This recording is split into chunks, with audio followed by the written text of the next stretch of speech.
The class on Friday was about America's entry into the Second World War, an absolutely decisive event in the history of the 20th century, pivotal event, certainly as far as this course is concerned, because it marked the end of one story and the beginning of another.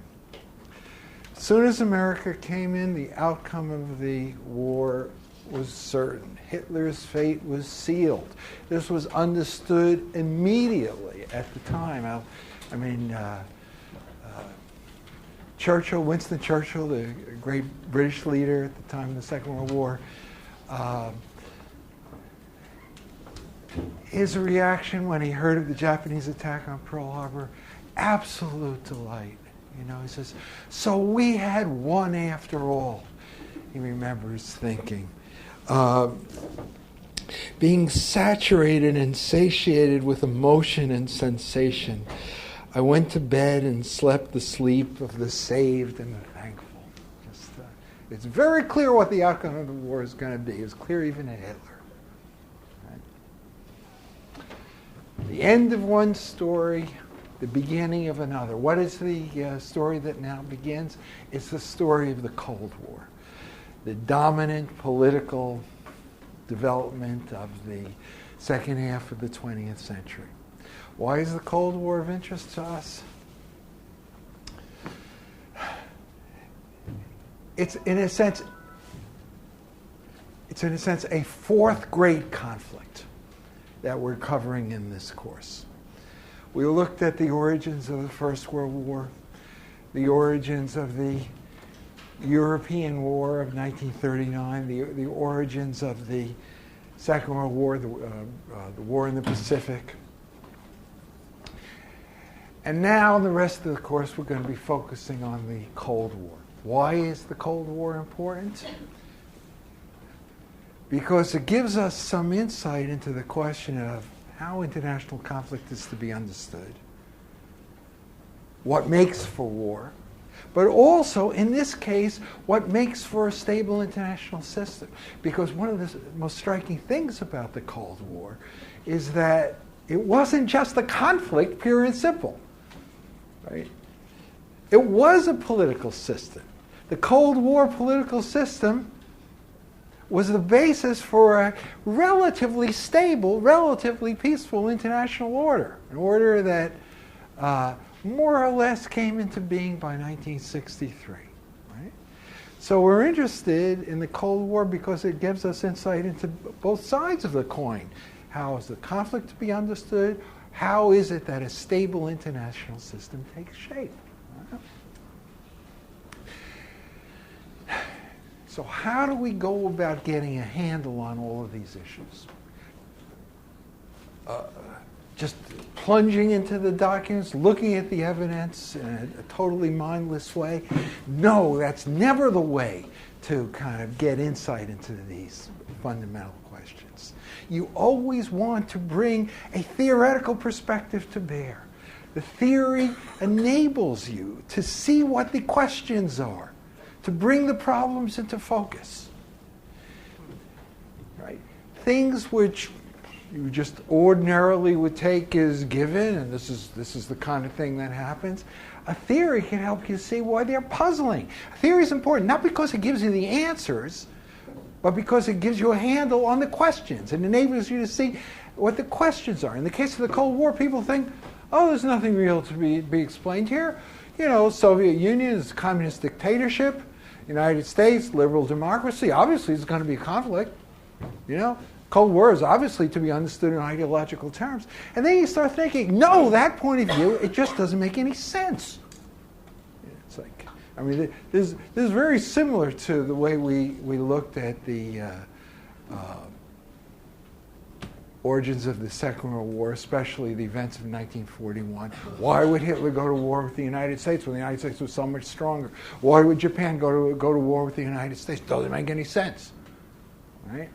From a theoretical point of view, if you think of international politics in purely ideological terms, you don't have this kind of problem. But why would Japan attack a country that was so much stronger? Well, that's the question you ask when you've kind of grappled with these theoretical issues and developed a certain framework in your mind about how international politics works. The theory makes you see that things are puzzling. In this case, in the case of the Cold War, the same thing is true. It's like, oh yes, the United States, Soviet Union, very highly ideological countries, very strong ideologies. But that can't possibly explain the conflict. See, oh yeah, sure, the Soviets would have liked to communize all of Europe, take over all of Europe. Yeah, no question about that. But not if it meant a war with the United States. You know, the status quo of a divided Europe, with the Soviets controlling the areas their armies occupied at the end of the war. That kind of line that everyone knows that went right down the center of Europe, included like half of pre-war German territory in the Soviet sphere. You know, the maintenance of that system was vastly preferable to a war with the United States, and the Americans felt basically the same way. Yeah, sure, we would have loved to see a liberal democratic regime sprouting up all over Europe, but we weren't going to go to war with the Soviets in order to achieve that result. You know, this Cold War status quo, the division of Europe, you know, where we basically controlled the western part of the continent, you know, economically most important part of the continent, and therefore most important in terms of mobilizable war potential. You know, the maintenance of that Cold War status quo was vastly preferable to a Third World War. All right. So you see what the problem is. You see the problem of the Cold War here. It's like, well, if both sides felt that the division of Europe, the situation that it resulted from where the armies stood at the end of the Second World War, where the eastern part of the continent was basically controlled by the Soviets and the western part by the United States and our friends. If both sides were willing to live with that, and that situation was vastly preferable for both sides to a Third World War, where was the problem? Why should you have, you know, this very serious political dispute, which at times seemed to, you know, carry within itself the seeds of a Third World War? You know, that the risk of a Third World War seemed very high at certain points. Sometimes it seemed, you know, this is like this terrible winter of 50-51, and then again during the Berlin and Cuban Missile Crisis period of like 61-62, it seemed like, you know, a Third World War was a real possibility.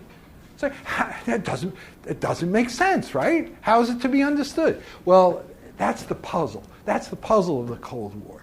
And it's a puzzle that you flesh out by bringing international relations theory to bear. It's not something that you would tend to view excuse me, as puzzling if you approach these problems in a totally atheoretical way. All right? So the theory is of value, not because it gives you the answers, but because it brings the questions into focus. And when you do the historical analysis with those theoretical problems in mind, the results you get will then further refine, further help you develop your own understanding of how international politics works. What's really important in driving the course of events? What kind of factors, you know, shape political outcomes? Right? So that's why we're going to be interested in the Cold War. Okay. And what is the point of the lecture today? It's going to help you solve that problem, and, you know, answer those questions, make sense of something which is so puzzling. No, it's going to deepen the puzzle. Because the whole point of the lecture today was that in the course of the year 1945, both sides moved toward an overt acceptance of the division of Europe as the basis of the post-war international political order. That's the point. And that's the meaning of Potsdam and then the Moscow Conference in December of 1945. Okay? So what's the story here? For most of the war, you didn't have to worry about what the post-war system would be like. It was only when Soviet armies started to move west toward Germany that these questions of the post-war system came into focus. Because to move to Berlin, they were going to have to cross through territory that had been Polish before the war. They would have to basically move across Poland. And thus the whole issue of the political fate of Poland became salient. It moved to the top of the political agenda as the Soviet armies moved into Polish territory in 1944. Poland, why was Poland important? Well, for the British, that was supposedly why they went to war in the first place, over the whole issue of Polish independence. And for the United States, well, it was important because the Americans believed that countries have the right to determine their own destinies. It's principles of self-determination. Plus, there is a large Polish-American community concentrated in, key swing states in the Midwest, Illinois, Wisconsin, Michigan, states like that are kind of evenly divided between a democratic urban core and a more rural Republican base. So how those states would vote when it came to a presidential election would be determined by these kind of swing factors. The Polish-American vote was quite important in determining, political outcomes in America. So it mattered. The fate of Poland mattered. On the other hand, President Roosevelt, he was a realist, and he understood that the fact that Poland was occupied by the Soviet Union was bound to influence the future course of political developments. The Soviets never liked the idea of a hostile Poland, if only because that made it very difficult for Soviet power to be brought to bear in influencing German policy. As long as there was this hostile Poland that kept the Soviets out, Poland with ties to the West, that could kind of trigger Western involvement in the event that the Soviets moved toward Poland. Germany was insulated from Soviet power, right? So, there was this basic kind of problem there having to do with the fate of Poland, and it seemed like the Soviets were determined to make sure that Poland would not be a hostile power in the post-war period, which meant that given the attitudes of the Poles toward not just the Soviet Union, but Russia more generally,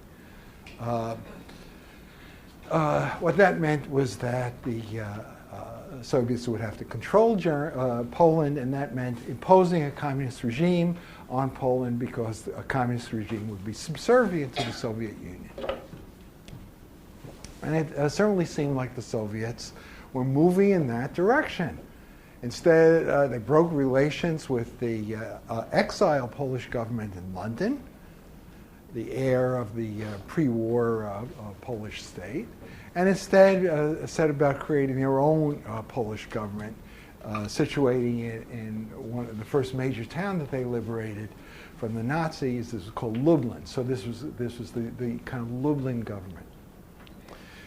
And the Americans and the British were a little upset that the Soviets were proceeding in what they viewed as a fairly high-handed way, although, to tell the truth, the Americans did exactly the same sort of thing in the areas that they liberated, most notably Italy in 1943, where the Soviets were not allowed to have any say in what went on politically in Italy, as Italy was liberated or conquered, however you want to put it, during the war. Right? What was the fate of Poland to be? Roosevelt wanted Poland to be in the Soviet sphere in terms of foreign and military policy. He accepted that as a reality, and not as a terribly objectionable reality either, but felt like the Poles should have internal autonomy, that they should be allowed to at least determine their own fate internally. Okay? This is the great American dream for the entire Cold War period. There was no thought of ejecting Soviet power completely from the eastern half of Europe, but we wanted to kind of combine that, Soviets having Eastern Europe as their sphere of influence in terms of foreign and military policy, but in terms of domestic political setup, we wanted the East Europeans to have a large degree of autonomy, to have, whatever sort of political regime that they wanted to create. In other words, the sort of situation that developed in Finland after the war, where Finland was basically had to kind of toe the line in terms of foreign policy and subservient to the Soviets in that area, but in internal terms, Finland was allowed to be free and democratic. And in a sense, what you could say is the United States, what they really wanted for most of the Cold War period was a Finlandization of Eastern Europe. Okay? That's the great American dream. But the Soviets didn't see things that way. For them, control meant the imposition of communist regimes. Could that process be halted? It was very, it was important to at least make an effort to halt it. And Roosevelt, although he was dying in the beginning of 1945 and would eventually die in office in April, he was suffering from congestive heart failure. He was willing to travel halfway around the world to the Soviet town of Yalta in the Crimean Peninsula, to kind of meet with Stalin and with Churchill as well and try and sort out this Polish business. This whole question of the fate of Poland, this lies at the core of international politics in early 1945. The Yalta Conference was essentially about Poland. And what did the Yalta Conference decide? This big myth. At Yalta, it was decided that Europe would be divided. Right? That's not true. If there's a spheres of influence conference at the end of the war, it's not Yalta. It's Potsdam, or even more, Moscow. Okay? What was decided at Yalta? That there would be a provisional government in Poland, that it would be based on the communist Lublin government, which since had moved into Warsaw. But the Lublin government would be broadened by the addition of additional democratic elements from the anti-Nazi resistance, both within Poland and abroad, meaning the London Poles. Okay? That was the provisional government. The provisional government would hold free and unfettered elections, democratic elections, and out of those democratic elections, a new Polish government would emerge. Okay? Stalin agreed to all of this. Right? Right?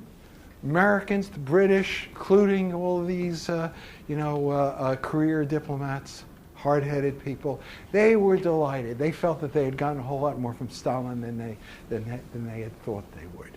They came away from from Yalta, quite pleased with what they had gotten for the Poles.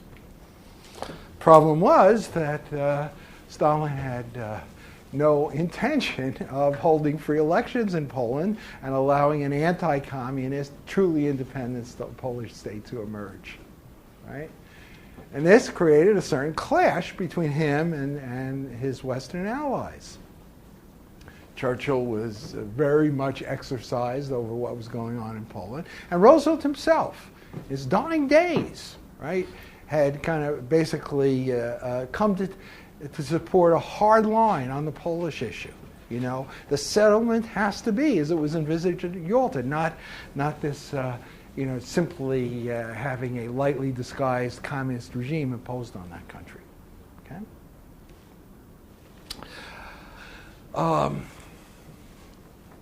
Roosevelt dies in April. Truman comes to power, Harry Truman. Doesn't know much about any of these things. And his first reaction is, the Soviets are reneging on the deal that they had made with us. And that's intolerable. He meets with Soviet Foreign Minister Molotov, who's passing through Washington on his way to San Francisco for the conference that was, supposed to adopt the UN Charter. And he meets with Truman, and this is in April, very soon after Roosevelt's death. And this whole issue comes up. And Truman says, look, you guys better keep your agreements. This is the way he reports it in his memoirs. And Molotov says, I've never been talked to that way. And Truman wags his finger at him and he says, well, you keep your agreements and you won't get talked to like that. It seemed like, well, that's the Cold War, right?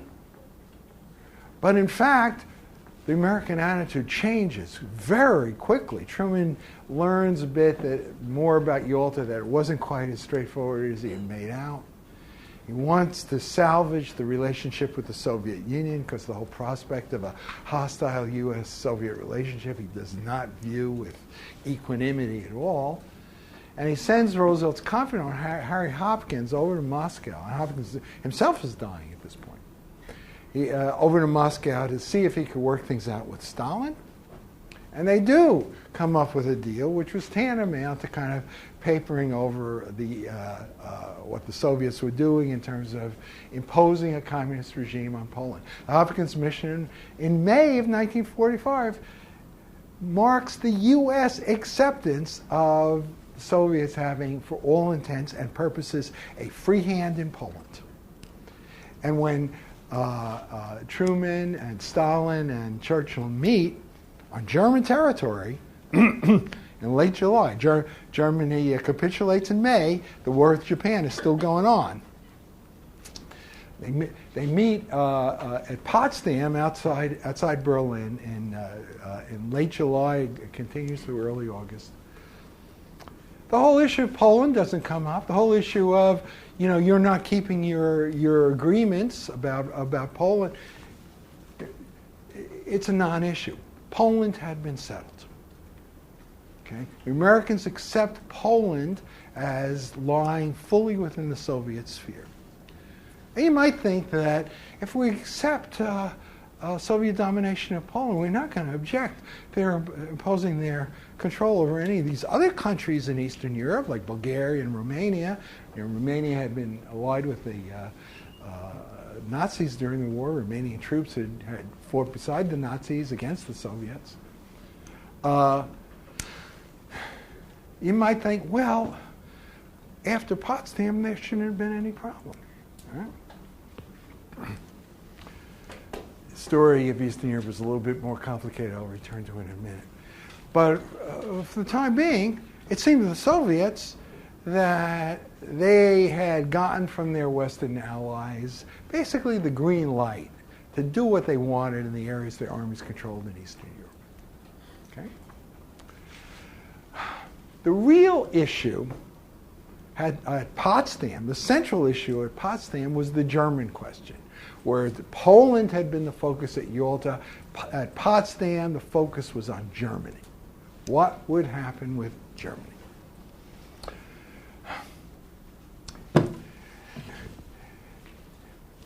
And the key to understanding American policy is to understand the thinking of the real maker of American policy, who was not Truman. Truman was relatively removed from these issues, but rather Secretary of State Burns, who a major American political figure, by the way. In those days, the law of succession in the United States was if the president died in office, he'd be succeeded by the vice president, and then he would be succeeded by the Secretary of State.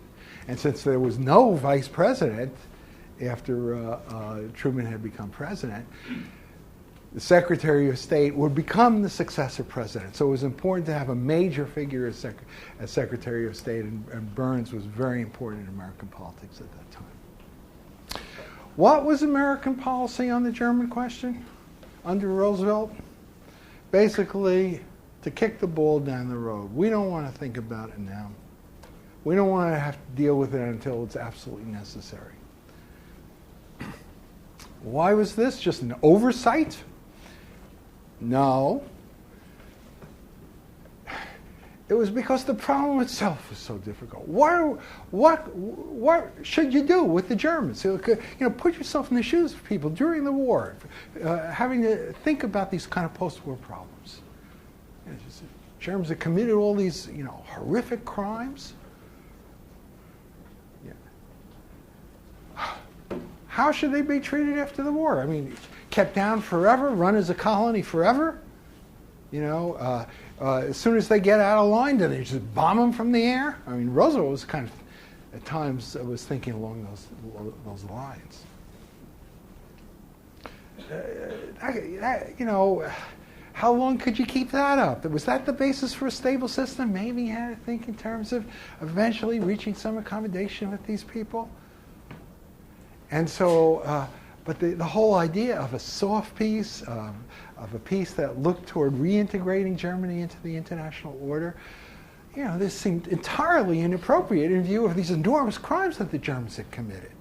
On the course website for this week, I put this song there by the famous British songwriter Noel Coward called "Don't Let's Be Beastly to the Germans." I think he wrote it in like 1943. He was like making fun of the whole idea that one could even contemplate a soft peace, a mild peace toward Germany. So they've been a little naughty to the Poles and Czechs and Dutch. I don't suppose those countries really minded very much. You know, just ridiculing the whole notion that Germany should be treated in a fairly gentle way. So a harsh peace, that wouldn't lead to a stable international order. A soft peace seemed entirely inappropriate. What are you going to do? How are you going to deal with the Germans? Best not to concern yourself with these issues until you absolutely had to. In the meantime, you should concern yourself with the immediate problem, which is that your army's advancing on German territory. You want to kind of divide up Germany into these different zones of occupation. The Soviets, the Americans, the British, and then actually even the French getting a zone of occupation in Germany. And the notion was that, well, there wouldn't be a German government, but instead authority would be vested in the zonal commanders. And if they wanted to, if they could act as a bloc and adopt policies that were for Germany as a whole.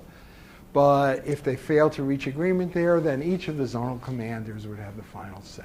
All right, so that's the basic American policy. For practical purposes, Germany is going to be divided up into these zones. Okay, kicking the ball down the road.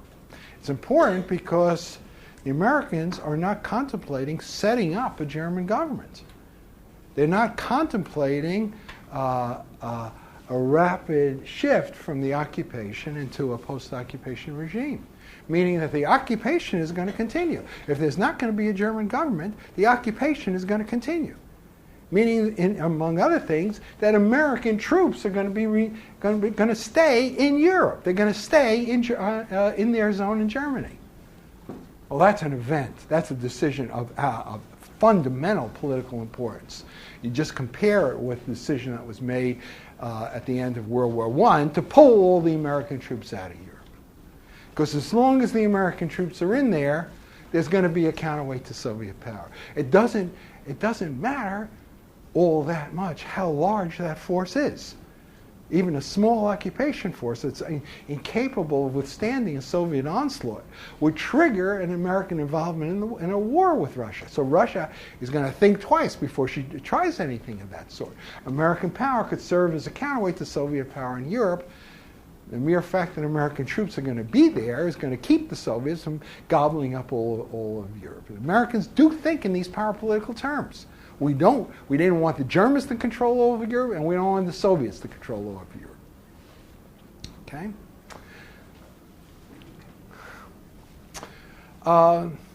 Is that a policy? Well, a policy is really worked out during the Potsdam Conference as U.S. leaders were forced to kind of face some fundamental issues about their relationship with the Soviet Union, how Germany would be run, and so on. The Americans had been willing, in the final analysis, to accept what the Soviets were doing in Poland, But this didn't mean that their whole experience with Russia on the Polish question had no political effect. What it suggested to people like Burns is that there's no real basis for long-term cooperation between the United States and the Soviet Union. Yeah, how do we get along with them? We can get along with them by pulling apart. You know, they're going to control things in the part of Europe their armies occupy anyway. Okay? We can live with that. In exchange for that, we want them to accept the status quo in Western Europe. We want them to look on Western Europe as a Western sphere of influence, where America and her friends would call the shots. And this basic approach applied also to Germany. Let them control the part of Germany their armies occupied, the eastern part of Germany. We and our friends will control the western part of Germany. On that basis, we can get along with them. That's much better than trying to run Germany together with them on a cooperative basis, because if we try and do that, it's going to lead to endless quarrels, endless squabbling. That's not good for a relationship with them. Much better to have kind of a clean separation. I call it an amicable divorce. You know, on that basis, we and they can get along with each other forever. Right? And how does this basic policy come into being? It comes into being as Burns especially grapples with the kind of central issue at Potsdam, which is the issue of German reparations. You know, this issue of German reparations is very important in the post-World War I period, also very important in the post-World War II period. Okay. What's going on with the reparations? Well, the Soviets, they're just carting off whatever they want to from the part of Germany they control. Part of Germany their armies occupy, Eastern Germany. You know? No limit in terms of these factories that they're dismantling and then shipping back to the Soviet Union. Okay. The Americans say, we can't have a reparation policy for Germany as a whole when the Soviets are doing this sort of thing. You know, again, endless squabbling over how these removals are to be valued, whether they're to be charged to reparation account or treated as war booty or whatever. Truman says the Soviets are naturally looters, but given what the Germans did to them, we can't blame them for that. What they're doing in Eastern Germany, well, I can live with that, you know. He says, it looks like we're going to be faced with a Slav Europe for a long time to come. I don't think it's so bad. In Soviet-dominated Central Europe, not so bad. This is what Truman says at Potsdam. But Truman, Burns, they're American nationalists. Yeah, you know, Soviets, they're going to do this stuff. Fine, we can live with it. But we are not going to basically finance what they're doing. The consequences of what they're doing. Because if you run Germany as a unit, the more the Soviets pull out of Eastern Germany, the greater the deficit would be that would have to be financed by the Allied powers as a whole. And in particular, America would have to pay, you know, her share of the costs of financing the deficit, you know, because the Germans couldn't be allowed to starve. You had to import all this food and raw materials into Germany. If that deficit widened, who's going to pay for it, right? Well, the Americans would have to pay a large part of it if Germany were run as a unit. The Soviets would increase that deficit by stripping East Germany of everything that moved, more or less. And in effect, if America would have to pay for a big chunk of the deficit that resulted from that, we would in effect be paying Germany's reparations for her. We don't want to do it. We don't want to get our skirts dirty, Truman says. Let the Soviets do it. It's understandable. We might not like it, but it's understandable. But we are not going to foot the bill for it, right? So that's American policy. But the other side of that coin is that the Soviets shouldn't have to worry about what we and our friends are doing in Western Germany. They shouldn't have to worry about financing the deficit in Western Germany. This conception about the reparations foreshadows a basic political decision, which is to accept a division of Germany between East and West.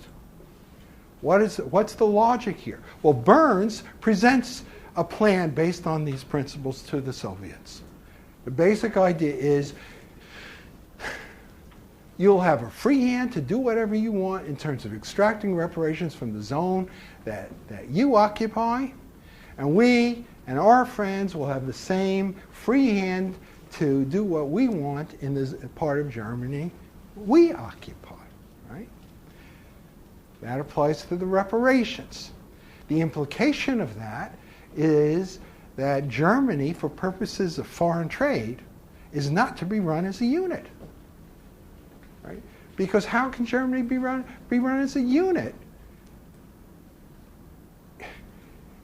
if the Soviets are going to have a free hand to extract all these reparations from their part of Germany without limit, right? It would mean that, as I said, the deficit, all German deficit would increase, and America would have to finance part of that. We're not having any part of that sort of arrangement. So instead, Germany's foreign trade is going to have to be run as a zonal basis. On a zonal basis. The Soviets would have to finance any deficit that their zone runs, whereas for the West, imports and exports into those zones, that would be the concern of the Western powers, right?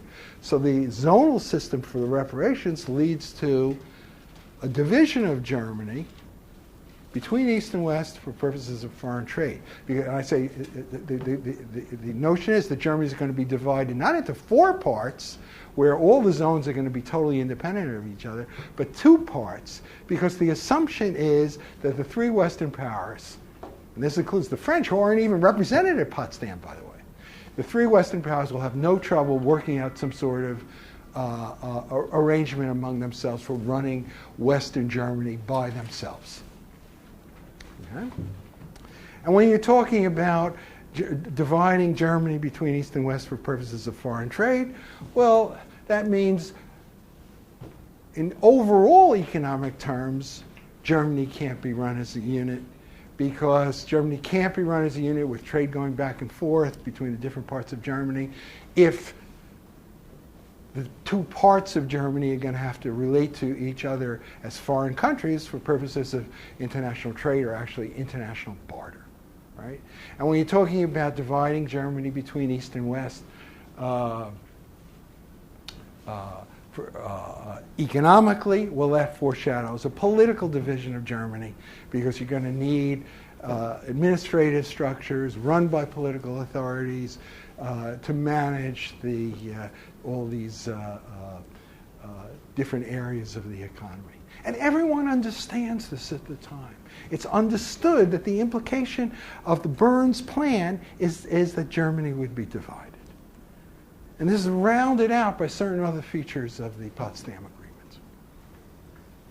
Agreement. That it's not simply you do what you want, we do what we want, but in fact, we're willing to kind of give the Soviets a little bit more than what they would get simply from their own zone.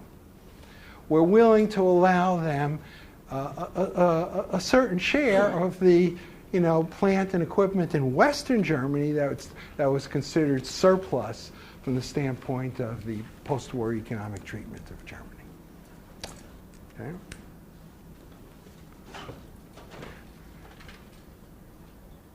Big chunk of this is going to go to the Soviets free and clear. Another big chunk, the rest of it, is going to be sent east in exchange for food and raw materials from the east. Again, a concept which is predicated on the notion that Germany is not being run as a unit, but rather is being viewed as two separate entities that relate to each other as though they were foreign countries, right?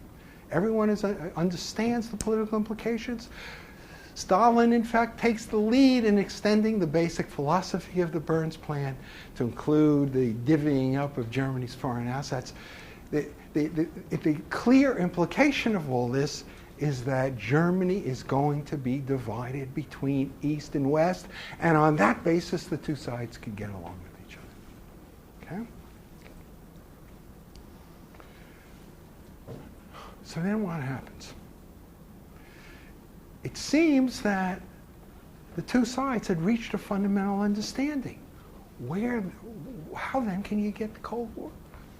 Well, Truman wasn't all that clear about how Bulgaria and Romania would be treated. At times it seemed like he was unwilling to recognize the communist regimes there. Local American authorities in the scene kind of encouraged the anti-communist resistance.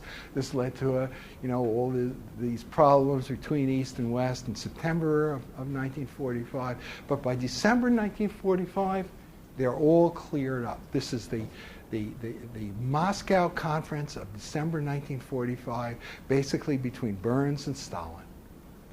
And here the Americans accept, even more clearly than at the time of the Hopkins mission, the idea that Bulgaria and Romania, implicitly Eastern Europe as a whole, would be a Soviet sphere of influence. The Soviets would have a free hand in that area. They could set up communist regimes to control those areas. We don't object. An act of appeasement? No, because we're getting a lot from the Soviets in exchange. They're accepting the Western domination of the rest of Europe. They're accepting the fact that we're going to call the shots, not just in Western Germany, Italy, Greece, and so on, but in a sense, perhaps even more importantly, in Japan. They accept that America will have total control in the occupation of Japan, that Japan will be part of the U.S. sphere of influence. Very clearly a part of the deal that was struck in late 1945.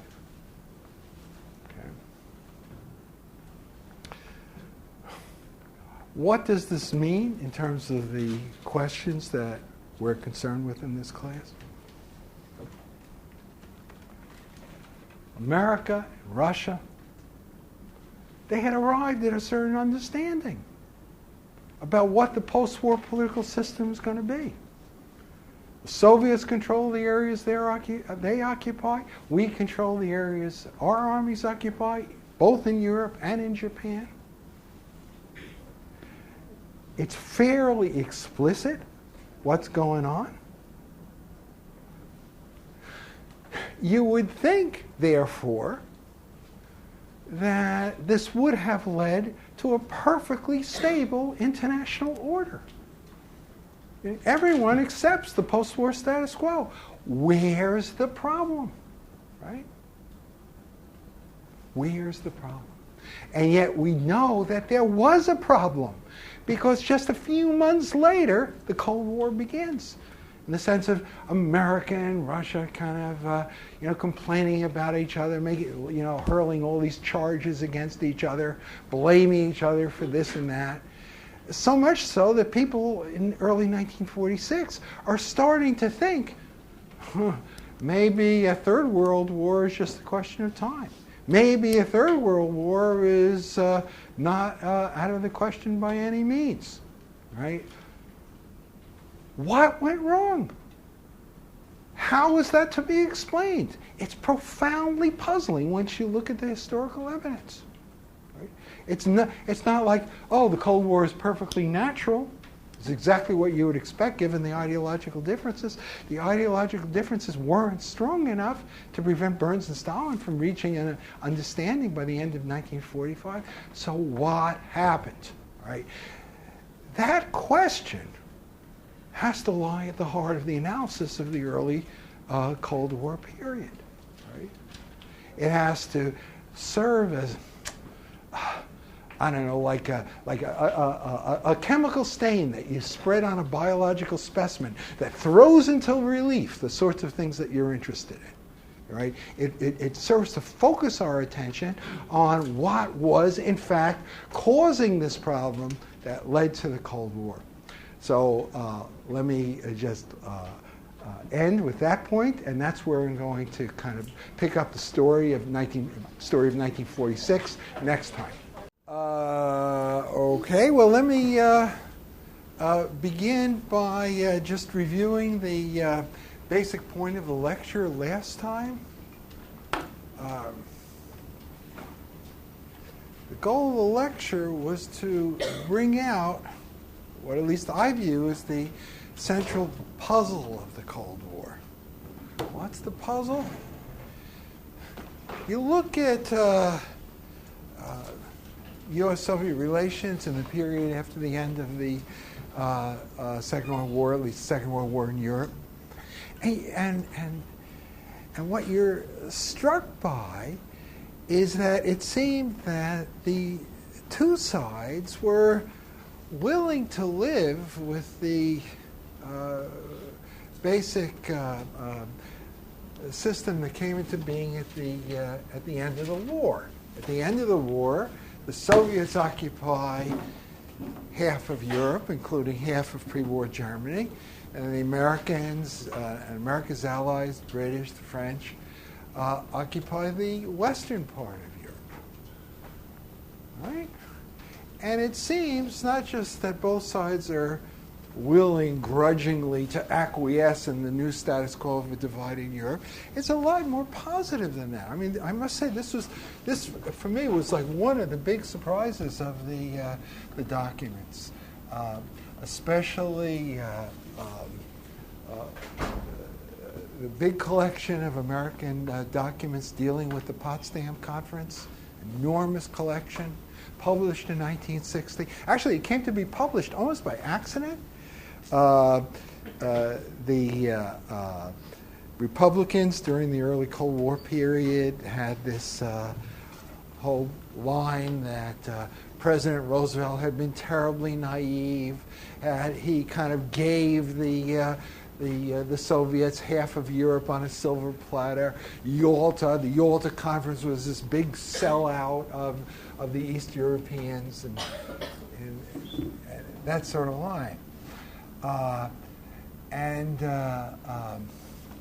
They introduced, when they took control of the Congress in the beginning of the Eisenhower period in 1953, they introduced legislation calling for the publication of the Yalta documents. And for good measure, the legislation said the records of all the wartime conferences should be published. In other words, Tehran in 1943 and Potsdam in 1945. And the Eisenhower administration, Eisenhower Secretary of State John Foster Dulles, he thought these charges about Yalta were just total nonsense, but he wanted to get all this stuff out. And in fact, the State Department historians went to work on this, and they published the records, and including the records of the Potsdam Conference in 1960. This was, and it was when I went through this stuff, I just couldn't believe what the U.S. policy was. The U.S. policy was to accept the status quo, to accept Soviet control of their half of Europe, right? That's the meaning of the Burns Plan for reparations, which is the key to what U.S. policy was on Germany. And the German question lay at the heart of the Potsdam Conference, in fact, lay at the heart of the whole question of the post-war settlement. And why was the Burns Plan so important?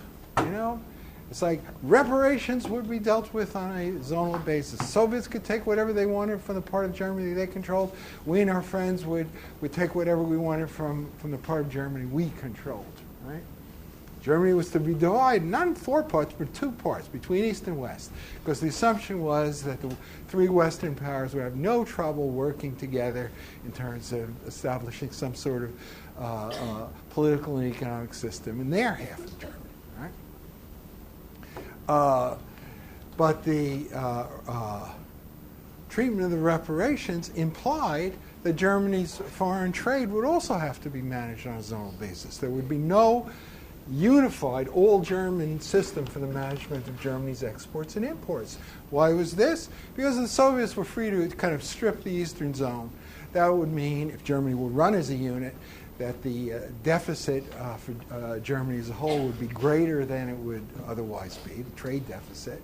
Who was going to foot the bill for that deficit? If Germany were run on a unified basis, the more the Soviets stripped the East, the more the Americans would have to pay. We didn't want to basically pay Germany's reparations for her. We were unwilling to foot the bill for that. And so the implication of the plan for the reparations was that Germany's foreign trade would also be run on a zonal basis. Soviets would be responsible for financing whatever deficit their part of Germany ran, and we and our friends would be responsible for taking care of Western Germany. But the management of Germany's foreign trade was the key to the overall economic treatment of Germany, because if Germany was not run as a unit for purposes of foreign trade, the two parts of Germany would have to relate to each other as though they were foreign countries engaged in international trade, or more precisely in international barter. And then if Germany was divided economically between East and West, then that implied that Germany would be divided ultimately politically between East and West. And all these things were abundantly clear to people at Potsdam at the time, people who were privy to what was going on here. Which is, these negotiations were secret, but people who were, both the U.S. and British government who were aware of these things, had no doubt about what was going on.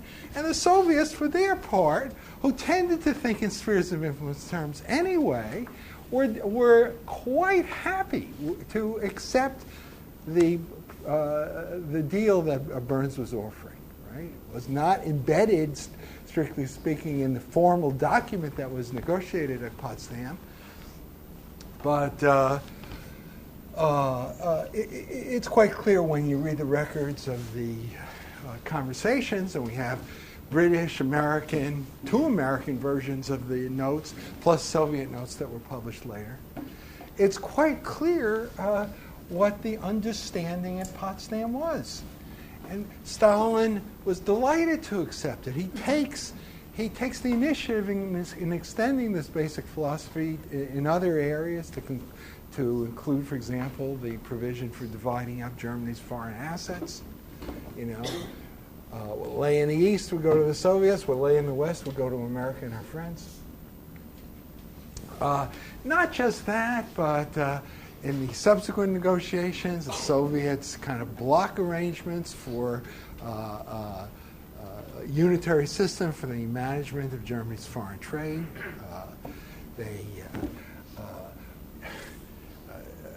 They do all these things to make it abundantly clear that their policy is based on the notion of a divided Germany.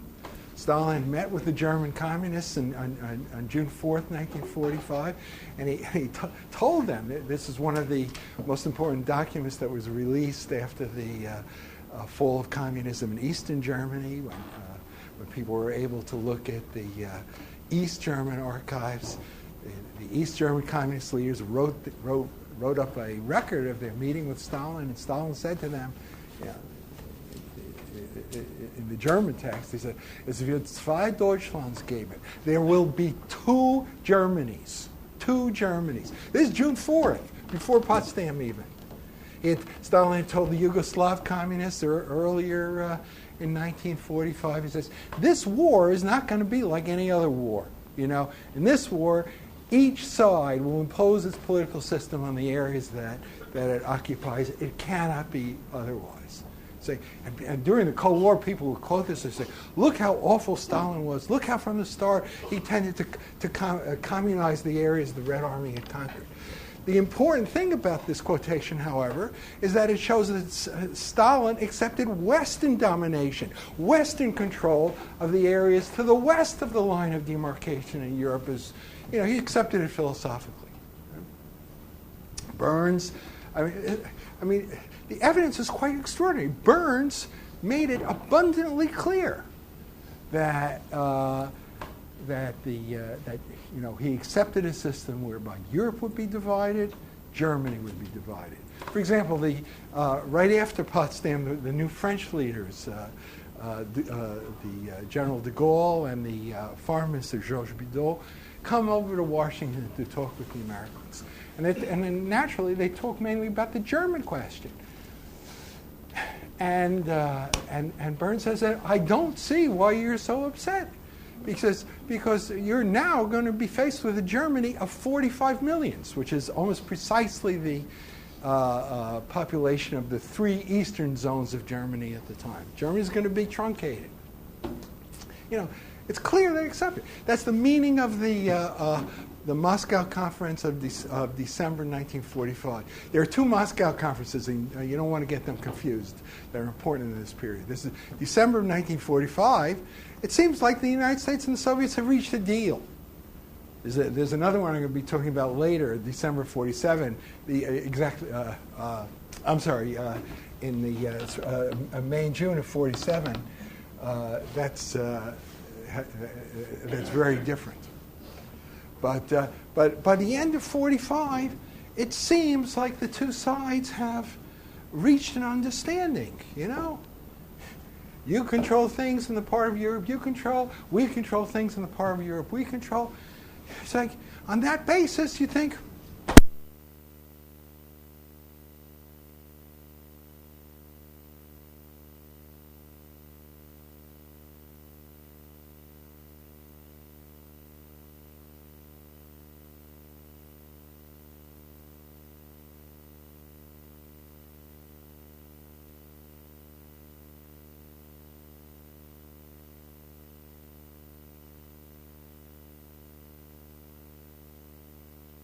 okay. All right. Let's see if this works. That's what happens when I get so excited about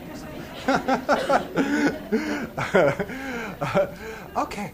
Why is it so important?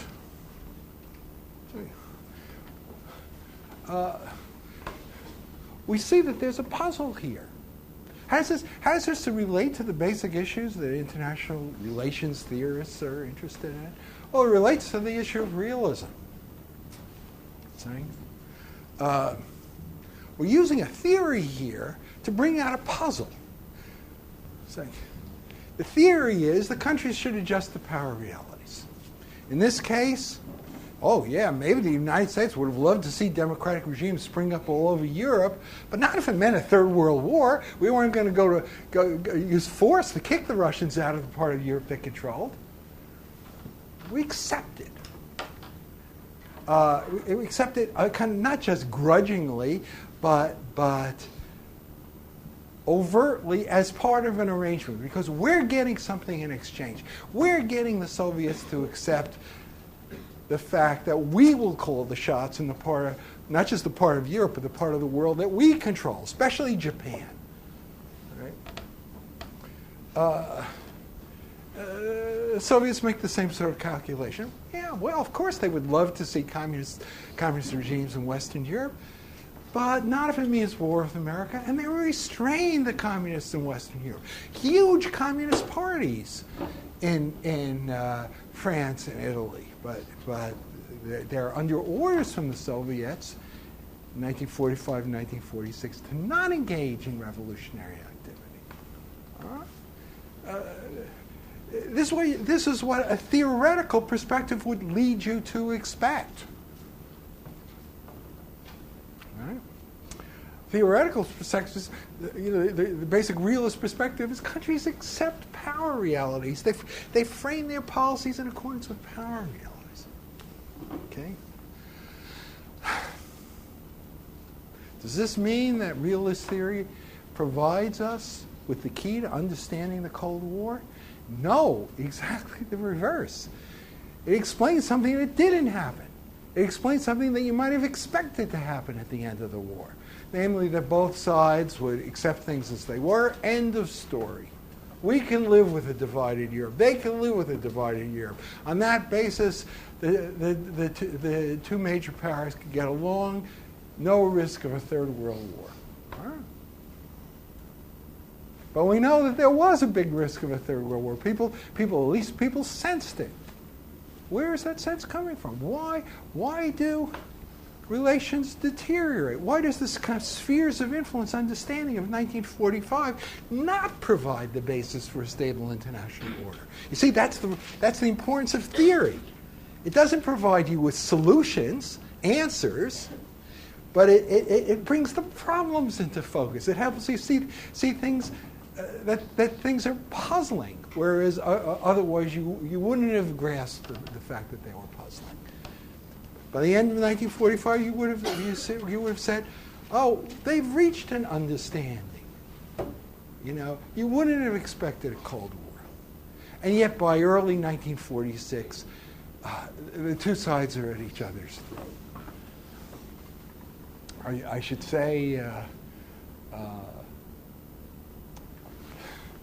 Well, I'm not going to go into this. Well, I'll tell. One of the basic shots that marked the beginning of the Cold War in early 1946. This was a speech that Stalin gave, about the clash of the two blocs and so on. And one key American political figure referred to this as a declaration of World War III. This speech was given February 9th, 1946, which happens to be the day I was born. And it's like, well, yeah, I remember crawling out of the womb and saying, "Oh, these are going to be interesting things to study."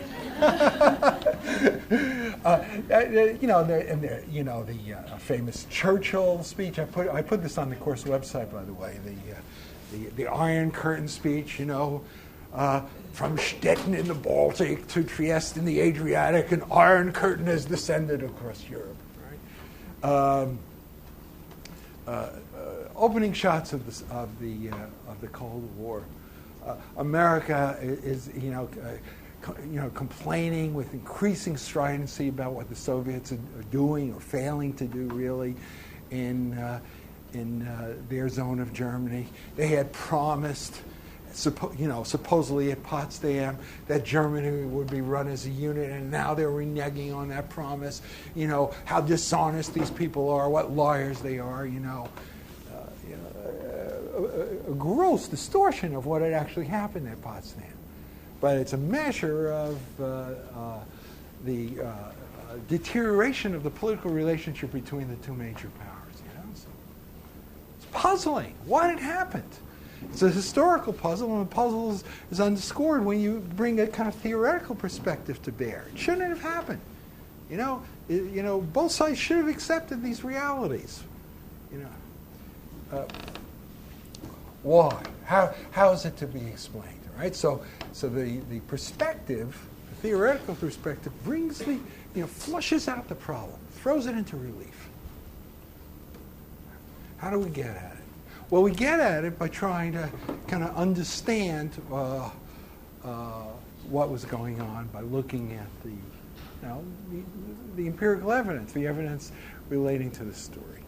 And it's clear that the German question lay at the center of the story, because American policy on Germany changes, or at least appears to change, from what it had been under Burns at Potsdam, namely the acceptance of a divided Germany, to what it was in 1946 when we're insisting that Germany be run as a unit. What nerve the Soviets have, blocking these plans for running Germany as an economic unit, in particular from managing Germany's foreign trade on a unitary basis. The very sort of thing that the Americans had opposed so vociferously at Potsdam. So American policy had changed. Right? We had changed on the German question. See, why do we change on the German question? Well, the answer to that is that we came to see that a peaceful order, an order acceptable to the United States, could not be based on consent alone. You couldn't, the Potsdam policy was a policy, I call it a policy of an amicable divorce. But like many divorces that people try to make amicable, it doesn't work. Why did it not work? We know it doesn't work because we know the Americans get up on their high horse in early 1946. You know, we suspend the deliveries of the reparations to Russia that were promised under Potsdam in the spring. And then we announce that we're going to organize with the British and the French our part of Germany. Right? Not just without the Soviets, which they could accept, but implicitly against them. Because we're pointing to the Soviets as the great enemies of German national unity. You know, so like what nerve they have blocking these plans for running Germany as a unit, for allowing the Germans to ultimately have control over their own destinies. The Soviets are preventing the reemergence of a German national state. What nerve they have, right? This is the whole message that this is given is that the Americans are underwriting German national goals. That oh yes, West Germany is going to be built up. West Germany is going to be organized under American auspices or Western auspices. This new policy. This is called the Western strategy for Germany. This is what's really important about U.S. policy in this period.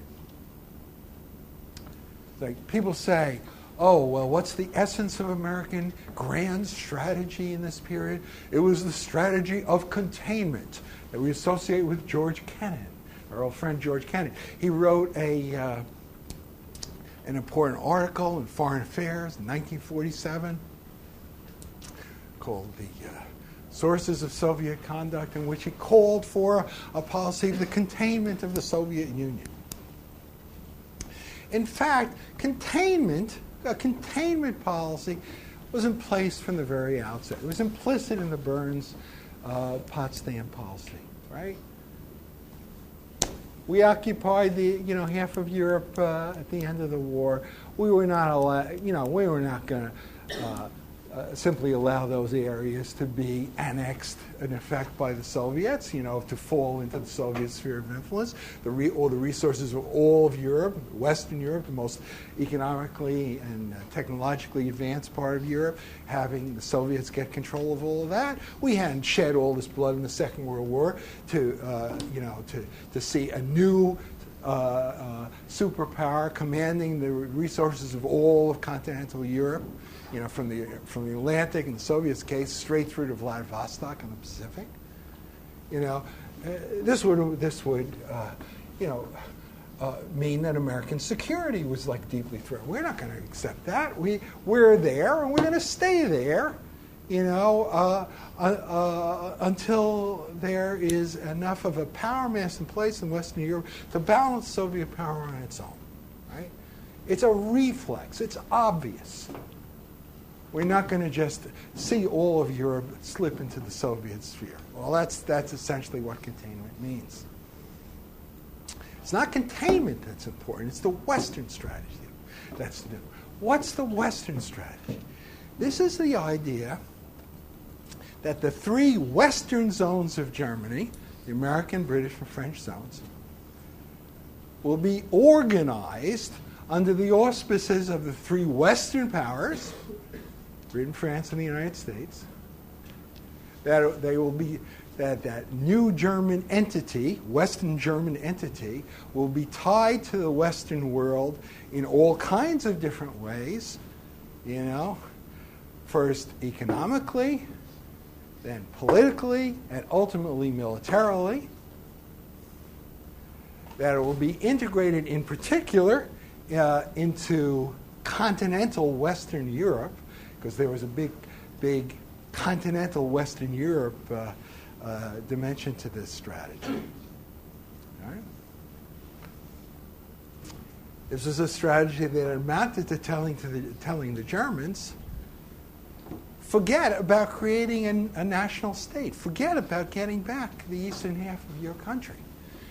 Think of yourselves not as part of a larger German state, but rather as part of maybe a future United States of Europe, meaning a United States of continental Western Europe. Think of yourselves now as part of the Western world. Right? That's the strategy. And this is a strategy that looked toward the building up of West German power, West German economic recovery, the creation of a West German state, ultimately the creation of a West German army, part and parcel of the Western Bloc, supported by the military power of the other Western countries.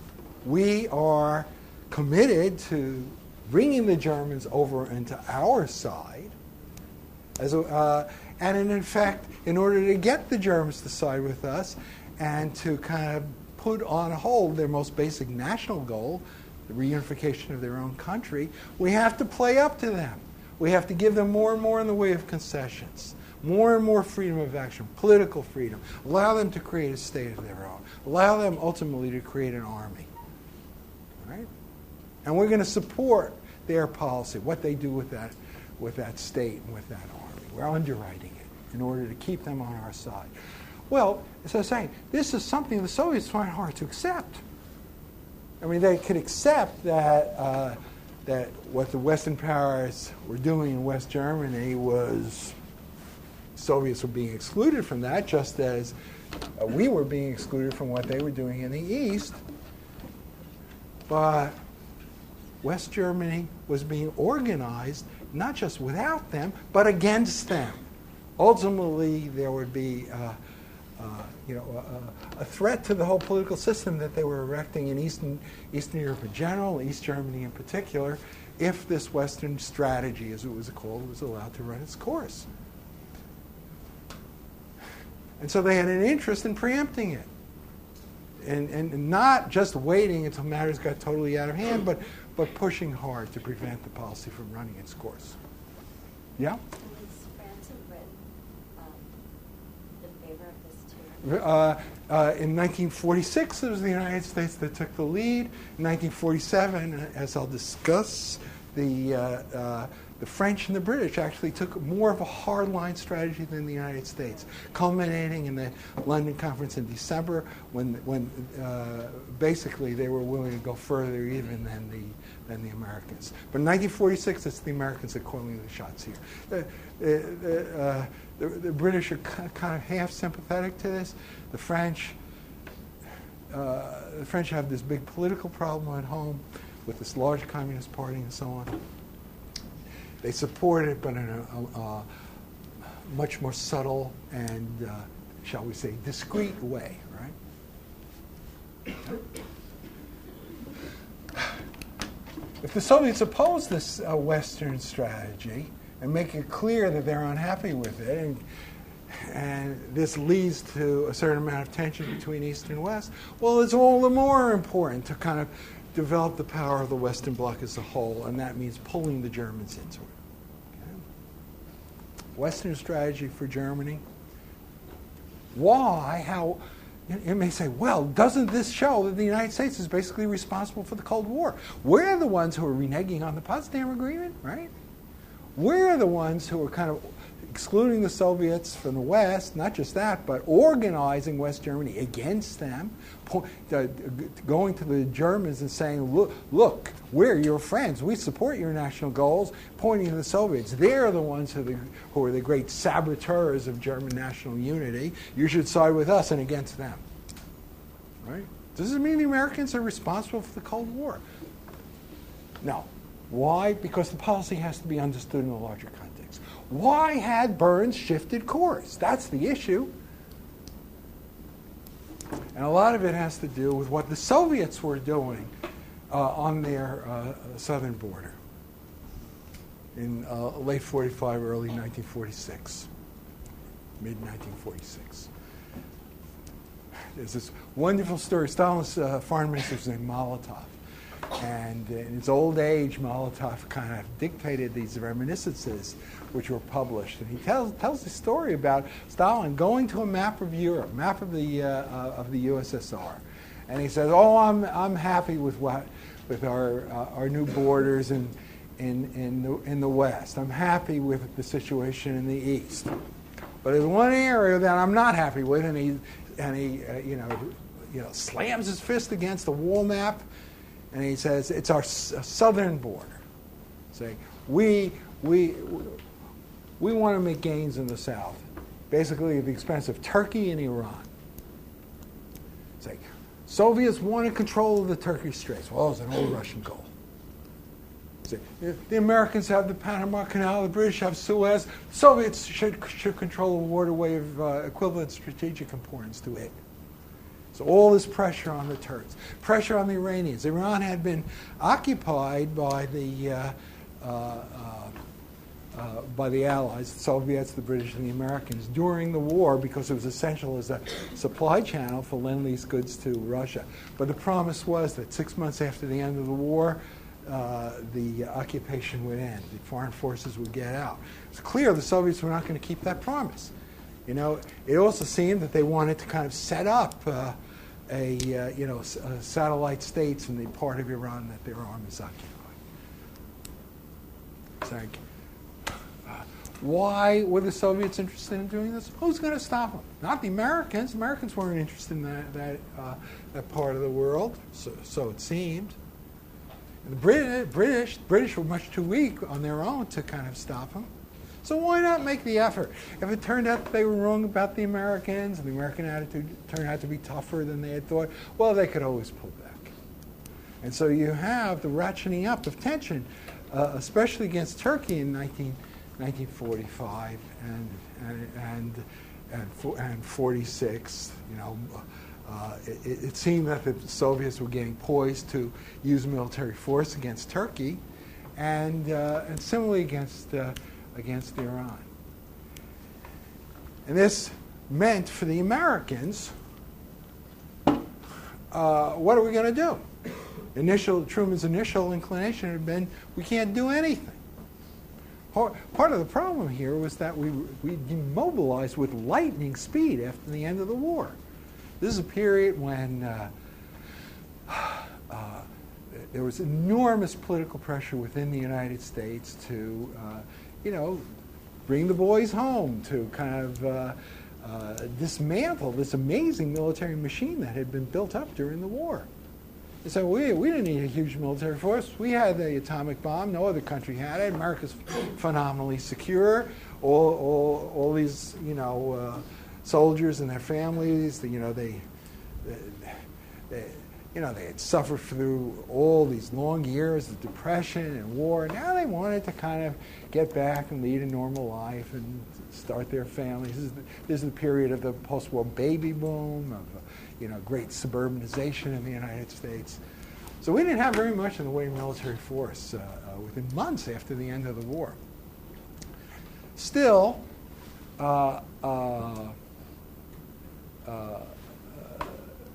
American policy did shift, and by early 1946, Truman and Burns as well, they're willing to kind of take a stand over these Near Eastern issues. And the Soviets do draw back in both cases, in the case of both Turkey and Iran in 1946. You may say, well, there were these crises got resolved, the line gets drawn. Just as the line had gotten drawn in Europe, and basically people accepted Soviet domination of Eastern Europe, so the line got drawn in the Near East. The Soviets would be kept out of both Turkey and Iran. End of story. Why does the tension continue? It's because what the Soviets had done in the Turkish and Iranian crises had revealed something of fundamental importance about Soviet policy. An amicable settlement with these people was just not in the cards. The only thing that they respect is force. It's like this is a story about the Potsdam Conference, that at one point in the Potsdam Conference, the whole issue of the Vatican, for some reason, came up. And Stalin, in his kind of cynical way, kind of turns to Truman and he says, oh, by the way, how many divisions does the Pope have? It's like... And Truman initially told the story as this kind of funny story about Stalin and his kind of charming cynicism and so on. Now, in 1946, he tells the same story. He says, look how awful Stalin is. All he thinks in terms of is military force, right?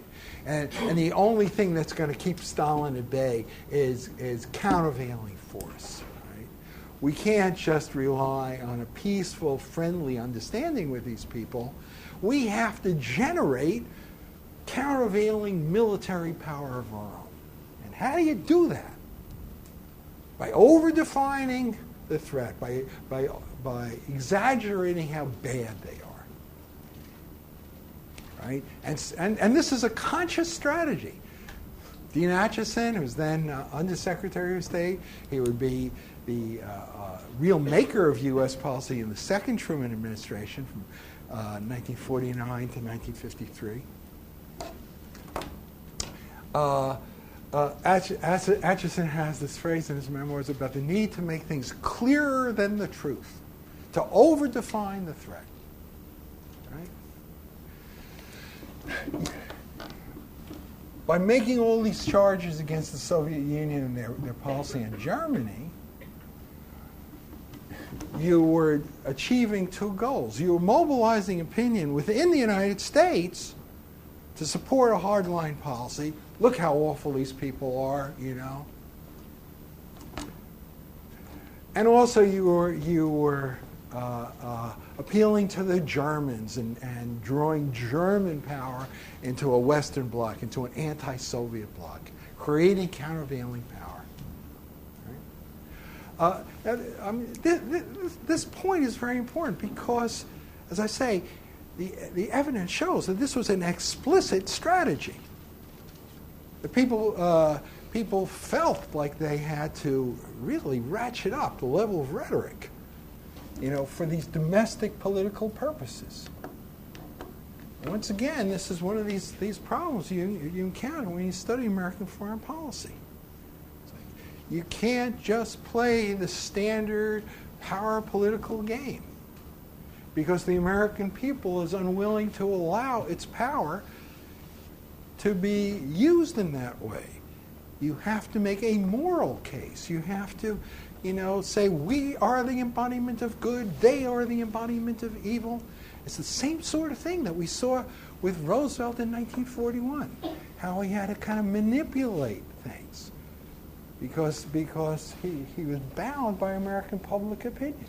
It's the same sort of thing that Kennan was complaining about in that article you read for the first week, right? This is, and actually, when you look at the history of American foreign policy in this century, you're struck by the fact that the most successful policies are those that are based on taking liberties with the truth in this way. When people are too honest, Jimmy Carter probably being the best example of this, then you have problems. This whole issue of dishonesty has to be understood in structural terms. You have a political leadership that lives in two worlds. The world of international politics, the world of domestic politics. The world of international politics pushes it to think in power political terms. Okay? World of domestic politics, they can't frame their policies in that same way. They're forced to kind of pander to public opinion, to frame their policies in a way that public opinion will find acceptable. So their real policies might be based on power political considerations. But they are forced for domestic political reasons to frame them in an entirely different way. That there's a gap between the real thinking and the way it's presented. And that's inherent in the nature of the democratic political system. It's one of the great causes of all these problems. Okay. So the Near Eastern crises trigger a rethinking of American strategy, much greater emphasis on force, on military power, especially making sure that the Germans are going to be in your camp. We have to create countervailing power to the Soviets. Right? This leads to a high degree of tension in 1946. 1947, however, it seems that things are going to change. Burns is out. January 47, he's replaced by General George Marshall. Marshall, Army Chief of Staff during the entire war, highly regarded by everyone in the country, man of immense personal integrity.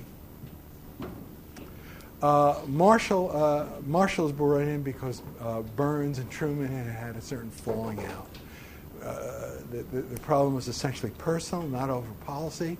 Burns had gotten the impression that he was practically Truman's equal, that he had more or less of a free hand to conduct policy as he chose. As a result, he didn't really brief Truman enough on what he was doing. Truman turned against Burns. Burns is out. Marshall comes in. And Marshall's concept in 1947 is totally different from what Burns had been. Not as committed to the notion of the Western strategy for Germany, because it amounted to the West moving ahead in Germany without an understanding with Russia. It's true for the time being the country was in an anti-Soviet mood, but Marshall did not believe that that kind of feeling would last, that it would not provide the basis for a permanent policy. Instead, he felt you had to reach an understanding with Russia. If you didn't reach an understanding with Russia, then you're going to have these problems with Germany, because the Germans could play off East against West. And then you'd be off and running again. The Germans would be able to build up their power, and then you have a new German problem. And so Marshall made this big attempt to kind of reach an understanding with Russia. This is the meaning of the Moscow Conference of the spring of 1947. Is there a solution? Can we run Germany as a unit? And by this point, the very idea of an all-German settlement is somewhat quixotic. Why is that? Because what sort of Germany are you going to create? If you create a unified Germany, it doesn't have any military force, you're going to have this power vacuum in Central Europe. It's going to be too tempting for other countries, meaning the Soviet Union, to intervene, because there's going to be no counterweight to Soviet power. On the other hand, if you allow this new German state to build up its power, then you're going to have the German problem all over again. Right? Maybe a divided Germany, not ideal in some absolute sense. Maybe this is the optimal solution. Yeah? In any case, Stalin's not forthcoming. He's not going to kind of give up control of his part of Germany. Marshall draws from this the lesson, the conclusion, that there's not going to be a German settlement, that there's no alternative to the Western strategy, and that we're going to have to kind of go ahead with our friends and building up Western Europe, Western Germany, first economically, then politically. Comes back, and very quickly the elements of the famous Marshall Plan are put together. The whole issue here is, would this be an all-European reconstruction plan, or would it be limited to Western Europe? In reality, no one wanted the Soviets to participate. That meant that none of the East European states would be allowed to participate either. The political relations between East and West now deteriorate yet further. The Soviets see the West is building up its own power, first economically, ultimately militarily, building up a bloc against Germany, against Russia, using Germany as an anti-Soviet battering ram, maybe. Right? The Soviets have certain cards to play, namely these large communist parties in France and Italy, revolutionary strikes in those countries. The situation is mastered, especially, in France. The communists are forced out of the government. And so finally, there's this last conference, the London Conference of December of 1947. End of the road. The Conference of No Return. It's between East and West. It's very clear political relations are just so bad at this point that there's no hope whatsoever for any agreement on a solution for Germany. And Marshall accepts this. The British and French are even more willing to kind of move ahead. And the decision is reached in December of 1947 to move forward with the creation of a West German state under the auspices of the three Western powers, excluding the Soviets. A key development in moving ahead. Okay?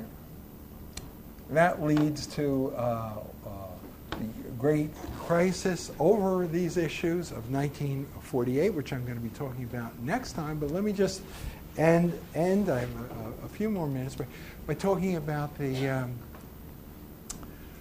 meaning of this whole story for international relations theory. You're all familiar with the whole notion of the security dilemma? I think I talked about this a bit. This is this whole idea that given the nature of the international system, what's called the anarchic nature of the international system, that countries have to provide for their own security, that no one is going to guarantee them their security as a matter of right. They're forced to pursue policies which other countries are going to find threatening. They're forced to pursue offensive policies for essentially defensive reasons. This story of the early Cold War, you find a lot of that stuff. You don't need to assume an aggressive Soviet policy or an aggressive American policy in order to account for what was going on. The Americans aren't out to kind of eject the Soviets from Eastern Europe or cause the Third World War or anything like that. Our goal is to make sure that our part of Europe is secure and doesn't fall into the hands of another major power. Okay? But to do that, we adopt policies which the other side is bound to view as threatening. Anything that looks to a buildup of German power, to the underwriting of German national goals as a means of getting the Germans to integrate themselves within the Western Bloc, this is bound to be viewed by the Soviets as threatening. But the more threatening it is, the more likely the Soviets are to take countermeasures. In 1946, for example, there's this bidding war for German favor. This is quite extraordinary, given the Germans don't even have a state of their own. You know, we move ahead. After the reparations stop, we talk in terms of creating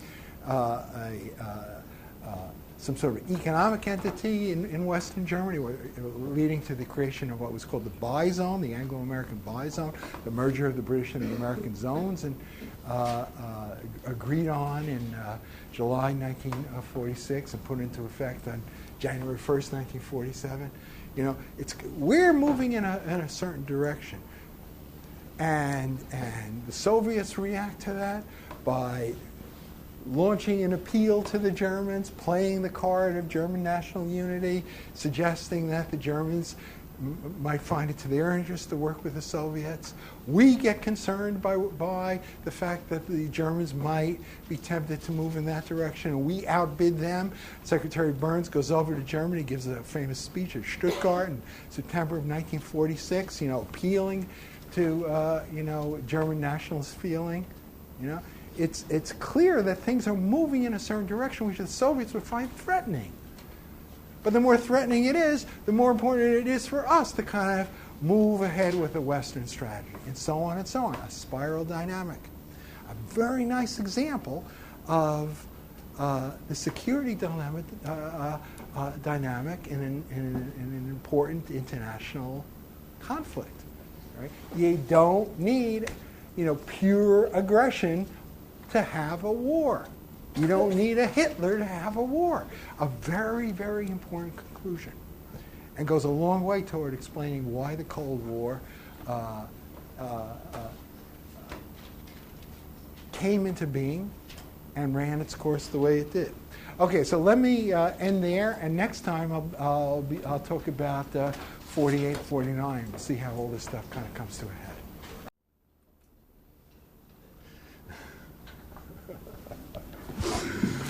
Today I'm going to be talking about the events of 1948 to 1949, which is really the climax of the whole story of the early Cold War.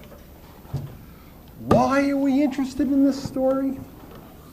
Because of the insight it gives us into the fundamental questions that international relations theorists are interested in.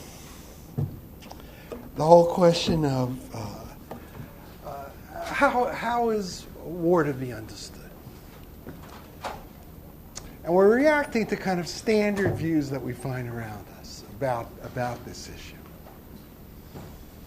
There's a very common notion. It played a very important role in shaping U.S. policy during the Cold War. Wars are the result of aggression. Whether you have a war or not will therefore depend on the calculations of the aggressor or the potential aggressor. Your goal, the goal of policy, should be to deter the aggressor by threatening, retaliation of a sort that the aggressor will find very unpalatable. All right. War is understood as the result of a failure of deterrence, right? In this way of looking at things, the focus is put very much on crises, as what happens in the mind of an aggressor as crises come to a head. And crises are viewed as just almost as random events. They just kind of happen, they're just kind of thrown out as a product of the other side's aggressiveness, without any great rhyme or reason, right? A very important view. It's reflected also, incidentally, in one of the main methods that political scientists use to analyze these things, which is the case study method. You look at these different events that you just kind of examine in isolation from each other. You treat these events as though they were totally independent from each other.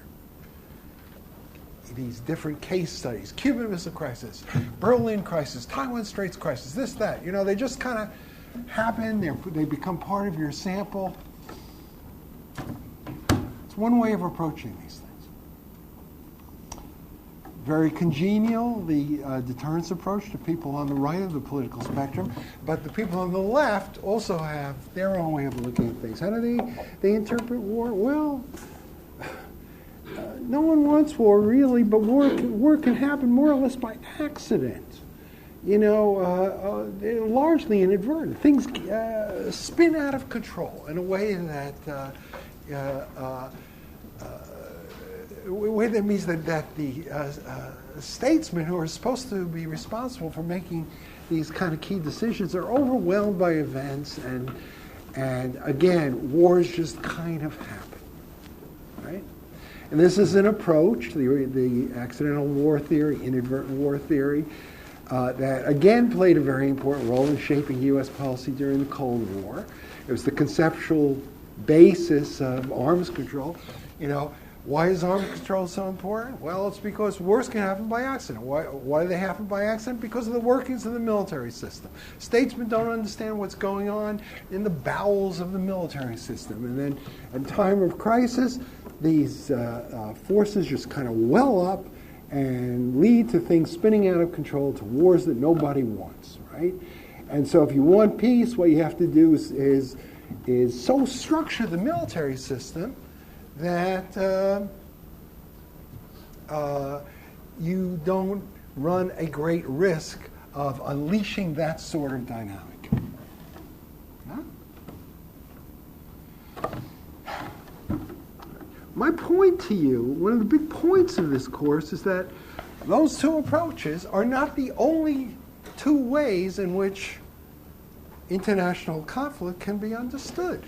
There's this third way that does not view these events as simply random, as just kind of strung out over time. I remember when I first was introduced to the story of the early Cold War, there was like a canonical interpretation of, First there was Yalta, then there was Potsdam, then there was the Marshall Plan, and then there was the containment doctrine, and then there was, the Berlin blockade, and then there was the Korean War. It's like as though history could be understood simply by stringing together isolated events over time. And yet the key to understanding these things is to understand that these events are not isolated, that there's a story here, a story with a certain logic to it. One thing leads to another in a way that's comprehensible. Right? There's a momentum to events. There's a logic to events. Right? And the whole art of understanding what makes for war is grasping what that logic is, why it is that one thing leads to another, why it is that things are mounting up, why it is that there's a story here, a story with a plot to it, so to speak. Okay? That's why we're interested in the story of the early Cold War. We want to see that there's, it's not just random events. That, the Soviets just throw out the Berlin blockade in 1948, which I'm going to be talking about later today, because they happen to be aggressive. Right? It's to be understood in the context of how things had been developing and the sorts of policies that the Western powers had been pursuing. Right? What is the logic underlying this story?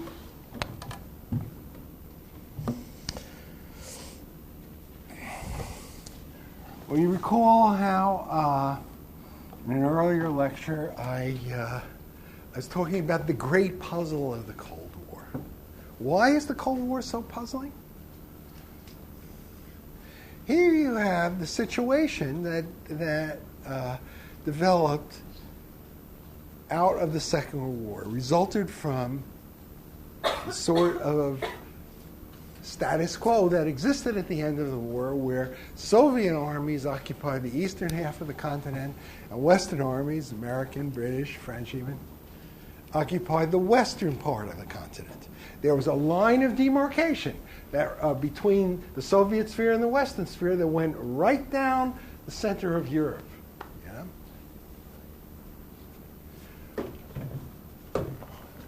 Given this situation, why should there have been a problem?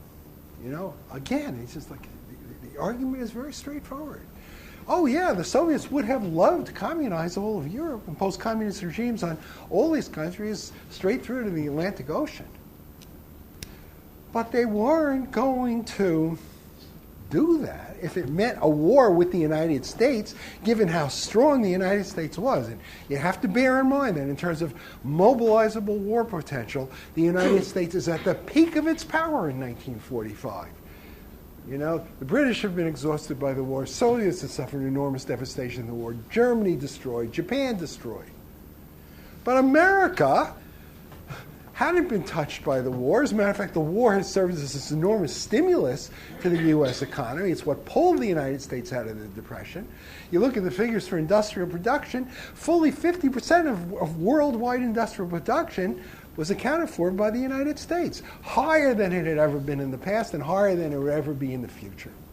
I mean, and this is not even to mention the fact that the United States had a monopoly over the atomic bomb. It's just, the United States, very strong country.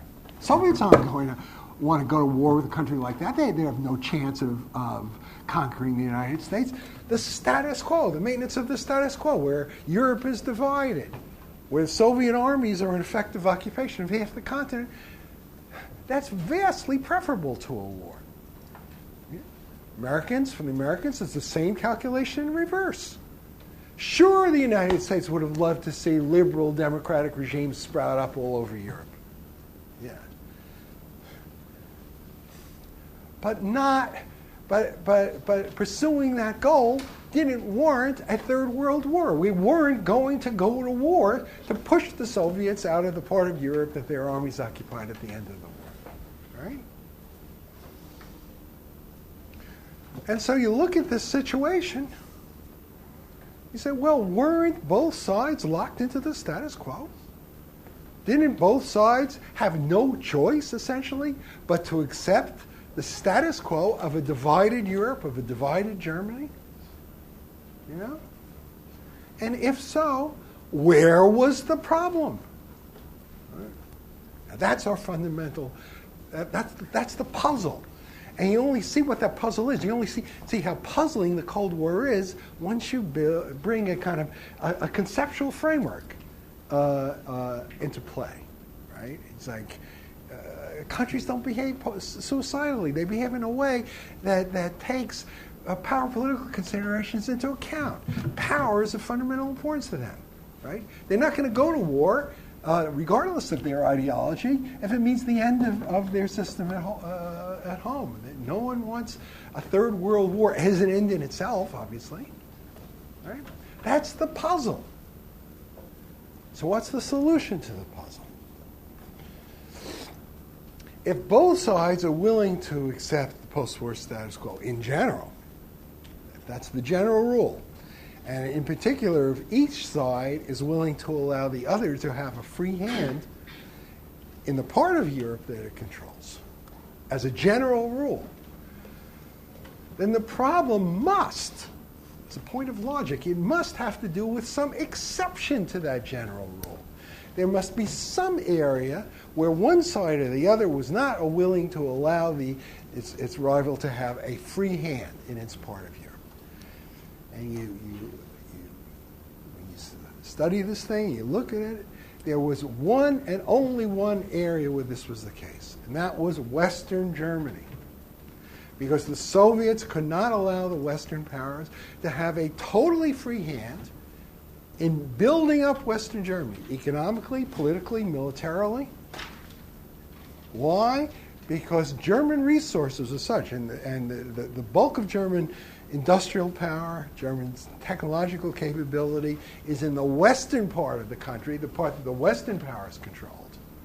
The Eastern Germany being much more heavily agricultural, right? To allow the Western powers to simply build up Western Germany, allow the Germans to create a state of their own, to recover sovereignty, control over their own destiny, the ability to build up whatever level of military power they were capable of,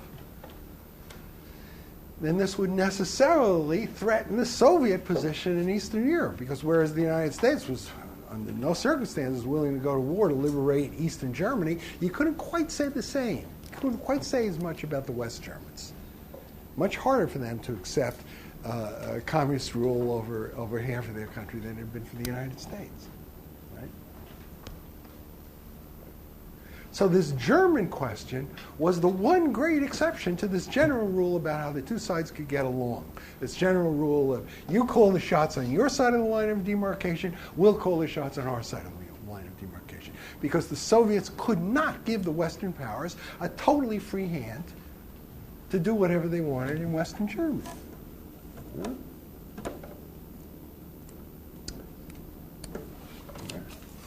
So then what happens?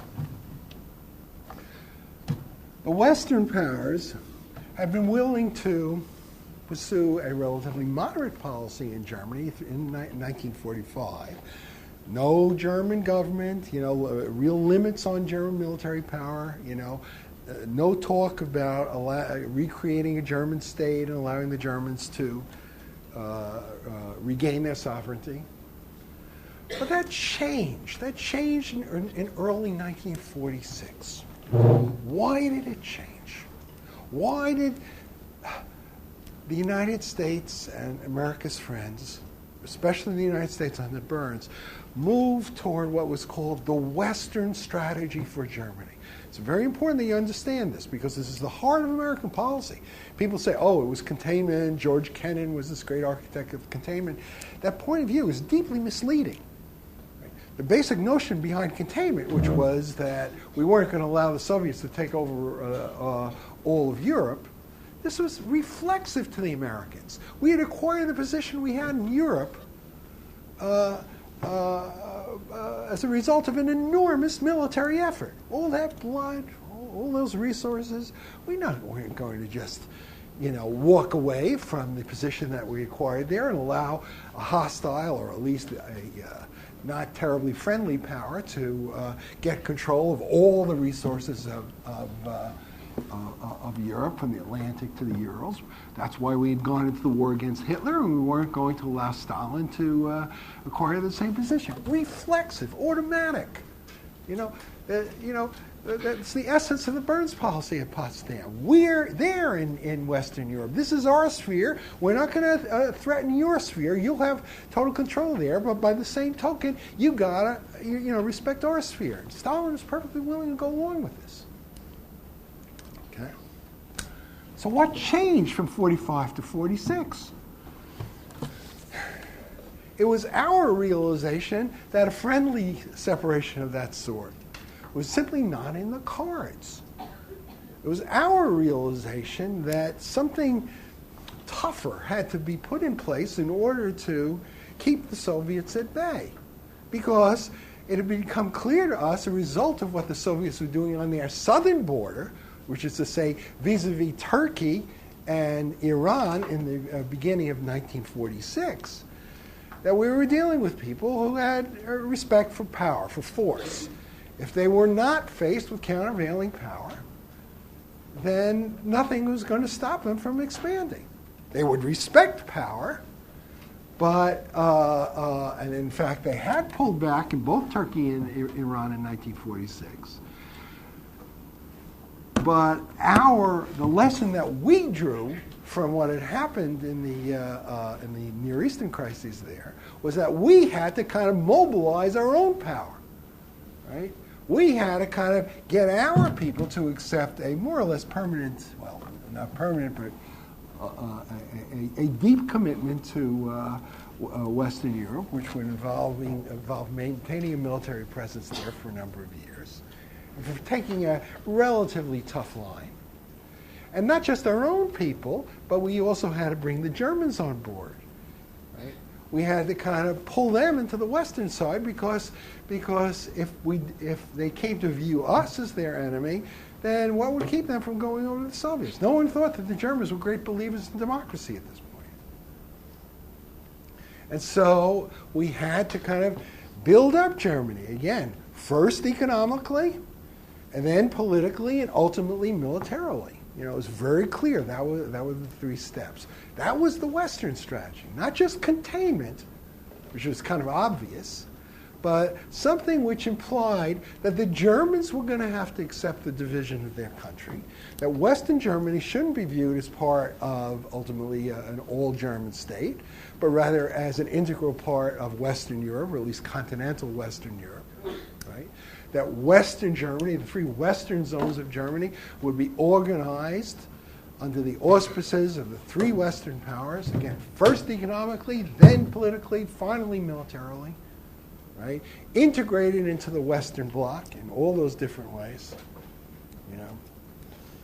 That West European economic and ultimately political structures would have to come into being. These were the elements of the Western strategy. That was not obvious. That was not a reflex. That was a conscious, creative political decision, right? Because people, among other things, people were trying to deal with this whole issue of how can you make sure that the Germans sided with the West, and indeed that German power was integrated into the overall power of the Western bloc as a whole, without creating a new German problem, without making the Germans so strong that they could cause a new war, right? So you needed structures that would limit German power and integrate Germany in the West. Structures which would also limit the power of other Western countries like France, right? These are not obvious concepts, but the Americans in 1946 moved in a very overt way toward adopting this Western strategy. Okay? And what was the effect of all of this? Trigger a Soviet response. Soviets are worried. The Americans had to kind of play up to the Germans to get the Germans to side with the West.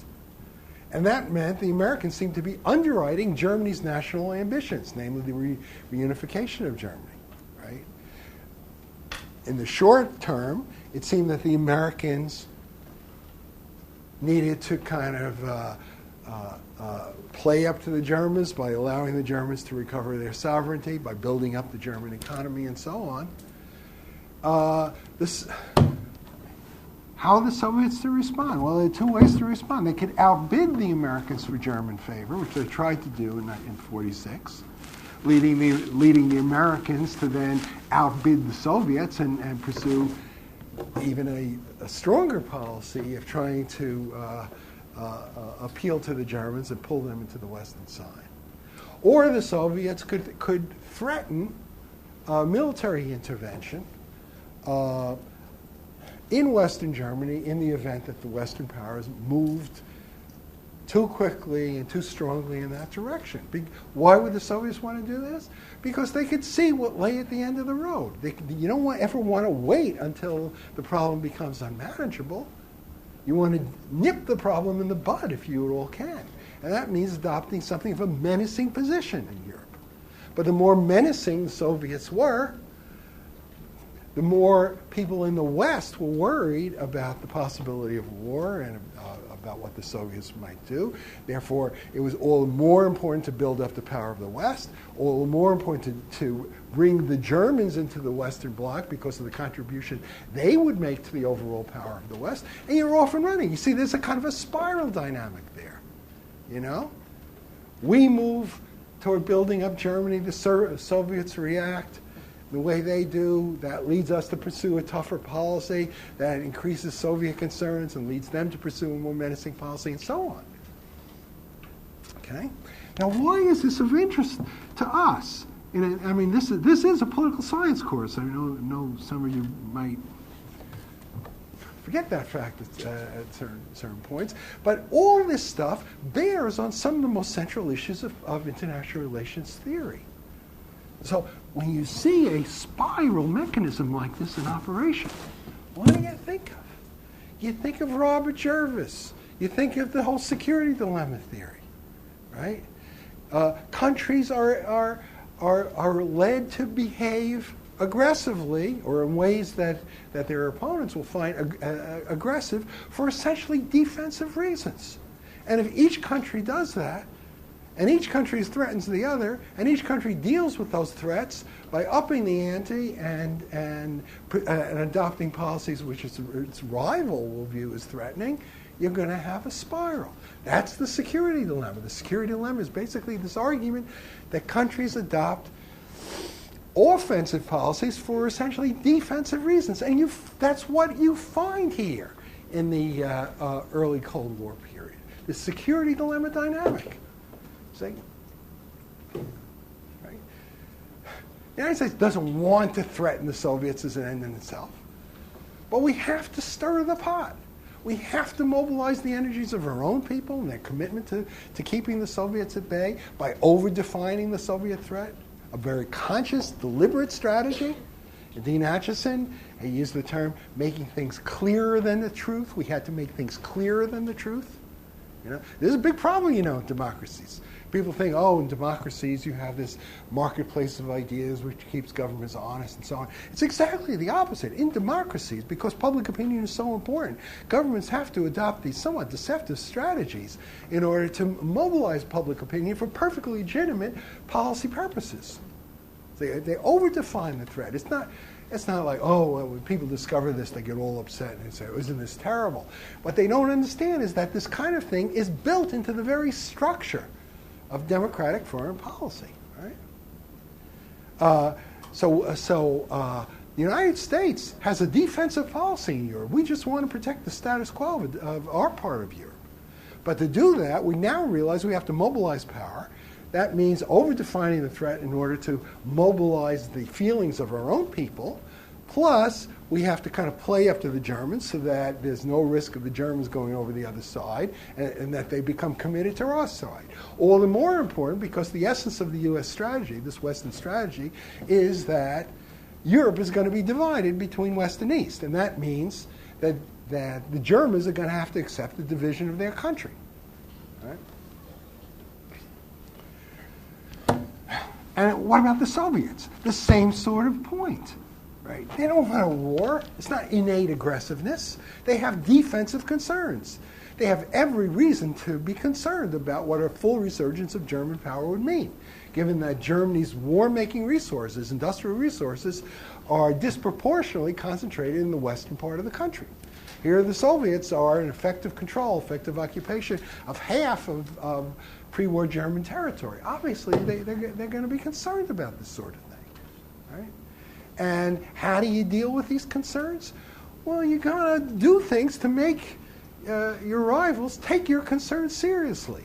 You have to kind of pursue a more offensive, more aggressive sort of policy, right? That's the security dilemma, right?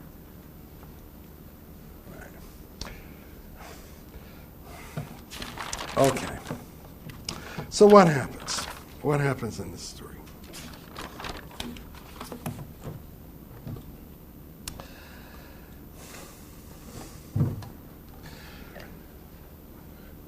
Last time I talked about 1946, 1947, how there was movement along the path charted by the Western strategy, halting. Burns in 46 had been more willing to accept it than his replacement, General Marshall, in 1947. Marshall didn't believe that the country could sustain a Cold War posture indefinitely, and he was worried about the effect that a deepening crisis with the Soviet Union, a great deterioration of relations with the Soviet Union would have on the general political situation, because his fear was the worse relations were between the Soviet Union and the West, the more able the Germans would be to play off East against West. It didn't even they didn't even need a state to do this. And in order to avoid putting the Germans in that sort of position and giving the Germans that kind of power, Marshall tried hard to reach an understanding with the Soviets. This is the meaning of the Moscow Conference, a very long conference, it lasted like 2 months in the spring of 1947. Right? But there was no viable settlement that the two sides could work out. So what are you going to do? Create a unified but weak Germany? Well, you'd have a power vacuum in the center of Europe. How are you going to stabilize things? And if you say, well, no one can intervene in Germany and let the Germans determine their own fate, then this unified German state would then be free to build up its own power. So the problem then wouldn't be German strength or German weakness, but rather German strength. And then you'd be off and running again like you were after the First World War. Saying neither of those things is palatable. And so it's not surprising that they didn't reach a settlement at Moscow. But Marshall came back convinced that Stalin wasn't interested in a settlement. And this is what led the U.S. government to move another step ahead on the Western strategy, which was the economic reconstruction of Western Europe. That's the meaning of the Marshall Plan, decided on pretty much as soon as Marshall got back from Moscow. And the Marshall Plan, which implied a bloc system and growing tension between East and West, led to a further deterioration of U.S.-Soviet relations. This is the period of the two camps doctrine. And the Soviets are thinking in terms ultimately of a new war with the West. The key figure here was a Soviet official named Zhdanov, who gave an important speech along these lines in late 47. There's one last stab at seeing if something could be worked out that the two sides could live with. This is the conference held at London in December of 47. The historian who's worked most on this, a French historian named Cyril Buffet. He called this the Conference of No Return. Right? The London Conference made it abundantly clear that a German settlement was not in the cards. That the two sides now were kind of at each other's throats, at least rhetorically. And that all these hopes of 1945 for an amicable divorce, no chance of that. And so Marshall, he was like fed fed up with the Soviets at London, and he broke up the conference and says, no point in even discussing this stuff anymore. And the basic decision was made by Marshall, together with the British Foreign Secretary, Ernest Bevin, and the French Foreign Minister, Georges Bidault, to move ahead toward the creation of a West German state. Right? And that's exactly what happened, 48-49. So 48-49 is dominated by these three interlocking stories. The whole process leading to the creation of a West German state called the Federal Republic of Germany. The key decisions here, the basic framework for the new West German state. The decisions were made at another conference in London in June of 48. So these are called the London Recommendations. And then the ball was put in the Germans' court. But within those guidelines, they would work out arrangements for the establishment of the state. Finally, a constitution, which they didn't call a constitution, because the term constitution would underscore the fact that this is a final settlement, that the West German state was permanent, and the Germans wanted to maintain the fiction that it was simply a provisional solution. They call it the basic law, right? Grundgesetz in German, right? And when the Constitution was adopted, there were elections, and finally, a new West German state is brought into being in the spring of 1949. Right?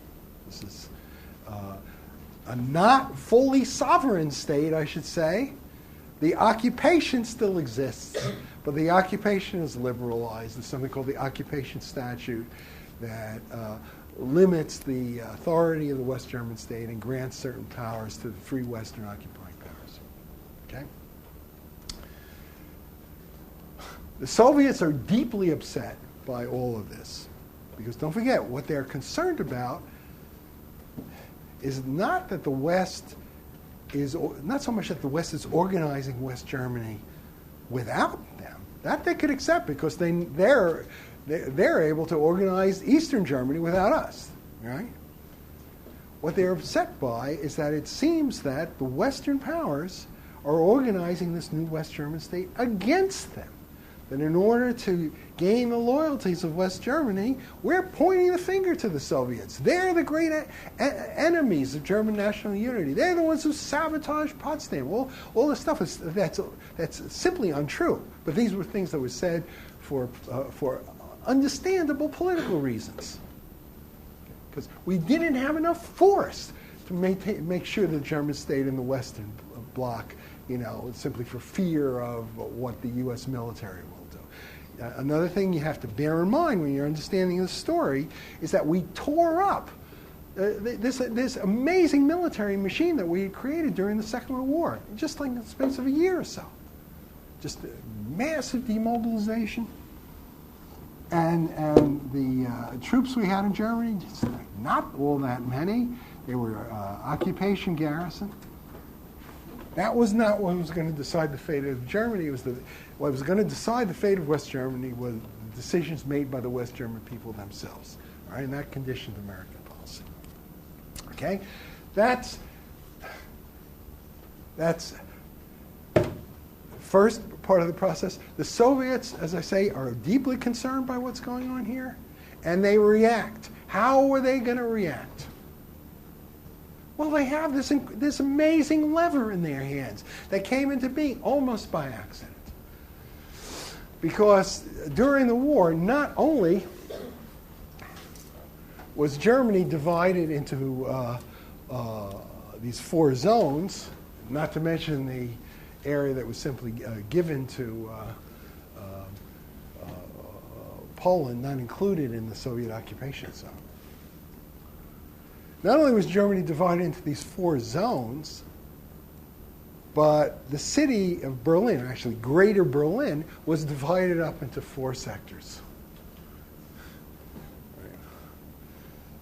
Actually, I remember seeing this thing with Bob Hope was a famous comedian from this period, and he had this thing. He would go around entertaining the troops, and he was in Berlin entertaining the troops in the American garrison there at this time. And the great songwriter Irving Berlin was with him. And Irving Berlin insisted on being called Irving Jones.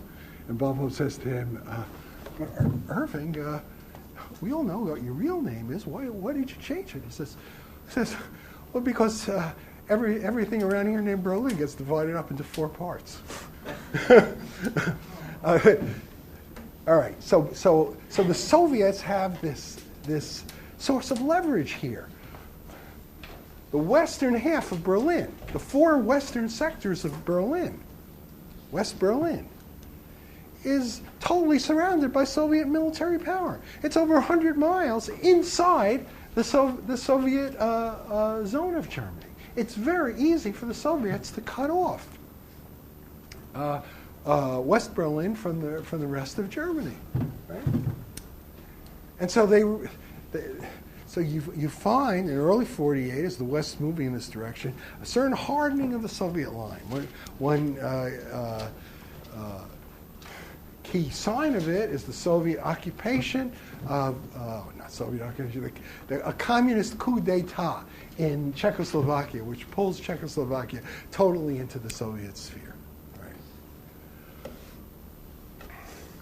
That's early '48. And the Soviets react to the London recommendations and the beginning of the process leading to the creation of a West German state by laying on a blockade of West Berlin. All right? This is the famous Berlin blockade of 1948-1948. What's the Soviet goal here? To kick the Western powers out of West Berlin? Quite clearly not. That is not what they wanted. Certainly they did not want a war. I should say, how do we know that they didn't want to force the Western powers to leave West Berlin? They didn't even want to make the blockade particularly effective.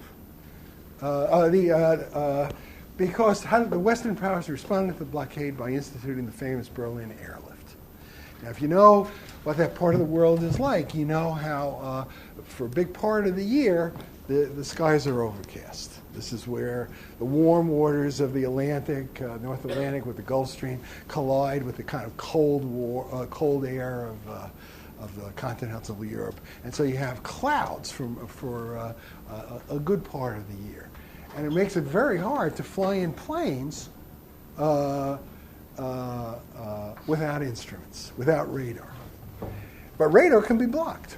It's a very easy thing, nonviolent thing for the Soviets to simply block the radar. Not only did they not jam the radars that were making the airlift possible, but they actually cooperated with the Western powers in managing the air traffic into Berlin. There was something called the Berlin Air Traffic Center that continued to operate throughout the Berlin blockade. It was a political gesture, say, the blockade. The goal was to get the Western powers to take Soviet concerns about Germany seriously and to negotiate with them about this. Right? Berlin blockade, just like the Berlin crises of the 1958 to 1962 period, were not about the city of Berlin. They were about Germany. Important point.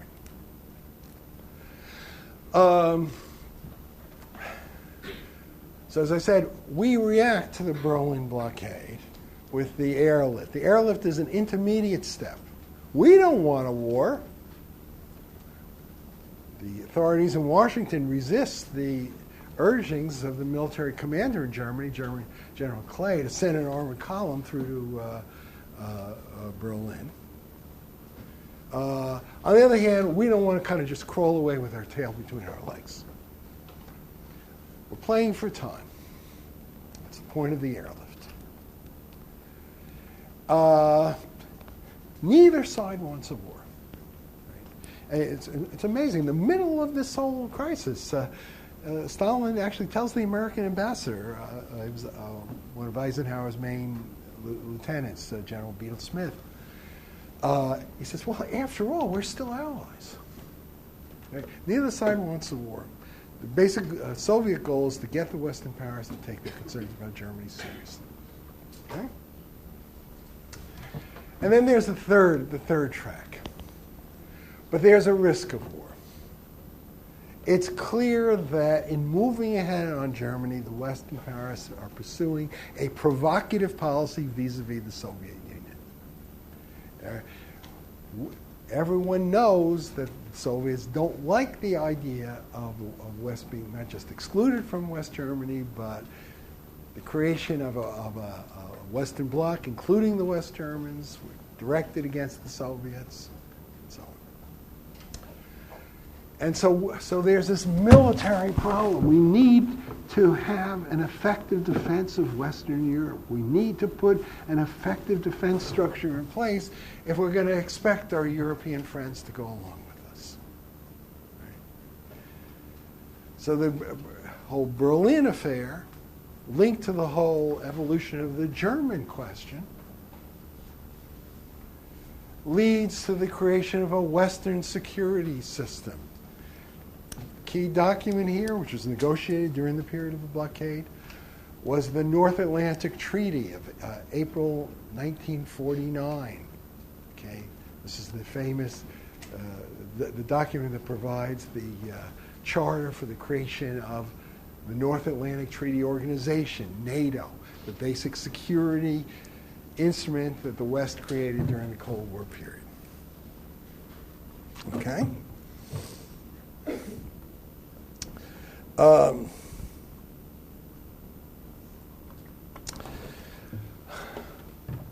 the United States, this is not meant to be a permanent commitment. We're not out to create a permanent American military presence in Europe. This is supposed to be a temporary expedient, NATO. The long-term goal should be, in the American view, the creation of a power mass in Western Europe that's capable of balancing the USSR on its own without direct American support. We're not out to create an American empire. American military presence in Europe is viewed as a burden. These people, the West Europeans, they're the ones who should carry the burden of their own defense. Right? They have the manpower, they have the technological, economic resources to defend themselves, if only they would come together. Right? And so one of the great themes in American policy during this period is European unification, meaning the unification, first economic, then political, then military, of continental Western Europe. The heart, not including Britain, in other words. The heart of this would be some sort of Franco-German understanding. All right? Suppose something like that came into being. Here's the problem. And the Americans then pulled back. What's then going to keep the Germans in line? What's going to prevent the Germans from saying, okay, now we're going to develop our own power and put it under our own national control? There may be formal limits on German power, but you can only do this thing on the basis of equality, so there have to be the same sort of limits on the French. It's like, how could the French keep Germany down in the absence of American military power? Right? People aren't thinking along those lines. And from the Soviet standpoint, all this is deeply troubling. It's like, the Soviets could accept a system where German power is contained within this larger structure dominated by the United States. But it's by no means clear that the Americans are willing to go along with that sort of arrangement. It seems that the Americans are moving toward a structure where the West Europeans, and above all the West Germans, are able to build up their power so that they would be able to balance the Soviets on their own. But once they build up their power, what's to keep them from using it to support a policy aimed at fundamental change in the status quo? Okay? Okay. The crisis runs its course in 48-49. By the spring of 49, it ends. The Soviets lift the Berlin blockade, NATO treaty is signed, a West German state is brought into being. The Soviets respond by creating their own little puppet state in their zone of Germany. It's called the They called it the German Democratic Republic. The West, for years, it was called the so-called German Democratic Republic. Well, you might say that should be it. Chance for peace. Soviets had objected to what the West was doing. Now they, in effect, accepted it. They accepted this situation based on the formal division of Europe into these two blocs, NATO. The Soviets would respond a few years later with the creation of the Warsaw Pact, organizing their own bloc under their own military control. Right? Formal division of Europe, both sides could live on that basis, accept that sort of arrangement. Right? See, in a sense, what we're doing here in this course is we want to understand how it was possible for a stable peace to come into being during the Cold War period. And we look first in 1945, the Burns strategy of amicable divorce, the policy pursued at Potsdam, and so on. What, you think, well, this should have laid the basis of a stable peace, an arrangement both sides could live with. Didn't work. Why didn't it work? We talked about all these things. This is the second chance for peace. Formal division of Europe between East and West. Division of Germany, establishment of the two German states, establishment of NATO, ultimately the Warsaw Pact as well. Formal structures in place. Well, didn't this mean everyone, after a bit of kicking and screaming, had basically accepted, what had happened? Is that the meaning of the end of the Berlin blockade? The answer is, well, it didn't happen. Because about a year later, the world moved into what I view as the most serious crisis of the entire Cold War period, the crisis of the winter of 1950-51, when the world came closest to Third World War, worse even than the period of the Berlin and Cuban crises in the early 60s. This is in my view. Why didn't it work? What went wrong? Same kind of question we applied for 45, 46. What had happened? The answer is there was no deep political understanding between East and West. The Soviets hadn't accepted what the Western powers were doing. They didn't like it. But they put their objections on hold because they couldn't go any further than they had in terms of challenging what the West was doing with West Germany for military reasons. Right? A stable peace depends on a political understanding. The Soviets held back now not because they were willing to go along politically with what the West was doing. They felt like they had no power basis in military power for challenging what the West was doing. Okay? Why did they think that?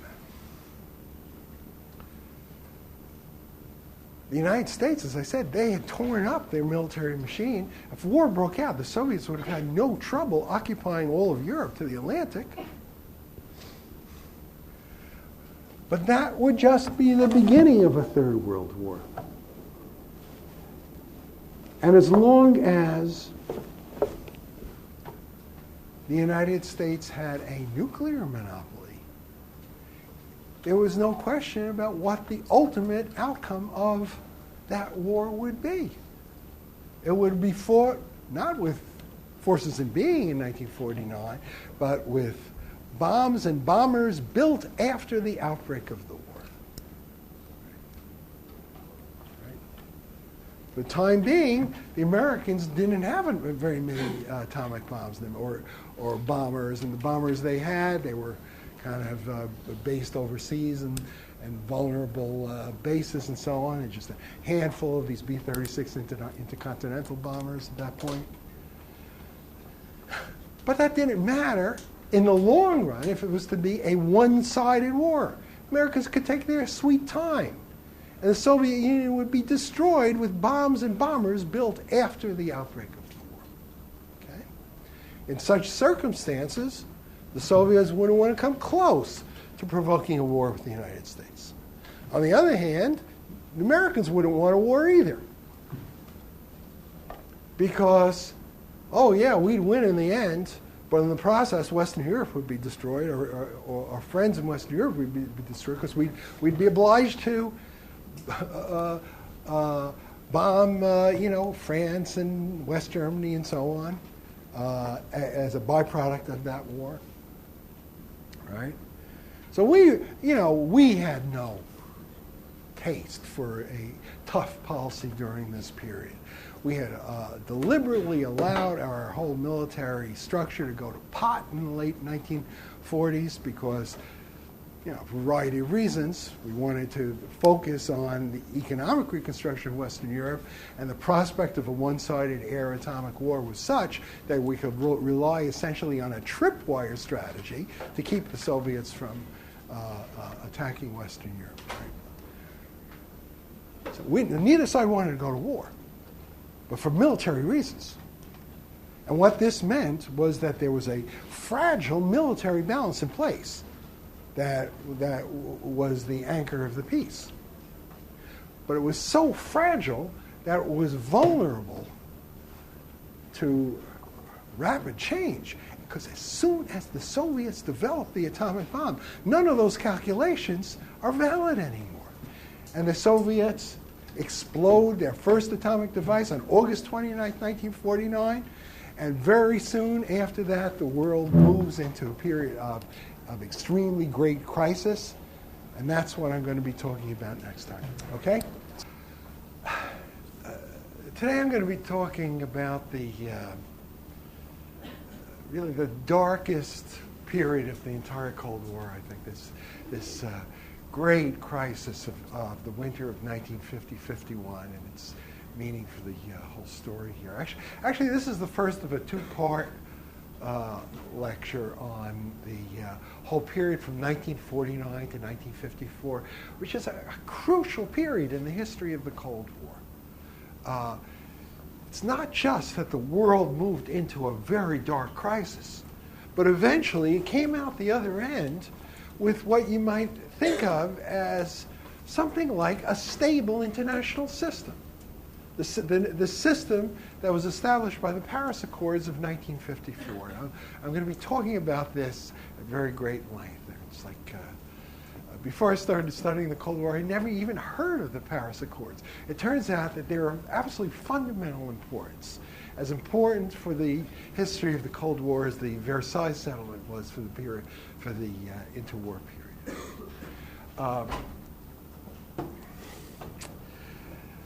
Why is this story important? It's like, because the Paris Accords, one might think, should have laid the basis for a stable international system. Right? A chance for peace. In fact, this was the third great point in the history of the post-World War II period where you might have thought that the basis for a stable East-West political relationship, the basis for a stable great power peace was being laid. First time, 1945, the understanding that Burns and Stalin had reached in the second half of 1945, first at Potsdam and then reaffirmed at the Moscow Conference in December of 45. The whole notion of an amicable divorce, a mutually acceptable division of Europe. They would call the shots in their part of Europe. We would control things in our part of Europe. On that basis, we should get along with each other. And then we looked at why that didn't work. That was how we framed the whole analysis of the coming of the Cold War in 1946. Here you have what you might think of as a political understanding. The two sides should have, accepted things in a, relatively friendly way. Why didn't it work? That question framed our analysis of the early Cold War period. Why didn't it work? Because Soviet actions on their southern border in the Near East against Turkey and Iran, triggered a security dilemma type mechanism. It triggered the spiral of conflict. It meant to the Americans that you couldn't have a relatively friendly settlement. You know, ultimately, this settlement had to be based on power realities. That was the only thing the Soviets respected. You know, this is why, you know, Truman thought that Stalin's little crack at Potsdam about the Pope, you know, how many divisions does he have, was so revealing. The only thing these guys respect is force, military power, right? Why were they moving against their South? Because the Americans hadn't made it clear that they were throwing their own power into the balance. It was just the British. The British were totally exhausted. It was only when the Americans in 1946 made it clear to the Soviets that this was a fighting issue, that the Soviets drew back, right? And that led to this total transformation of American thinking about how we should proceed. We needed to generate power, countervailing power, to keep the Soviets at bay. You couldn't do this thing in a relatively friendly way. And to generate power, you had to mobilize the energies of your own people by over-defining the threat, you know, making things, in Dean Acheson's famous phrase, clearer than the truth. And also taking actions that would draw the Germans into your sphere, because the basic strategy that you were pursuing was a strategy premised on the division of Germany, the creation of a West German state, you know, not a unified German state. So the fear was, oh, the Germans aren't going to like this. So you had to kind of outbid the Soviets. Point the finger at the Soviets. They're the great enemies of German national unity, not us. We basically support the right of self-determination, right? Ignores the whole thrust of American policy at Potsdam and beyond. Okay? That was the way we framed that first chance for peace, 45, and then what happened in 46. And then, in the lecture last time, we looked at a second chance for peace. Okay, so there's this whole problem, the early Cold War. It's because the security dilemma is triggered. You have the spiral of reactions. Everything culminates in the Berlin blockade. Berlin blockade, why was that important? Because it was the German question that was at play there. This was the way the Soviets had of forcing the Western powers to take their concerns about Germany seriously. You know, they didn't like the fact that the West was organizing West Germany against them, pointing the finger at them, suggesting that German national aspirations would be underwritten ultimately by Western military power. You know, going along with a resurgence of German power. You know, first, you know, getting the German economy back on its feet. You know, that was a big part of the meaning of the Marshall Plan. And then setting up some sort of political structure within Germany. Ultimately, the creation of the Federal Republic of Germany, the West German state. Right? And then ultimately, the notion was, and it was quite clear, this was implicit and sometimes explicit in the Western strategy for Germany, the creation of a West German army that would be integrated into the Western Bloc as a whole. Right? Soviets, these are deep sources of concern. So the Berlin blockade, on their part, should be understood in defensive terms. Right? Americans, are they aggressive? No, American policy is essentially defensive also. Right? We're not interested in throwing the Soviets out of Eastern Europe. We're interested in making sure that there's a counterweight to Soviet power in Europe by building up the overall power of the West. Right? It's a policy that looks toward the stabilization of the status quo. Nevertheless, you could have a clash, a very serious clash that, you know, results from the confrontation of these two essentially defensive strategies. That's the security dilemma. Security dilemma in action. Okay? And then we saw how that ran its course. 1949, the Berlin blockade is ended. The West German state is created. The Soviets create their own state in East Germany, German Democratic Republic it was called. NATO comes into being at about the same time, April 1949. Soviets ultimately respond by creating their own equivalent military organization in the East called the Warsaw Pact. Right? Formal structures are now in place. NATO, the two German states, and so on. Soviets seem to have signaled their acceptance of that new structure, a formally divided Europe, right, by ending the Berlin blockade. Second chance for peace, question mark. No, it doesn't work that way, right? Why did it fail? That question then serves as the framework for the analysis of the post-1949 period. Okay?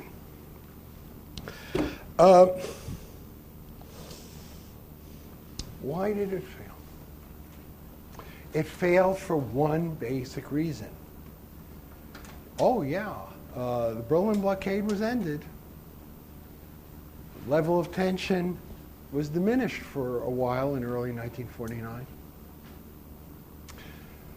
But this did not mean that a true political understanding had been reached. And you can only have a stable peace if the two sides agree in the political sphere on what that they reach a political accommodation with each other. Right? The Soviets still were not deep down accepting what the Western powers were doing with Germany. This remained a very, very fundamental concern of theirs. Who could tell how far the Western strategy would go? Who could tell how much power the Germans would get? Who could tell what the Germans would do once they became strong? Or whether the Western powers might feel obliged, simply in order to keep the Germans in their camp, to underwrite these German national aspirations. Right? Didn't it make sense for the Soviets to worry about these things? Again, purely defensive reasons. Didn't it make sense, therefore, for them to think in terms, maybe we got to nip the problem in the bud. Maybe we can't wait until it gets totally out of hand. All right? So those concerns remain intact. But they don't lead to a confrontational policy. Why? Because the military environment at this point is such as to not make it possible for the Soviets to pursue, a hard-line confrontational policy. And what is the key military reality at this point? Americans don't have very much in terms of forces in being, ground forces and so on. What we have is one big trump card. This is the nuclear monopoly. Nuclear monopoly was so important that it meant that we didn't really need a big military establishment in the late 1940s, We could afford to reallocate our national energies away from the military and toward, taking care of our own people. This whole generation, basically my parents' generation, the generation of World War II, these people, they were beginning to, buy homes in the suburbs and cars and refrigerators, and a little later televisions. They wanted all this kind of material goodies that they hadn't had for the last, since the 1920s, basically.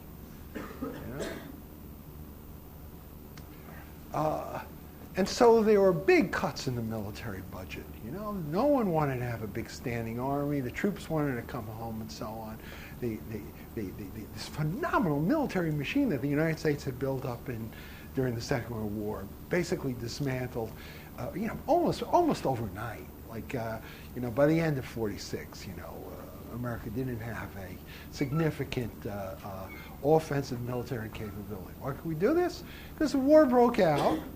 If a war broke out, we'd win in the end. We'd win with bombs and bombers that we would construct after the outbreak of the war. We didn't even have a substantial nuclear capability or an air atomic capability. Right? We didn't, a handful of bombs took a long time to assemble, and then once you had them, you would have to worry about delivering them. How are you going to deliver them? Well, you needed to deliver them from bases relatively close to the Soviet Union if you're going to have an intensive bombing campaign. But those bases could be neutralized by Soviet ground forces fairly early on in the war. Then you'd have to fight the war with these intercontinental bombers. We only had a handful of them, these B-36s, huge bomber, huge aircraft. And then you'd have to kind of penetrate Soviet air defenses and these big lumbering bombers that are traveled thousands of miles, penetrate Soviet air defenses. And then who even knew what targets to hit? You didn't have any decent intelligence. They had captured some aerial photography that the Germans had conducted during the war. That was about it in the late 1940s. This meant that if a war broke out, in the words of an important American document from the late 1940s, we wouldn't be able to do more than bruise the Soviets in the initial attack. Why? It's like, well, didn't these people know how powerful atomic bombs were? Answer: they knew better than a lot of people today, because they knew that these early atomic bombs, of the sort that had been dropped on Japan at the end of the war, in the kiloton range, that is to say, equivalent to something like 12 to 20,000 tons of TNT. Right? These bombs were weapons of relatively limited power. Basically, they could level a square mile, something like that. But you drop one of these bombs on, you could level UCLA and maybe adjoining parts of Westwood, but they're nothing like the bombs that would come online, by like 1954. These great thermonuclear explosives, which were 1,000 times as powerful as these early atomic bombs. With these hydrogen bombs, these thermonuclear explosives, two or three of these things could destroy even the largest metropolitan areas. These were really just enormously more powerful than the early atomic bombs. The meaning of this was that if a war was to be fought only with these early fission weapons, it would go on for a long time. A country could absorb thousands of these early atomic bombs and still survive as a functioning society. That was not to be the case with thermonuclear weapons. That's why I think of this whole period from 1945 to about 1954, 52, 54, is kind of the golden age of air power, right? It was air power would still be the decisive weapon in a war. But numbers still mattered. Air defense still mattered. Where you based your weapons still mattered, because they would determine the intensity with which an air campaign would be fought.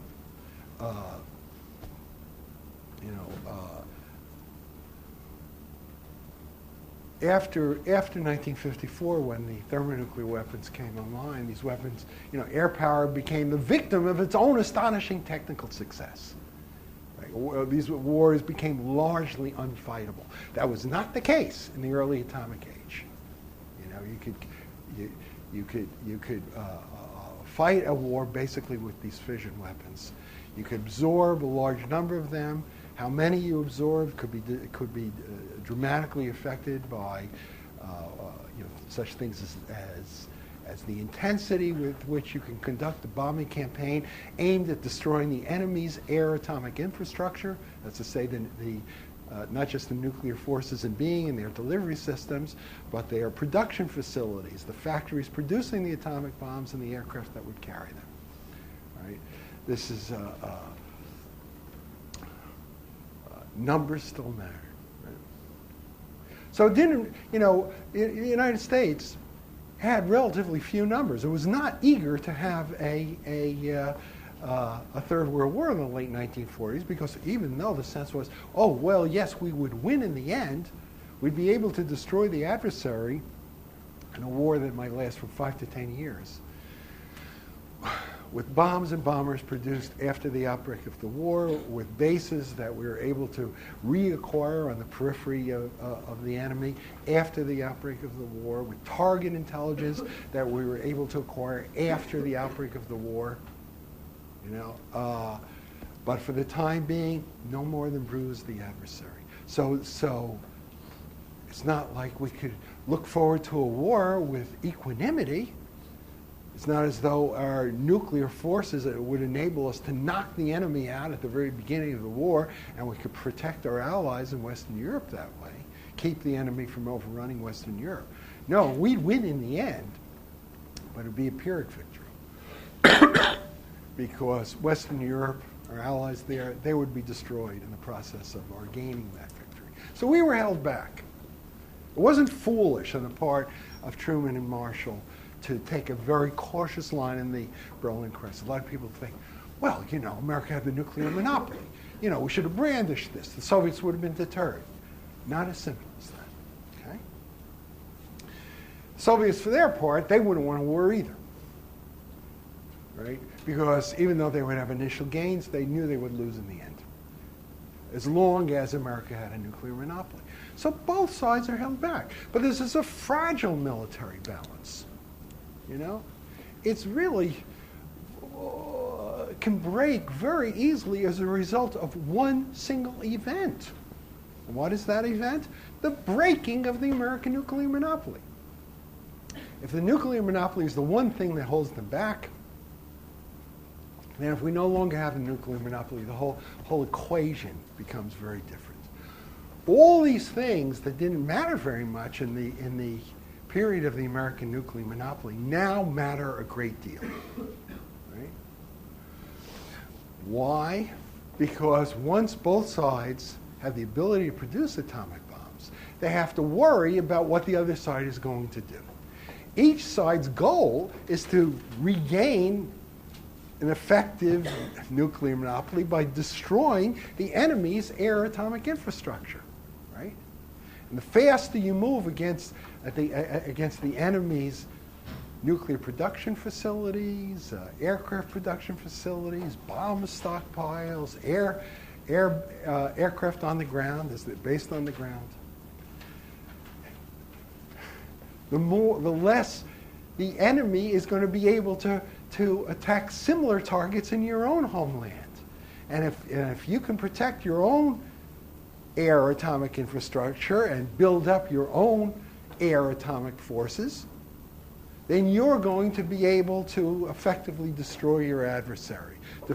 Not only prevent your adversary from building bombs and bombers of his own, but then go on to destroy the enemy's entire economy with the atomic bombs that you build after the outbreak of the war. So there's going to be a race between the two sides. Who's going to destroy the other side's ability to generate nuclear forces most quickly? Right? And in such a race, all these things that didn't matter very much in the period of America's nuclear monopoly now mattered a great deal indeed. Right? All these things. What do I mean, all these things? Target intelligence. Do we know even where the Soviet nuclear facilities are? They know where the American nuclear facilities are. America's an open society. Right?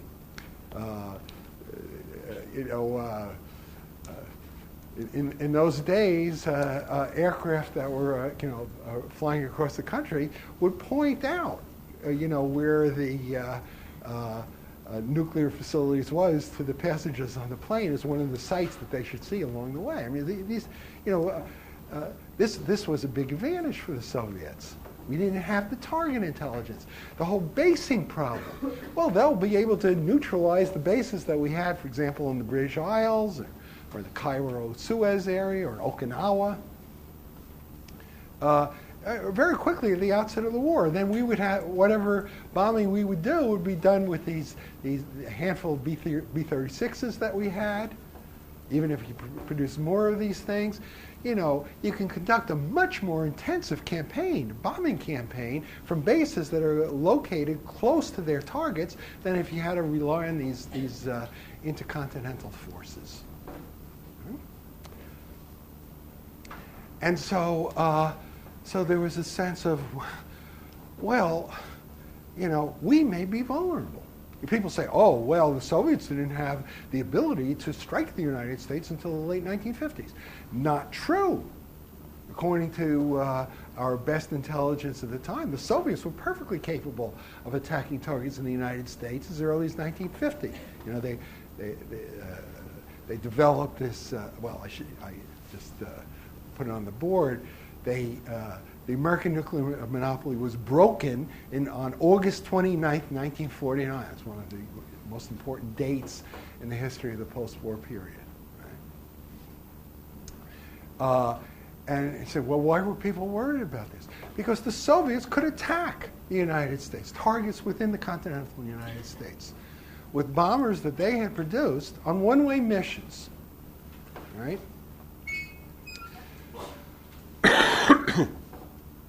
The pilot would drop the bombs and then go on to fly the aircraft and then, say, bail out over Mexico or something like that.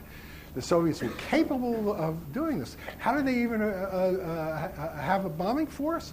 Well, during the war, the main American bomber of that period, B-29, one of these B-29s had to make a forced landing on Soviet territory. And the Soviets, they basically reverse engineered the plane. They looked, they built their own copy of the American B-29. So they had, in that way, constructed an effective bomber, which they could use to attack targets in the United States on one-way missions. Right? What all this meant was, after the American nuclear monopoly was broken, it was by no means clear that the United States could take its sweet time and then produce bombs and bombers in a fairly leisurely way and then go on to win the war. Because we ourselves would be vulnerable to attack. And if the Soviets moved more quickly against us and were able to destroy targets within the United States more quickly than we could destroy equivalent targets in the Soviet Union, they would then go on to first develop a general nuclear superiority, air atomic superiority, which would enable them to then complete the defeat of the United States with bombs and bombers that they would build, which would subsequently be able to destroy America's whole economic infrastructure. Right? We might lose the war because all of these things still mattered. It's not like the thermonuclear period. The numbers of bombs still mattered. The effectiveness of air defense still mattered. We had bases still mattered. The quality of target intelligence still mattered. Right? So the loss of the American nuclear monopoly was very important. It led people in the American government to worry about what would happen now that the United States was no longer assured of ultimate victory in a war. Yeah?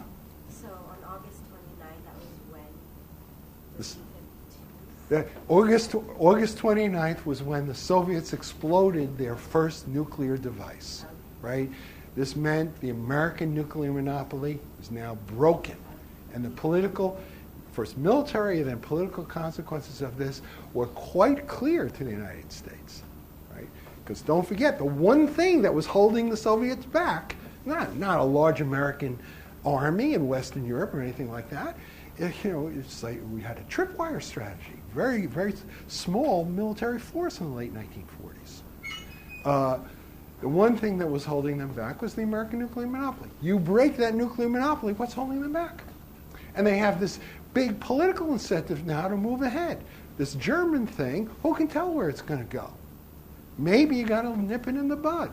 Maybe if there's going to be a confrontation with the West, maybe they should have it sooner rather than later, right? A window of opportunity was opening up for them, you see?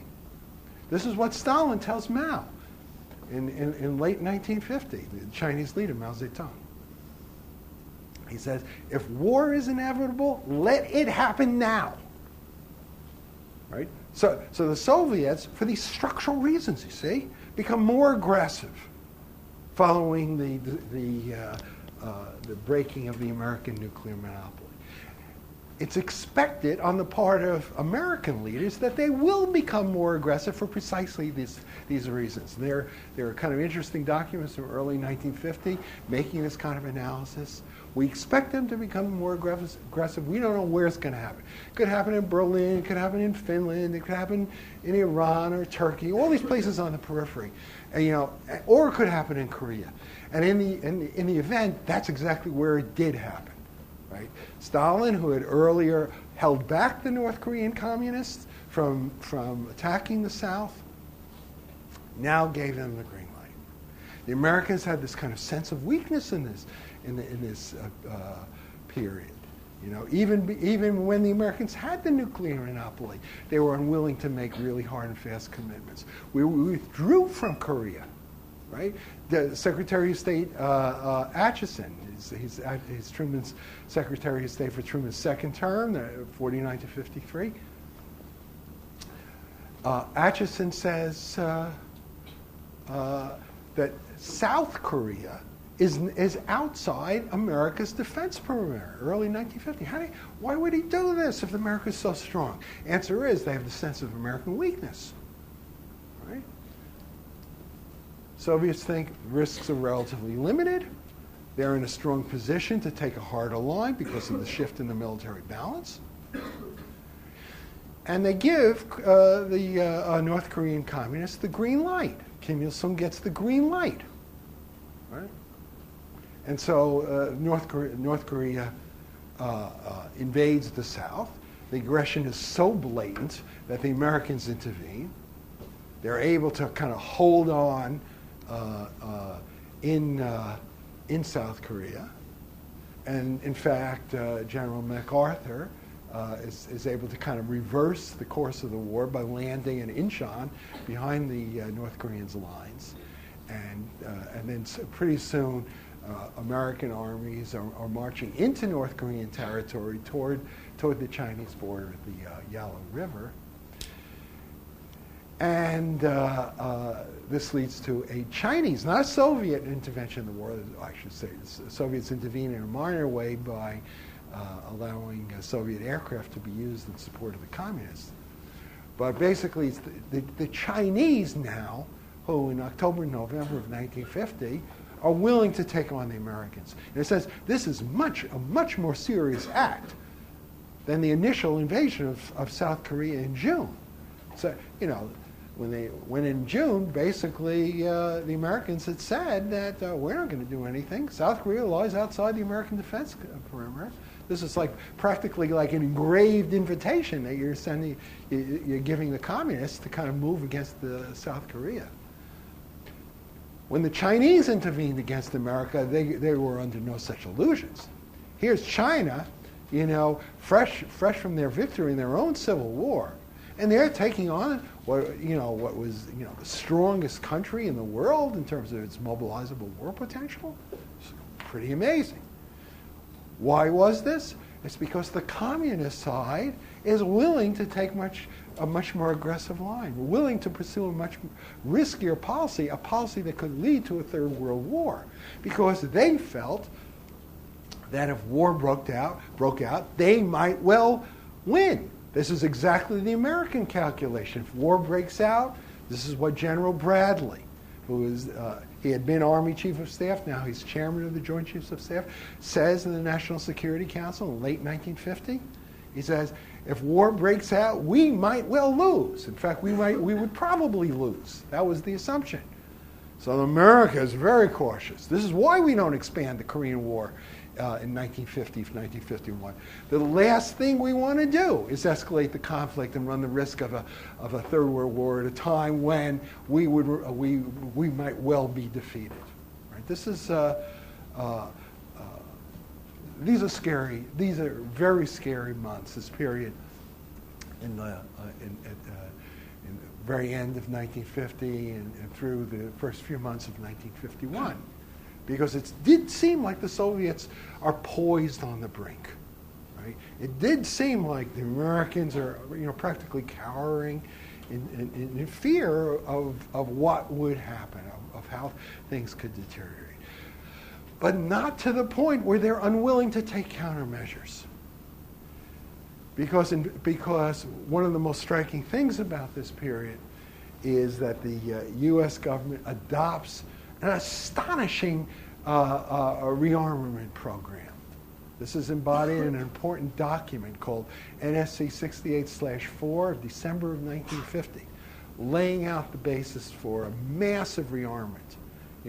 This is rearmament that is only a very, very small proportion of which is directly related to the Korean War. The bulk of it goes to building up America's overall military power, and especially America's nuclear power. Right? It's like military spending increases by like a factor of 4.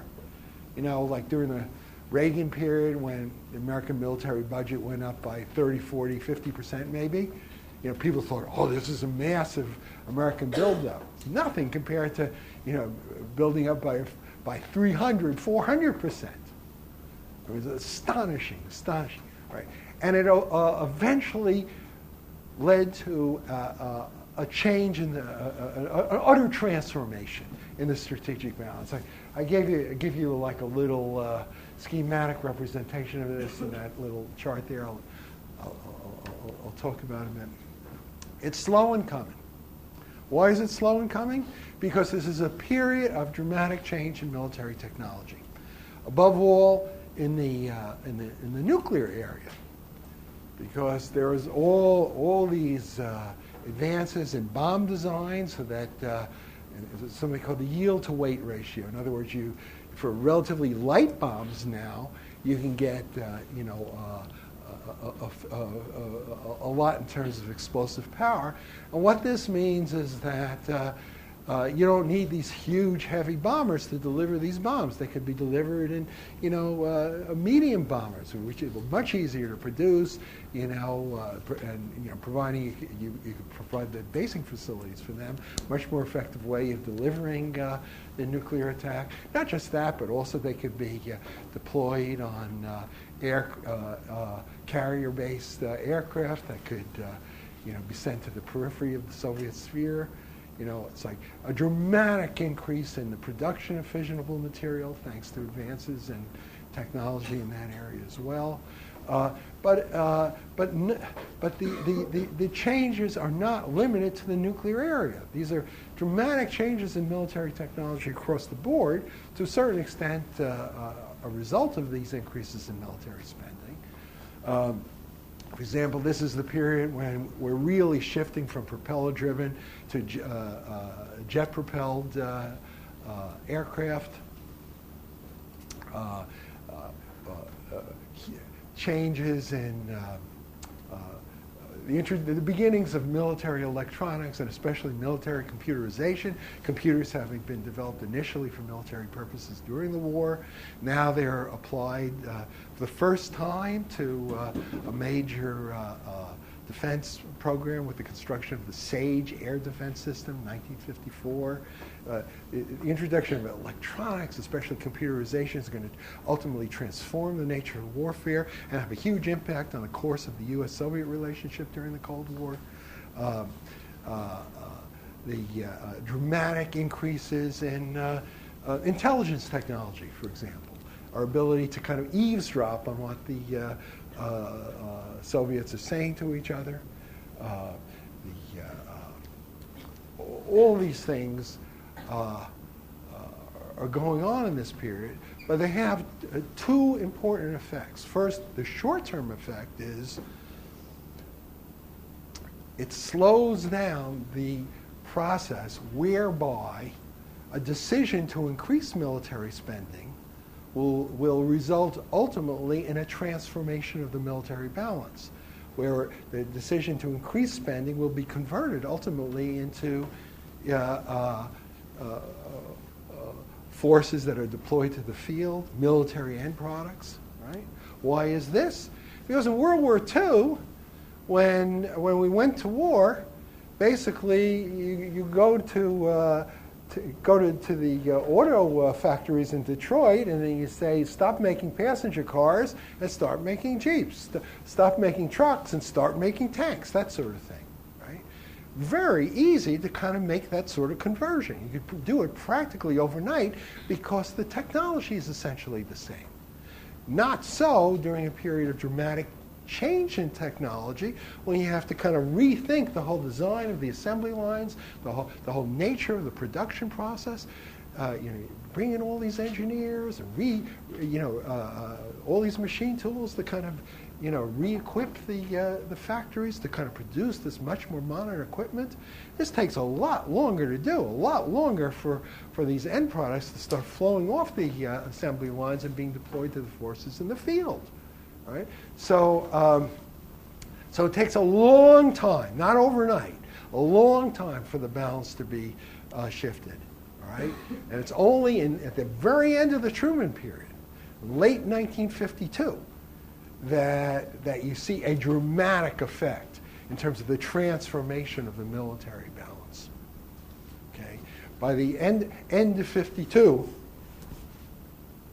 talking about this stuff longer than I thought. By the end of 52, the balance is totally transformed. Okay?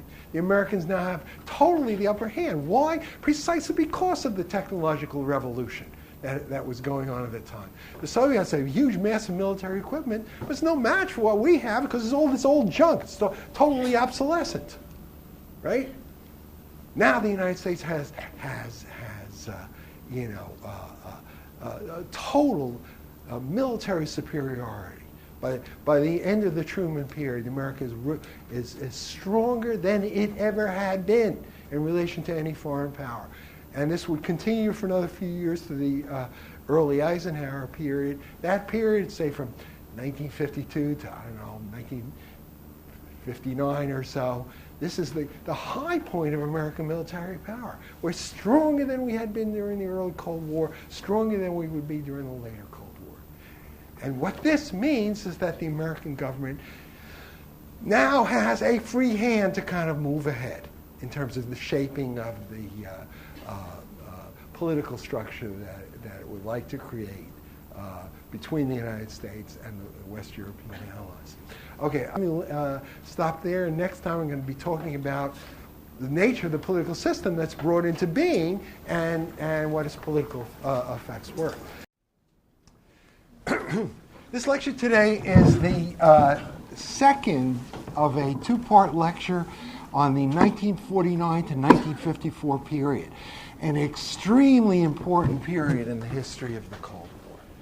Why? Because this whole story of 1949 to 54 culminates in the signing and ultimately ratification of what were called the Paris Accords. The Paris Accords of October 1954, right?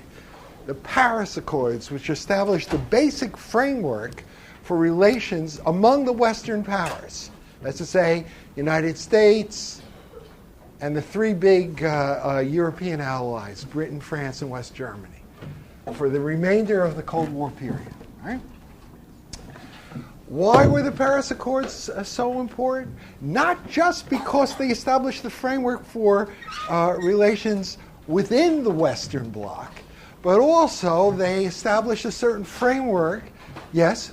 Can you enlarge the text? Well, yeah, if I enlarge it, you're going to miss the stuff at the bottom. Do you want? I'll do it that way if you like. All right.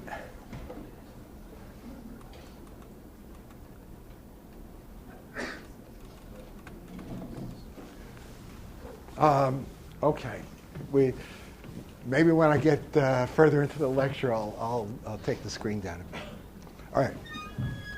It's by the way, it's also available online. It's posted in the outlines section of the website. All right. Paris Accords important not just because they established the framework for relations within the Western Bloc, but also a possible framework for a decent political relationship between East and West. That's why I titled the lecture A Chance for Peace. This is the third great chance for peace in the post-war period. And the way we're structuring the analysis of the Cold War is there were 4 times in which you could say there was a chance for peace. The first 3 times, 1945, 49, 54, all failed. They were all followed by crises, a deterioration of relations. The 4th time, under Kennedy, 1963, succeeded. Right? 3 false dawns and then 1 true dawn. That provides us a framework for understanding these things, because every time we look at a particular episode, we say, well, this carries within it the seeds of a possible East-West accommodation, a stable international order. Then what happens? Why does it fail? Until we come to 1963 and the post-63 period. All right? So that's our framework. In a sense, this 49 to 54 period is kind of the most interesting. And we were developing the analysis by simply reconstructing the story of what happened after 1949.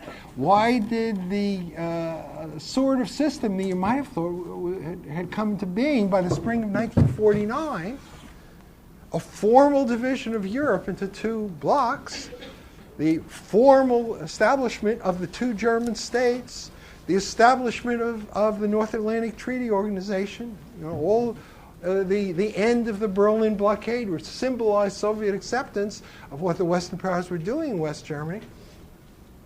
Why did this not lead to a stable peace? In fact, very soon, relations between East and West had deteriorated, and you have the very real risk of a new World War, Third World War, in the winter of 1950-51. So what happened? And the answer there was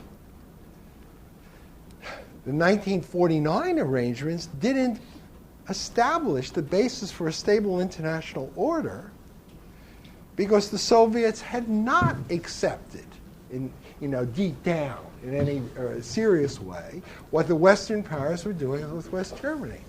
The Western strategy and the creation of the Federal Republic was another step along the Western strategy, was something the Soviets were bound to find threatening. Not because we wanted to threaten them, but because the measures we took for purely defensive purposes were bound to pose a challenge to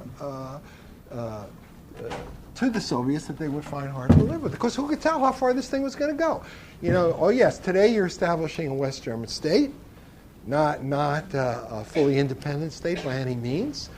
It was still under military occupation. There was something called the Occupation Statute that governed relations between the Federal Republic and the 3 Western occupying powers. Right? But who could tell what the future would hold? Eventually, wouldn't that West German state have to be given more in the way of political rights, more in the way of sovereignty and so on?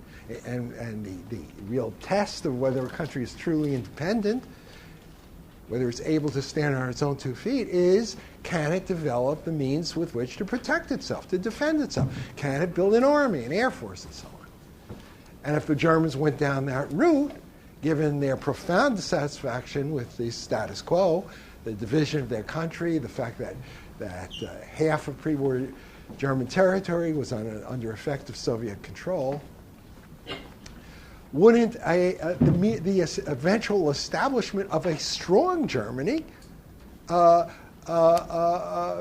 be viewed by the Soviets as deeply threatening? So who could tell how far the Germans would go once they became strong? You see, you didn't have if you were looking at this stuff from the Soviet point of view, you didn't have to worry about the Americans and the British and the French. Their true attitudes had been revealed by their behavior in the post-war period.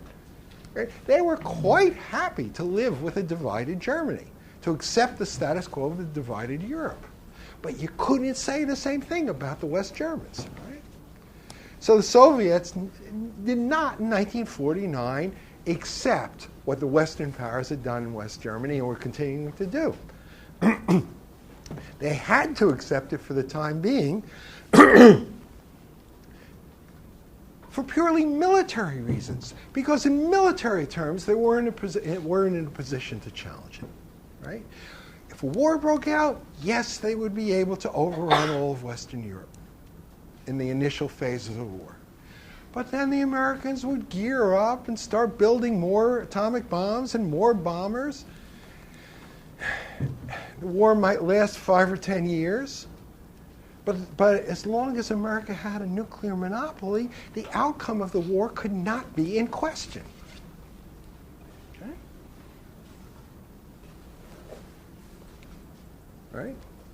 So that was why the Berlin business was put on ice, why it seemed that the Soviets were accepting things. They had to accept it because in military terms they were in a position to challenge it. Right? The defense of Europe, however, rested on a very narrow basis, the American nuclear monopoly. It was for that reason that the United States could afford to rely on a tripwire strategy for the defense of Western Europe.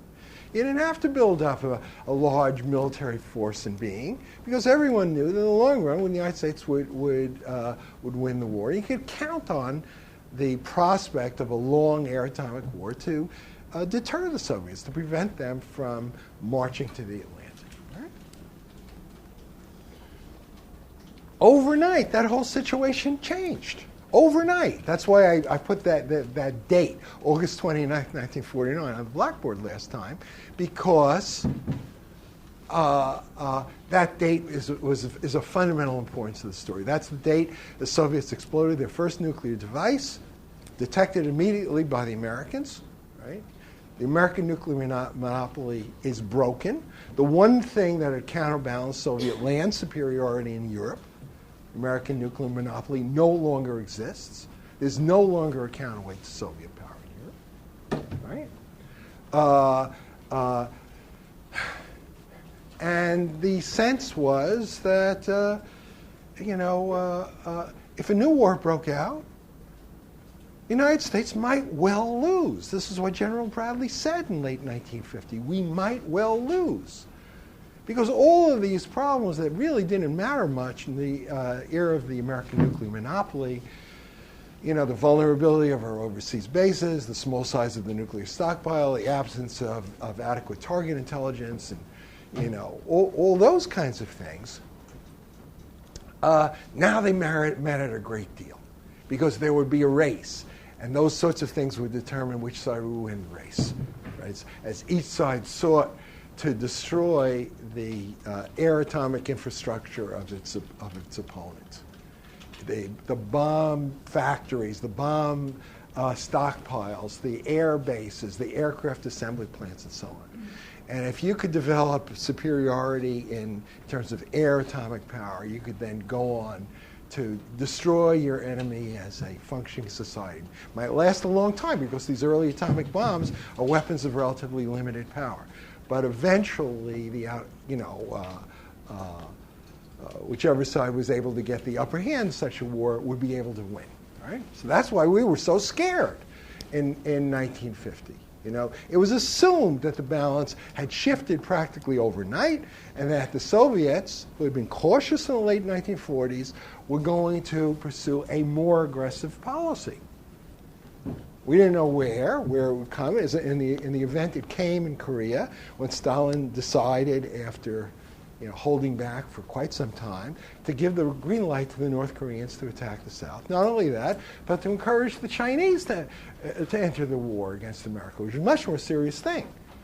Because when he encouraged the North Koreans to attack, there was on the assumption that the Americans wouldn't intervene. We had put South Korea outside our defense perimeter. We had made it clear we'd withdrawn our troops from South Korea and so on. So it's like, you can say, well, what's there to lose? The Americans have written off South Korea. When the Americans intervened and the Chinese were encouraged to attack the Americans, well, this was much more serious. Right? This was in the October, November of 1950, the Chinese came in. Right? And the Chinese not only pushed the United States out of North Korea, but so far to the south that they were threatening to just, push the Americans off the entire Korean peninsula. This was like to inflict a huge humiliation on the United States. The Soviets seemed to be playing with fire. What's going on here? Right? it's their sense, Soviet sense, by this point, that war with America might be inevitable. And the Soviets had a certain window of opportunity. You know, I quoted that famous comment that Stalin made to Mao from late 1950. He said, if war is inevitable, let it happen now. The Americans were very, you know, they understood this whole logic, why the Soviets would feel that maybe now is the best time for a showdown with the United States. Okay. And we had all this actual other evidence that supported this notion that the Soviets were in a warlike mood, that they were contemplating a third world war. For example, they were getting the East European satellite regimes to be prepared for a war. We knew this because our intelligence services had penetrated the East European regimes much more thoroughly than they had ever been able to penetrate the USSR. So we knew what the Soviets were telling the East Europeans, which was, get ready for war. And we also knew what the Soviets were doing in terms of material preparations for war, the kind of stockpiles that they were building up, which implied that they viewed that a war might well be imminent. Okay? What do we do? Do we simply say, we don't want to provoke these people, let's pull in our horns politically? Well, to a certain extent. I mean, this is one of the reasons the United States did not escalate the Korean War in those early years, was a sense that the Soviets were poised on the brink, and if we push too hard, this might push them over the brink and lead them to precipitate a third world war. But in other regards, the American attitude was anything but accommodating. The key decision was the decision to embark on an extraordinary buildup of American nuclear power, American military power in general. Decided on at the very end of 1950, in the aftermath of the Chinese intervention in the war, and the Chinese were inflicting these massive defeats on the American forces in Korea, some of the worst defeats in American military history. You know, this is traumatic for the U.S. government at this point. This NSC 68/4 of December 1950, vast increase in American military power, you know, quadrupling, by some measures a quintupling of military spending, the importance of which is magnified by the fact that we're in the midst of a revolution in military technology, especially in the nuclear area, but in all kinds of other areas as well, not least of which had to do with intelligence gathering technology. Okay, and ultimately the balance shifts. You recall that graph I put on the blackboard last time, right? There's a fragile balance in the late 1940s. Neither side wants a war at that point. The American position deteriorates quite dramatically following the breaking of the American nuclear monopoly. Right? The sense of if a war breaks out, 1950 or so, we might well lose. We get involved in this buildup. The buildup is slow precisely because the technological revolution is running its course. It takes a long time to gear up the factories and so on, design the weapons that embody this new technology. But when it comes, it has a massive, dramatic impact because what it means is America has all this technologically advanced equipment. The Soviets have a huge amount of equipment, but basically it's all obsolete as a result of what the Americans now have. So by the end of the Truman period, prior to Eisenhower coming to power in January of 1953, we're talking late 1952, the decisions that had been made, the rearmament decisions of NSC 68/4, have now paid off in terms of the utter transformation of the military balance. The United States is so strong at this point,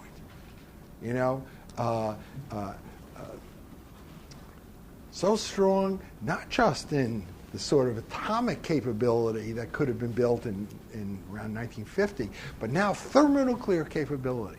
The thermonuclear revolution, 1952, these massive thermonuclear explosives that are 1,000 times as powerful as the bombs that were dropped on Japan at the end of the war.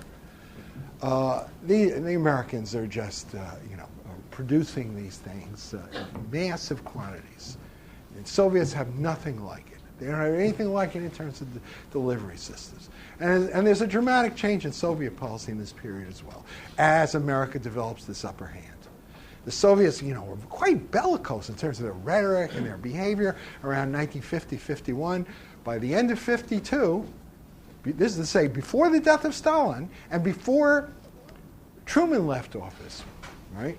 The Soviets, I say, they're purring like pussycats, falling over themselves to be accommodating, peace-loving, and so on. Okay? So this shift in the military balance is of fundamental importance. Why? Because it means that the United States now has a free hand. The Western powers, and more generally, have a free hand to move ahead in creating their own political system, a structure within which their relations with each other would be regulated. And this is the system, ultimately, of the Paris Accords of October of 1954. Right?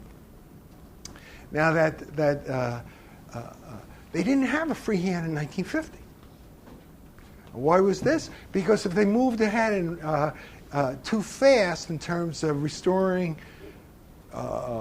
sovereignty, restoring power to West Germany, that might very well tip the balance for the Soviets and provoke a Soviet military intervention. This was expected as a consequence of a Western decision to rearm Germany. The extraordinary thing is that despite all of this, the American government, in a very heavy-handed way, was pushing the European allies to sanction a rearmament of Germany as part of the policy of building up the overall power of the West. And the key figure here was the American Secretary of State, Dean Acheson, again, the real maker of American policy during the Truman administration, were his secretaries of state, not the president himself. And Acheson was a very aggressive statesman. He wanted to just, push ahead quite overtly with the rearmament of West Germany as part of the general strategy of building up the power of the West as a whole. The Europeans said, it's different if Germany becomes strong than if America becomes strong in terms of the Soviet reaction. We're touching on a very raw Soviet nerve. We shouldn't do this right now. First, let's build up the overall power of the West as a whole. And only then, we're in a position to deal with any potential repercussions, can we move ahead with rearming Germany. All right? But Acheson took a very tough line with the European allies. At the New York conference in September of 1950, he basically said, you want us to send our American troops over to Europe? If you want us to do that, you better agree to German rearmament. Right? See, the security of the Europeans is not a fundamental concern for Acheson. He's thinking essentially in terms of the U.S.-Soviet relationship, and he takes a very aggressive view. I'll just read you something. This is, if I can find it. Oh, yeah, there it is. Acheson had a very close collaborator in this period named Paul Nitze, who eventually became quite well known in his own right. This is what Paul Nitze said. He said around this time, he says, the primary goal was the preservation of the United States and the continuation of a salutary world environment. The avoidance of war was of secondary importance. Even if war were to destroy the world as we know it today, still the U.S. must win that war decisively. And then he goes on to, again, stress the point that the preservation of the U.S. was the overriding goal, not the fate of our allies. So the U.S. government, at a time of its weakness, this is September 1950, is intent on pressing ahead with what it knows to be a very provocative policy vis-a-vis the Soviets, this policy of rearming West Germany. Okay? But they're blocked. They're unable to succeed in this goal. Why are they unable to succeed? Not just because Britain and France have reservations about provoking the Soviets to that extent at a time of Western weakness. The really crucial opposition comes from the Germans themselves. The new West German state, headed by their founding chancellor, Konrad Adenauer. Right? They make the decision to say, oh, no. Now's not the time for reunification. They don't do it directly because of these threats that Atchison had made. Instead, they say, oh, we can't rearm right now because we still don't have our full sovereignty back. You can't expect us to rearm unless we're a sovereign nation and so on. In other words, they were melding together the military issues with the political issues. All of these issues. How much sovereignty should Germany get? What sort of army should it have? How should that army be tied in to the Western defense system as a whole? All those issues, extremely complicated. It takes a long time to work these things out. Okay, and the French have their own way of blocking this.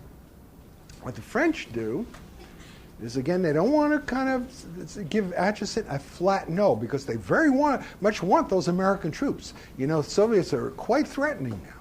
And the one thing that could possibly keep the Soviets at bay is a sense on their part that an attack on Europe would lead to a Third World War in which they might well be defeated in the end. No one quite knows what the outcome of such a war would be. So they want the American troops in Europe, but they don't want to pay Atchison's price, which is full speed ahead with German rearmament right now. Okay? So they come up with a plan. It's called the Pleven Plan for a European army.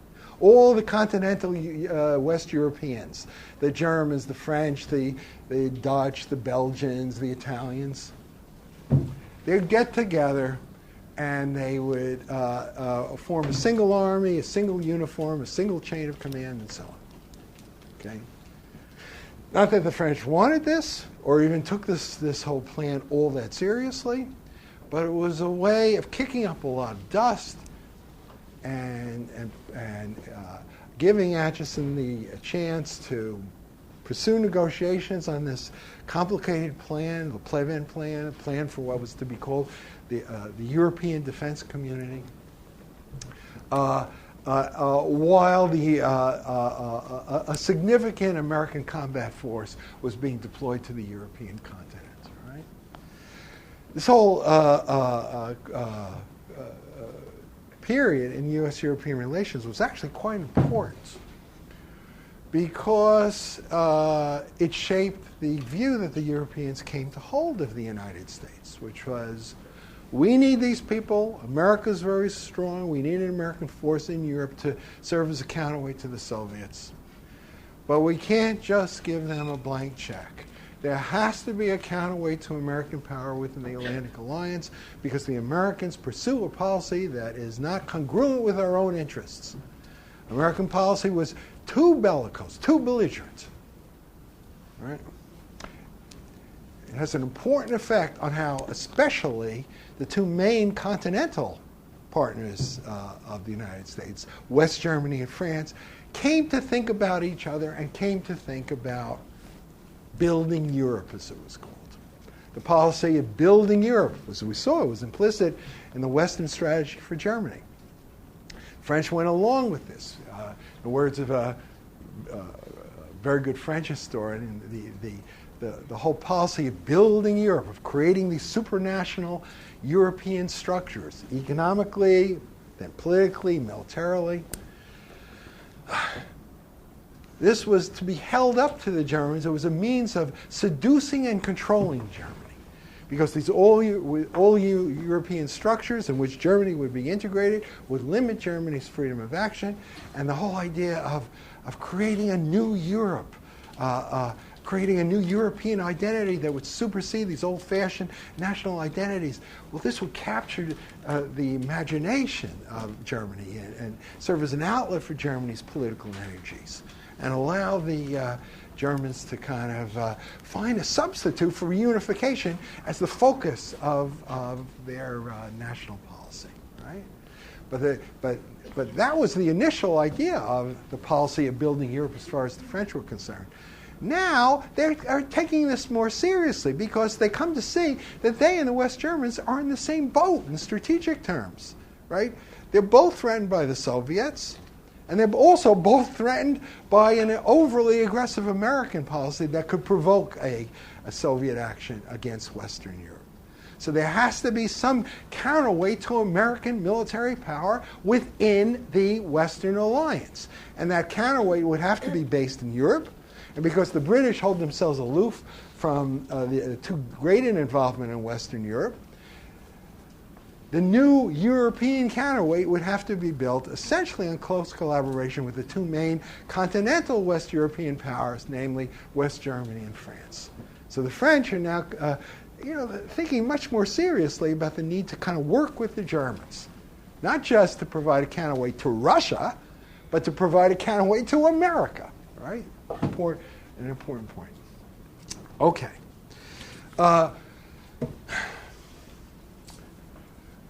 So this whole notion of you want to build Europe half serious, half for manipulative purposes, this is yet another factor that's folded into these negotiations about the European defense community, that's to say, a European army, the transformation of Germany's status, because Germany is still an occupied country under the occupation statute from 1949 to 1955. You're going to have to transform Germany's political status because a strong Europe would have to be based on equality between France and Germany, not with Germany being kept down and France kind of in the driver's seat. The Germans would never go along with that. So you have in this period, beginning in December of 1950 and going through the fall of 1954, a very long, very laborious, very complicated series of negotiations on this whole complex of issues, the political issues, the military issues, even some economic issues, right? And it serves its purpose. The fact that these issues are complicated and the Europeans insist that they all be treated together means that there is no German rearmament during this period of Western military weakness. The first German soldier puts on a uniform in 1955, right? Not 1950 as Acheson wanted. So German rearmament takes place in an entirely different strategic environment. After the America's rearmament had run its course, and after America had developed such an extraordinary degree of military power, very little risk to rearming Germany now. Okay. So the Western powers, after that crisis fades, and essentially beginning in 1952, sense that they have pretty much a free hand now to move ahead and create whatever system they want. What sort of system should it be? Okay? This is the fundamental choice. An Atlantic system or essentially a European system. By Atlantic system, I mean basically the security of the West, the defense of Western Europe rests ultimately on American military power. America is committed to the defense of Europe, the sort of system that eventually came into being in the Cold War period. Or a system where, America's in Europe for the time being to provide a kind of umbrella that keeps the Soviets at bay while the Europeans are coming together, building up their own military power, so that Europe, meaning continental Western Europe, basically France and Germany plus the Benelux countries and Italy, continental Western Europe can become strong enough to defend itself against the Soviets without having to rely on the Americans. Okay? And this was something that was taken quite seriously, especially by the Americans in the late 1940s. It continued to be the Truman policy through the summer of 1951, when finally Acheson was convinced that it just wasn't viable politically. The Europeans would never move ahead if they sensed that the Americans were going to pull out. The one thing that could enable the French to move ahead in terms of transforming their relationship with Germany is if they had a sense that the risks of pursuing that policy, were limited, because German power would be contained within a structure dominated by the United States. That if the Americans would withdraw, the French wouldn't want to take the risk of allowing Germany to become too strong. And if the Americans did pull out, the Germans would have an enormous incentive to move ahead in terms of developing their military power, and that meant nuclear power, right? So Acheson put the whole thing on the dream of a freestanding, independent European entity, continental West European entity, on the back burner, not a matter for practical politics. Okay? The British didn't want anything to do with becoming part of some sort of European superstate. They had this quaint notion that their national sovereignty was a matter of some importance. And the Germans and the French, Germans took it much more seriously because they knew that there were all these objections to Germany recovering her power in a purely national framework. So for Germany to be defended, she had a much better chance of doing so if some sort of European framework came into being. And given that the Germans, they didn't trust the Americans. You look at someone like Adenauer, he's like 80 years old at this time. Very, or late 70s, I think. This is a guy who would come of age politically under Bismarck, when Bismarck was still in power. And, the whole notion of a permanent American involvement in European affairs, it just seemed just very unlikely. And so the notion was, you got to worry about making sure that there was an effective counterweight to Soviet power in Europe. Given that a purely German national force was not viable for all sorts of reasons, maybe a kind of a larger European force, creating a new European entity of some sort, that was the way to go. The European concept had a lot of appeal in Germany, right? But not all the way to a superstate. Adenauer said, I'm a good European, but I'm not a super European. I don't believe in the end of the national state entirely. The French are kind of in the middle here. They understand that there's a need for a counterweight to American power within the alliance, but they don't want to move so heavily in the direction of a freestanding Europe that they'd be left alone on the continent of Europe with just Germany and Russia. They want the Americans to stay in. Okay? All right.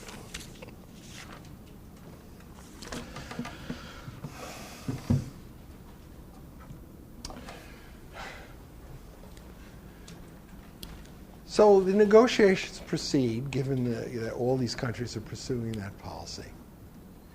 And the French turn against the EDC, even though they were the ones who had proposed this notion to begin with. They can't, no French government can get the treaty through the chamber because these limits on Germany would apply to France as well. If Germany couldn't have her own army, then France couldn't have her own army either, because you needed equality. The whole point of the EDC is to prevent the Germans from having a national army, but that implies that France couldn't have a national army. So there's no way we want to do this. And the whole policy had a certain manipulative function all along, just basically to kind of keep the Americans from following through with their threats to withdraw from Europe. Finally, the EDC goes down to defeat in August of 1954 at the hands of the French Chamber. Right? What happens then? Very soon, a whole new system is put into place in October, right? From August to October. Very, very rapid progress, given how slow progress had been up to that point. This is the system established by the Paris Accords. This system established by the Paris Accords was a system based, not as the EDC was, on the notion of a freestanding continental Western Europe. It was based on the continuation of NATO, the strengthening of NATO, which meant a system based on a continuing large-scale American military presence in Europe, on a political system commensurate with that, namely a political system that rested on American power and in which the United States would necessarily play the leading role. Right? The NATO system established by the Paris Accords. Who's responsible for this? Well, system where the United States was playing the leading role, you'd think that it was the Americans who were kind of pushing for this sort of thing, right? This NATO was the instrument of the American domination of Europe. This is what people said a lot in Europe during the Cold War period. You know, America was this great imperial power. America wanted to assert control. NATO was a vehicle for the assertion of American control over Western Europe. And the interesting thing is here that that's not why the NATO system came into being. Right? It was the Americans who opposed it. As I said, the Truman administration had supported the notion of a freestanding Europe until July of 1951, and then it abandoned it as unrealistic. But the Democrats had defeated in the November 1952 elections, and in January of 1953, Eisenhower comes to power as the U.S. president. Eisenhower, you know who he was. He was like the commander of the Western forces during World War II in the European theater. And then he was Army Chief of Staff in the late 40s, and then after a spell as president of Columbia University, he was called back and became the first NATO commander in 1951. There's a NATO commander that's called SACEUR. I guess it's time to kind of move this thing down, okay?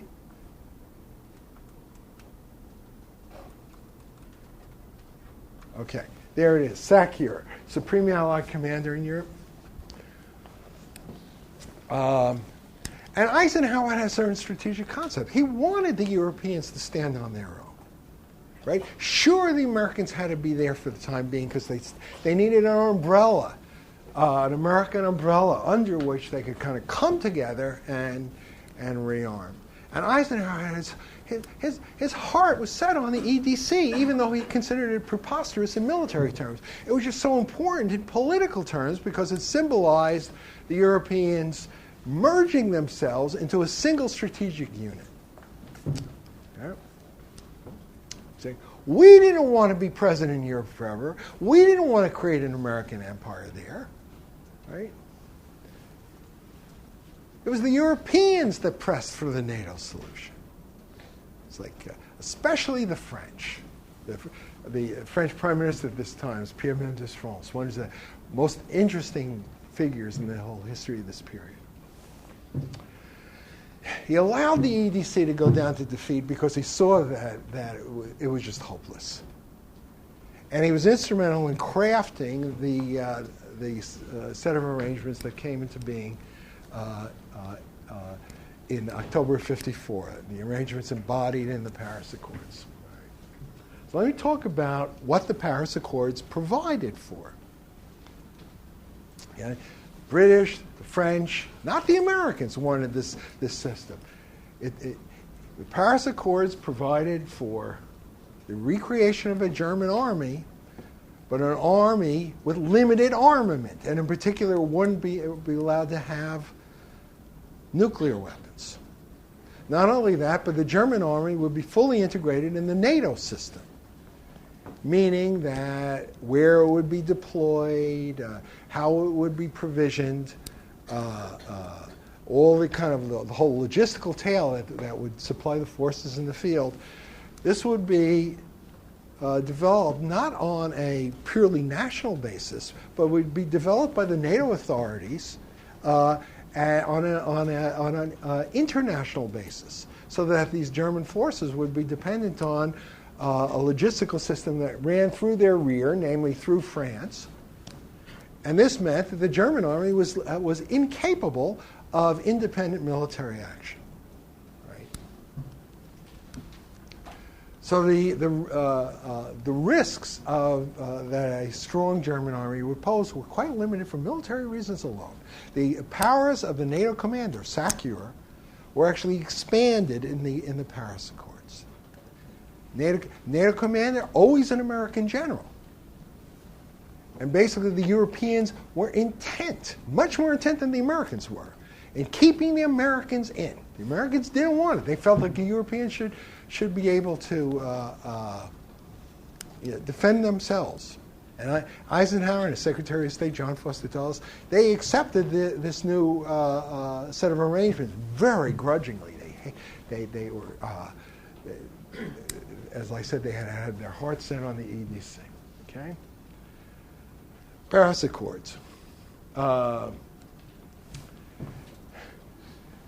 There were also political aspects to the Paris Accords that are very much worth noting.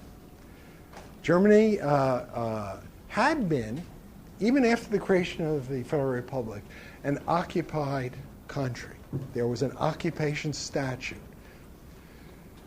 The occupation ended with the Paris Accords, but that did not mean that Germany became fully sovereign, because there were, and this is the essence of the Paris Accord system, there were these important constraints on German freedom of action. Okay? It's called the reserved rights, sometimes called the reserved powers. Germany was semi-sovereign. What are these reserved rights? The forces of the three Western powers, are Britain, France, and the United States, are in Germany by right. The Germans can't kick them out. Right? They can't negotiate a deal with the Soviets providing for the reunification of their country, one of the provisions of which was that the new reunified German state would be neutral, not part of any military bloc. The Western powers were the ones who had the authority to negotiate with the Soviets on all German issues, and not the Germans themselves. These are major constraints on your sovereignty. Not only that, but the Western armies had the right to intervene in extreme circumstances, even in German internal affairs. If there was a threat of a communist or some sort of neo-Nazi takeover of West Germany, the Western armies could intervene. Right? These are major constraints on Germany's independence, on German sovereignty. Okay? Both the military side and the political side. Germany's being brought into the West as an almost equal partner, not fully equal, not the same rights either in the military sphere and the political sphere as the other Western countries. Right? Why is this a system? Because in principle it's a set of arrangements that everyone can live with. First, the Soviets, can they live with this? Yes. Because it solves their number one security problem in Europe, the control of German power. German power is being contained within a structure dominated by the United States. Okay? They don't have to,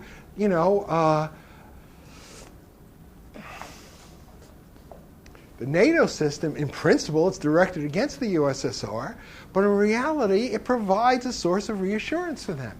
Because German power is limited, Germany is dependent, therefore, on the Western powers for protection, and the Western powers, unlike the Germans themselves, are perfectly happy to live with the status quo of a divided Germany. Therefore, as long as the system can be taken seriously, the Soviets can go along with it. Right? What about the Germans? The Germans, would they accept it? Say, in a sense, it's much harsher than Versailles. And look what happened after Versailles. But things are very different now. And the main thing is that the Germans are now protected against Soviet pressure by the continuation of an American military presence on their territory. Soviets move against West Germany, that means World War III. Soviets won't do it. That's the main thing. But it also symbolizes Germany being taken back into the Western world, a form of moral rehabilitation for the West Germans. Right? For a variety of reasons, yeah, they can accept the system of limits on their power.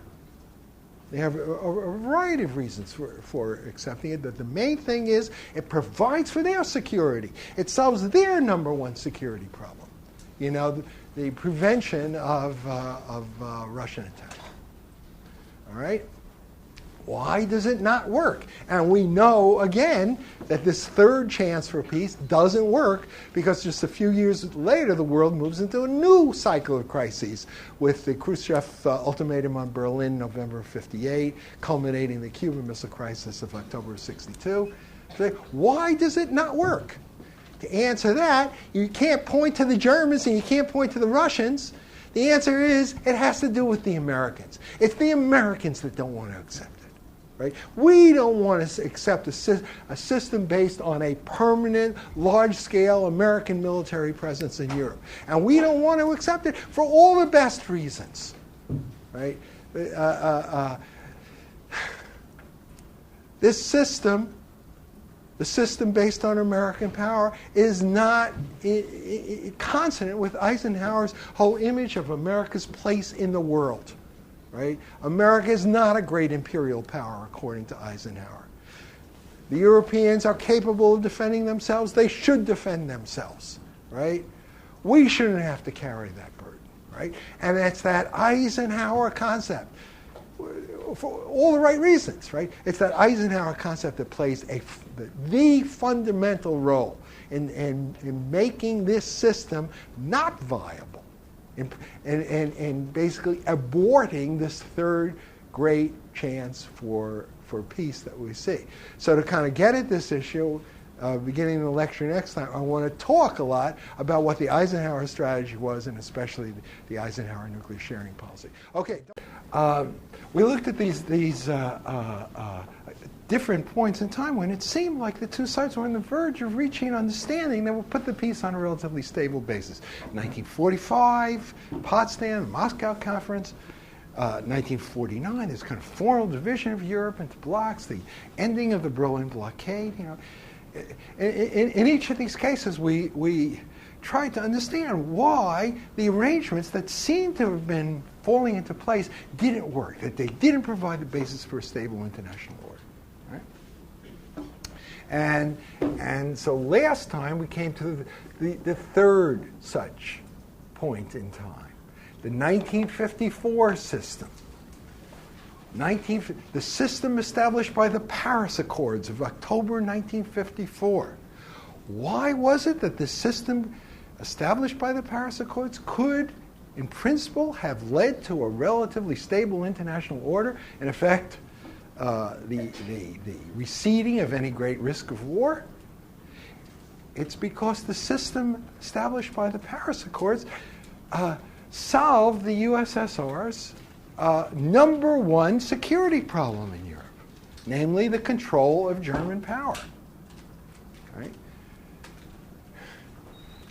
It limited German power. It limited German power in all kinds of ways, political and military. The central, by far the most important limitation of the system established in 1954 was that West Germany would not be allowed to acquire a nuclear capability. There was no way in which a non-nuclear power could stand up to a great nuclear power like the USSR. Therefore, West Germany would be dependent on the other Western powers, and especially on the United States, for protection. Right? But the other Western powers, including the United States, were content to live with the status quo. As I say, they might not have liked it, but they weren't going to use force to change it. So in effect, West Germany would be locked into an essentially defensive strategy, a strategy of respect for the status quo. Okay? If it had worked that way, the Soviets could accept it. The Soviets could have lived with it. What about the Germans? You might say, well, the system established by the Paris Accords was more punitive, harsher toward them than Versailles had been, and yet look what happened after Versailles. Look how they rose up in revolt against the Versailles system, not just under Hitler, but under the democratic governments of the Weimar Republic. Okay. And its 1954 arrangement was much harsher. How is it much harsher? Germany after 1919 was a sovereign country. Germany after 1945 was not fully sovereign. You know, you had these foreign troops on German territory. The Germans couldn't make them leave. These foreign troops could, in extreme circumstances, intervene in German internal politics. Germany was divided. Germany was forced to accept the division of her country. Germany was incapable of developing the one most important form of military power in that area that will allow her to defend herself, namely nuclear power. You know, the Paris Accords were a far more extreme limitation on Germany's political rights than the Versailles system had been. And yet, look how they found Versailles just totally unacceptable. All right? But this they could accept. Why could they accept it? Not because it was less harsh, but because, in the circumstances, it provided them with some very important benefits. The most important benefit was that now they would be part of a Western bloc that was strong enough to defend itself against the Soviet Union. Right? There would be an effective counterweight to Soviet power in Europe that would provide security for West Germany. Plus, West Germany would now be part of the Western world, integrated into the Western world, a form of moral rehabilitation for the Germans. Very important given what had happened during the Nazi period. Okay. So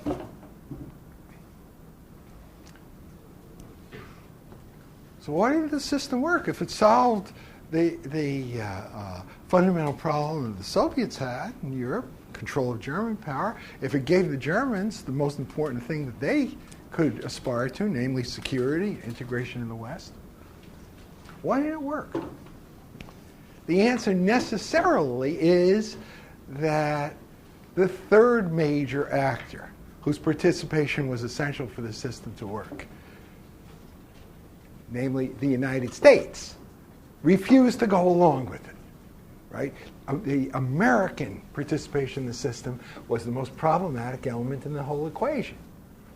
And today I'm going to talk about that U.S. policy because it's like such an important part of the story. But just in terms of setting up, why is it that an American withdrawal was not consistent with a stable international order? Why is it that a system limited to just Germany and Russia would not have been stable? And here again, these basic political science concepts, the whole concept of the security dilemma, is the key to understanding why a system without America could not work. Why, to put it another way, why there was no purely European solution to the European security problem. Imagine a situation limited to just Germany and Russia. The only thing that could keep Russian power at bay was if the Germans were allowed to build up their power. Not inconceivable that they could have, that could have happened. I should say that it was quite clear in the 1950s that the German government, the government of Konrad Adenauer, wanted very much to develop a nuclear capability of its own. The United States was so strong that if it agreed to sanction overtly a German nuclear force, there wouldn't be much the Soviet Union could do about it. Right?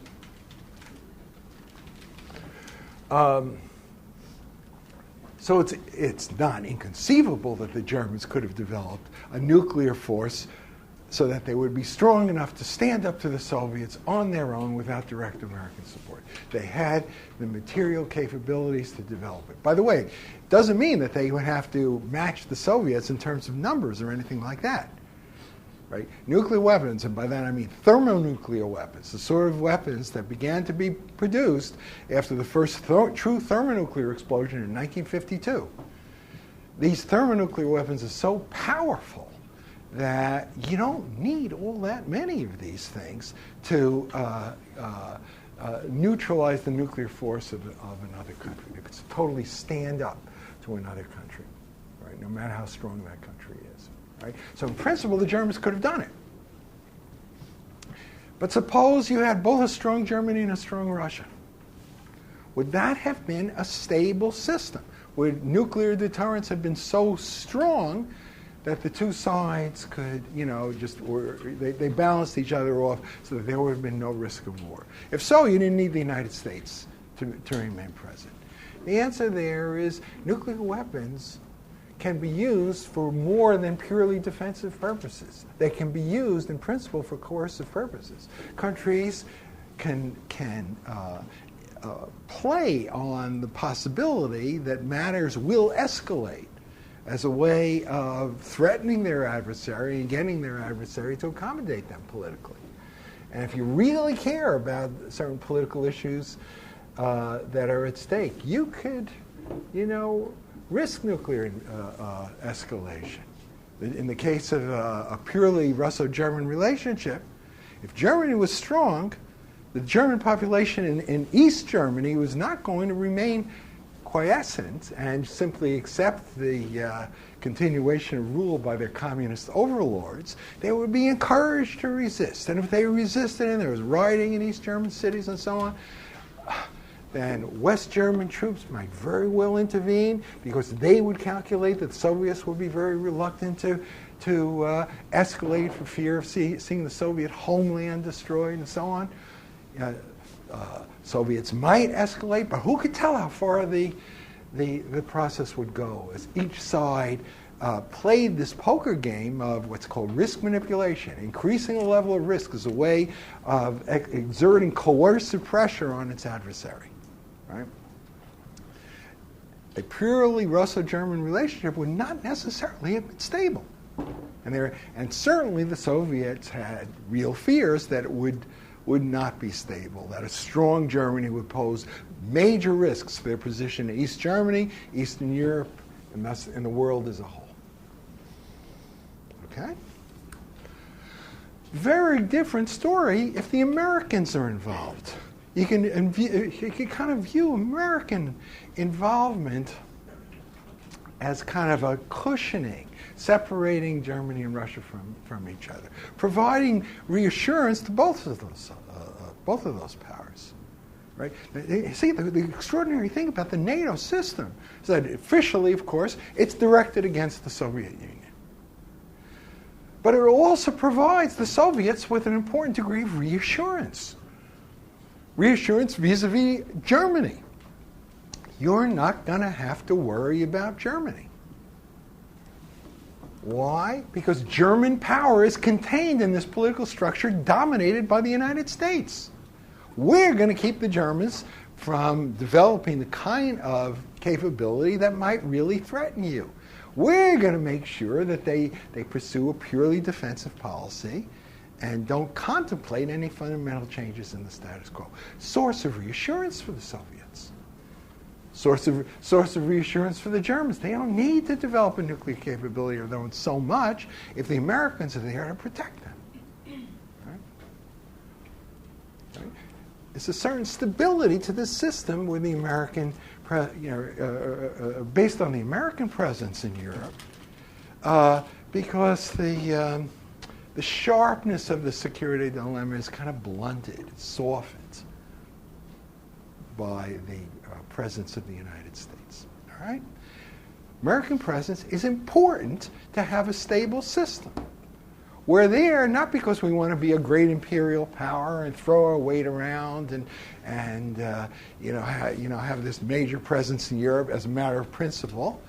We don't like it. Yeah, I mean, this is a very important point. It's the system that compels us to be present, as you'll see. It takes a very long time for the Americans to kind of come to this conclusion. They are forced into it by these systemic pressures, right? We don't want to remain present in Europe. In a sense, why should we? Because by saying American power is committed to the defense of Europe, what we're saying is that we'll escalate to the use of nuclear weapons against the Soviet homeland in the event Western Europe is attacked. But eventually, down the road, what that's going to mean is that if we attack the Soviet Union, they'll certainly respond in kind by attacking the U.S. homeland. So we're putting our own necks on the chopping block. We're putting our own cities at risk by undertaking this commitment to defend Western Europe. It's like, this is not something we want as an end in itself because we like being, the big guy in the block and so on. To the extent possible, we really want to kind of minimize our commitments to Europe. And that means turning over the burden of the defense of Europe, and it is a burden, the burden of the defense of Europe, to the Europeans themselves. And given that the Soviet Union is a great nuclear power, there's no way the Europeans can defend themselves without developing a nuclear capability of their own. Right? And so implicit in this basic American strategy is the idea that the Europeans should eventually be armed with nuclear weapons. First, tactical nuclear weapons that could support their forces in the local European theater, but also strategic nuclear weapons capable of attacking the Soviet homeland, for their general deterrent effect, right? At this point, I'm sure some of you are saying, can it really be that the United States was in favor of allowing other countries, new countries, to acquire nuclear capabilities? Isn't that the thing that a power like the United States should want to avoid at all costs? What people came to call nuclear proliferation. The term only came into being, into use around 1961, right? And the answer is, yeah, that was the American policy. We very much wanted the NATO allies to have a nuclear capability of their own, independent of that of the United States, under Eisenhower, during the Eisenhower period. Eisenhower became president, as you know, in January of 1953, continued for 2 terms until Kennedy took over in January 61. Okay? What was the Eisenhower policy? To understand what happened here, to understand why the 1954 arrangements didn't provide the basis for a stable international order, you have to see what the Eisenhower policy was. Okay? What was his policy? Okay? And he laid it out very clearly over and over again. First when he was NATO commander in 1951, and then as president. It says, basically the policy is that the United States should not remain present in Europe. NATO should devolve into a purely European security structure. The NATO commander, now an American general, should eventually become a European commander. Eisenhower thought a French general should take over as what was called SACEUR, the NATO commander. Okay? We're not cut out for the imperial role, right? We can't be a modern Rome guarding the far frontiers of our empire with all these American soldiers. That's not what America should be. We want our allies to be able to stand on their own 2 feet. We don't want to infantilize our allies by treating them as an American military protectorate. We want them to take on responsibility for their own defense, right? And the way to do this, what's the way to do it according to Eisenhower? You couldn't just have the European countries going off on their own on a purely national basis and building up their own independent forces. If they're going to really stand up to the Soviets and provide for their own defense, it had to be on an integrated basis. They had to pool their resources, right? And not just some sort of superficial military cooperation. They needed a firm political structure to govern what they were doing in terms of generating military force. They needed to get all those economies of scale that you would get by just kind of coming together in a single unit. A true United States of Europe. That's what Eisenhower wanted. These European countries, they had the resources to stand up to the Russians on their own without direct American involvement. Look, they're equivalent in terms of size, their technological level, educational level, and so on was superior to that of the USSR. Their economy was as great as that of the USSR, if not greater.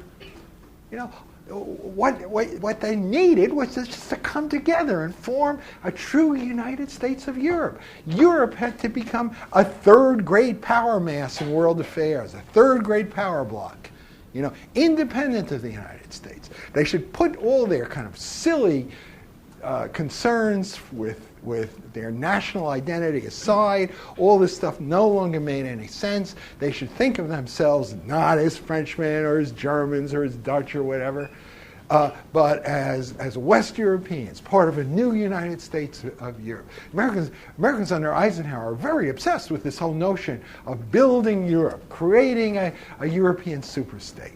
Right? And we saw that the Europeans, for reasons of their own, some of which had a certain anti-American tinge to it, also were very open to the idea of moving in that direction. Right? This is the background for the great phenomenon of European integration, the European common market, ultimately the European community, now the European Union. Right? It had a fundamental geopolitical taproot of that sort. This is an important point because it used to be very commonly argued in the political science literature that it was the American military presence that provided for European security. So they didn't have to worry about each other. And they didn't have to worry about political things in general. They could focus on economic cooperation with each other and get all of the benefits of international trade because they didn't have to worry about relative gains and France becoming stronger than Germany or Germany becoming stronger than France or anything like that. The NATO system depoliticized relations among the European countries so that they can get on with the business of making money. That was an argument that was made for many, many years. But it turns out that these geopolitical considerations, the need on the part of the Europeans to create a counterweight to American power, and the interest of the Americans in pulling the Europeans together so that we could pull out of Europe and didn't have to carry the burdens of the defense of Europe, those things were what was really driving this whole process of European unification. Okay? So this is the Eisenhower concept, a United States of Europe. Europe to become a third-grade power mass in world affairs. The NATO system to devolve into a purely European defense system as the American involvement dwindled, down maybe to a single division, maybe to 0 divisions. We'd be friendly with Europe, but they would be responsible for their own defense. Right? The Eisenhower concept. We wanted the Europeans to come together because we ourselves wanted to get out. And there is no question that Eisenhower, was thinking along those lines, thinking in terms of an eventual American withdrawal, not immediate. Obviously for the time being, while the Europeans were coming together, they needed this umbrella of American military protection. But we didn't want to be committed forever to the defense of Europe. Right? We're not cut out for the imperial role. I mean, you see, the motives are very admirable. But the consequences were disastrous. Okay? That's it's like, I'll tell you this. One time in my entire experience, doing historical work on international politics, that I said, I don't even need to take down a note recording a particular document. Had to do with comments about that Eisenhower made about the need eventually to pull out of Europe. He said it so many times that after, I don't know, maybe the 20th or 30th time he said it, I just simply stopped taking it down as a note. The amazing thing is, you look at the historical literature, most of the literature totally ignores this stuff. Right? Okay, but it's of fundamental importance because the continuing presence of the United States was a crucial element of the 1954 system for the reasons that I laid out. Okay. What is the consequence of the Eisenhower strategy? Well, if we're going to pull out and you want the Europeans to be able to defend themselves, they're obviously going to have to be armed with nuclear weapons. We want to help them. We want to help them build these weapons. We want to help them acquire control of these weapons, preferably on an international basis rather than a German-specific or French-specific or British-specific basis. Let these countries come together in some sort of framework, maybe a NATO-related framework, and we'll help them acquire a nuclear capability. This is implicit in the fundamental Eisenhower concept of Europe as a third-grade power mass in world affairs, defending itself without direct American support. Okay? But that's not all there is to this whole story. The story of the policy that the United States government adopted during the Eisenhower period of arming the European allies with nuclear weapons. This is called the nuclear sharing policy. A very fundamental aspect of the story, because it largely explains why it was that the 1954 arrangements did not provide the basis for a stable peace, and why you had a new and quite serious round of crises developing with the Soviets beginning in November of 1958. Okay? It's not the only taproot, the Eisenhower concept. There are these two other taproots of the policy that are quite important. The first is the military strategy that the United States adopted for the defense of Western Europe, or that NATO adopted, I should say, for the defense of Western Europe in December of 1954. This I'm sure none of you even heard of this before you came to this class, but it's an extremely important part of the story. This is the MC-48 strategy, as it was called, adopted by the NATO Council in December of 1954. And what did the MC-48 strategy call for? Don't forget, the United States during the Truman period had embarked on this absolutely massive buildup of American nuclear power, so that when Eisenhower came in, he was like, the United States were really riding high, stronger relative to the rest of the world than it had ever been or ever would be in the future. Okay? Just this extremely powerful, thermonuclear capability, air atomic capability. If war broke out, the Soviet Union would be destroyed. We would get off virtually scot-free, maybe even totally scot-free. Okay. How can you take advantage of this policy, or of the situation of American military power, and convert it into a strategy that would provide for the actual defense of Western Europe, of NATO Europe? And the answer there was reached by Eisenhower with the cooperation of the man he appointed as the new NATO commander. This is a very good friend, formerly his chief of staff, General Alfred Grunther. Right? And I'll just tell you a little bit about how Eisenhower did this thing. Right?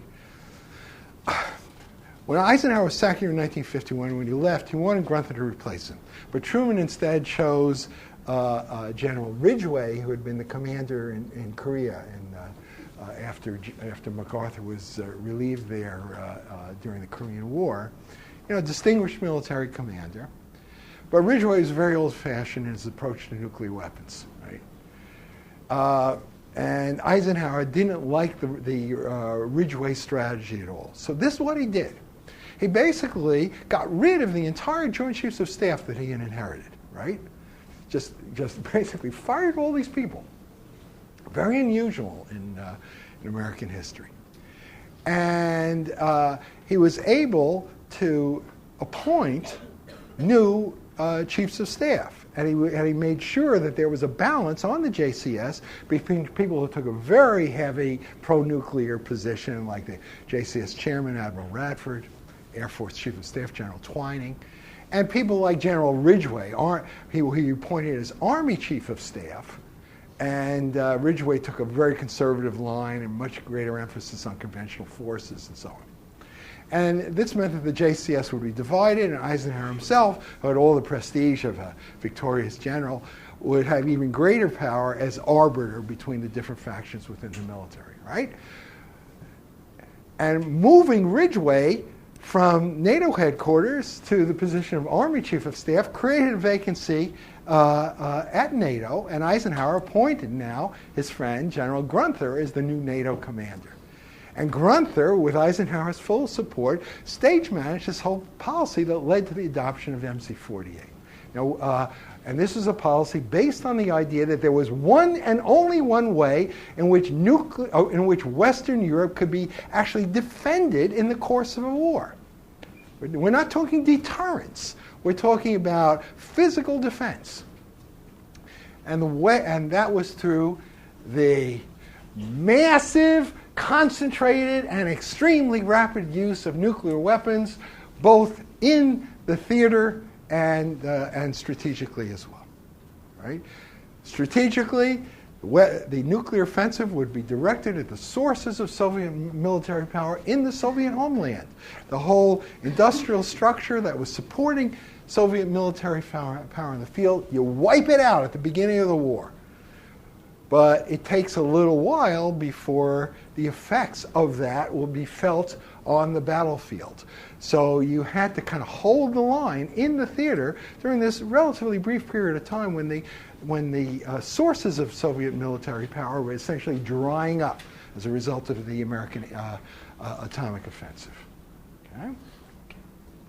And to hold the line in the field, you needed to kind of restructure the way a war was fought in the theater by arming your land forces with tactical nuclear weapons, which were being deployed to the forces in the field in Europe beginning in 1952.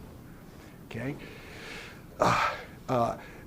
These forces in the field, geared to operate in a nuclear environment, could hold the line, by destroying Soviet units, preventing them from concentrating, preventing them, therefore, from engaging in offensive action.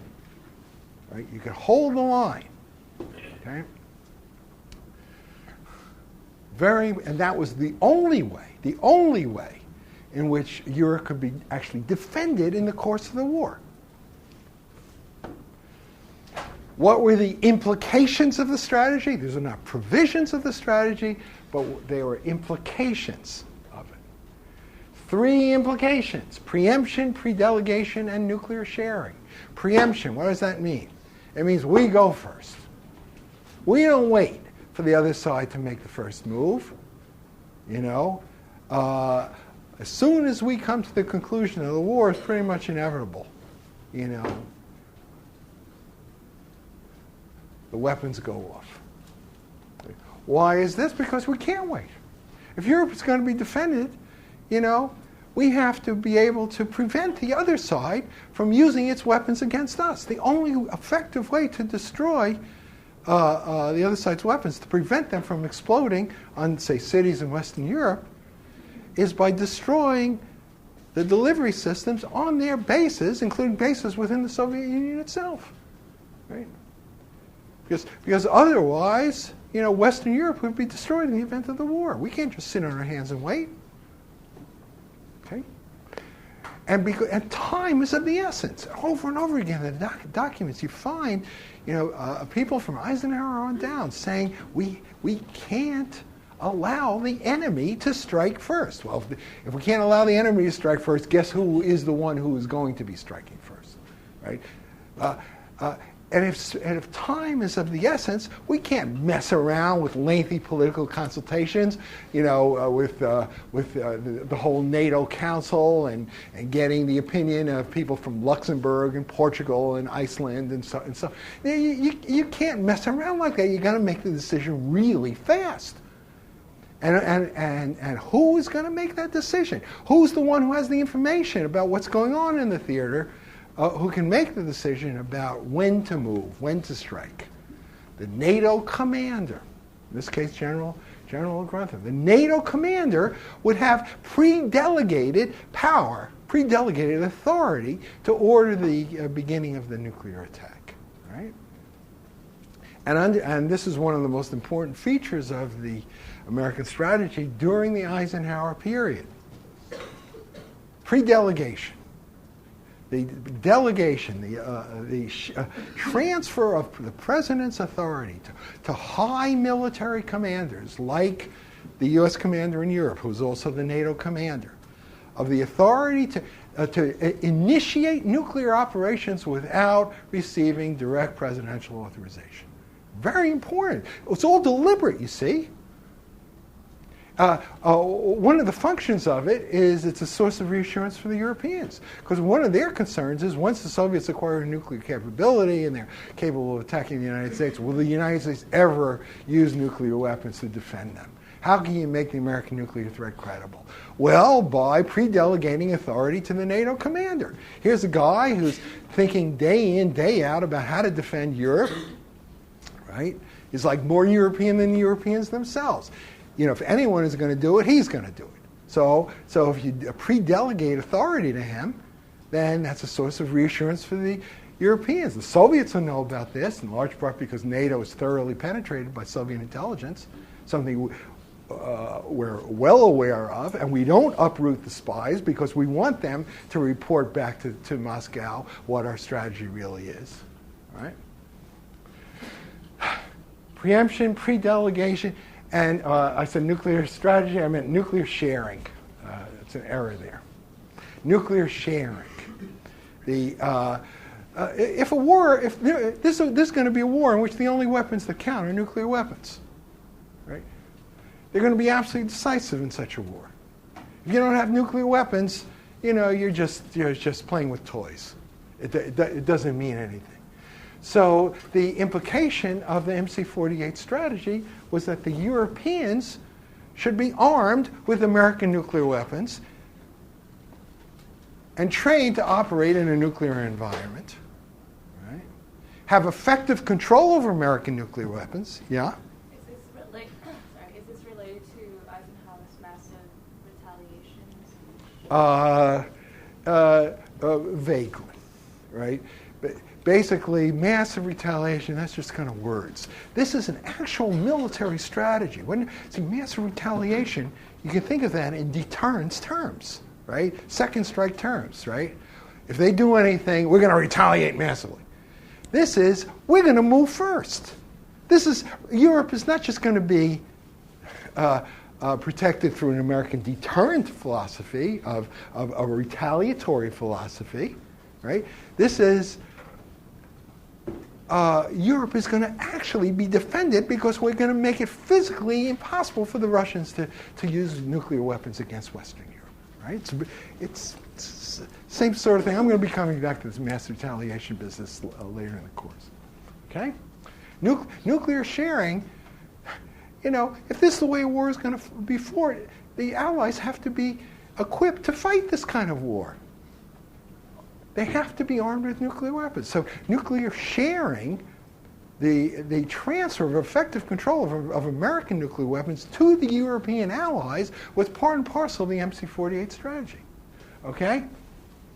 And then there was a third element here, third great taproot of the nuclear sharing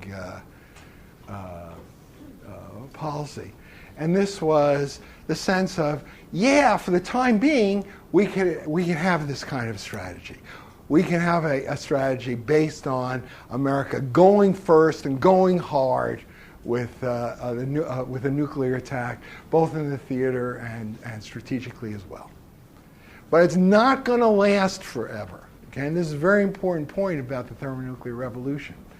It's distinct from the early atomic age, you know, when you know, a war would be long, thousands of weapons could be absorbed, and you'd still survive as a functioning society. You know, air defense was still meaningful, basing, the intensity with which a bombing campaign was conducted, target intelligence, all that stuff mattered a great deal. With thermonuclear weapons, it's a totally different story. These weapons are so powerful, you know, 1,000 times more powerful than the bombs dropped on Japan. You know, just you know, 2 or 3 of these things can wipe out the largest metropolitan areas, right? You know, they was calculated at times something like 40 or 50 of these things dropped on, delivered on target, could destroy even countries as large as the United States and the Soviet Union, destroy them as functioning societies. You didn't need that many of these things in order to have that effect, right?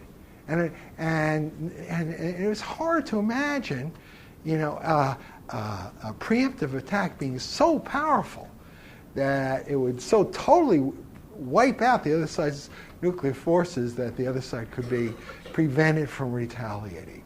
Maybe it's still possible for the next few years, but in the long run, and the Soviets are certainly going to acquire a survivable force capable of retaliating against America and wiping America out, right? And we knew it was coming, you know, maybe a decade away. And in the meantime, what we had to do was put something else in place for that day in the future when, because the Soviets would acquire a retaliatory capability, the American threat to defend Europe by the rapid escalation of the level of violence and the use of nuclear weapons against the Soviet homeland, first use. The day when that strategy became no longer viable, when that threat became very problematic, because would we commit suicide like that for the sake of Western Europe? So you wanted to put something else in place for the future. And what would that something else have to be? European nuclear forces, right? It's like the way this issue is usually framed in the international relations literature is people make a distinction between what's called extended deterrence and direct deterrence. Extended deterrence means something like, if the Soviet Union threatens to attack Western Europe, we can deter that attack by threatening to retaliate against the Soviet homeland. We could extend the deterrent effect to include our allies, right? We would be able to go nuclear, not just in retaliation to a nuclear attack upon ourselves, but to much lesser challenges. And for the reasons I just spelled out, extended deterrence is problematic. It's questionable when the other side acquires a survivable nuclear force. Would we actually do it? Well, you had to wonder. Do countries ever commit suicide like that? Right? Whereas direct deterrence means if they attack us, we'll attack them back with nuclear weapons. Right? Direct deterrence, much more plausible, much easier to accomplish. Right? You don't need to have anything like a first strike capability, the ability to neutralize the enemy's ability to retaliate against you. You know, you can defend yourself much more easily than you can provide security to third parties, right?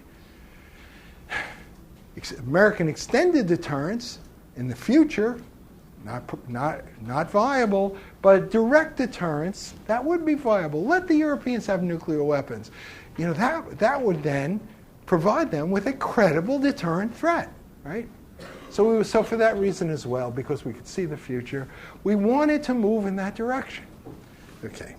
The problem was that Eisenhower couldn't do it overnight. He couldn't do it directly, simply as an act of policy, because his hands were tied by the U.S. Congress. there was an Atomic Energy Act on the books that prevented the president, in theory, from sharing America's nuclear weapons, even with allies. Right? Eisenhower didn't like this legislation, but he was a Republican president and a Congress dominated by Democrats and by more nationalistic types in general. Wasn't anything he could do about it. So he does an end run around the Atomic Energy Act. Right? What he does is they provide these weapons to the Europeans in such a way that they would have physical control over them. Right? Technically, American custody of the weapons would continue. But Eisenhower made it clear that these arrangements would be purely technical, token, nominal. He said, for all intents and purposes, they have control of the weapons. This was a deliberate policy. And it can only be understood when you take into account the basic Eisenhower strategy for Europe, the strategy of converting Europe into a third great power mass in world affairs, the MC-48 strategy, and this whole problem of dealing with the specter of nuclear parity and the wearing out of extended deterrence in the future. Any one of those three taproots would have been sufficient in itself to warrant movement along those lines. Okay. But you put all three of them together, you could see why the Eisenhower administration very much wanted to move in that direction.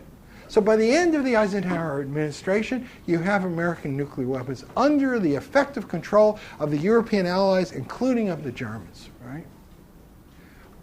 This was just a way station on a road toward more formal, more legitimate nuclear sharing, right? Which was something that the Eisenhower administration had in mind as something it wanted to do.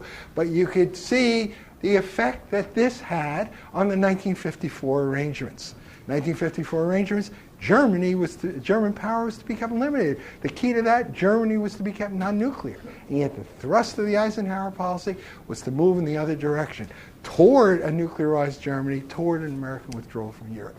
And the consequences of that, as we're going to see next time, was that it triggers this whole new round of crises, beginning with Khrushchev's ultimatum on Berlin in November of '58. So let me end with that, and that's what we're going to pick up next time. Okay, let me begin as usual by reminding you all about where we are so far in this part of the course. We're concerned, of course, with the Cold War. We want to understand what it was about so that we could get some sense for what the fundamental questions were that needed to be resolved in order for a stable international order to take shape. And that problem, the answer to that question is not nearly as obvious as you might think. You might think, well, it's the most natural thing in the world. You know, they're a communist dictatorship. They're facing a coalition of Western democracies. Of course there's going to be a conflict. See? But it just can't be that simple. It doesn't matter what your internal political ideology is. You have to take power realities into account. Are you going to push your ideology so hard that it's going to lead to a third world war, a general nuclear war? Say, well, if not,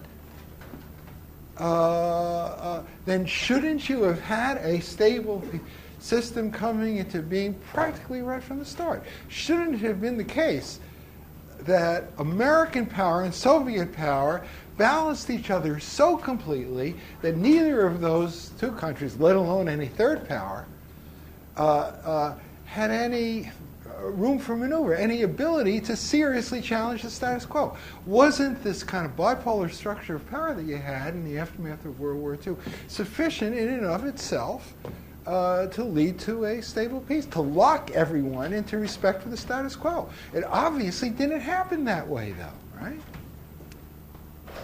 In a sense, you take a theory like that, this kind of realist theory of how international politics works. Okay, good. And you see, it doesn't provide you with answers. It doesn't tell you, why things happened the way they did in the Cold War. Quite the contrary. It serves to bring the questions into focus. You wouldn't see the Cold War as puzzling unless you brought a conceptual framework of that sort to bear on the analysis of these issues. Right? So that's the puzzle. Why is there a problem at all? Why isn't everyone pretty much forced to accept things as they were? The division of Europe, the division of the world. And as you try and sort out that question, it turns out there's one and only one answer. There's one great exception to this general rule about how the two sides could get along with each other in the post-1945 world. That general rule is they control things on their side of the line of demarcation. The United States and her friends control things on their side of the line of demarcation. That's the general rule. So for there to be a problem, there has to be an exception to that general rule. What's that exception? One and only one case. After the Turkish and Iranian affairs run their course in 1946. One and only one case, and that's West Germany. Not Germany as a whole, West Germany. Because the Soviets cannot give the Western powers a totally free hand to do whatever they wanted in West Germany. Because if West Germany became too strong, if West Germany became a truly sovereign state, able to build up her military power to whatever level she was physically capable of, that would necessarily pose a threat to the whole political order the Soviets had established in the East.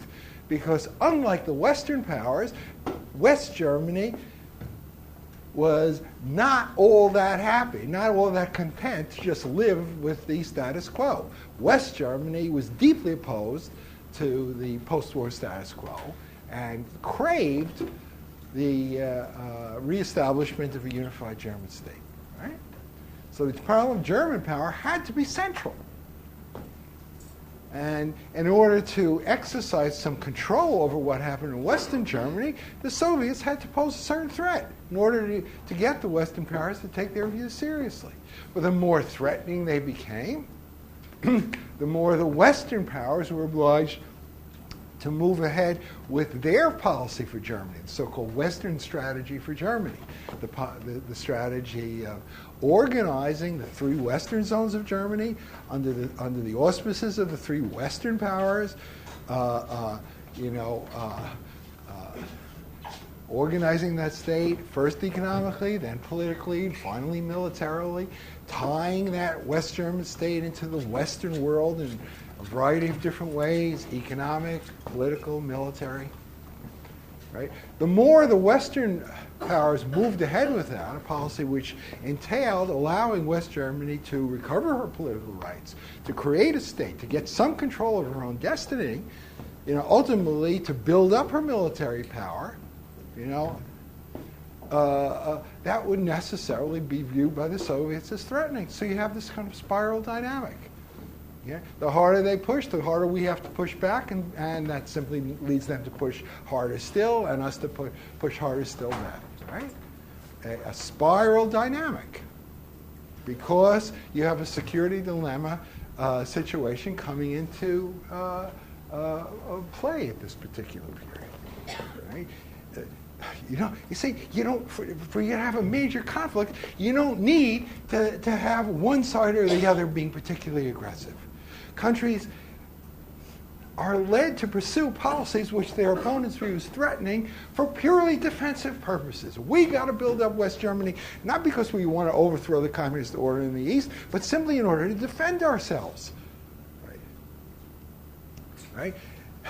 They have to challenge what we're doing in West Germany, not because they're particularly aggressive, but for purely defensive reasons. And that clash of essentially defensive strategies can lead to a conflict that holds within itself the seeds of another world war. A very important conclusion, you see? And it shows the power that international relations theory has to help you understand a bit about what was going on. And so that German question, the question of West German power, necessarily lies at the heart of the Cold War. It's the central mainspring, the central central engine of political conflict during the Cold War period. So therefore, if we're interested in this whole question of what's driving the Cold War, and conversely, is there a solution, is there a political settlement that both sides could have agreed upon that could have provided the basis for stable international order, we have to focus on these German issues, on the whole question of, is there a chance to kind of create a relatively stable order that everyone can live with, meaning that both defends West Germany but also limits West German power. Right? And so we looked at these various points in the history of this period when it seemed like such a solution was within reach. 1945, friendly division of Europe between the two sides. Right? Why doesn't that work? We talked about that, the whole story of 1946. Then 1949, that whole crisis that set off, culminating in the Berlin blockade affair of 1948-49. It seems to have run its course. Both sides seem to have accepted things. The Soviets end the Berlin blockade. Each side creates its own German state, Western security system. NATO is brought into being in 1949. It seems like, okay, we've run through the white water, and now we've reached the end, and it's a system that everyone can live with. It doesn't lead to stable order. In fact, about a year later, the world moves into a very serious crisis, this crisis of the winter of 1950-51, when people thought a third world war might just be a question of time. Right?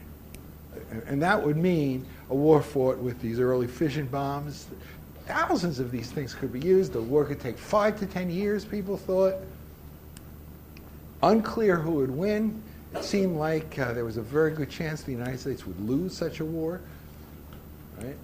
But the Soviets pulled back from the brink, and the process, excuse me, the process that the Americans embarked upon at the end of 1950 to build up their military power runs its course, and by the end of the Truman period in late 1952, the United States has overwhelming power. Right?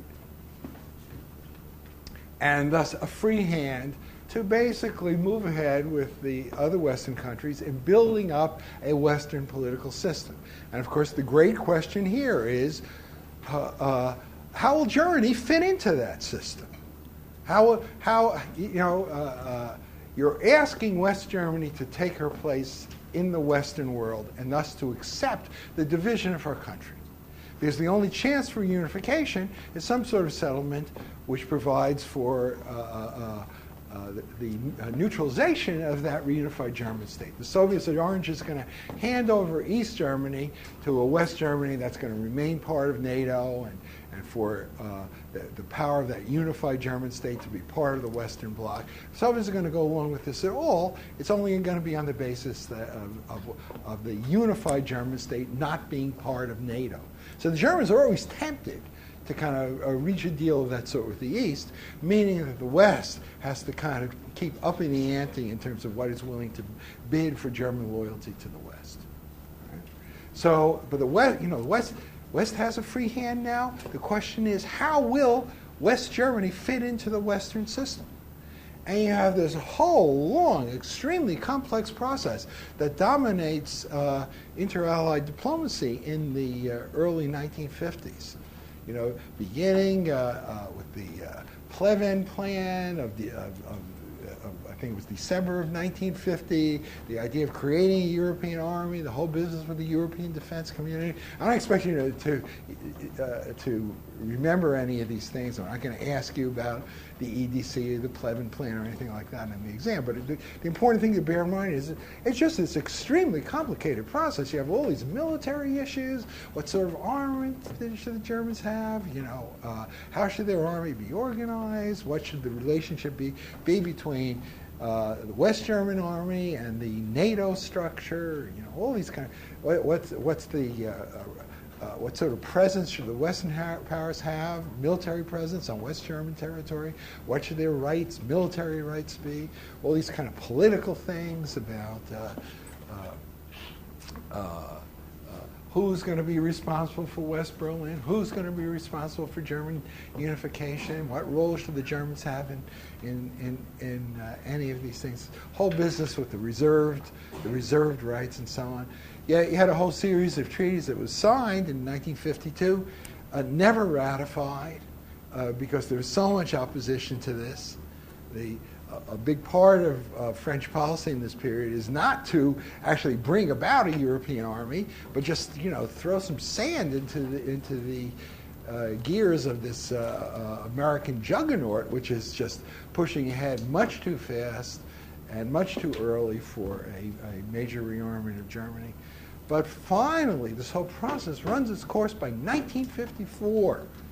The French Prime Minister, Pierre Mendès France, allows the EDC to go down to defeat in August of '54, and very quickly, on the initiative of the Europeans, basically the French and the British governments, and they work out this settlement, the settlement embodied in the Paris Accords, that provides the basis for the entire Western political system for the balance of the Cold War. And what's the key thing about the Paris Accords? The Americans are in, and German power is limited.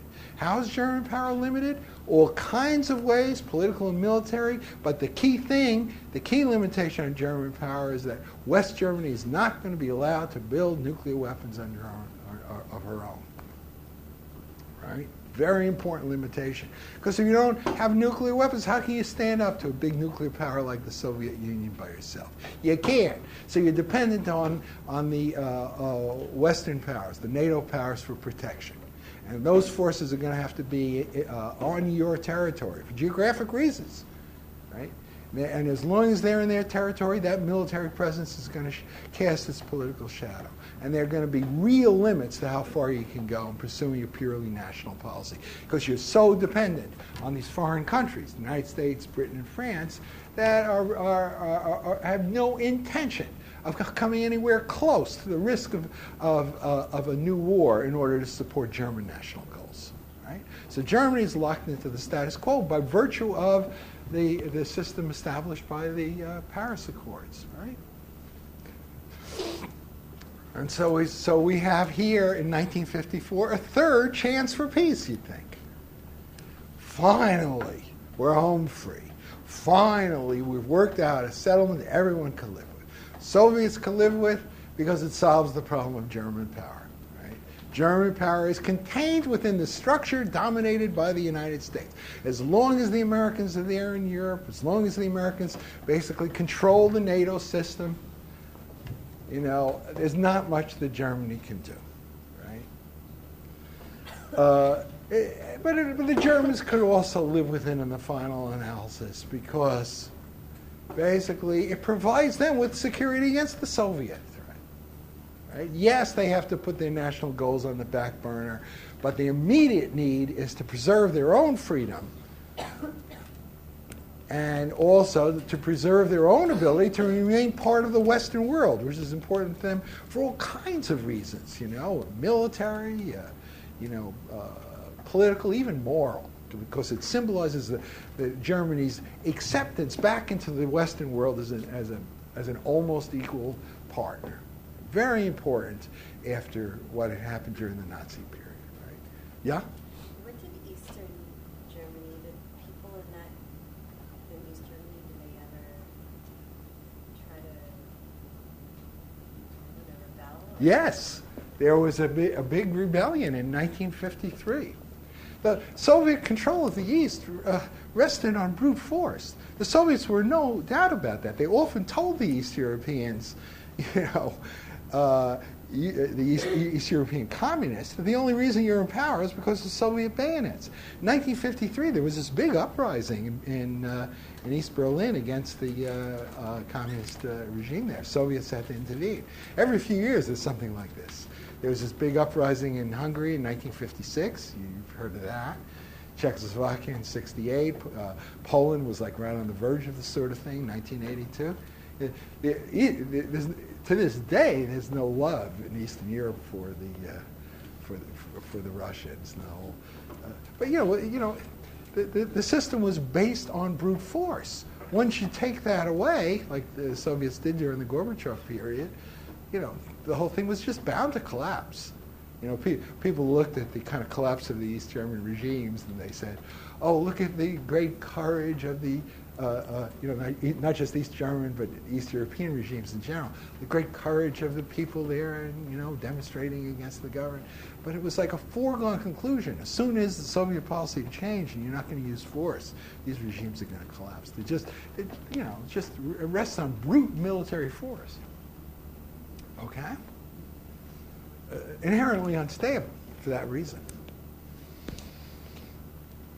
Okay, so you have the system of the Paris Accords. Soviets could live with it. Germans could live with it. But for it to work, you needed the Americans to be involved. And the key thing to note about the Eisenhower policy at this point is that the Americans didn't like the Paris Accords system. It was accepted very grudgingly. Eisenhower and his Secretary of State, John Foster Dulles, they had their hearts set on the EDC. Their whole notion was the Europeans, if they could only put their antiquated nationalistic feelings aside and pool their resources and create a true European Union, a true United States of Europe, then they could defend themselves. They didn't need the American involvement. They were strong enough to do it, and they should do it. They shouldn't just be freeloaders and just kind of ride on our coattails. They should be ashamed of that. Just kind of not taking their own defense seriously and just focusing on economic reconstruction and making themselves richer and fatter. This is not what we want for allies. We're not cut out for the imperial role. That's the basic Eisenhower thinking about Europe. Okay? We didn't like it. Why was it that the system established by the Paris Accords didn't provide the basis of a stable international order? Because it didn't. We know it didn't because just a few years later, we have this whole new round of very serious crises, beginning with Soviet leader Nikita Khrushchev's ultimatum on Berlin in November of '58, and culminating in the Cuban Missile Crisis in October of '62. Right? That's what I'm going to talk about, the latter part of the lecture. The central episode of the Cold War, this whole Berlin crisis. Why did it happen? It's because the United States was unwilling to play the role that the Paris Accords had established for America. We didn't want a continuing U.S. involvement there. We wanted, therefore, the Europeans to defend themselves. The only way they can defend themselves is by building a nuclear capability under their own control. That's the basic Eisenhower concept. Over and over and over again, he makes arguments of this sort. We don't want to stay in Europe forever. What about NATO? Well, the American involvement in NATO would gradually diminish. Down to the single division level, maybe even down to zero. And as the American role diminished, responsibility would devolve to the Europeans. NATO would devolve into a European security organization. The NATO commander, called SACEUR, Supreme Allied Commander in Europe, that acronym, would become a European general. Eisenhower thought a French general. Okay? That's the basic concept. It clearly implied a European nuclear capability, multinational or international to the extent possible. But in the final analysis, if it was organized on a national basis with some sort of knitting together within some sort of supranational framework like NATO or some European defense organization, that was fine too. Okay? The basic Eisenhower concept implied a European nuclear force, and in fact, since there wasn't going to be a true United States of Europe right away, that meant the force would be organized on a national basis, knitted together, as I said, but with a German contingent. The German army, Bundeswehr it was called, the German army would be armed with nuclear weapons, with American nuclear weapons, in fact. Right?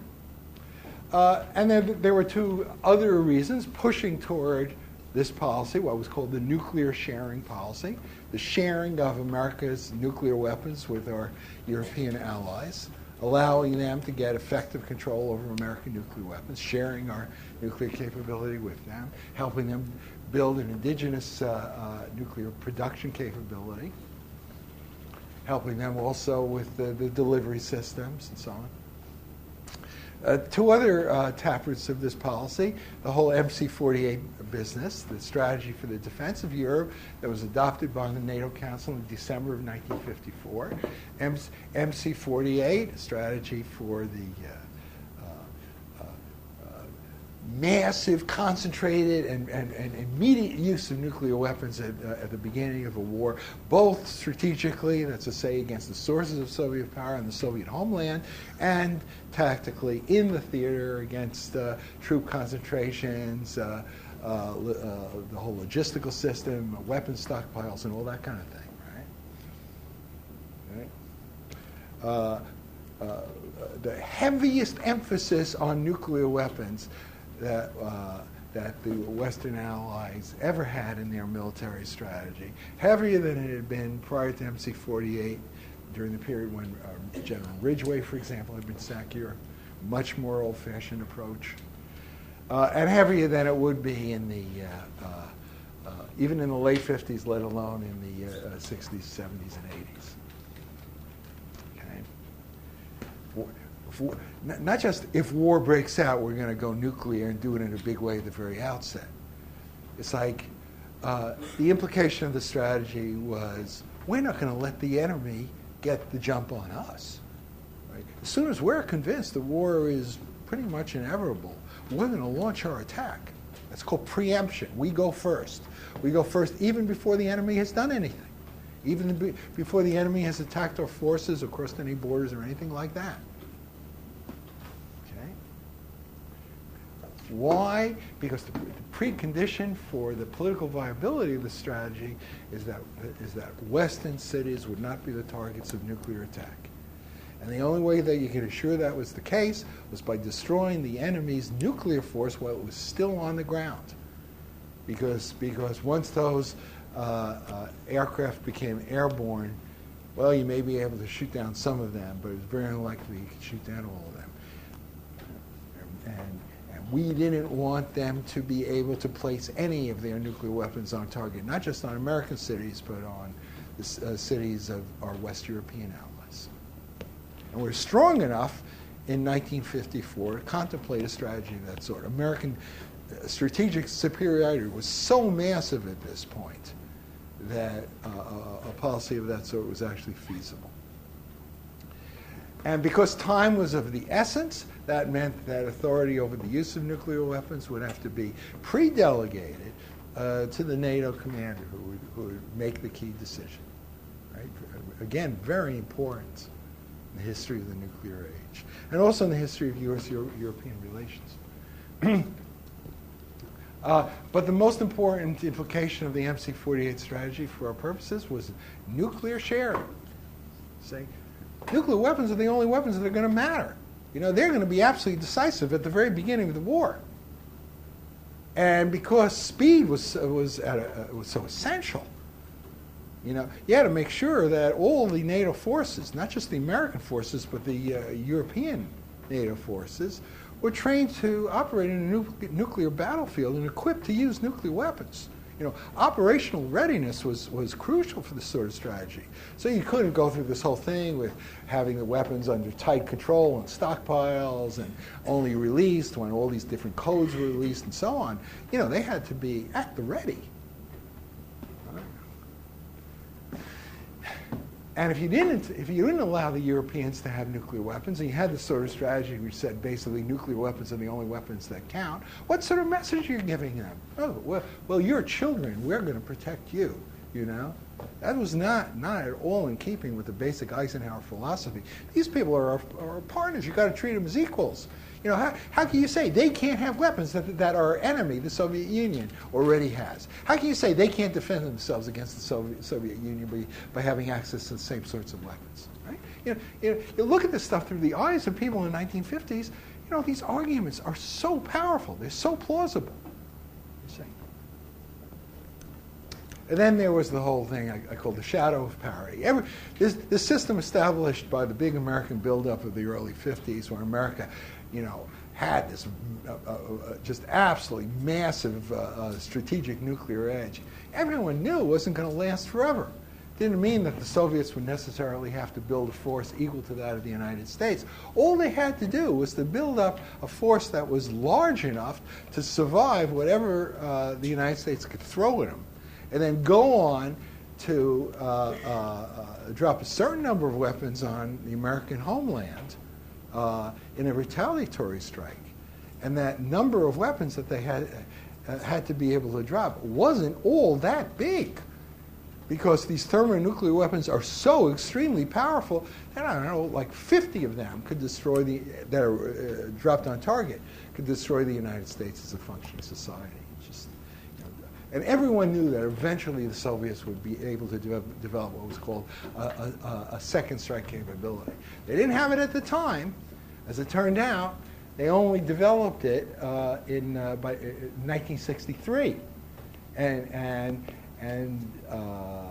they were actually much slower to develop it than had been thought in the 50s, you know.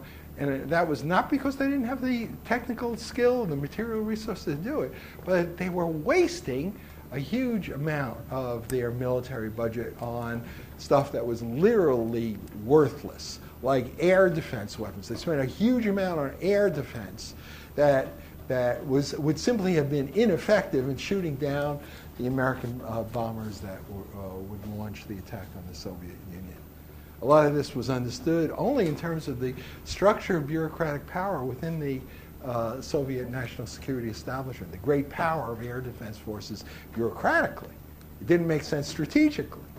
And this anomaly, incidentally, was what gave birth to the whole bureaucratic politics paradigm, which I talked about briefly when we were discussing the Utley book, before the midterm.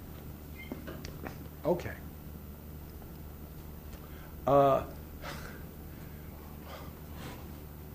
So the Americans move ahead during the Eisenhower period with the arming of the NATO allies with American nuclear weapons. It's not done in an overt way. Why not? Because it's against the law. We have this thing on the books, the Atomic Energy Act. The president isn't supposed to share our weapons with any foreign country, right? And Eisenhower viewed this law as unconstitutional, but he wasn't in a position to challenge it. So he basically does this end run around it. They have these phony custody arrangements that they know are just a facade, a sham. But this means that they could say that they're in technical compliance with the law. But the main goal, and they're very overt about this when they're talking to the Europeans, so the main goal is to make sure that in an emergency, you're going to get these weapons. You shouldn't have any doubt at all. These custody arrangements are technical, token, just nominal, meaningless. Okay? And they move ahead. They actually, have all these programs for training the European allies in the use of American nuclear weapons, for deploying those weapons to the Allied armies. Actually, it goes pretty far. I mean, even Greece and Turkey were NATO allies. They had access to these weapons, and one of the fears that people had during this period is that Greece and Turkey had a big rivalry between them about Cyprus, and they might get into a war and use these American nuclear weapons against each other. I mean, this whole thing is like no joke. It was a very serious policy. Hundreds of these American nuclear weapons were deployed to the NATO forces in Europe, the non-American NATO forces in Europe. They were put on these fighter bombers, which were in strip alert, and these airfields in Europe, and if they took off and delivered these weapons to targets in the East, there was basically nothing the Americans could do about it. They had this kind of poor sentry. American sentry was standing near the fighter bomber. He would have this weapon. Didn't even know what he should do if the engine started to rev up of the aircraft. Lots of times the weapons didn't even have live ammunition. In other words, the custody arrangements were kind of a joke, but this was deliberate. People thought at the time, it's like, well, Eisenhower, he had his strokes and his heart attack, and he was kind of doddering, and all he liked to do was play golf. There's a big myth about Eisenhower, and he didn't know what he was doing, and the military gets out of control, and so on. That's not true at all. Basically, all this stuff is deliberate policy, a policy that was rooted in Eisenhower's basic political thinking, an approach which is, it's by no means absurd. You could see why he felt he had to kind of move in that direction. All right. Okay, bottom line is, the thrust of American policy in the 50s is to allow the Europeans, and especially the West Germans, to get access de facto to a nuclear capability. Well, if you're Russian, how are you going to react to this? You don't like it. I should say, it's not like these things are forced down the throats of the Europeans. They wanted these things. Even the West Germans. The great founding chancellor of the Federal Republic of Germany, Konrad Adenauer, he was quite clear about this. In 1956, he says, we must produce them. We have to produce the nuclear weapons ourselves. And he thought that there would be various ways in which West Germany could acquire a nuclear capability under her own control. Does this mean he was awful or aggressive, or this was like the Nazis all over again? By no means, right? If you think about these issues, you realize that if you're on the front line and you're threatened with nuclear attack, can you really count on the United States to defend you? Because, well, what would America do if the Soviet Union attacked West Germany? We would escalate to World War III. We would attack the Soviet Union ourselves. Wasn't that the basic strategy? Well, would we really do it if push came to shove and the Soviets were capable of retaliating to that American attack by destroying American society? Right? Wasn't it totally rational for the Europeans to worry about these things, especially for a country like West Germany that was so exposed to Soviet military power? Didn't it make sense to hedge against the rather strong probability that the Americans might back out in the end by developing a nuclear capability of one's own? Right? So the Adenauer strategy, it makes eminent sense. They like this sort of. The Soviets, of course, knew all about this stuff. They knew more about it than the American public, that's for sure. Why? Because not just NATO, but the West German state was thoroughly penetrated by Soviet intelligence agents. In a country like Germany, a divided country, it was very easy for the communist East Germans to send people, supposedly refugees, from East Germany to West Germany, where they would work their way into the West German government. They spoke the language, they automatically had citizenship, and so on. And so the Soviets had a very good intelligence operation going in West Germany, in fact, in NATO as a whole. Right? You have a lot of these NATO countries, France and Italy, very large communist parties, especially big following among the scientific community. NATO was penetrated. Not bad from our point of view. If we have a deterrence philosophy, we want the enemy to know what our plans really are, to kind of scare them and keep them from doing any, really getting out of line. All right. So anyway, you have the Soviets themselves are aware of this stuff, and they're concerned about what's going to happen. So what do? Well, first they try the soft route.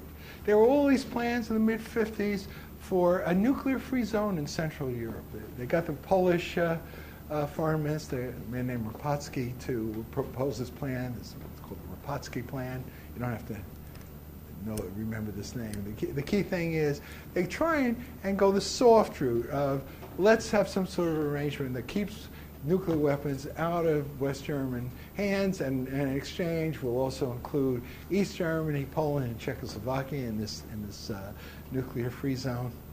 All right, the Americans don't buy it. I mean, how could they, given the MC-48 strategy?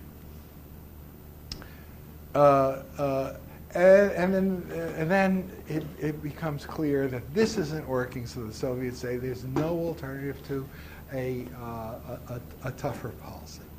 And this is when they decide to lay on the Berlin crisis. This is November of 1958. Soviet leader Nikita Khrushchev, he gives this speech, and he basically says, enough time has passed after the end of the war. We have to kind of clean up all the relics left by the war.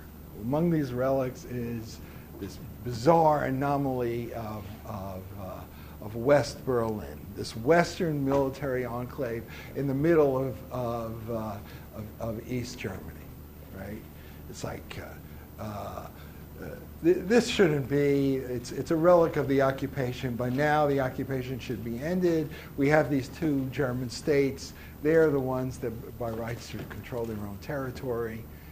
And he says, but I'm going to be generous. Instead of simply demanding that West Berlin be turned over to East Germany, I'm going to allow West Berlin to become a free city, you know.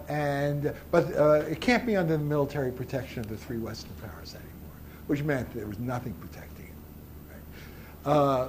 And he says, and I'm going to give the Western powers 6 months to negotiate an arrangement of this sort. And if they don't do it, then we're going to move ahead unilaterally. And the rights of the Western powers that they had, you know, from the wartime period, we're going to liquidate them. Those rights will disappear.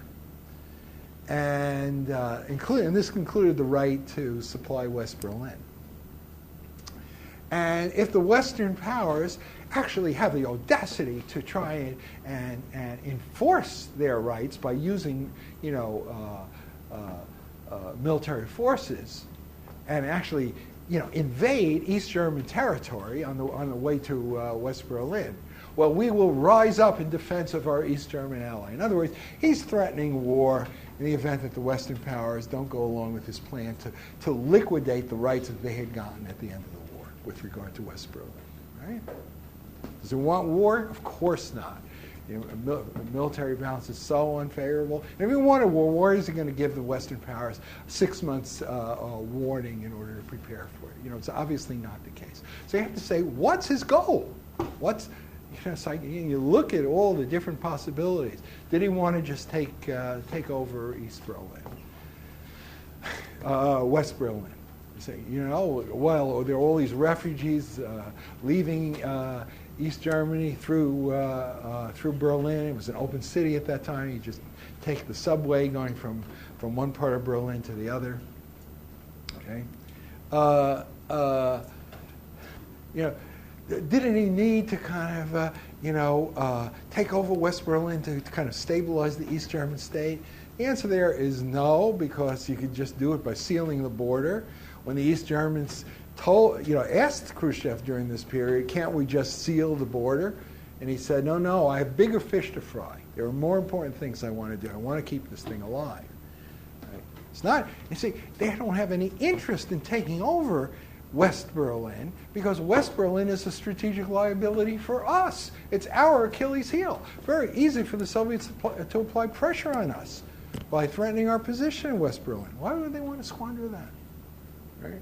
If we didn't have any military presence in West Berlin, then we would be free to move ahead, like with arming West Germany however we liked, and the Soviets wouldn't be able to do anything about it. West Berlin is our Achilles heel, and therefore it's an advantage to them.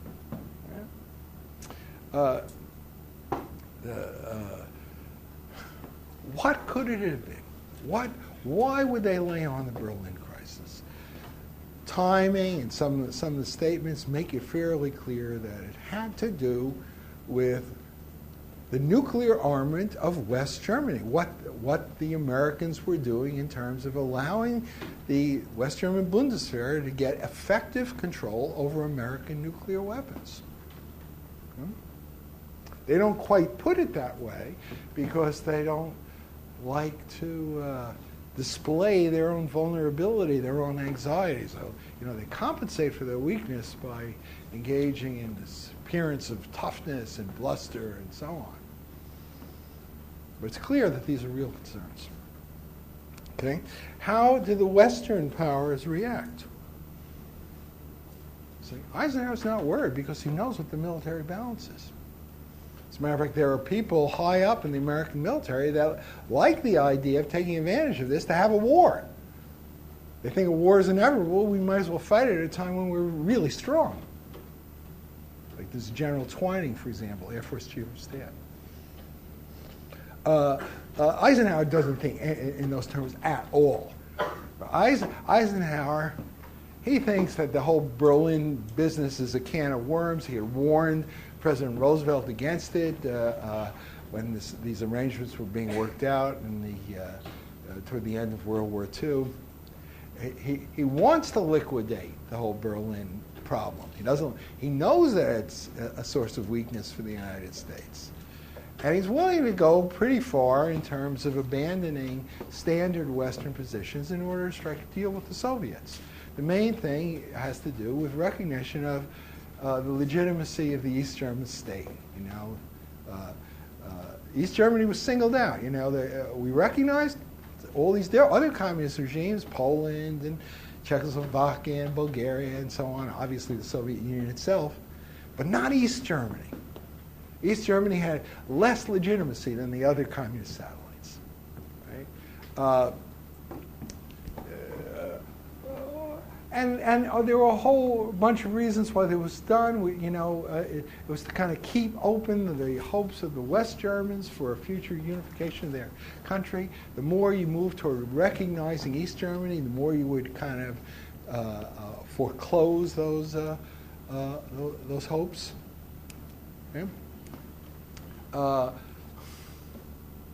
So they were willing to work out these kind of de facto arrangements where you allow the East German frontier guards to stamp documents and so on. Eisenhower said, all these West German concerns about moving in that direction, they're silly. Basically, we could reach a kind of working accommodation with the East on lots of these issues, if that's all they want. But on this one firm, on one area, he took a very tough line, and this was this whole question of the nuclear armament of NATO. He was not going to give way on that. He was not going to give way on his policy of allowing the NATO allies to develop, in effect, nuclear forces of their own. Right? And the Germans also. The Germans didn't like the idea of a tough line here. Right? On the other hand, they pushed for a rather intransigent negotiating position. Those are things that didn't make sense.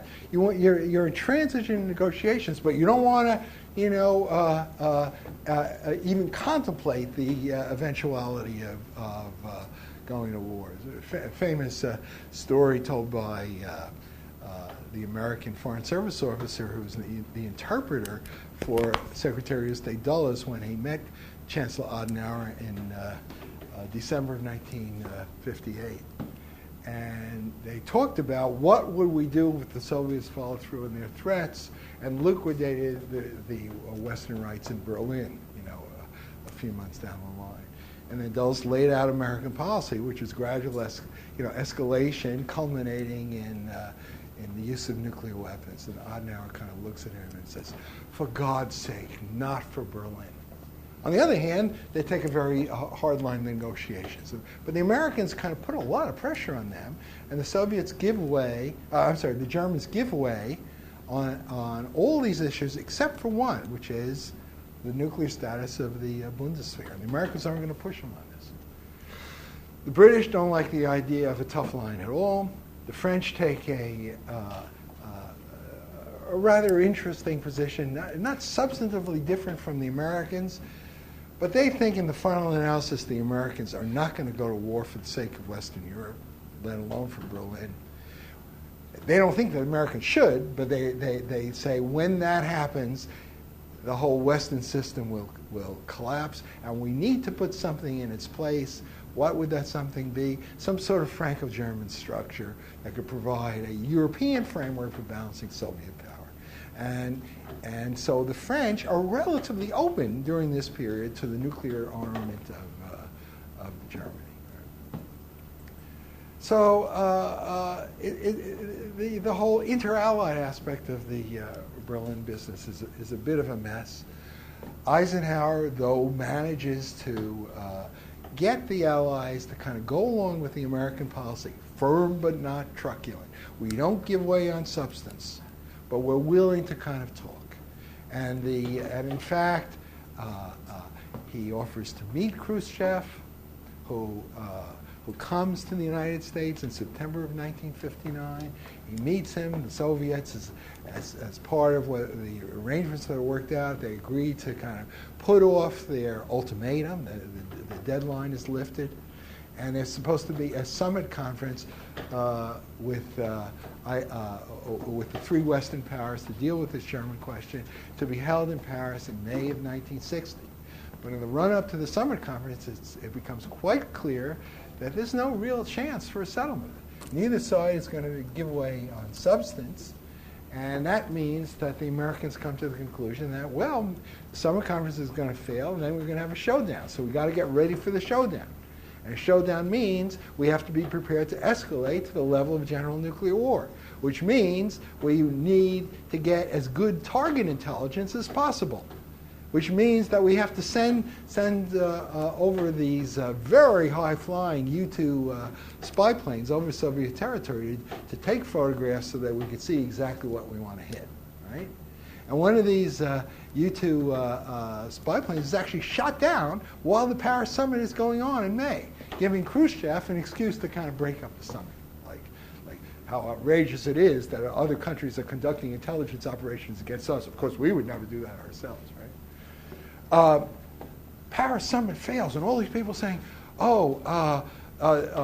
this is, we're going to move into a really serious crisis now. It could lead to war. Nothing of this sort happens.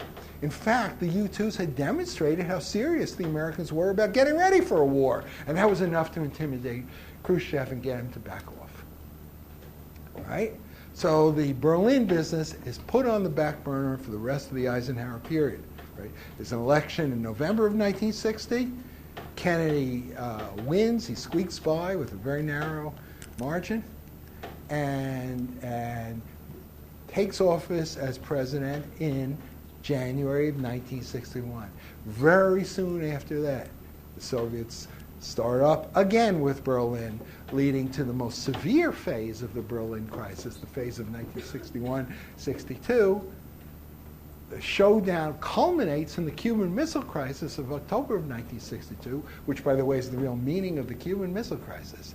And it's in that cauldron of a very sharp crisis that the elements of a stable international order fall into place. This whole crisis period is followed by the coming into being of a virtual settlement, a tacit settlement of 1963. So let me end with that now, and I'll pick up next time with the Berlin business under Kennedy in 1961. Okay. Today I'm going to be talking about the 1961-62 period, which it's a very, very interesting phase in the whole history of the Cold War. This is when the Cold War kind of comes to a head, and we'll see in the lecture next time how a relatively stable international system emerges from this period of crisis. Right. So the story is of considerable interest in its own terms. It's just as pure history, but I want to remind you that our goal in this class is not just to review the history as an end in itself, but to use the historical analysis as a vehicle for getting at some of the basic issues that international relations theorists are interested in. Above all, the kind of core question that defines this whole field of inquiry, the whole problem of war and peace, how is international conflict to be understood? And why is it that sometimes a relatively stable international system takes shape? Problem of conflict and also the problem of stability. And one of the key insights that you get from grappling with these problems on a fairly abstract level is the idea that conflict and cooperation, they're like two sides to a coin. There's a sense almost in which conflict is self-limiting. Why? Because as conflicts sharpen, they draw out what the real policy of a country is, right? As the risk of war, or at least the perceived risk of war, increases, countries that are simply engaging in bluff and bluster, they fall by the wayside. They're not willing to, carry that policy of bluff too far. The fear of war causes them to kind of back off, right? Whereas countries that really care about an issue, they're going to dig in their heels, right? So one of the functions of international conflict in general, and of crisis in particular, is that it draws out what the real policies of countries are. And when both sides in a conflict reveal their true preferences, when they reveal what their real policies are, well, then there's much greater chance that they could reach an understanding, all right? So that's a basic line of thought that plays a very, very important role in contemporary international relations theory. The kind of fundamental ideas here were laid out in a book called The Causes of War by this Australian historian named Geoffrey Blainey. And Blainey's argument in that book was, why do you have war? You have war when countries disagree about what the structure of power is. At least one of the two sides thinks that it's stronger than it actually is. This is a kind of problem of false optimism is the central taproot of war. Because if both sides had a correct understanding of what the balance of power was, they would be able to adjust their policies accordingly, and the policies of both sides would then be in harmony with the fundamental structure of power, and therefore be in harmony with each other. Right? So if both sides understood power realities, they'd be able to strike a deal. Right? The weaker side would draw in its horns, would accommodate to the power of the stronger side.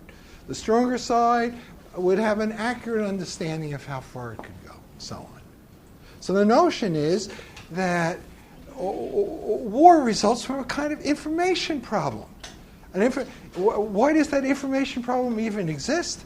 It's because countries have a built-in incentive to make it seem that they're actually more resolute, that they're tougher, that they're stronger, that they're more willing to kind of push things than they actually are. They have what's called an incentive to misrepresent, right? But a crisis kind of clears away that incentive to represent. Blainey's basic insight was taken up by a number of international relations scholars, the most prominent of whom is James Fearon, who in the mid-1990s published a very important article called Rationalist Explanations for War, basically laying out this kind of argument. And it's a very powerful argument. Right? And one of the things that we're doing when we're looking at the Cold War is we can see that there's something very powerful to that insight.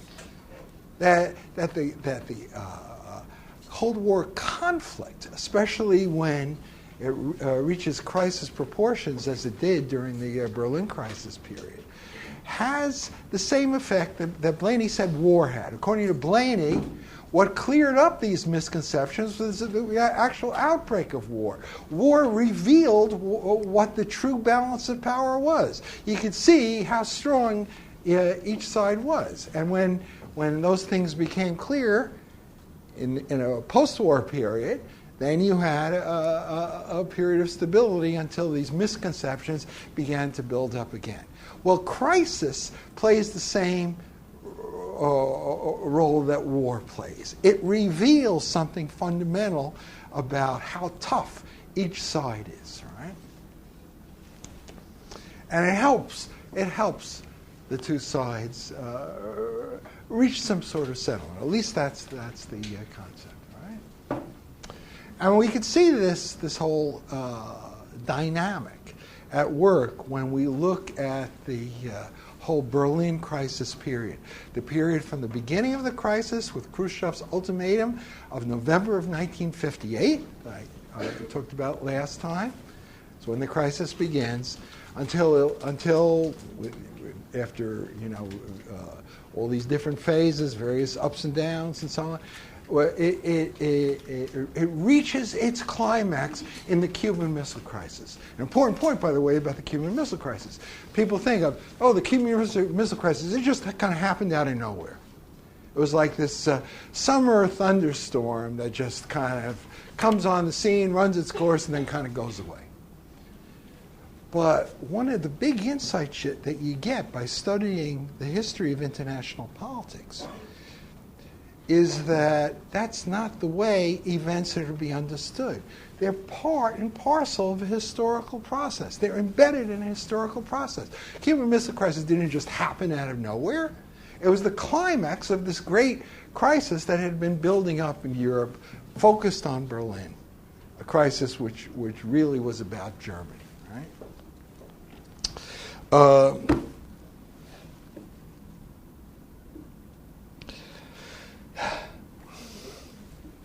About Germany.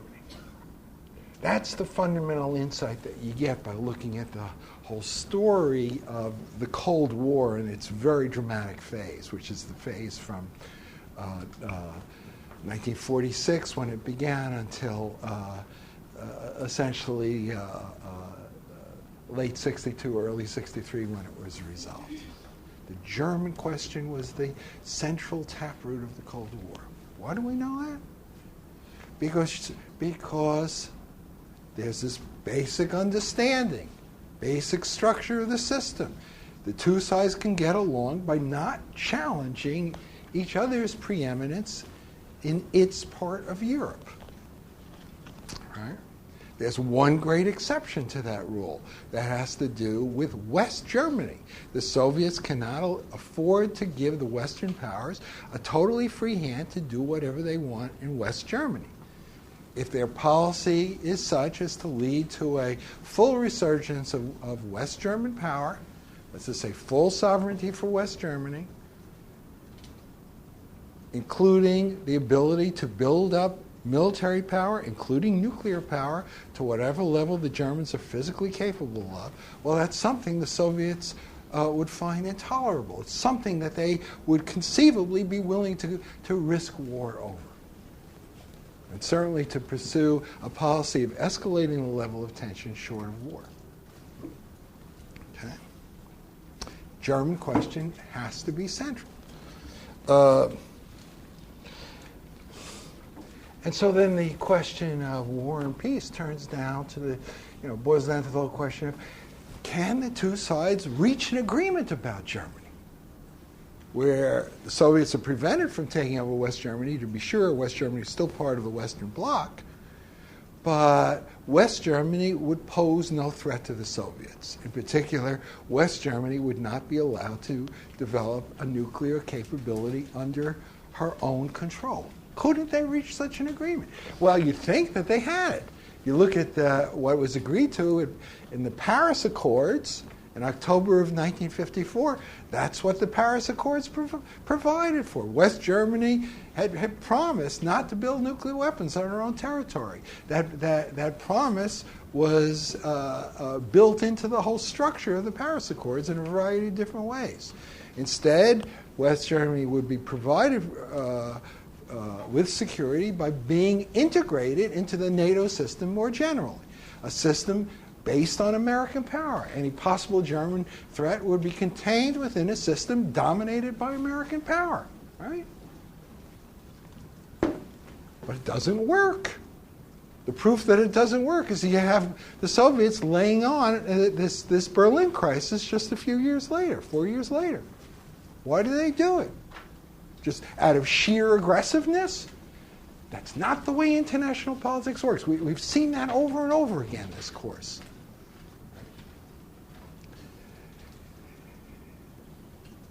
The policy of the Soviet Union was based on perfectly understandable and indeed defensive political calculations. Their concerns about German power made a lot of sense from their point of view. Whereas a weak Germany would be dependent on the Western powers for protection, those powers were perfectly happy to live with the status quo of a divided Germany, and thus Germany was locked into a purely defensive policy. Soviets could live with that. But if West Germany became strong and in position to challenge the status quo, and a strong West Germany would encourage the people in communist East Germany to rise up against their communist overlords, and West Germany might intervene, et cetera, well, this is a nightmare for the Soviets. They would want to nip it in the bud, prevent anything of that sort from happening. You know, for them, it seemed there was a good chance that the nuclearization of West Germany would be a fighting issue. Okay? They try and head this off in the mid-1950s with their plans for a nuclear-free zone in Central Europe. You know, no dice as far as the Western powers are concerned. And so finally, with the West moving ahead with this policy of nuclearizing West Germany, the Soviets felt the time for action had come. They have this one obvious lever. It's West Berlin. You know, under the military protection of the three Western powers, in the middle of communist East Germany. Very easy to cut off access to West Berlin. They had done it before in 48, 49. Right? So they threaten now to do it again. Okay.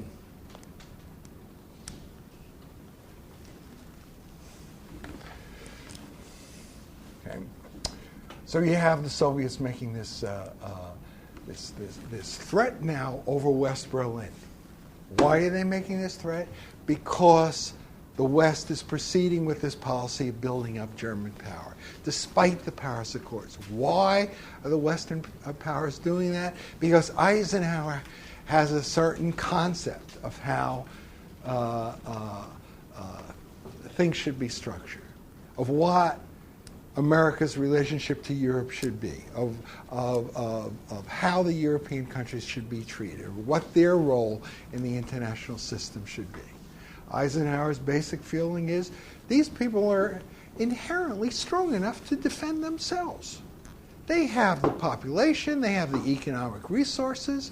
You know, the one thing that's really needed is that they come together in some sort of political unit. But, you know, while that's happening, let them kind of work together within the NATO framework. Let the NATO framework become essentially a European security structure.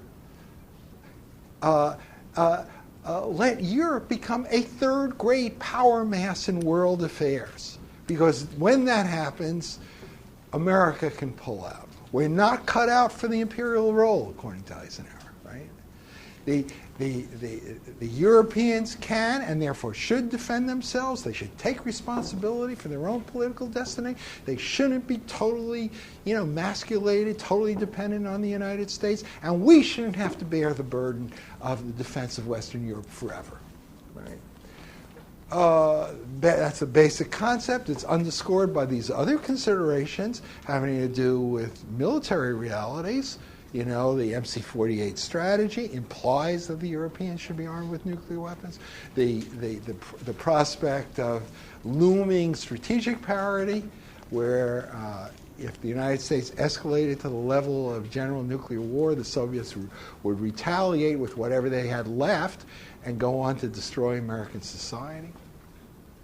All these things point in the same direction. The Europeans, in general, the Germans in particular, should be armed with nuclear forces. How could you say that they shouldn't have what the Soviets have?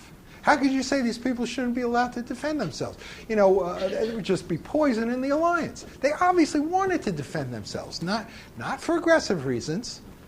Adenauer was no great believer in German unification, but if you're looking at this thing through the eyes of the Europeans, why should you think that America would forever be willing to commit suicide in order to protect your fundamental interests? Would America really opt for nuclear escalation in the event that West Germany was attacked? If that meant the end of American society? Well, maybe not. Probably not. In the long run, probably not. In which case, the Europeans should have nuclear capability of their own. Once they had that, then their security would be established. All right. So you have this Eisenhower strategy. This is why the 1954 arrangements, the Paris Accord system, doesn't work. Right? Paris Accord system was based on limiting German power. The Eisenhower strategy implied the nuclearization of West Germany. And not just implied it in some sort of theoretical sense. In practice, that's what the Americans are doing. In practice, they're giving the Europeans de facto control over American nuclear weapons. They can't do it overtly because it's against the law. So they make an end run around the Atomic Energy Act. They have this policy that skirts the edge of legality because it's like so important to make sure that the Europeans are able to defend themselves. It's like very, very basic for Eisenhower. Soviets object to this. That's the meaning of the Berlin crisis when they lay it on in November of 1958. But they're unwilling to push things too far when it becomes clear to them that while the Americans are by no means totally intransigent and are willing to make certain concessions to the Soviets, above all in terms of the de facto recognition of the East German state, on this kind of core issue of will West Germany have nuclear weapons, Americans aren't going to give way, and the Germans aren't going to give way. Right? So instead of escalating when this becomes clear, they put the crisis on hold. In a sense, what choice do they have? The Americans still have a strategic superiority. Right? If war breaks out and we struck hard enough and fast enough, if we struck first, once we became convinced that war was unavoidable, then the Soviets Soviet power would be largely neutralized. Whatever they were able to do with the forces they had left after an American first strike would not be enough to cause really heavy damage to American society. There might be some, but America would survive. And in such circumstances, Eisenhower and Dulles felt it was very, very unlikely that the Soviets would escalate. Okay? But they're prepared to kind of move ahead. If American will is tested, yes, we're willing to use nuclear weapons against them massively. Okay. That's the Eisenhower policy. Given that policy, the Soviets put the whole Berlin business on hold. Everyone thought that after the collapse of the Paris summit in May of 1960, the failure to reach a negotiated settlement, the Soviets would then, escalate the level of tension. Didn't happen. Didn't happen for the rest of the Eisenhower period. Because these people are sensitive to military realities, to political realities. The fundamental nature of the Eisenhower policy had been made manifest.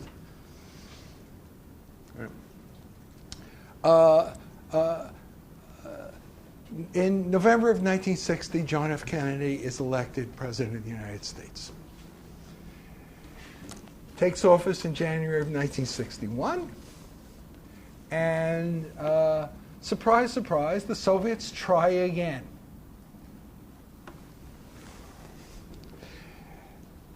And this time, it seems like there's another real chance of reaching some sort of settlement, because American policy toward Europe is transformed dramatically under Kennedy.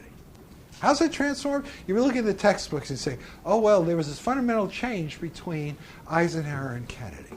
Eisenhower had this nuclear strategy of massive retaliation, but under Kennedy, the strategy changed to something that was called flexible response. In other words, under Eisenhower, as soon as the other side really challenged our fundamental interests, it'd be the Go Code would go up, the basic war plan, it was called the SIOP, S-I-O-P, Single Integrated Operational Plan. It was this massive all-out attack.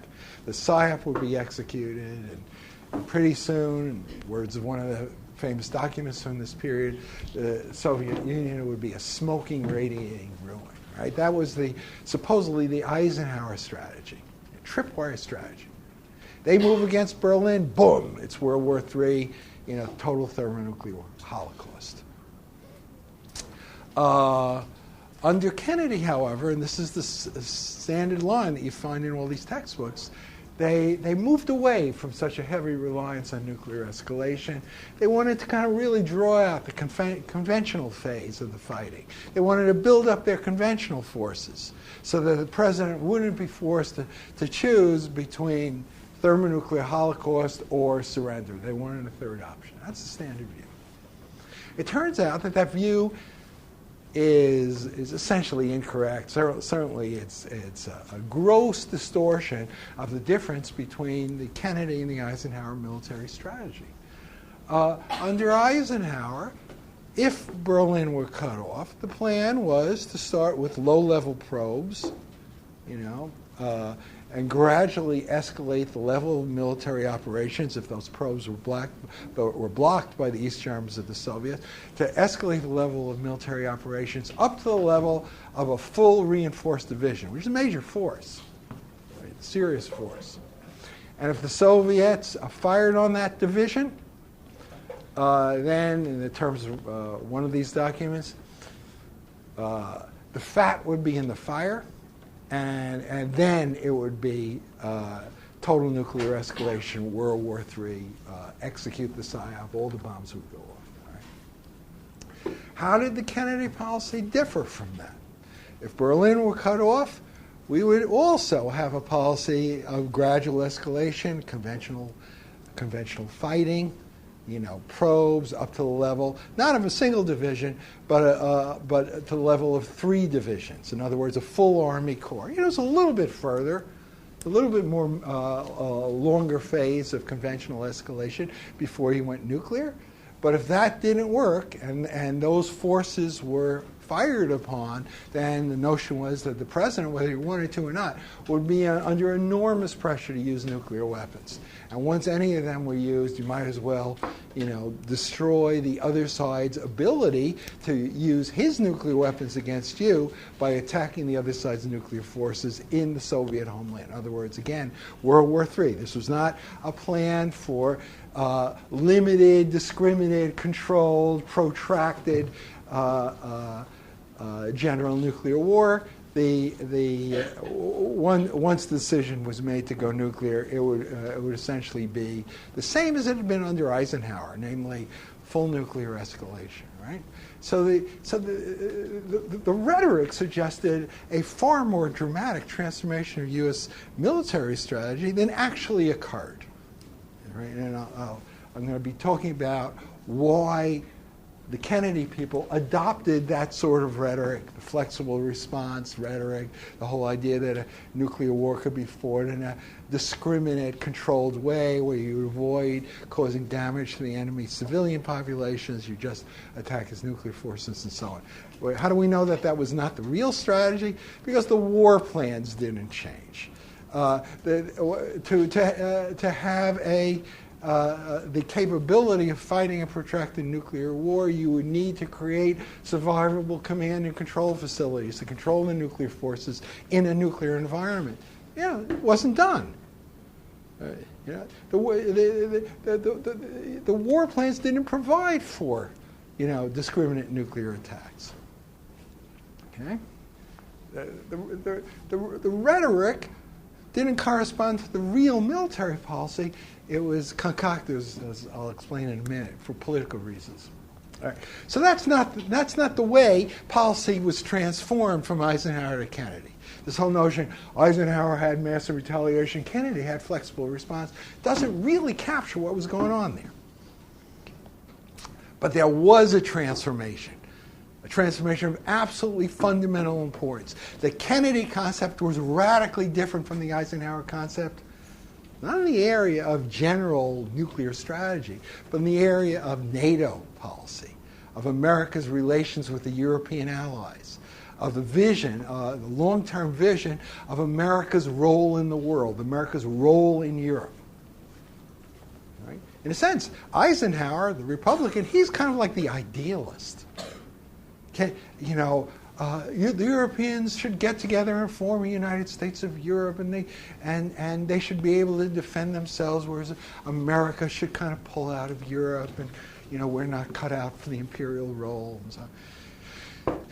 Under Kennedy, the notion was that's just pie in the sky. The Kennedy people are far more pragmatic than under Eisenhower. It's just pie in the sky. It's not going to happen. The Europeans aren't going to get together in the United States of Europe. They're never going to be able to defend themselves. And we don't want them to, really, because we don't want the Germans to get their finger on the nuclear trigger. We don't want the Germans to have a nuclear capability. We don't trust them. We don't want to underwrite the sort of policy the Germans would be able to engage in once they became strong. We wanted limited German power. But our goal was now to block a German nuclear force. And if you're going to block a German nuclear force, what did that imply about NATO as a whole? Well, you had to turn against the idea of helping the French develop their nuclear force. Eisenhower was kind of in favor of that. So, but because you couldn't say no to the Germans and then say yes to the French. And then you couldn't say yes, and it also implied that the United States would have to now, pull back from its policy of helping the British with their nuclear program. Because if you're saying no to the French, you couldn't say yes to the British. Yeah? Why did we have to say no to the French? Because if we said yes to the French and no to the Germans, then the Germans would be singled out. You're unworthy. We don't trust you. In too blatant a way, right? I mean, it's true. They weren't opposed to the French force. Kennedy wasn't opposed to the French force as a matter of principle. It was only because of the implications vis-a-vis Germany. Same thing about the British. If the Germans weren't to be singled out and held up as the one major NATO ally that can't be allowed to have nuclear forces because you couldn't trust them, well, what's that going to do to our relations with Germany, the future of the alliance, right? So you had to blur the distinctions and make it seem like, it's not that we're discriminating against Germany.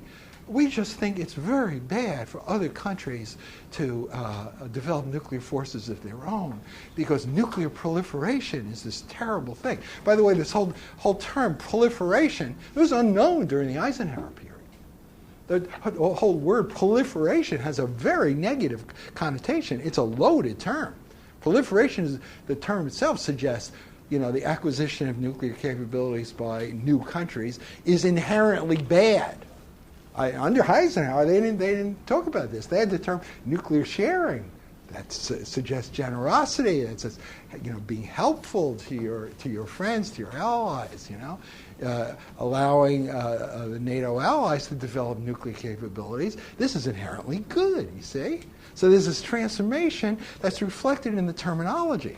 Incidentally, if you follow these things, there was even a period around 1960 when these ideas were in transition, when they actually used neutral language. There were terms like spread of nuclear weapons, nuclear diffusion, and so on. But that changed. Now this whole non-proliferation ideology is adopted, not because in their hearts Kennedy and his top advisors thought it would be a bad thing for Britain and France to have nuclear capabilities. They were worried. It was all Germany specific. They were worried about the effect vis-a-vis Germany. Okay? But if Germany is going to be kept non-nuclear, what does that mean about America's role in Europe?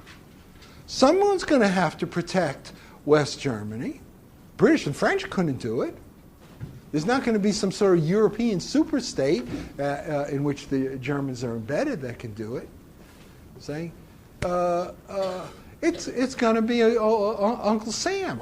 The Americans are going to have to remain present in Europe because we can't allow the Soviets to take over, all these resources in West Germany. It would have a dramatic effect on the world balance of power. That was obviously out of the question. So the Europeans couldn't defend themselves. The Americans were going to have to do it. So we were stuck in Europe. Why were we stuck in Europe? Because there's no purely European solution to the European security problem. That's the basic insight. But if we're stuck in Europe and American forces are going to have to remain in Europe, and that would be true even after America had lost its nuclear edge, when the prospect of American nuclear escalation was bound to become more problematic. If we're stuck in Europe, then we are entitled to something in exchange for that. It's like George Bundy, Kennedy's national security advisor, says, we have to pay the price of leadership. We may as well get some of the benefits. And what are the benefits? The benefits are the United States should call the shots for the Western Alliance as a whole. The Western Alliance had a policy on all of these issues that might well lead to a collision with the Soviets. For the time being, not terribly dangerous, but it will be dangerous after, or would be dangerous after the Soviets acquire survivable forces and American nuclear superiority is a thing of the past.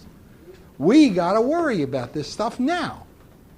And since the West might be pursuing a policy that could lead to a collision with the USSR, right? We, since we're committed, we're involved, or we're stuck in Europe, we got to exercise control over the Western side of that process that could lead to a Third World War. So the Kennedy policy became much more active than Eisenhower. Eisenhower, he viewed himself as just kind of a shepherd guiding this flock of unruly sheep, and he just wanted the European allies to kind of come together on a policy, and America would kind of try and mediate and so on. He wasn't directly involved in the shaping of Western policy to anything like the extent that Kennedy was. With Kennedy, it was, these people got to follow the American lead. I remember there was one document that I saw when I was working on this stuff at the Kennedy Library, and Kennedy himself in his very short memorandum, he said, this is what we got to do in terms of working out some sort of political accommodation with the Soviets. As for our allies, they're going to have to either come along or fall behind. We're not going to be held back by these people. The way America had been held back during the Eisenhower period to a certain extent. Right? Dramatic transformation. A transformation from America's policy toward Europe in the political sphere, and then you see it also in the military sphere. All these things that are being done in the military sphere, they had a common theme. The centralization of control, the centralization of power in the hands of the political authorities in Washington. Right? And there are a whole bunch of acronyms, and I'll explain these acronyms. CQ, this is a term meaning command, control, and communications. Right? Under Eisenhower, you didn't really have a strong system for making sure that nuclear weapons could not be used without direct authorization from the political leadership in Washington. And now they started really building this whole infrastructure to make sure that the commanders in the field could be in touch with the political leadership and receive instructions from them. Okay? PALs. The PALs, that means permissive action links. These are kind of locks that you put on these American nuclear weapons in Europe so that they couldn't be used without codes being released by the political authorities. This was to prevent unauthorized use. In other words, we were withdrawing from the system of de facto control over American nuclear weapons, which had been put in place during the late Eisenhower period. Right? SACEUR. That stands for Supreme Allied Commander in Europe. That's the NATO commander. In this period, his name was General Norstad. And Norstad was a product of the Eisenhower period, and he thought that SACEUR was a major figure in its own right because he had this pre-delegated authority to kind of use nuclear weapons in extreme circumstances. But now, SACEUR's, these are phrases from the day, his wings were clipped. No longer would he have this pre-delegated authority. That SACEUR was being racked back, this is from another document, to the role of an ordinary American field commander. In fact, this led to this whole big confrontation between Norstad and Kennedy in late 1961, in which Norstad refused to kind of go along with what the Kennedy people were doing in a bunch of areas. He says, I'm not just an American general. I represent the alliance as a whole. You can't dictate to me. And basically, they forced him out. They announced that, we're very sorry to note that General Norstad is resigning as SACEUR for reasons of health. Norstad says, well, there's nothing wrong with my health. Just he went back to Paris and told his French friends, look, I've been fired. And in fact, that was true. Very important. And all these things, of course, are being carefully noted by the European allies, especially by the French. MRBMs. These are medium-range ballistic missiles. These are land-based weapons that you could put on the territory of the European allies, including West Germany, capable of attacking the Soviet homeland. And now we're saying, no, we're not going to deploy these things. Again, the fear was that if you deployed MRBMs in German territory at time of crisis, the Germans would overwhelm the American custodians and seize control of these weapons themselves. We didn't want to come anywhere near that sort of thing. And instead, they came up with this plan for the MLF, multilateral force. The French called it the multilateral farce, with reason, by the way. The whole idea here was, the Europeans needed something in the nuclear area other than a flat American nuclear guarantee of protection. We'll create this kind of sea-based force, and manned by the Europeans on a multinational basis. Each ship would have Greeks and British and French and so on. And but the thing about the multilateral force, and the reason the French called it a farce, was that the use of these weapons would be subject to an American veto. So what was the MLF giving them other than just a kind of a sop? It was like a sham. They weren't being given anything in terms of the ability to use nuclear weapons independently. British and French nuclear weapons, I talked about American policy, had changed in that regard. Now we're opposed to helping these countries develop a nuclear capability. And nuclear doctrine, all this flexible response stuff, especially at the nuclear level.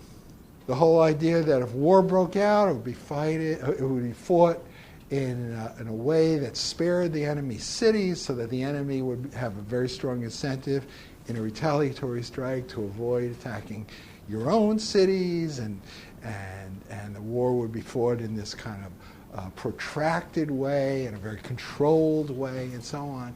As I said before, this didn't correspond to what was really being done on the operational level. So you have to say, well, why did they adopt a rhetoric that was not did not correspond to what they were actually doing. Answer there is because they wanted to provide a rationale for saying no to the Europeans, saying no to the idea of independent forces, because the claim was independent forces were inconsistent with this whole new American strategic doctrine of controlled and protracted war. The Europeans could fire off their weapons at will, then the Americans would no longer be able to exercise centralized control, and this new theory rationalized that. Okay? So you have the Americans seizing control, and in particular the Americans opting for this policy of keeping the nuclear weapons out of the hands of the Germans. Okay. Why was this important? Because in principle it opened the way for a political understanding between the United States and the Soviet Union. Right? Again, a non-nuclear Germany. We're going to keep Germany non-nuclear. We're going to stay in Europe for good. And so German power is going to be contained within the structure dominated by the United States, a country that had made it clear that it was willing to live with the status quo of a divided Europe. Kennedy lays this stuff out to Khrushchev at the Vienna summit in June of 1961. Right? He says, we understand your concerns about Germany. Yeah, we accept the fact that you're going to dominate Eastern Europe. Key passages that were initially deleted from the record of this meeting when it was first released. Right? Okay? We're offering the Soviets basically everything that they could reasonably expect from us, but they don't accept the offer. Right? Instead, Khrushchev, talks in terms of a Third World War is imminent if the Americans don't cave completely. And the Kennedy reaction is, look, we're willing to give these people everything that they could reasonably ask for from us. We're willing to solve their number one security problem, control of German power. And look at their reaction. This is an outrage. So Kennedy goes back home, gives a very tough speech in July of 1961, saying the American people has to prepare itself for war. We have to build fallout shelters and so on. Soviets now, they're the ones who get frightened. The following month, they throw up the Berlin Wall. They seal off the border between East and West Berlin. Right? You're saying, well, isn't this throwing in the towel? If you're looking for something that could symbolize Soviet acceptance of divided Europe, divided Germany, divided Berlin, Soviet acceptance of the status quo in Berlin, you couldn't ask for anything better than a wall. Right? It meant that the Soviets had realized that they couldn't push things much further than they had, at least not for the time being. But the Americans don't see the Berlin Wall that way. We get real upset by it. And in fact, the Kennedy administration starts making it clear, indeed in public, that it's willing to move much further in terms of granting concessions to the Soviets, moving away from the standard Western position in a lot of different areas. All right? See? Soviet reaction to this? Let's accept the outstretched hand. Let's take this offer. No, exactly the opposite. The fact that the Americans are making these concessions, this is all evidence of weakness. We've shaken the tree and look at what's fallen out. Let's give it some more shakes. Who knows what we can get? So this American attempt at reaching accommodation with the Russians doesn't have the desired effect, and in fact leads the Soviets to pursue a more intransigent policy. Okay, very important. That's the thrust of American policy vis-a-vis Russia. All of this stuff causes this big crisis in the Atlantic Alliance. The military stuff as well as the political. The military side, the whole notion that the Americans say, we're the ones that should have all the power in the alliance. You people shouldn't even be allowed to have nuclear weapons to defend yourselves. Even the British, who are least antagonistic to this stuff, are just appalled by the whole thrust of American policy. De Gaulle, the French leader, his feeling is, we're at the hour of Munich. The Americans will never go to nuclear war for the sake of Europe. We have to put something else in place. And that something else would have to be based on a Franco-German understanding. So he sides with the Germans and their objections to what the Americans are doing, because the Americans are making all these concessions at Germany's expense, basically toward accepting East Germany, accepting the division of Germany. Okay?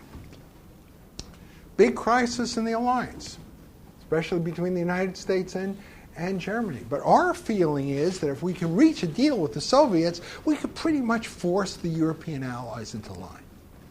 And it's the Soviets that don't accept this stuff. And so then what you have is the Americans make it clear what their terms are. The Soviets take all the concessions. They put them in the refrigerator, to use the phrase of U.S. Secretary of State Dean Rusk at that time. They take what we're willing to give, but they're not willing to give anything else in exchange. And the Kennedy attitude evolves in the course of 1962. The American plan, it's proposed in a document of March 62, important document called the Principles Document, laying out all these things. We're going to keep Germany non-nuclear. In exchange for that, we want you guys to accept the status quo in Europe, and in particular the status quo in Berlin. All right? Soviets, no dice. And the Soviets make it clear that they intend to kind of resuscitate the Berlin issue, push the Berlin issue to a head again after the midterm elections in November of 1962. Kennedy senses that a crisis is coming. He knows also that the strategic balance is deteriorating for the United States. America still enjoys a measure of strategic superiority. But that's over by September of 1963. Kennedy is briefed to that effect. American strategic superiority is a thing of the past. War breaks out. No matter how hard we strike and how fast, the Soviets can go on and launch a counterstrike that would basically destroy American society. Nuclear escalation, out of the question. Okay? Kennedy's inference from this is we can't just sit on our hands and allow the crisis to develop at a time when we've lost our nuclear edge. Better sooner than later. Preventive war mentality. We have a window of opportunity. Let's bring things to a head sooner rather than later. It's going to come anyway. Given that, we may as well have the confrontation at a time when we're in the best position. Right? This is Kennedy's thinking on the eve of the Cuban Missile Crisis. It in large measure explains why the Kennedy administration reacted the way it did when it discovered that the Soviets were deploying missiles in Cuba. Above all, since the deployment of those missiles in Cuba was interpreted in the context of what was going to happen in Berlin. The Soviets were trying to get themselves in as good a position strategically to have a showdown with the Americans over Berlin. Given that was the case, this whole Cuban episode is an integral part of the Berlin crisis. And taking a tough line in Cuba was our way of bringing the confrontation with the Soviets to a head at a time when we could still prevail, when American strategic superiority was still meaningful. Okay? That's the background of the Cuban Missile Crisis. Climax of this whole Berlin affair. Okay?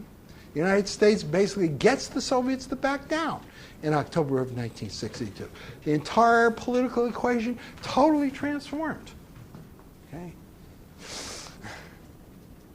And the way it was transformed paves the way for a political settlement. Soviet policy, the Khrushchev policy, revealed as bankrupt. American policy still want to stabilize the peace along the lines of the plan that Kennedy had been pursuing since 1961. American policy doesn't change. And it's in that context that a whole set of arrangements falls into place in 1963 that provides the basis for a relatively stable political system, the Cold War political system, which, as I say, provides the basis for a relatively stable international order for the balance of the Cold War period. So that's what I'll be talking about next time, the 1963 system. Okay. Today, I'm going to be talking about the events of late 1962 and 1963. Which is it's the culmination of the entire story that we've been dealing with in this second half of the course. Because it's in this period that the rudiments of a stable international system are finally are put into place. Okay. Why is that important for us? It's important because it bears on this fundamental question that we have about how the Cold War is to be understood and how the coming into being of a relatively stable international system during the Cold War period, the Cold War political system, which provided the basis for a reasonable relationship between East and West, which meant that the risk of a nuclear holocaust, a Third World War, basically receded into the background, never entirely negligible, but very, very small. See, those issues about how the Cold War is to be understood, how the coming of a stable peace during the Cold War period is to be understood, have a larger theoretical importance. There aren't that many cases that we look at in the recent history of great power politics over the last 200 years to get insight into this question of what makes for war, among the great powers, the system as a whole. And conversely, what makes for a stable international order? Those are by far the most important questions that international relations theorists are concerned with. They're the questions that define the field. And you get insight into those issues by just looking at this handful of cases. In the 20th century, you have the First World War, the Second World War in Europe, the Second World War in Asia, and then the Cold War. Basically, there are only those four great cases. So in this part of the class, we're concerned with the Cold War. And how do we go about framing the problem? By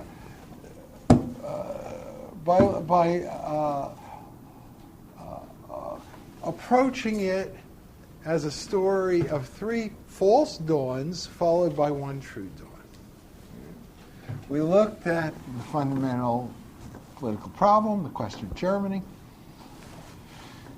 We looked at how the two sides were trying to deal with that, how there are various points where you might have thought that the two sides would reach at least a tacit understanding, some sort of accommodation, and an understanding that could have provided the basis for a stable system, something both sides could live with. Maybe not ideal, but they could live with it, vastly preferable to war.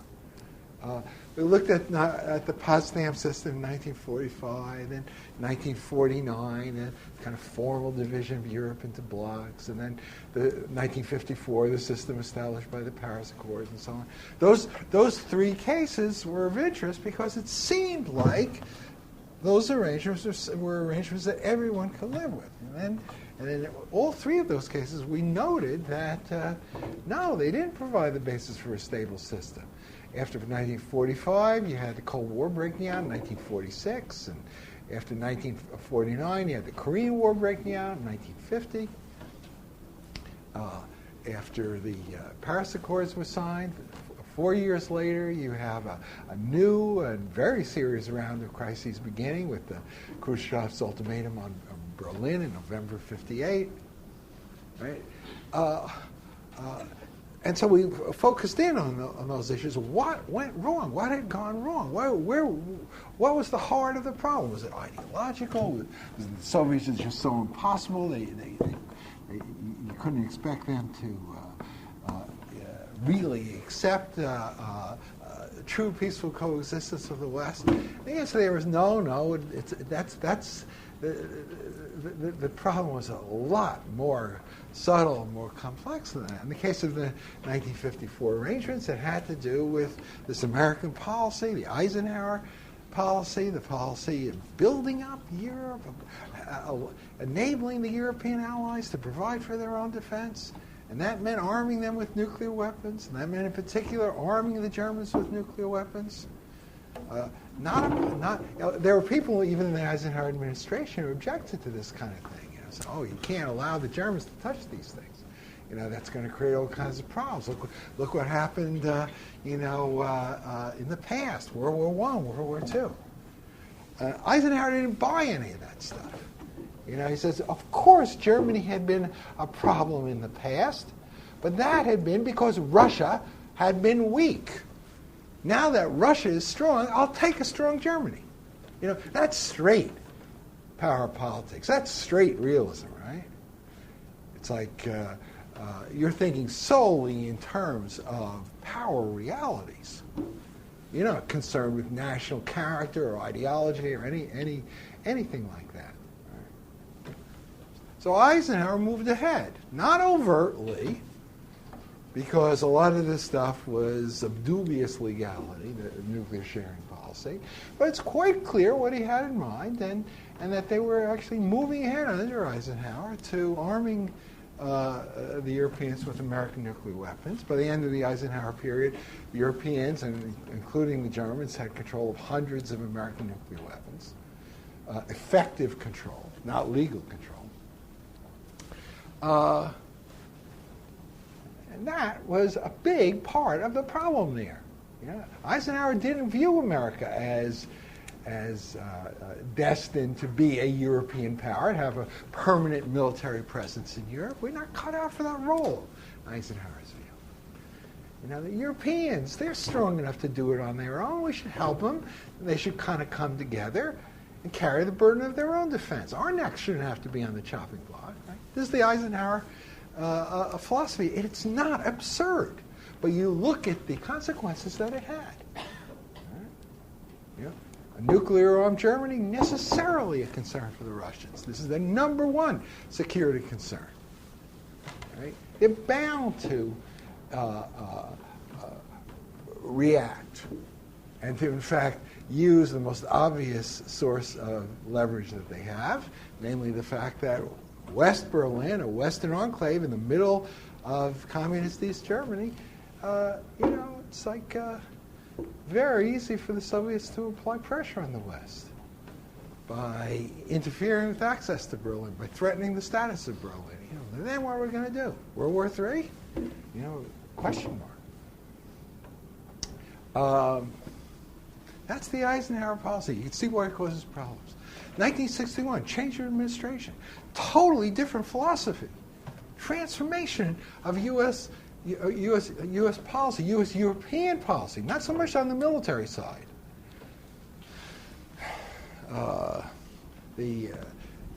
There's a lot of rhetoric to the effect that the old Eisenhower policy of massive retaliation has been abandoned, and we've moved now toward flexible response, and especially in the nuclear area, we're now not going to just throw off all the nuclear weapons in one big massive blow, but we will have a protracted war. We'll fight it in a discriminate way. We'll avoid, hitting cities. We'll focus narrowly on the other side's strategic forces, right?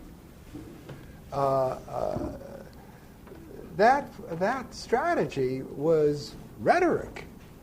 It was not taken seriously by the top political leadership. I remember after Kennedy had secretly tape recorded his most important meetings for the latter half of his presidency. And there's this really interesting meeting between Kennedy and his top advisors, including the Secretary of Defense, Robert McNamara. And McNamara says, we're going to change our nuclear strategy. And this whole thing of controlled and indiscriminate general nuclear war, now we're going to replace it with, what we want is a world where both sides have secure second strike capabilities, where no one has any incentive to go first.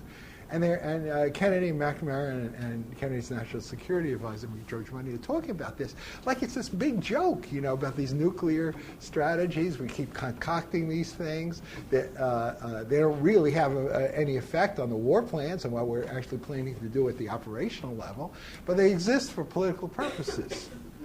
and especially the purpose of convincing the Europeans to accept the concentration of control over nuclear operations in the event of war in American hands. The Americans they wanted to kind of concentrate power in their own hands within the Western alliance. This is very different from the Eisenhower strategy. In Eisenhower, America is kind of a mediator between the Europeans. The Germans want to go in one direction, the British in another, the French kind of in between. You want to kind of get these allies to kind of agree on a common policy, not bludgeon them into it, but just kind of encourage them to kind of come together. Right? That's the Eisenhower view. I mean, Kennedy, very different. Right? Kennedy is, we can't allow the Germans to have nuclear weapons. Absolutely fundamental. From that, it follows that the United States has to remain present in Central Europe. American troops have to remain on German territory on an indefinite basis, right? Because someone has to provide for the security of West Germany. We're not going to allow the Soviets to just kind of come in and take over all of Germany, all of continental Europe. Obviously not. We can't do that. We don't. So there has to be a counterweight to Soviet power on the continent. If the Germans aren't going to provide it, only the Americans can. So we're stuck there. It's not because we want to be an imperial power. It's because there's no purely European solution to the European security problem. The Americans have to provide it. We're stuck there.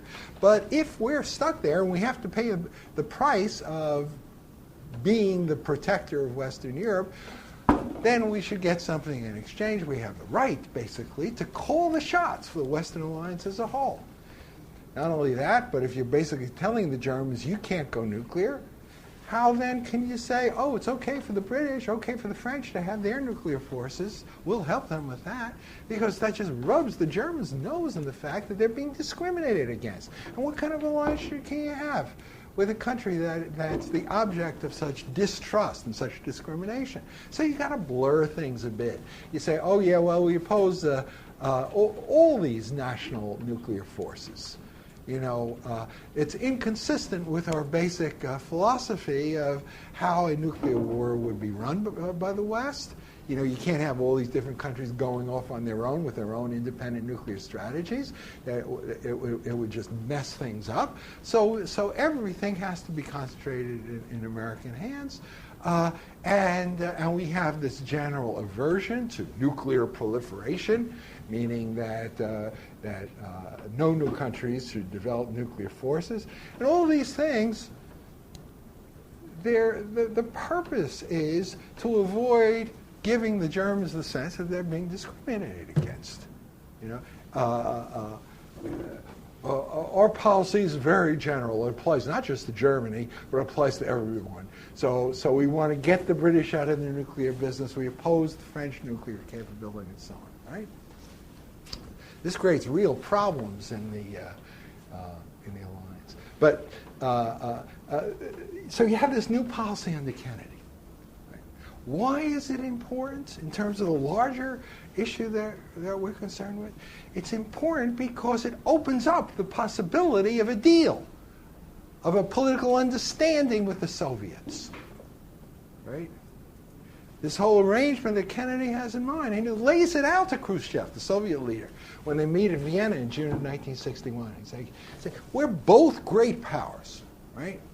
We both have to proceed on a basis of respect for each other's interests as great powers. You know, again, very kind of realist sort of talk. Okay? We understand your concerns about Germany, and in fact, we share them. So we'll basically make sure that Germany doesn't have nuclear weapons. You know, big, not so much a gift, but this is something the Soviets obviously really want. In exchange for that, we want certain things in exchange. We want the Soviets also to respect the status quo, including the status quo around Berlin, including the status quo of a West Berlin under the military protection of the Western powers, right? They should respect the status quo in Berlin, And we will respect also the status quo of a non-nuclear West Germany. We will also respect the reality of Eastern Europe as a Soviet sphere of influence, and especially the reality of the East German state. Right? Let's everyone accept the status quo. Right? That's the Kennedy approach. See? Now you might have said, what should the Soviet reaction have been? This is great. This is everything that we could hope for.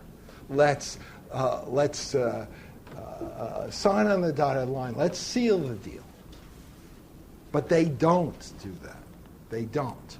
And the world has to go through this whole round of crises in 61, 62 before an arrangement of that sort comes into being, which is the subject of the lecture today. Okay? Why don't they do it? After the fact, after the end of the Cold War, some of Khrushchev's advisors felt like a major opportunity had been missed. There's one of his key foreign policy advisor was a man named Troyanovsky, who wrote an article talking about this stuff. And he said, it was a big mistake. We should have done it. Why didn't they do it? Khrushchev is not what you would call a sophisticated statesman. Very crude. He was a semi-illiterate, you realize. He could scarcely even write. Not subtle at all. He believed in the power of bluff and bluster. And from Khrushchev's point of view, this shift in American policy from Eisenhower to Kennedy, the fact that American policy had moved away from what it had been, and that the Americans were now willing to make all these, what the Soviets viewed as concessions. The shift in policy we were viewed as American concessions. This was a result of America's fear of war. This was a result of the fact that the Soviets had built up to a certain extent their strategic forces. The Americans were scared of war. And the Soviets are basically shaking the tree with all their threats about Berlin. And look at this fruit that had fallen out. Now the Americans are willing to give us this, to give us that, accept East Germany, guarantee West Germany's not nuclear status. These are big things. If we have gotten so much by taking that sort of line in the past, let's continue. No need for, to kind of reach a settlement with the West. We'll continue to shake the tree and see what else falls out. Big mistake on Khrushchev's part in the long run. Paid for it with his career. But that was the kind of calculation, I'm sure, that was made, because the deal was on the table and the Soviets said no thanks, basically. And they continue throughout 1962 to be intransigent, right? Now, what's the effect of this new Kennedy policy on relations with the NATO allies? It's like they don't like it one bit. The Germans are particularly upset by this because the German government for years had this basic policy of just refusing to legitimate the status quo, refusing to endow any international legitimacy to the East German regime. Because if you did that, then basically that's tantamount to accepting the division of your country. You view the division of Germany as totally illegitimate. There were also a set of political calculations involved on the part of Adenauer. Adenauer was very pro-Western, more pro-Western than the average German. And his feeling is that in order to integrate Germany into the West, which is absolutely essential in order to transform Germany into a truly Western country,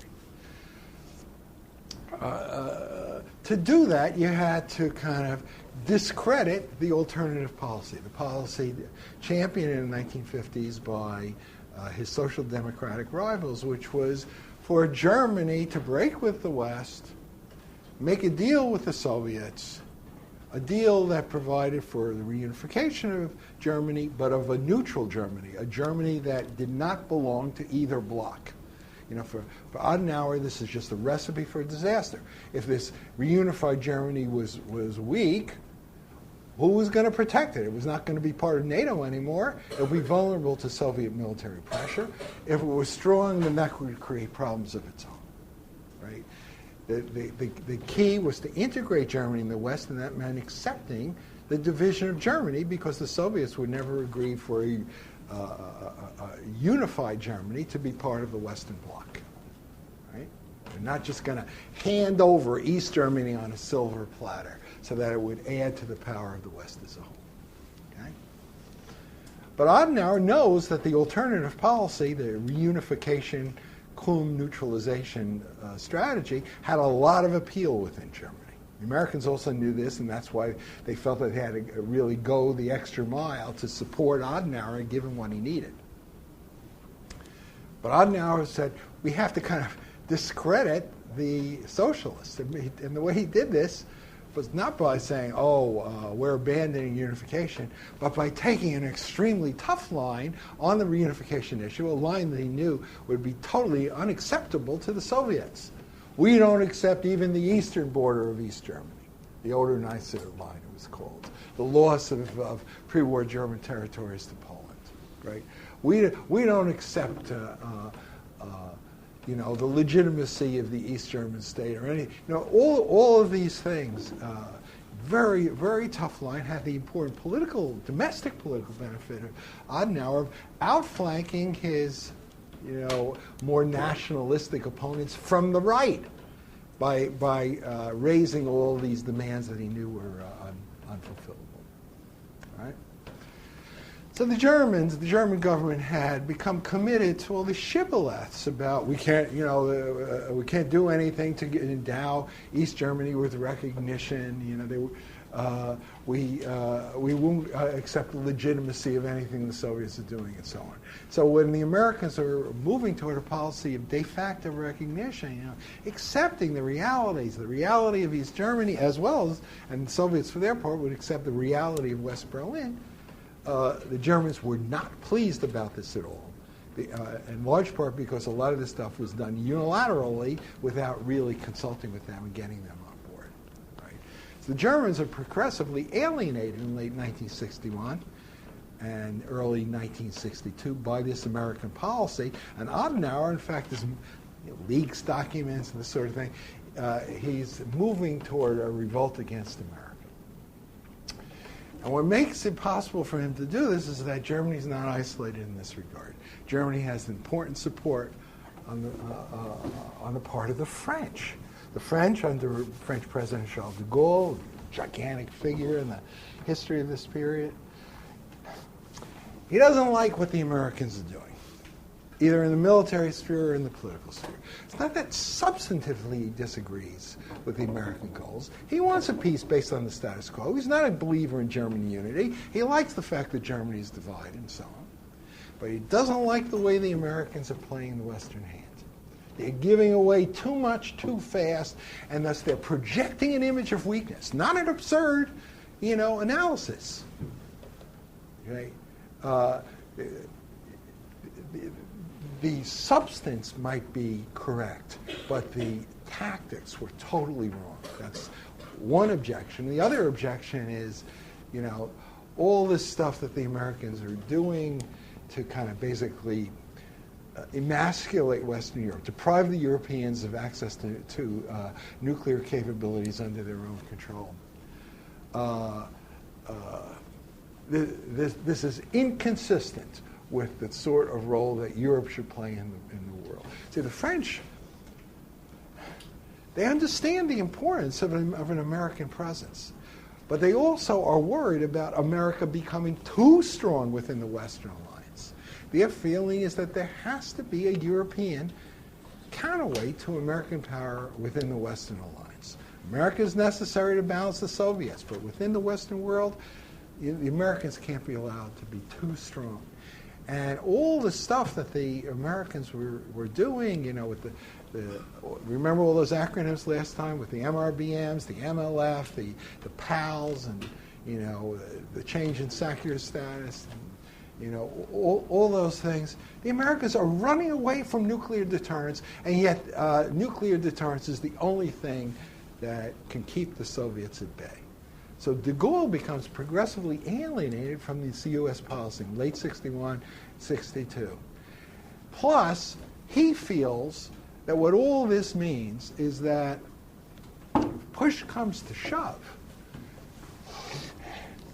and the Soviets push the thing to the point where the Americans are going to decide about war and peace. The Americans will never do it. They'll never use nuclear weapons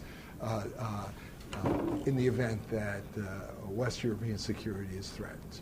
They might use it if the American homeland is threatened, but that's a different story. Right? And he thinks that the Americans are going to cave, that they don't have the guts, really, to put their own cities at risk in a serious way. He says, and this is 1961, he says, we are at the moment of Munich. He thinks the Americans are going to cave. And when that happens, you have to worry about what the consequences are going to be. Because if the whole NATO system collapses and the Germans lose faith in America as a protector, there has to be some alternate arrangement that you're going to put in place. What would the Germans do? If they turned to some weak form of neutralism that made them vulnerable to Soviet political penetration, that would be terrible from the standpoint of France, right? For all of Germany to be under communist control. On the other hand, the Germans became nationalistic and they got away with it and stopped building up their nuclear forces. That's also very dangerous. There's the optimal solution from the French point of view after the collapse of the NATO system that they anticipated was some sort of Franco-German bloc, some sort of West European, neo-Carolingian sort of bloc that could give the Germans an alternate focus for their national energies and provide an effective counterweight to the Soviets that could replace the now defunct NATO system. That's the de Gaulle view.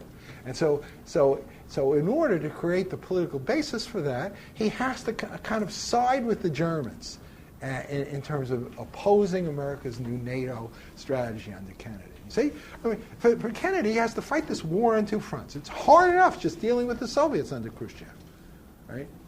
But now he has to also deal with the Europeans, the continental West Europeans, the West Germans and the French, basically. Very daunting thing.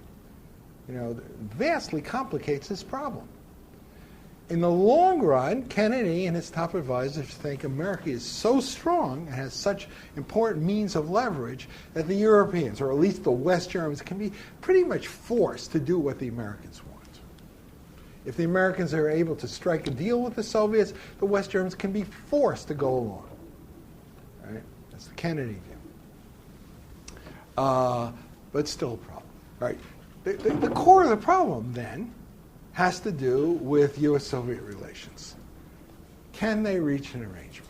Kennedy has gone the extra mile in terms of his willingness to be flexible. That flexibility, however, is treated as evidence of weakness. The Soviet position remains intransigent in late 61 and through 1962.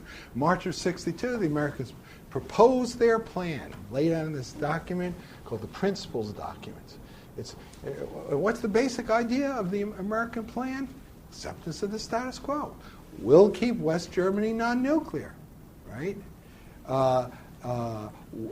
Both sides accept political realities. We accept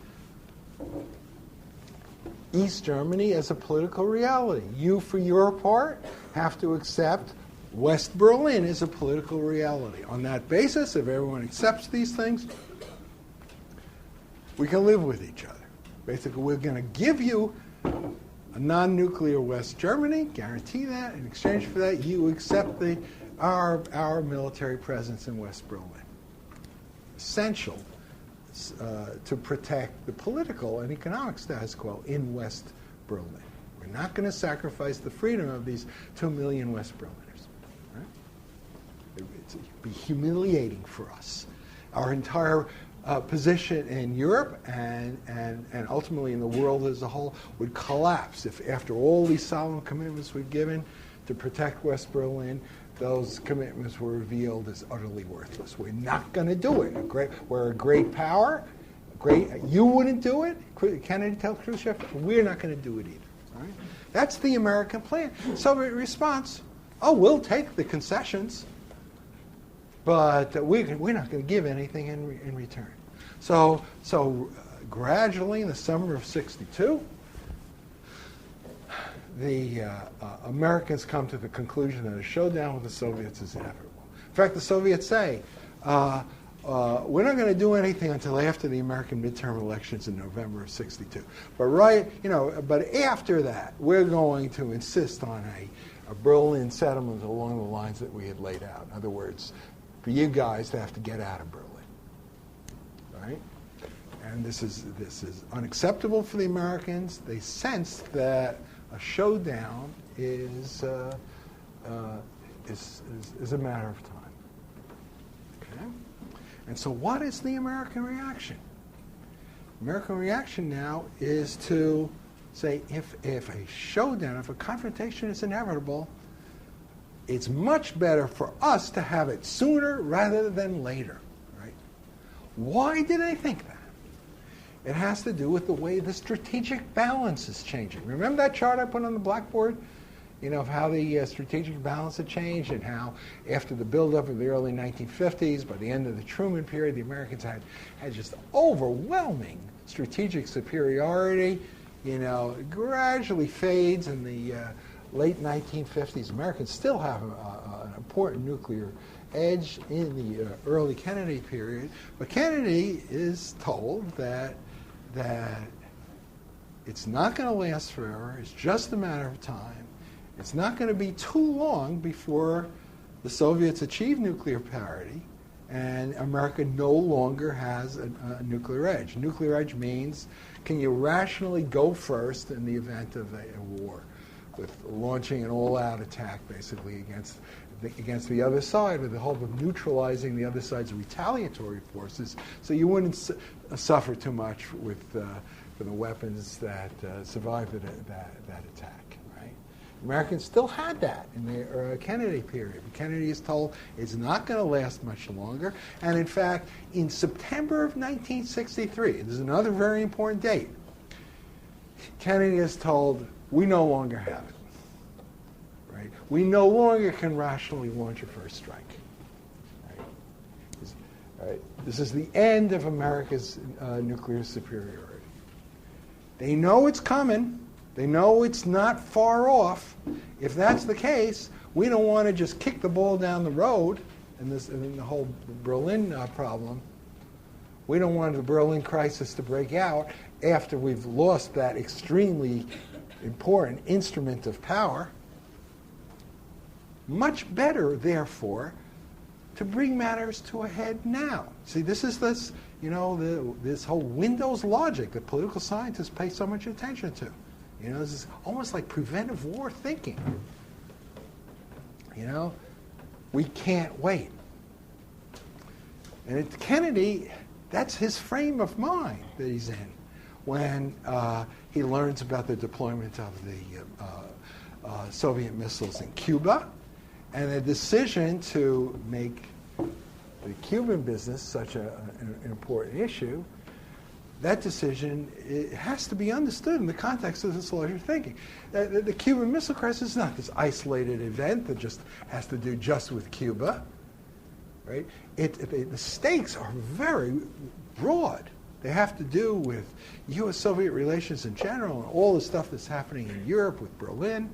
Right? Because the Cuban Missile Crisis, you realize, is also a crisis about Berlin. Because if we blockade Cuba, the natural countermove for the Soviets, if they had enjoyed nuclear parity, would have been to blockade Berlin. And so when we move ahead with Cuba, we have to anticipate that they would react in that way. And are we truly willing to escalate in the fashion that had been decided upon in 1961, in October of 1961, right? All right. What's the importance of the Cuban Missile Crisis? Americans take a tough line, and basically, and it's the Soviets who back down. The Khrushchev policy is revealed as bankrupt. All his threats about being willing to risk World War III, this is revealed as pure bluff. And as I say, he kind of pays for this with his career. He's forced out of office in 1964 by his colleagues in the Soviet leadership.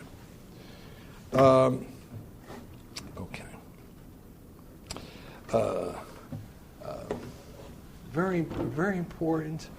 Why? To be understood in the context of those ideas developed by people like Jeffrey Blaney and James Fearon about how a conflict increases in the perceived risk of war, the level of risk, how these sorts of things draw out information about each side's true resolve. Right? If international conflict is in large part to be understood as an information problem, where both sides disagree on how strong and how resolute each other is, well then, as a crisis sets in, it draws out important information. It clears up that information problem, right?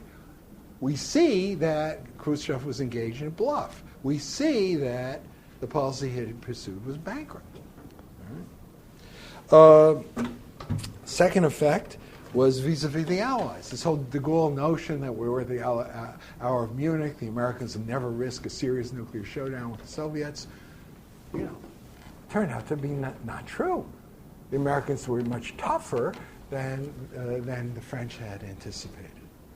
Meaning that, maybe a political system based on long-term American military presence in Europe is more viable than de Gaulle had thought. A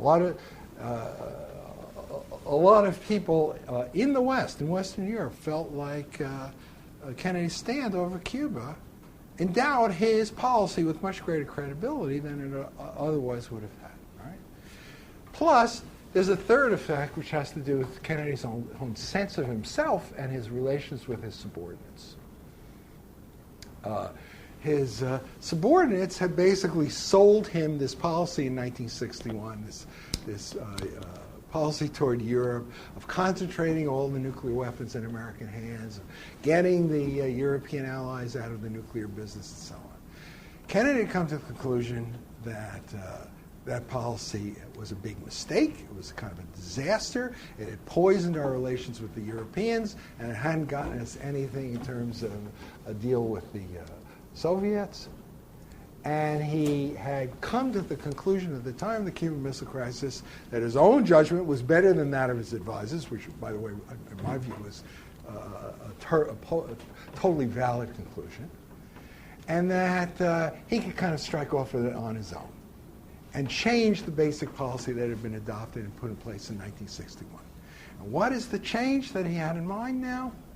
It's like you could ease up on the whole question of British nuclear weapons, French nuclear weapons. Yeah, those countries, we could help to develop, meaningful nuclear capabilities.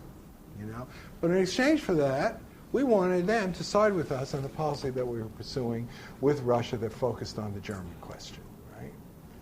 So the Kennedy notion is Germany is going to be deprived of a nuclear force, but Germany is going to be singled out in that regard.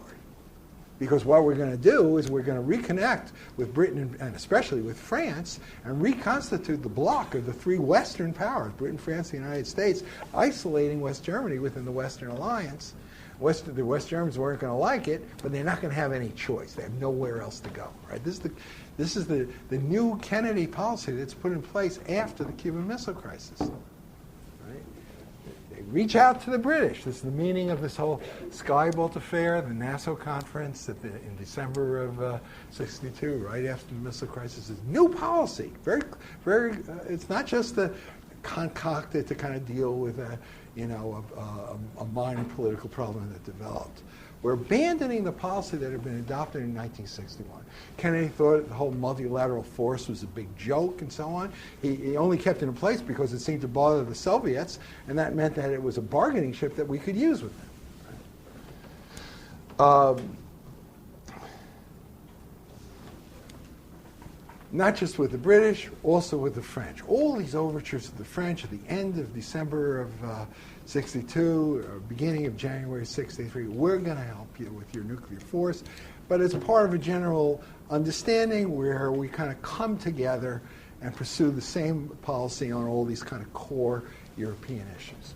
Okay? And it seemed for a while the French were going to go along. Then what happens is that George Bull, under Secretary of State, he was kind of the leader of this whole clique within the State Department that had gotten the president to sign on to that policy in 1961 of basically emasculating all the Europeans in nuclear terms. Bull couldn't accept the fact that Kennedy's policy had shifted. And so he goes over to Europe and he tells the Europeans, no, our policy remains intact. We still believe in the MLF. We still, are opposed to national nuclear forces and so on. And de Gaulle can't believe it. He says, on the one hand, the president has been promising this stuff, and now the Americans are saying exactly the opposite. And de Gaulle kind of explodes. This is, he gives this famous press conference on January 14th, 1963. This is where he announces that Britain is not going to be allowed in the common market, but the real policy is directed not so much against Britain as against America, because for Britain to come in, according to de Gaulle, she would just be America's Trojan horse. And if you wanted a Europe with a political personality of its own, you couldn't have the British come in. It would have to be built just by the French and the Germans. And Adenauer, the German chancellor, he kind of comes over to Paris a week later. He signs this important treaty, the Élysée Treaty, between France and Germany, siding clearly with de Gaulle, and de Gaulle's rising up against America. Big crisis in the alliance in early 1963. This is not what Kennedy had wanted, right?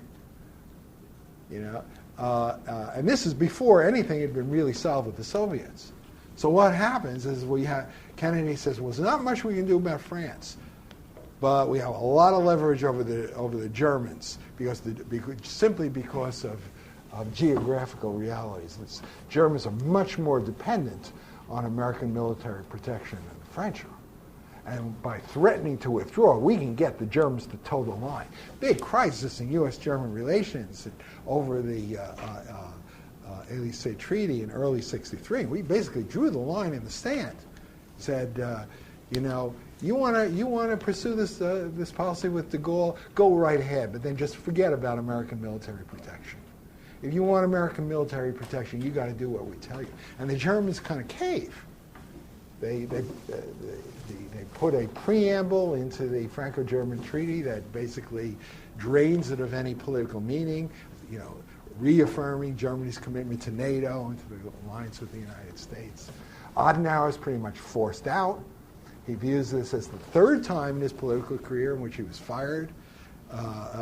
He had been fired by the Nazis as mayor of Cologne in 1933 and by the British occupying authorities from that same position in 1945. Now he was fired by the Americans.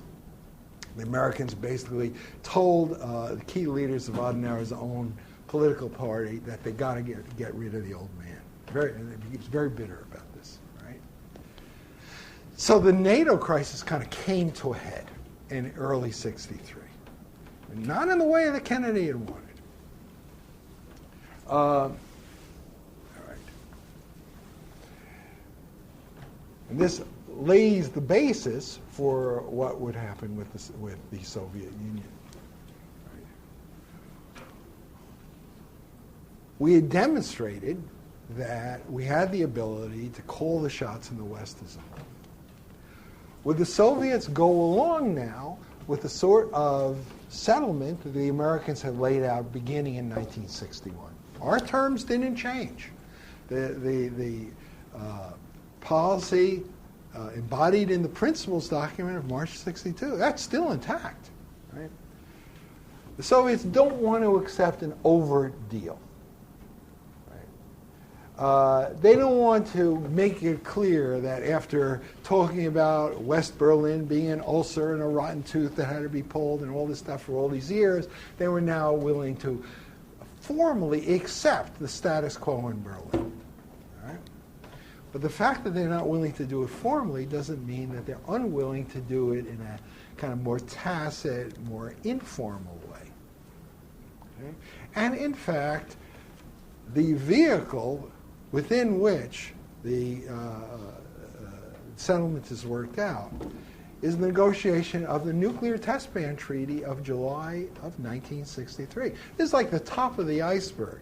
You know, it symbolizes a whole web of understandings that had been reached in the negotiating process that led up to it. Why was the Test Ban Treaty so important?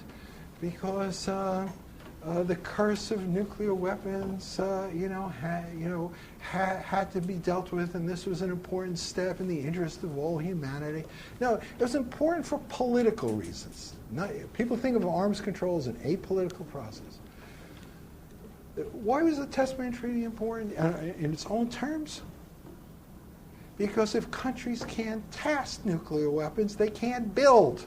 The test ban doesn't prevent America and Russia from continuing to build their nuclear arsenals. It only applies to atmospheric tests anyway.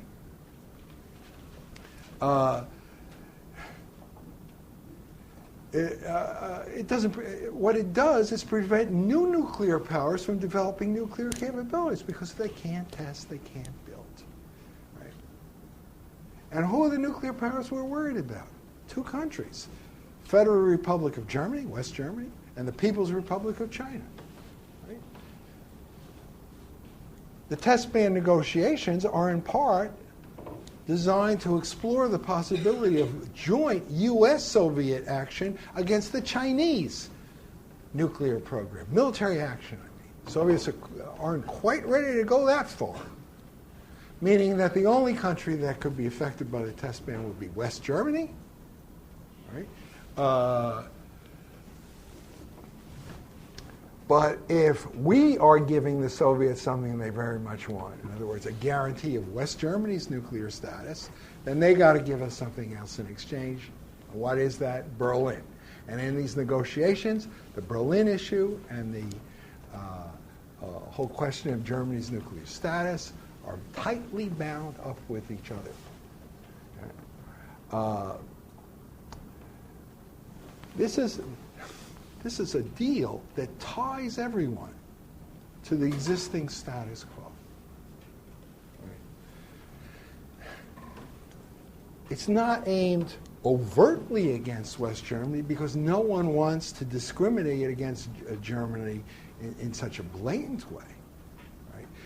The test ban is framed in general terms, but it's clear who's being targeted when you look at the discussions. The importance of this arrangement is that it ties everyone to the status quo. If there's a link between West Berlin and West Germany's nuclear status, well, what that means is if the Soviets move against our presence in West Berlin, then the next thing they're going to know is that West Germany is going to be moving ahead with its own nuclear program. Right? They don't want that, so they're going to lay off Berlin. Similarly, we tell the West Germans, this is actually quite interesting. We tell the West Germans, one of the reasons you guys should stay non-nuclear, is to maintain the threat value of a threat to go nuclear in case the Soviets move against West Berlin. Right? And the Germans said, gee, never thought of it that way. You can't threaten that you'll go nuclear if you already are a nuclear power. But the threat can be used politically only as long as you stay non-nuclear. A very nice kind of argument. But it shows you how these different elements have fallen into place and kind of have come to kind of comprise a system that doesn't end the Cold War 100%, but it kind of ends at like 90%. The Cold War remains, but it loses its apocalyptic edge. People are no longer worried about the prospect of a third nuclear war. Okay, so let me end there. And next time, I'll bring the terms of the essay question, and also I'll be talking about the post-1963 period. I'm going to be talking today about the later Cold War, actually today, and also the lecture on Monday. And then what I'm going to do on Wednesday is try and wrap everything up and look back over the course of the whole quarter and try and sum up what we've learned and why it's important, that kind of thing. But this lecture and the lecture on Monday will be devoted to the latter part of the Cold War. You might say, what's the point of even talking about this stuff? Wasn't the whole point of the lecture last time was that, for all intents and purposes, the Cold War was over in 1963? And you might think that, because the elements of a stable international system had really fallen into place in 1963. Right? There's a political understanding. See, the peace in the Cold War is not to be understood in military terms. You have all these people who say, well, why did you have peace when there was clearly this big political conflict between the Soviet Union and the West? And the answer is because they understood that they couldn't go to war because nuclear weapons are so powerful. And nuclear weapons were like this magic wand that brought stability to a system that would otherwise have been unstable. Right? See, there were real problems with that theory. One problem is, if that's true, why was it that Soviets were more aggressive during this period of American nuclear superiority than they were after they had gained parity? Don't forget that crucial date, September 1963. This is when President Kennedy is briefed by the Net Evaluation Subcommittee that America no longer could rationally go first with a nuclear strike against the USSR. We had lost our nuclear edge, September 1963. Okay, September 1963 on, it's a world where both sides have the ability to ride out a nuclear attack. Doesn't matter how hard that nuclear attack is, and how rapidly it's mounted, and how massive it is. Nuclear weapons are just so powerful. These thermonuclear weapons are so powerful that you don't need that many to survive to ride out that attack and go on to retaliate, and in the course of that retaliation, destroy the adversaries of functioning society. Okay? Both sides have that capability from mid-1963 on, say September 1963 on. And yet, the Soviets become more responsible, more accommodationist, more willing to live with things as they are. In the key areas, certainly, Central Europe, but actually more generally, than they had been under Khrushchev, when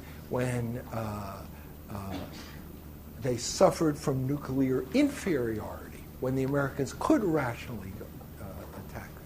Now, what that suggests, you'd expect exactly the opposite, right? If nuclear weapons were the crucial factor, you'd think that when the Soviets were in a position of inferiority, they'd be very cautious. They wouldn't want to, poke the tiger through the bars of the cage, because the tiger could easily bend those bars. You wouldn't want to come close to that.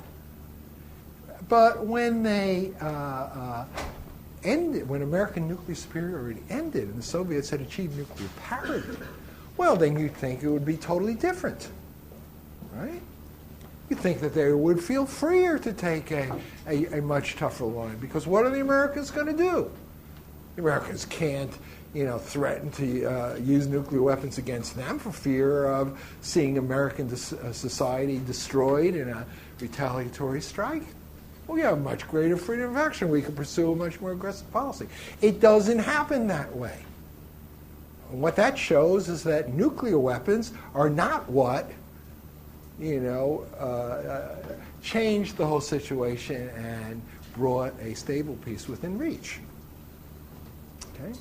It's an important point, because so many people believe, oh, well, you shouldn't worry about nuclear proliferation. You shouldn't worry about countries like Iran getting nuclear weapons, because nuclear weapons can only be used for purposes of deterrence. They can't be used to support a coercive policy, a more aggressive policy. Well, tell it to Khrushchev, right? You play on the fear of the other side, that the other side has about nuclear escalation. You know, you push the envelope a little bit in the hope that the other side might draw back. It's not an absurd policy. Often it works. Right? It's a risky policy. But it's a policy that countries can pursue even in a world of nuclear parity. You just imagine 1939 if both Hitler and the British had had nuclear weapons. Would war have been avoided? Maybe Hitler would have said the British won't dare come to the aid of Poland because they know what a nuclear war would mean. But if the British said the same thing about the Germans, who could tell how the crisis would work out? The nuclear weapons introduce an element of indeterminacy into the equation, right? Because the outcome of political disputes is determined not by the objective balance of military power the way it is in the pre-nuclear age, but rather by subjective things, the intentions, the resolve of the two sides. And these are areas where both sides, because of the importance of the issues at stake, have an incentive to misrepresent their true feelings, to engage in a bit of play acting and posturing and bluster and pretending that each of them is tougher than they actually are. Who could tell whether political disputes will be worked out peacefully? There's no clear sense for how they should be worked out because they're not determined by an objective balance of power. They're determined by this subjective balance of resolve, and who could even tell what that is? Right? So those are considerations you got to bear in mind when you look at these arguments about, oh, you shouldn't worry about countries like Iran getting nuclear weapons because they can't be used for anything other than deterrence. Not necessarily true. Right? It's an important point. So if what happened in 1963 is not to be understood in military terms, in fact, the shift in the military balance that took place that year should have led to a more aggressive Soviet policy, not to a more accommodationist policy. And if that's true, then the answer to the question of how you got stability has to lie in the political sphere, not military, but political. The political sphere. And in fact, when you look at political relations between the two sides, you're struck by the fact that they did reach a kind of understanding, tacit to a certain extent, certainly informal, not embodied in any real treaty text. The most important treaty that symbolized that understanding was the Limited Test Ban Treaty, the Treaty of Moscow of July 1963. But people thought on the surface, oh, this is just an arms control treaty. It doesn't have to do with any real political issues. Arms control means that you're reducing the risk of war, that arms control is good in and of itself. It doesn't relate to kind of core political issues. But that's a fundamental misconception. The importance of the July 1963 treaty was that it was like the top of the iceberg, the most, the open part of a whole web of understandings that had come into being during that period. Relating not just to whether you could test nuclear weapons, but to fundamental political issues having to do with the status of Germany, the status of Berlin. See, why is the Test Ban Treaty important? Not because it limits the growth in the stockpiles of the United States or the Soviet Union. They've already done their testing. They know how to build these things. But new nuclear powers need to test, by and large, not always. The Israelis built a hydrogen bomb without ever testing one, apparently. Okay? But in principle, you can't build if you don't test. And so the nuclear test ban treaty was actually a non-proliferation treaty, what we call non-proliferation today. It was aimed not just at the world as a whole, It was aimed specifically at two countries, the Federal Republic of Germany and the People's Republic of China. The United States was very concerned with the radicalism of the Chinese regime and what it would mean if China developed a nuclear capability. We wanted to prevent it. In the context of the test ban negotiations at Moscow, we approached the Soviets and we basically said to them, do you want to cooperate with us in a policy aimed at keeping China from becoming a nuclear power? And that would mean, in particular, military operations designed to destroy the whole Chinese nuclear infrastructure in Lop Nor, which is in the west of China. Either you do it with our approval, or we do it with your approval, or we both do it together, or they had various ideas for how this could be done. Soviets are involved in this big, very bitter dispute with China. I should tell you a little bit about how the dispute developed, because it's actually quite an extraordinary story. I've scarcely talked about China in this course. The main focus has been, overwhelming focus has been on Europe and on Germany and on NATO and nuclear issues and all that kind of thing. But the Chinese aspect of the story is actually very important, beginning in 1963, as far as the whole history of great power politics is concerned. But it has a taproots going back to the period of the Korean War. You recall, China was in the Korean War as a belligerent. The Soviet Union, not. And this is this new Chinese regime, just come to power in the Chinese Revolution, 48-49. Right? And they intervened at the end of 1950 against the strongest country in the world. Here's this primitive army, the Chinese army. Not the Soviets. Soviets aren't going to put their own necks on the chopping block in any serious way. They intervened a little bit with their Air Force.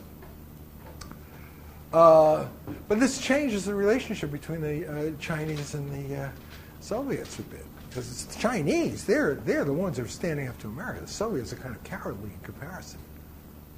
Right? But they're still allies. People still think of them as part of a solid bloc. That changes.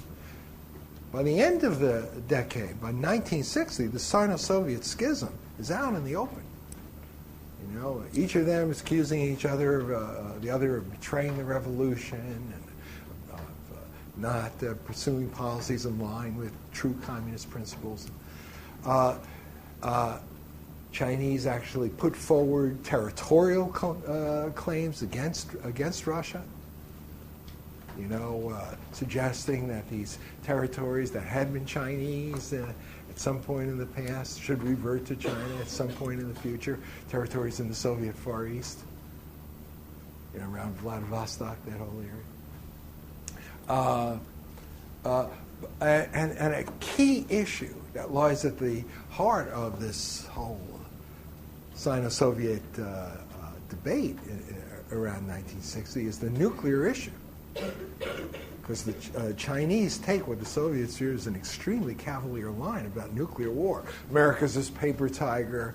You can't be afraid of American nuclear weapons. If there's a nuclear war, we may lose 400 million people, but we'll still have 100 million people surviving and so on. The Soviets are kind of shocked by this.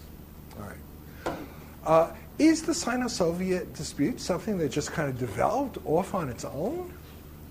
It doesn't have any relationship to, great power politics more generally, and especially to the policy that the United States pursued.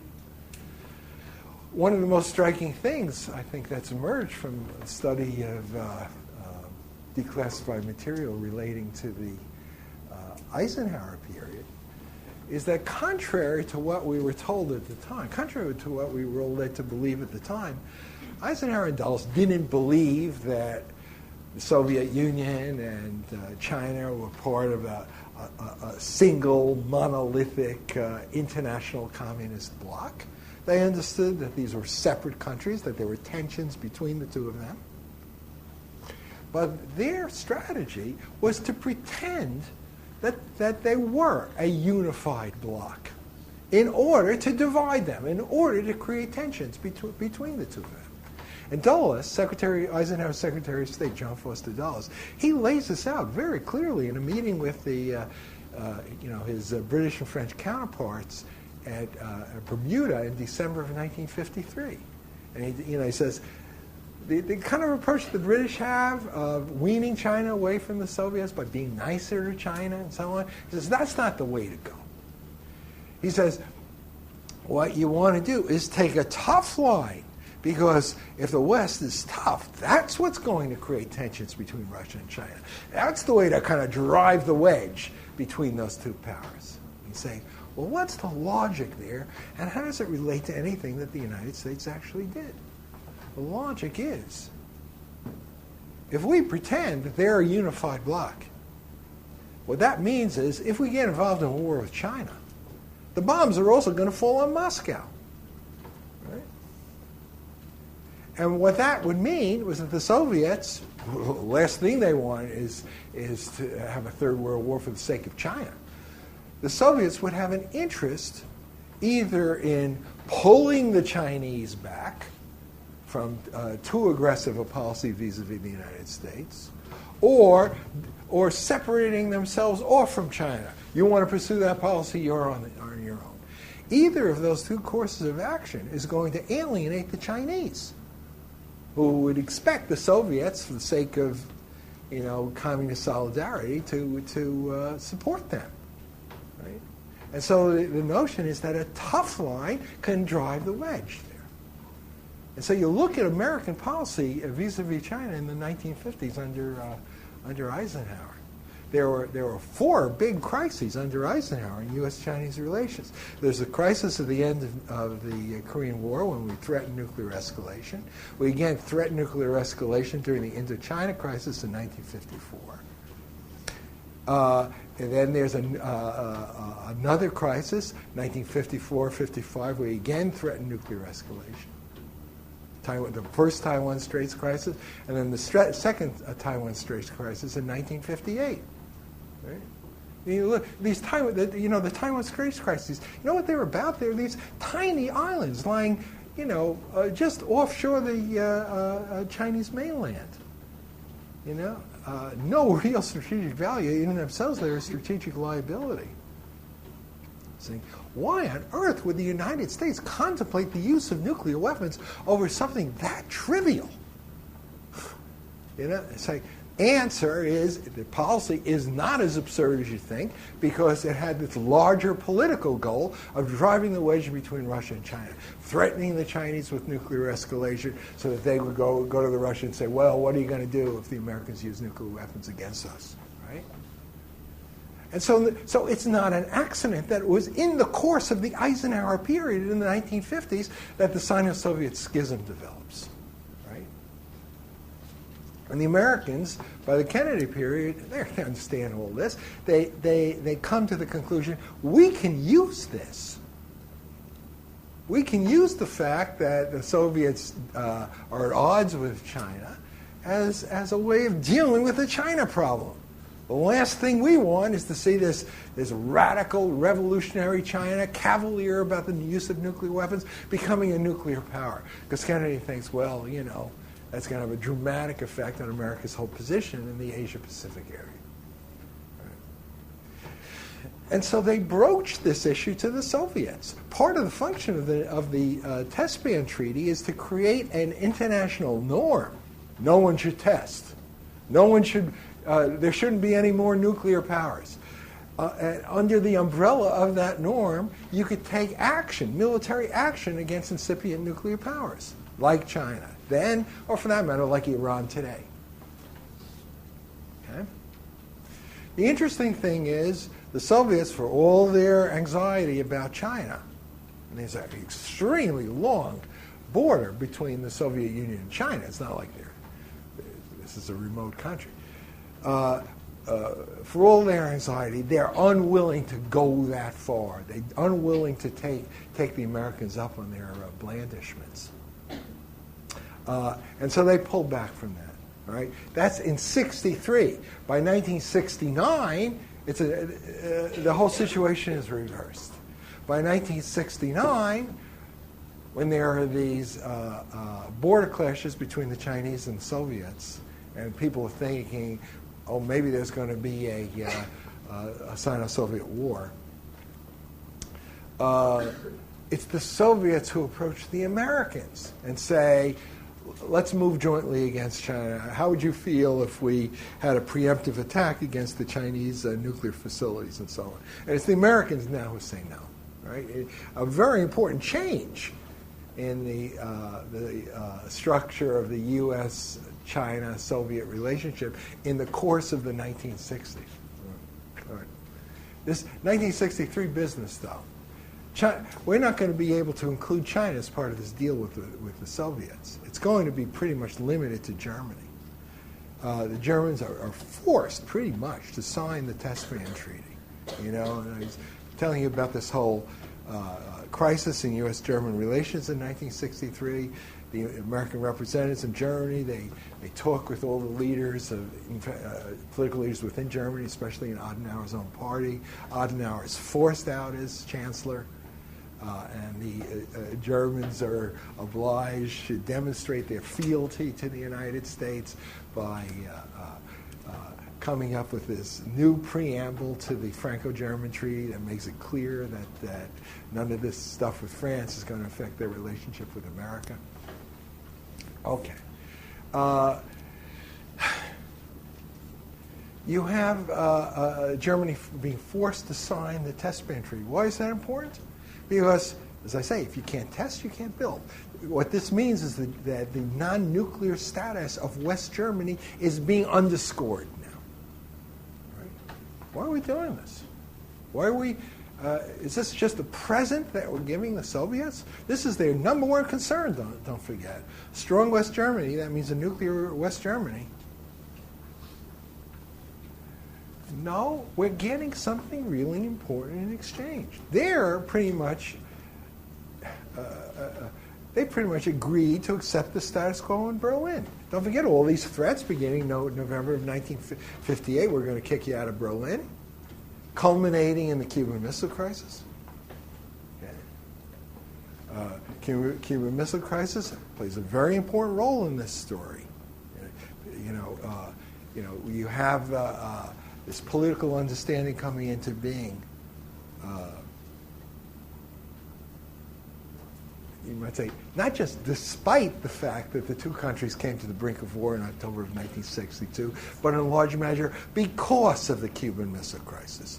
The Cuban Missile Crisis had played a fundamental role in revealing information and drawing out how strongly each side felt about these issues, how far each side was willing to go. Soviet policy, the Khrushchev policy, was revealed as bankrupt. He had been posturing. It had been bluff. Right? And so now, even though Khrushchev was still in power, you could still reach an agreement. Right? Not a formal agreement, because neither side had an interest in making these things too public and too overt. The Soviets, for example, to now promise to respect the status quo around Berlin, it would be too obvious that this was a shift from their prior policy of trying to change the status quo in Berlin. Much better to kind of muddy the waters and have these things done informally. Similarly, the Americans felt the same way. To make it very clear that we're guaranteeing the non-nuclear status of West Germany, it's like discriminating against one of your most important allies. Creating all kinds of hard feeling. If you could do it in a more subtle way, going through the back door, so to speak, so much the better. So you have this understanding based on this linkage between the nuclear status of Germany and the Western presence in West Berlin. Okay? And that's the core. The Soviets kind of agree to lay off Berlin, and we're going to make sure that West Germany stays non-nuclear. Okay?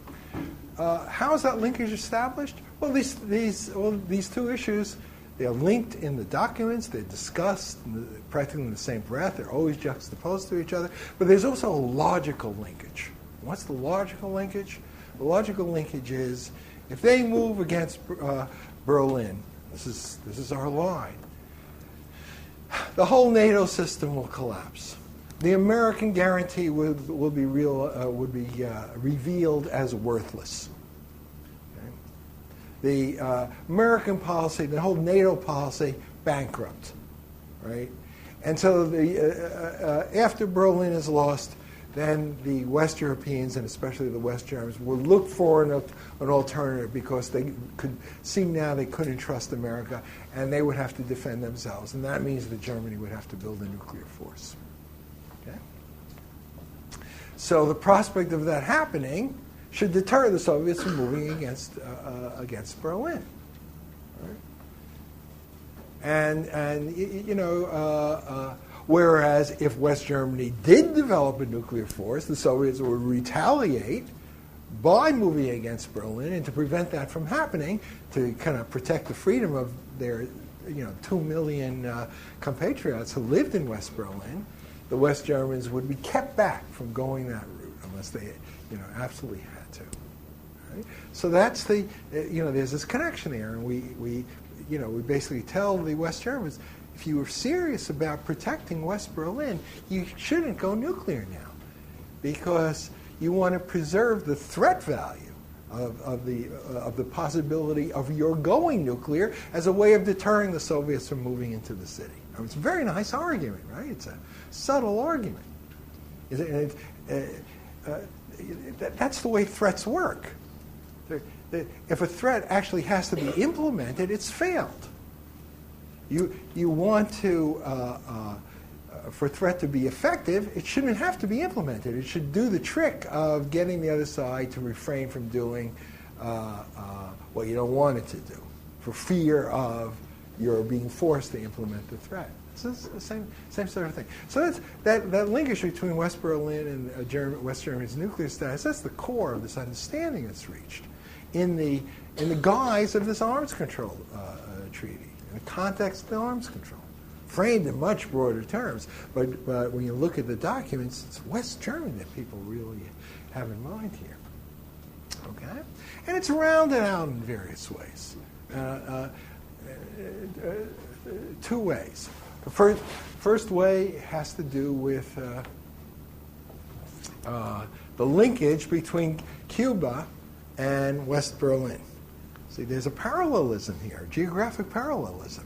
Berlin is a land island totally surrounded by Soviet military power, and Cuba is a physical island totally surrounded by American military power. Right? It's like Soviets want to protect Cuba. Well, they do that by threatening that if we try anything against Cuba, they'll retaliate around Berlin. And conversely, we want to protect West Berlin. If you move against West Berlin, there's nothing to keep us from moving against Cuba. And Kennedy understands the parallelism here and understands how it's an element of stability. And there's yet another thing having to do with the economic side of this story. There's this international monetary system called the Bretton Woods system that's in place at this time. The whole idea of the Bretton Woods system is that you're going to have relatively fixed exchange rates. But fixed exchange rates, it creates problems if countries have different economic policies, different rates of inflation, because the real exchange rate should be different from the one that's on the books. And if that's the case, countries that have more inflationary policies are going to start running these balance of payments deficits. It's not like the present system where you don't have to worry about this sort of thing because exchange rates vary in accordance with supply and demand, and no one is going to have to worry about running deficits or having surpluses or so on. So the United States, however, was running this big payments deficit in the 1960s. And the payments deficit was almost exactly the same size, certainly same order of magnitude, as the cost of maintaining these American military forces in Europe. So given how seriously the balance of payments problem was taken, the whole notion of, are you going to have to devalue the dollar? What a humiliation, right? given how seriously the balance of payments problem is taken, there's a standing incentive to kind of, to deal with. Get that back on. Okay, to deal with it by cutting back on the American troop presence in Europe. And this is a big problem for the Europeans, especially since they're not going to be allowed to defend themselves in any serious way.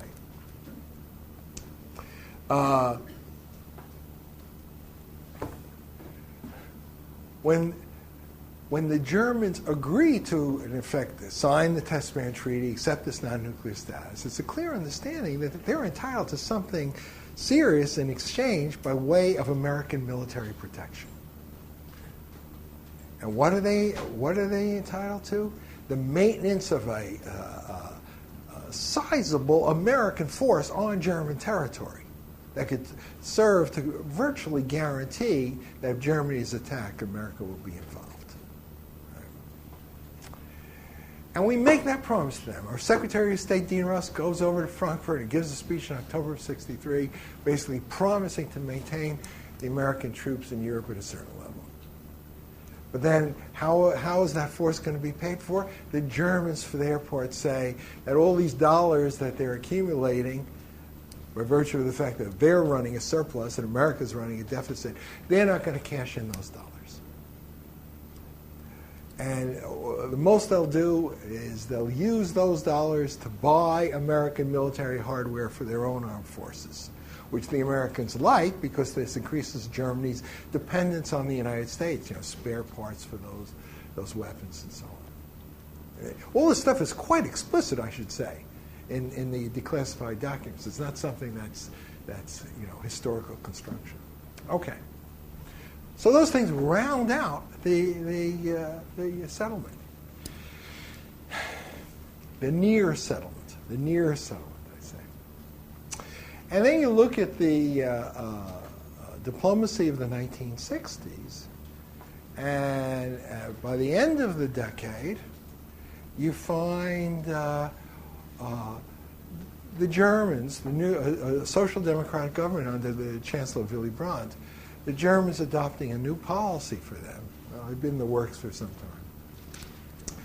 A policy that looked toward acceptance of the status quo in Europe. This policy is called Ostpolitik, Eastern policy. And it was a complete change from the policy the Germans had pursued prior to that point. To a certain extent, and this is very clear, it was an accommodation to the shift in American policy that had taken place under the Kennedy period, because the Americans had made it quite clear that they were simply interested in maintaining the status quo. Divided Germany, divided Berlin, and so on. Okay? Germans realized that they're not going to have any support for pursuing revisionist policy, and that their only hope is to gain a certain degree of freedom of action. It's a little bit more complicated than that. One of the things the Germans are concerned with is the problem of German security in an era of nuclear parity. What will the Americans do if Germany is threatened? Attack the Soviet Union with American nuclear weapons, knowing that the Soviets will retaliate against us? Very questionable. Nuclear parity makes extended deterrence problematic. Everyone understands this. And so, from the German standpoint, if they're not going to be allowed to defend themselves, they have to rely on America, whose protection is somewhat problematic. The last thing they want to do is come anywhere close to risking military action, especially nuclear action. Okay.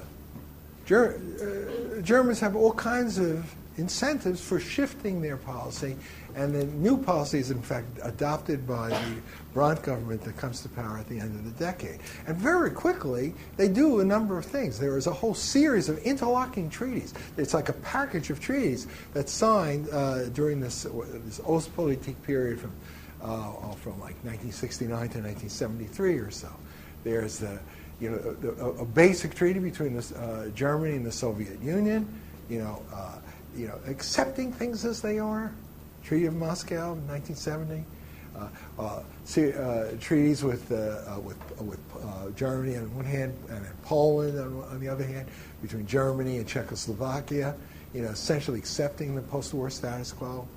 A basic treaty between the two parts of Germany that could serve as a framework for, a business-like relationship between the two parts of Germany. They're clearly accepting things that they said that they would never accept. And it doesn't stop there. There are two more important treaties. One is the 1971 quadripartite agreement about Berlin.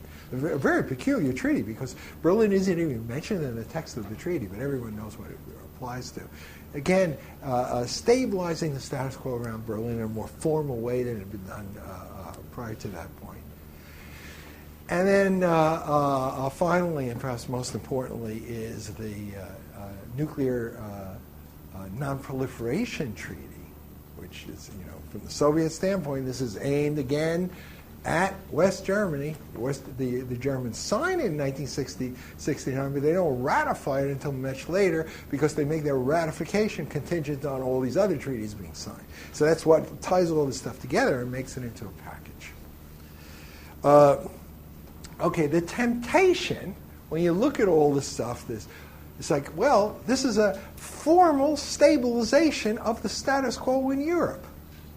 Right? It's not just the Germans and the Soviets who do this, but the Western powers as a whole are involved. The great symbol of that is the quadripartite agreement on Berlin, which was, between the Soviets and the three Western powers. All right? And the temptation is to say, well, it's all very nice, but it's just kind of icing on the cake. The core of the settlement had been arrived at much earlier in 1963, and this is just dotting the I's, crossing the T's, putting the final finishing touches on a political structure that had essentially come into being in 1963. All right? That's true in large part. And and when I wrote that book that you read, I wrote it in the 1990s. That's what I thought. I thought basically, it's the end of the story. Yeah, there's going to be a little kind of aftermath, but it's just kind of tying up loose ends. Not terribly important, right? I've since come to think that the post-1963 period is more important, in fact, more interesting than I had thought at the time.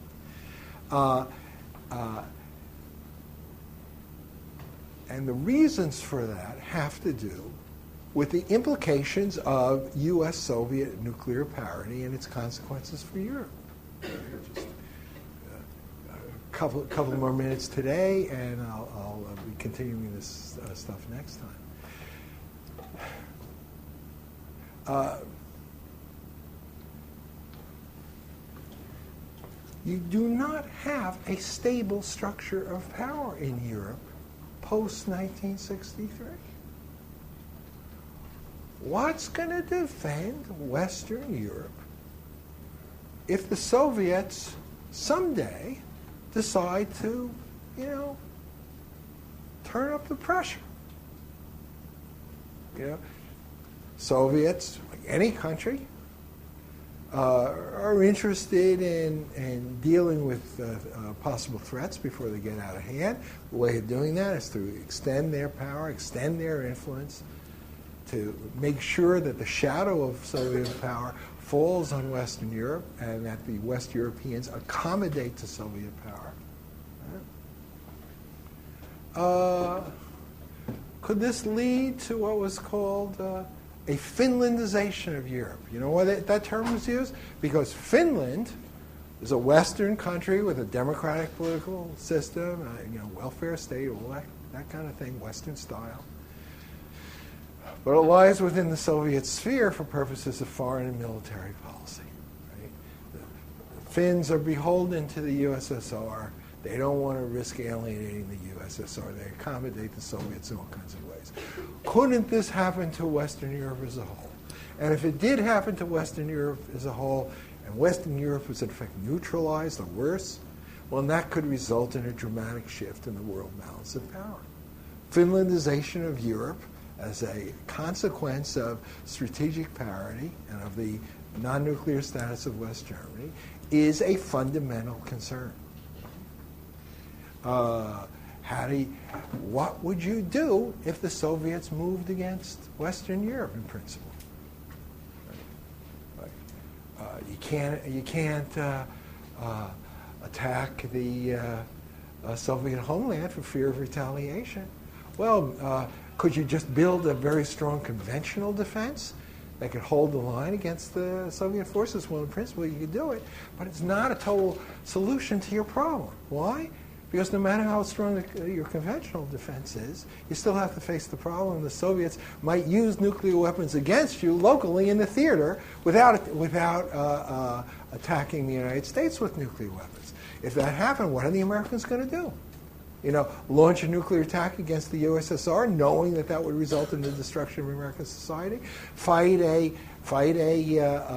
limited nuclear war, limited to both halves of Europe, and destroying both Western Europe and Eastern Europe, Poland, East Germany, West Germany, Belgium, all these countries. It was like, well, no one has any stomach for that, and it's like it's something that the Western powers would object to even more than the East. So there's no solution there. There's no solution, and this means that the Soviets have a chance to exploit this situation, and they may well exploit it in the future. What are you going to do? All right, let me end with that, and I'll pick up with that question at the beginning of the lecture next time. Today I'm going to be talking about the later Cold War. I hope to get kind of further into this last time, but I want to see if I can take the story up from 1963 to the end of the Cold War, the collapse of the Soviet Union, the final end of the story in 1998.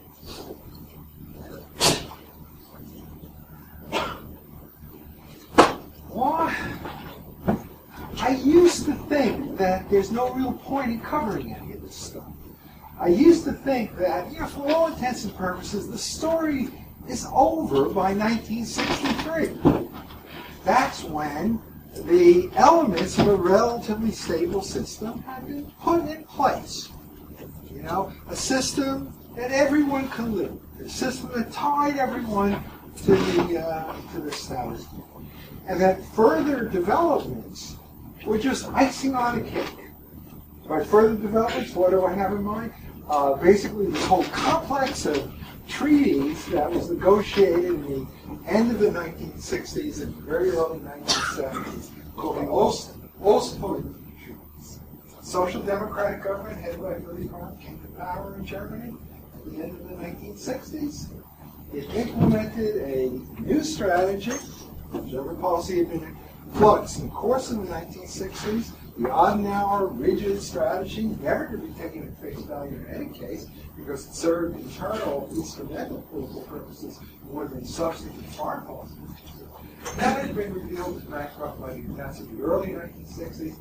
And the sense was, beginning in 1963, immediately after President Kennedy's famous trip to Berlin, in which he called on the Germans to rethink their strategy and to, adjust to the obvious political realities that confronted them, German policy shifted.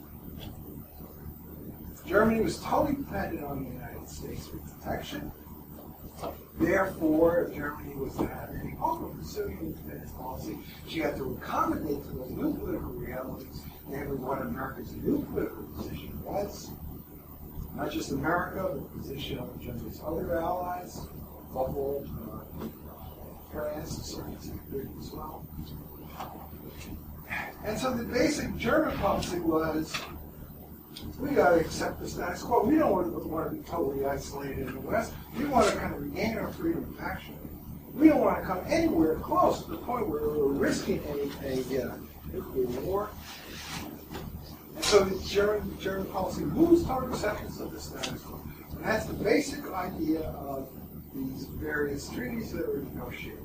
The basic treaty in Moscow between the Federal Republic of Germany, West Germany on one hand, Soviet Union on the other, followed by various treaties that were negotiated with Germany's eastern neighbors, Poland, Czechoslovakia, fundamental framework treaty between the two parts of Germany.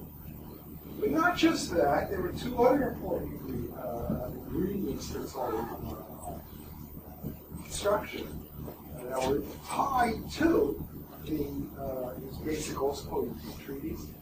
And in fact, they were all part of the big package, ratification of one set of agreements was contingent on ratification of the others, and so on. What are these two other agreements? The Quadripartite Agreement of Berlin, 1971, which meant the Soviets are basically guaranteeing the status quo in West Berlin for the concession plus the signing and then the ratification 5 years later by Germany of the Nuclear Non-Proliferation Treaty, which is basically designed to make sure that as few new states acquiring nuclear weapons as possible, but above all, from the Soviet standpoint, is designed to make sure that Germany, West Germany, not become a nuclear power. So again, these things, Berlin, the nuclear status of Germany, acceptance of the status quo, all this stuff is part of a big package. But why is it important? Icing on the cake. I used to think this. Now I don't think the same. I've come to the conclusion that there is a story here to the later Cold War. It's not as fascinating as the story of the early Cold War. It's not like, there are times when there's a real risk of a third World War, general nuclear holocaust. That recedes, but the political process doesn't simply end. There remains a fundamental political problem. What is that fundamental political problem? It has to do with the consequences of the ending of the American nuclear security. Right? Remember what I told you about how President Kennedy was finally informed, later than a lot of people thought. He was finally informed in September of 1963 that America could no longer rationally go first with a nuclear attack on the Soviet Union in the event of a crisis. Right? Because the damage that the Soviets could inflict on American society in a retaliatory strike would be so huge, it would just be unbearable. We couldn't contemplate any action that would cause it. Very important conclusion because it had major implications about the whole situation in Europe. If America can no longer threaten nuclear escalation, then what's to deter a Soviet attack on Europe? They might not attack the United States homeland, but what's to prevent them from attacking, or even more, threatening to use the military force against Western Europe? What could the West do? What could the United States do? The idea of retaliating to a Soviet attack on Western Europe by launching a full-scale nuclear attack on the Soviet homeland is no longer plausible. No one believes that the United States would do it. It would be suicidal. Well, could we respond in lesser ways? Well, in principle, there are these two other strategies that could be implemented. One is you build up your conventional forces so that they're capable of handling a Soviet conventional attack, no matter how massive. In principle, the Western powers could do it. They had the manpower, they certainly had the technological capability of doing this. In terms of their economic base, they vastly outclassed the Soviets, even including the USSR's Warsaw Pact allies, East European satellites. Right? They could do it in principle, but how? But that would not solve the problem. Even if you had an effective conventional defense put into place, a conventional defense that could withstand any Soviet conventional attack, that would not solve the problem because the Soviets could always threaten to use nuclear weapons against you tactically, in the theory, not against the American homeland. And then what would you do? Retaliate?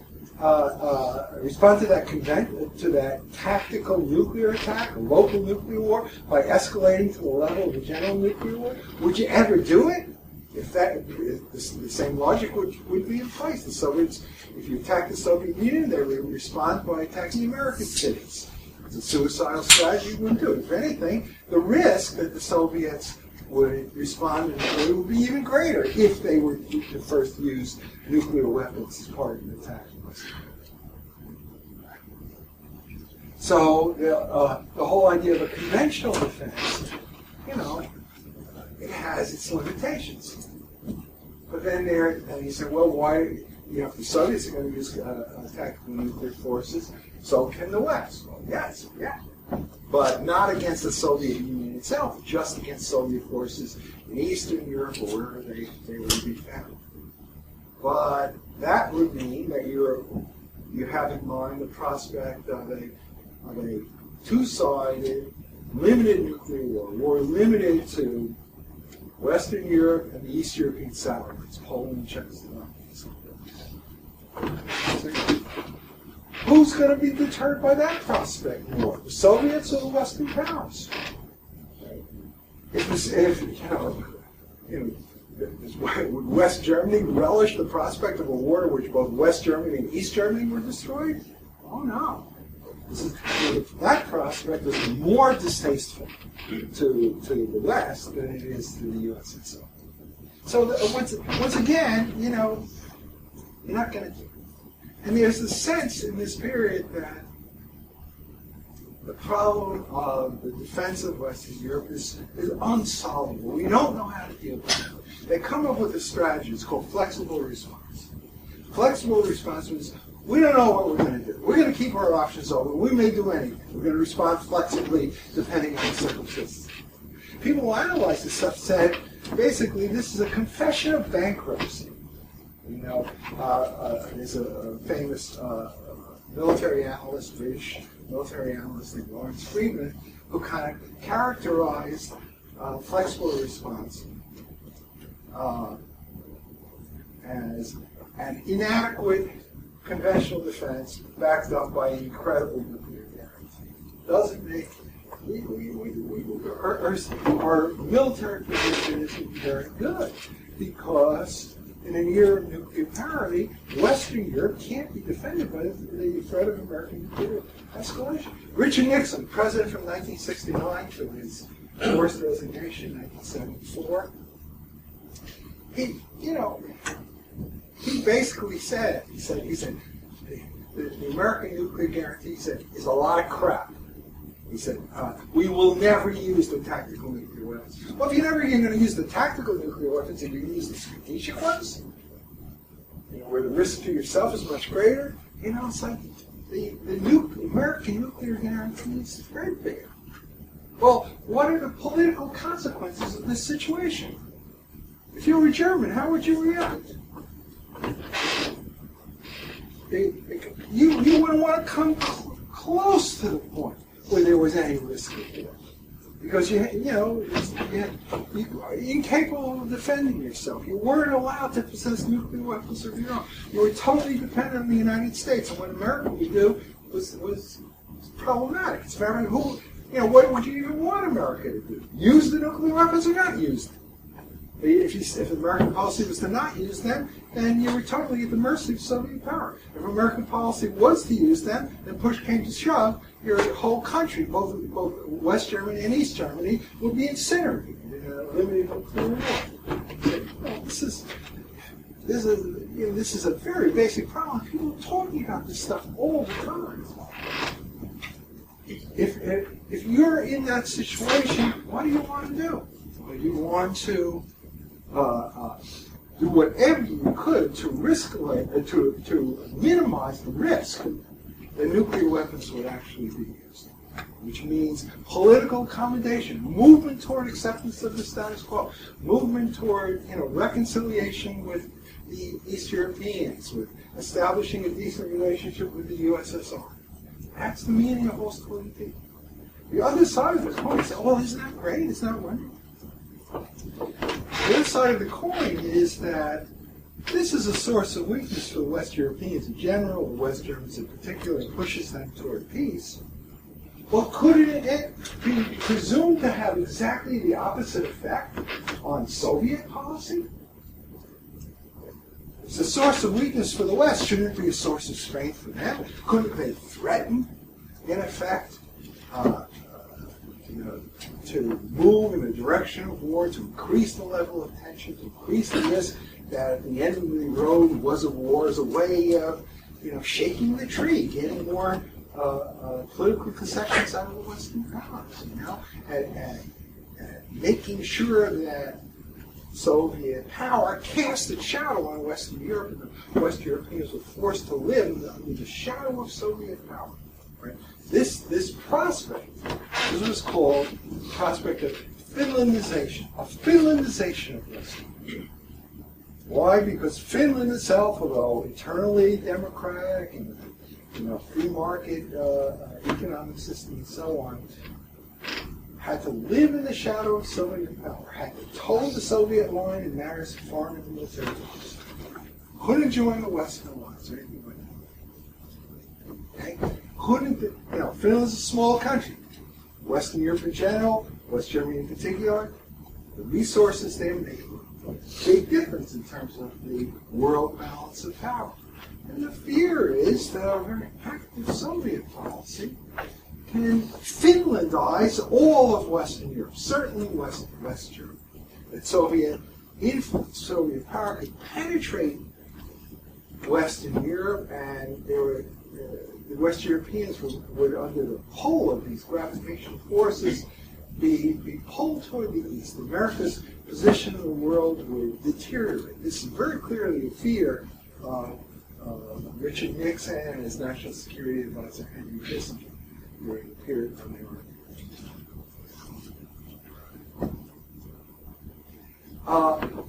For that reason, the problem wasn't resolved in 1963. There's always this risk in the background of Soviet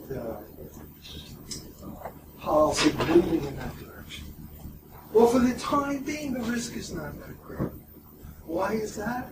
Because it has to do with the peculiar characteristics of Soviet policy during the period when Leonid Brezhnev was General Secretary. Brezhnev period began in 1964 with the ouster of Nikita Khrushchev and ended in 1982 with Brezhnev's ousting.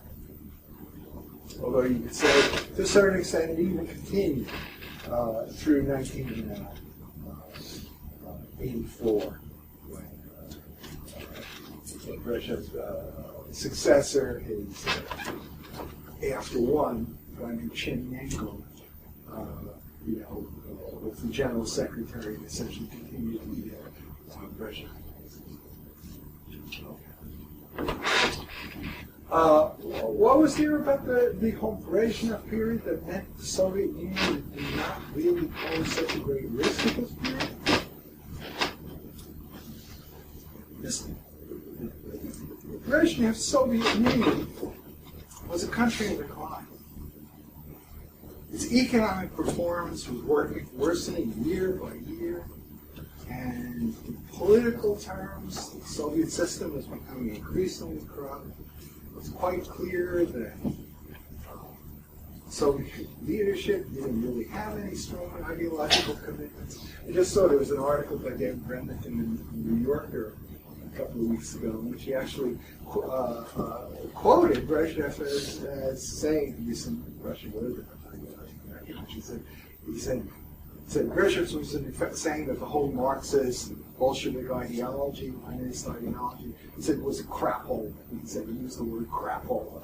And in fact, when you look at Brezhnev himself in terms of his persona and the way he led his own life, and the corruption that touched his own family, you can't help but discover that Brezhnev himself was a symbol of this entire problem. Decline of the U.S. system. No one believed in Brezhnev had this huge collection, for example, of foreign luxury cars that he loved. And he loved to get behind the wheel and race these things loose. The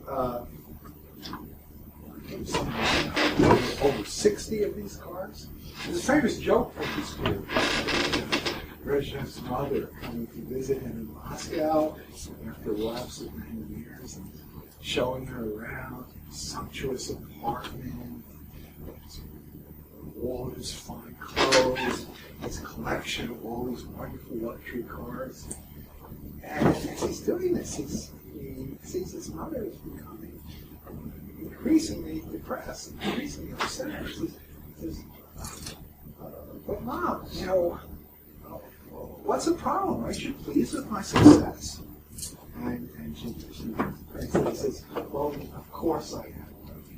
There's just one thing that worries me. What are you going to do when the Bolsheviks get back? What are you going to do when the communists get back? And there's a very famous joke from the period. It was told not just within the Soviet Union, but outside as well. I remember when I heard that joke thinking, these are the people that we're supposed to be so afraid of. It's like, you don't take their own ideology very seriously. The whole essence of the Brezhnev internal policy was let things be. Never fire people for incompetence. People who slacked off at work, they would continue to get their paychecks and so on. It's like a system like that was so coming from the top. What was going to motivate it? And Brezhnev himself, his physical decline was quite extraordinary. At one point, he was actually declared clinically dead. He would go on television drooling. It was like this embarrassment for anyone to be communist ideology. I could go on and tell you stories. But the point is, that's the Brezhnev period, a period of deep conservatism, deep immobility. The goal in terms of foreign policy is not to promote the revolutionary communist agenda. It's more like let's try and stabilize things, especially in Europe. Let's everyone accept the status quo. The great dream of the Brezhnev period was to have a kind of condominium with the United States. America and Russia would be the two great powers that would essentially determine what happened in the rest of the world. Unlike Khrushchev, who didn't want to respond to the Kennedy administration's managements in 1963 about getting together and having joint action against China, especially against the Chinese nuclear facility. By the end of the 1960s, the whole Brezhnev group was approaching the Americans. Let's do it. There's very serious military incidents on the Sino-Soviet border. It seemed like there was a real chance of war between Russia and China. And the Soviets contemplated a perfect strategic sense in such a case, using military force against China, and especially against the Chinese nuclear facilities. They approached the Americans in 1969, but the new Nixon administration doesn't want to hear it. In fact, the Nixon administration, it of course likes the whole idea of tension between Russia and China, because it automatically puts the United States in a good position. If they're more worried about each other than either of them is about us, well, we can play them off against each other. It's very common logic. Important change. All right. So under Brezhnev, there's no great threat that the Soviets are going to revert to any sort of aggressive policy. They are simply not cut from that cloth.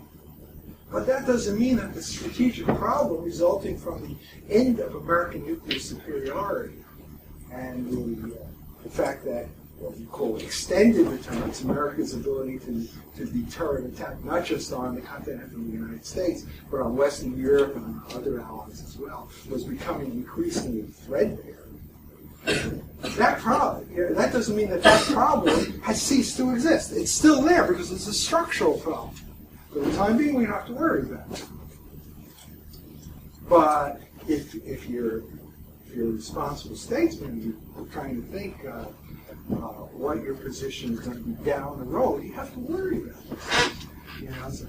It's like, isn't there a real risk of the Finlandization of Western Europe? Isn't the whole Ostpolitik of the Roth government of West Germany, all these treaties, the fact that West Germans are moving so hard toward an accommodation with the USSR? Isn't this to be understood as a major example of Finlandization in action? You got to worry about this.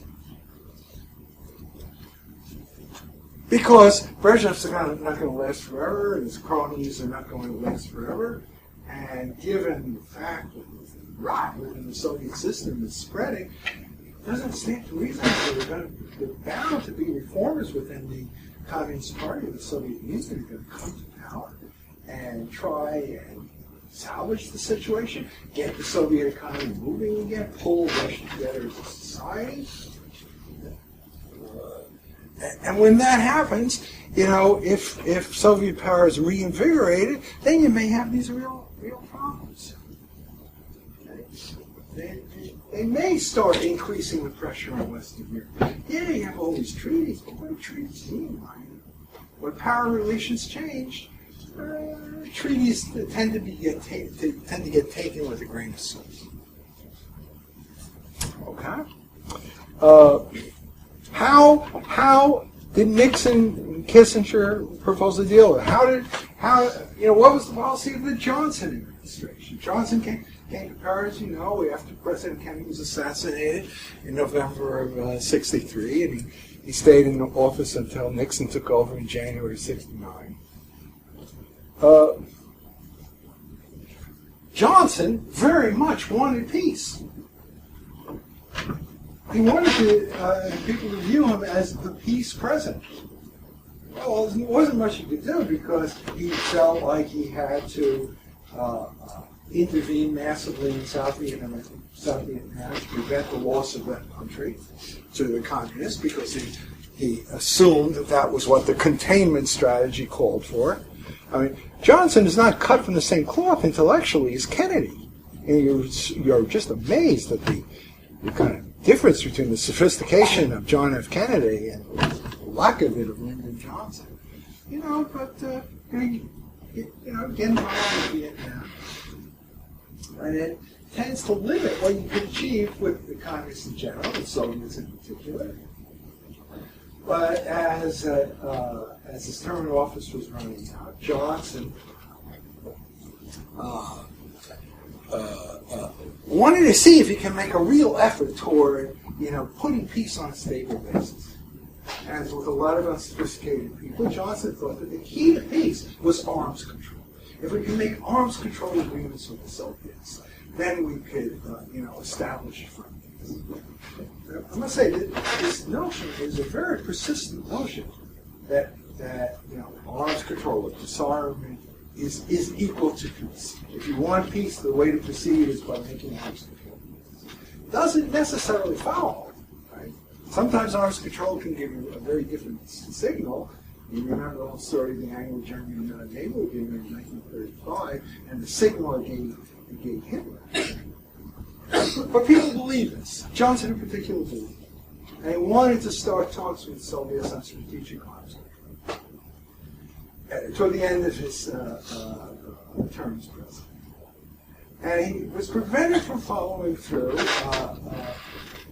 for a while by the Soviet invasion of Czechoslovakia in the spring of 1968.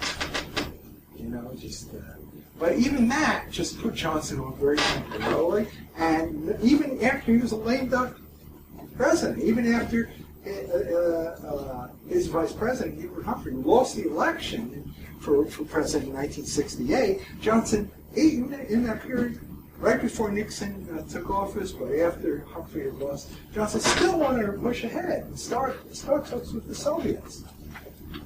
And Nixon and Kissinger pretty much had to tell the Soviets, don't you dare respond to these Johnson overtures. If there are going to be talks, we are the ones that are going to be conducting them. So it's supposed to go. The Nixon-Kissinger assumption is that American policy, there's some assumption in the scholarly literature, the American policy had a conceptual dimension. Kissinger essentially was a realist. And then finally, American leaders were able to pursue a policy based on realist principles. And then that goes along with this argument that, well, didn't that policy fail? You know what was called the détente policy, the policy of relaxing tensions between the United States and the Soviet Union. Didn't it fail? And then doesn't it show that realism is not an adequate basis for the conduct of foreign policy, at least for the conduct of American foreign policy? Well, what was the Nixon-Kissinger policy? The rhetoric was certainly realist rhetoric.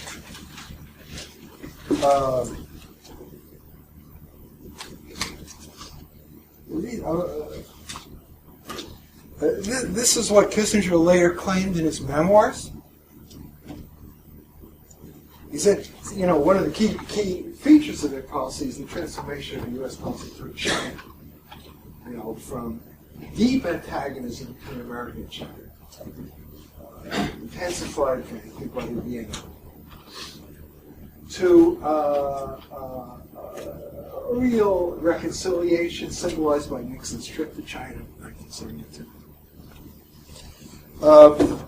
Kissinger said that the U.S. opening to China was not directed against the Soviet Union. The aim, he says, was not to collude against the Soviet Union, but to give us a balancing position to use for constructive ends, to give each communist power a stake in better relations with us. Such an equilibrium could assure stability among the major powers and even eventual cooperation in the 70s and 80s. That's the assumption. We're balancing. We're a straight realist policy. We're relating to China and Russia as great powers. We want good relations with both of them so that we could use that basically to balance between them. We can have good relations. You could, in effect, threaten your partners with, we'll move away from those good relations and side more with your rival if you don't accommodate us. You give them something to lose, and that's a source of rivalry. This is straight realist theory. You look at the text, formal text from the period, and this is the way the policy is framed. It's framed in realist terms. I must say, it was a big surprise to me. You remember all this stuff at the time, I took it at face value. Always a mistake. When I started looking at the documents, and it turned out, no, this was just window dressing. In reality, the policy was very different from that. What's the goal? Well, we have to talk this way to get us through a certain danger. What's the danger zone? The danger is the Soviets might smash China. Then what? We want to move toward a quasi-alliance with China against the Soviet Union. Right? If that goal became too clear, too obvious, and the Soviets said, there's no hope, in the long run, we have nothing to expect from the United States. They're a real enemy of ours. They want to use China as an anti-Soviet battering ram.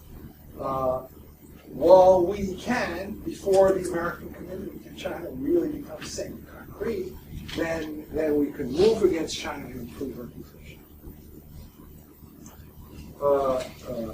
To deter the Soviets, or at least to prevent them from moving in that direction, it makes sense to say, we're not siding with China. We want good relations with both China and Russia. We want to have a global balance of power, global structure of power. In reality, though, Kissinger made it clear. We know this from a lot of Kissinger transcripts that have been declassified and put online. amazing collection of materials. History was very good at record keeping. The goal was to transform the American relationship with China into an alliance directed against the USSR. And he was very open about this stuff in private. For example, when he was talking with French President Georges Pompidou in May of 1973, he says, if the Soviet Union managed to render China impotent by a nuclear attack on China, Europe would become a Finland and the United States would be completely isolated. We needed to confront the Soviet Union with a strong threat from their rear, a powerful Chinese threat, in order to distract the Soviets from concentrating on Europe, and in that way to deal with the problem of European military. We don't want to run the risk of the Finlandization of Europe, and we're playing the China card in order to achieve that goal. But not in an overt way, because we have to kind of get through this danger zone while the U.S.-Chinese relationship is coming into being and becomes a permanent factor in life. We want to tempt the Soviets by the prospect of a decent relationship with the United States. Tempt them to pursue a policy which would lead them to sit on their hands as China built up its military power and as the U.S.-Chinese relationship developed. And he's very clear about this. Right? The whole that détente, what's called détente, was for show. It was basically, in large measure, a sham. And these are important points. Should we condemn them? Well, if the policy is to be understood in rational terms, you can't be too quick to judge.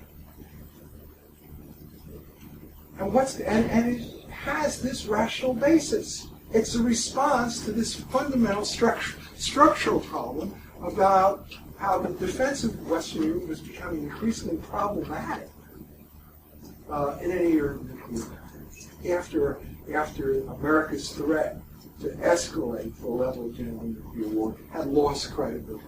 This is the alternative to it. If you lose China as a counterweight to the Soviet Union, then Western Europe is going to be Finlandized, and America is going to be isolated in the world, and the world balance of power is going to shift against us. And so, therefore, we have no choice, given these military realities with regard to Europe, then to kind of move toward an anti-Soviet policy vis-a-vis China. And not just vis-a-vis China. It's like the Soviet Union, as the weaker of the two powers in an economic decline, wants to pursue a relatively conservative policy aimed at what people call condominium, working together with America, so that America and Russia would basically be pull the shots of the world. And you see this very clearly in terms of Soviet policy in the Middle East. They want to work with America. This, again, was one of these big surprises given what we were told. They wanted to work with America in pushing both the Arabs and the Israelis into a settlement that everyone could win. Okay? We don't want to have anything to do with it. We want, and Kissinger again is very overt in this, we want to force the Soviets out of the Middle East, kick them out of the Middle East. And the Soviets accept this to the point where Kissinger basically says, this is kind of evidence of weakness on the part of the Soviets. Okay, he tells his closest persons in 1974 that the Soviets were getting nothing from détente. The United States was pushing them everywhere, right? The Soviets, on the other hand, had tried to be fairly reasonable all across the board.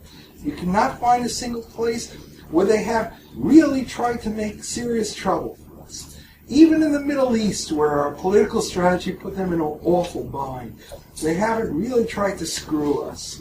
The tactics haven't been exactly brilliant, but they haven't been particularly destructive. And he makes this point over and over again at the time. He says, well, if I were the Soviet leadership, I would basically feel like the Brezhnev policy was just giving away too much. Brezhnev was far too weak. He says, if I were in the Politburo, I could make a case against Brezhnev for detente, more so than against us. What have the Soviets gotten from detente? The psychic satisfaction of reducing the chance of war and gaining equality with the U.S.? Nothing else. We have diffused the peace movement here. The Middle East must be thankful for that. And of course, Brezhnev, a political idiot. At one point, after the 1973 Arab-Israeli War, Kissinger has a particular strategy. He's pursuing the Middle East. The British and the French take much too strong and pro-Arab position for Kissinger's takes. Kissinger says, if the Soviet Union were to be pursuing the same sort of strategy, and the Middle East is our two big allies, Britain and France, we would say it's the end of their time. Right? Soviets, by Kissinger's own account, try to be reasonable. And it's the Americans who pursue a policy that's not truly based on the theory that we want. A strong Soviet Union is a counterweight to a strong China with a balance between. Okay. What is the heart of the détente policy vis-a-vis the Soviets? An enormous emphasis placed on arms control, strategic arms control.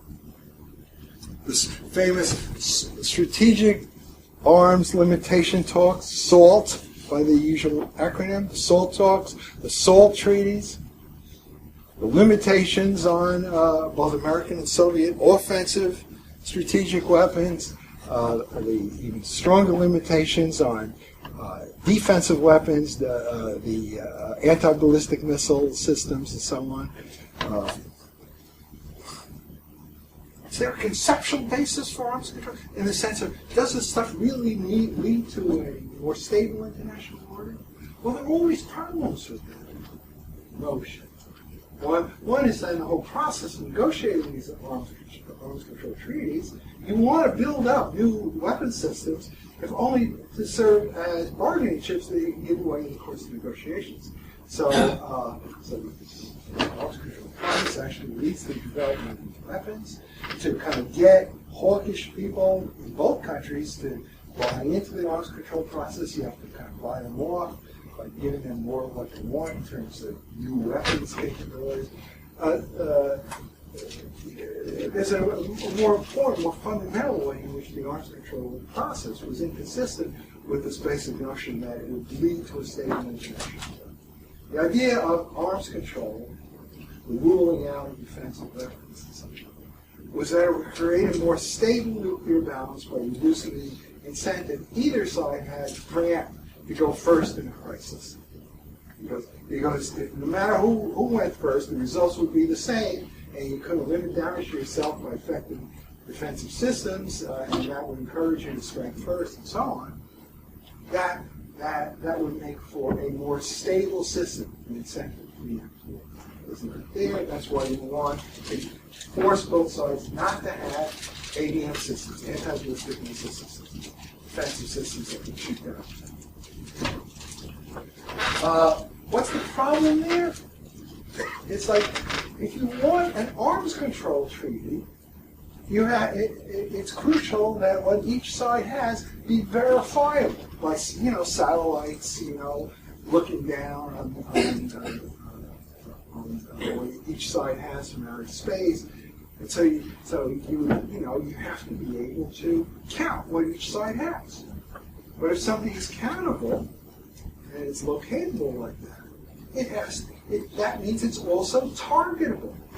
But if something becomes targetable, then that increases the plausibility or the viability of the first strike. Right? If you believe in arms control, you don't want systems that one side or the other can hide, because that would make an arms control treaty unverifiable. But if nothing is hideable, then everything is targetable, and that increases the incentive. And on. You can come up with a lot of these other problems about arms control. Why was arms control important? It was important for symbolic reasons. It was important because it met the domestic political craving for peace. You didn't need to reach a political understanding with the other side because you engaged in all these arms control. All right. Arms control, these arms control agreements obviously didn't result in a stable peace because you have this deterioration of U.S.-Soviet relations in the late 1970s. Because the Soviets are impossible, all this stuff culminates in the movement to Afghanistan in 1979. A lot of it has to be understood, I think, in terms of what American strategy was.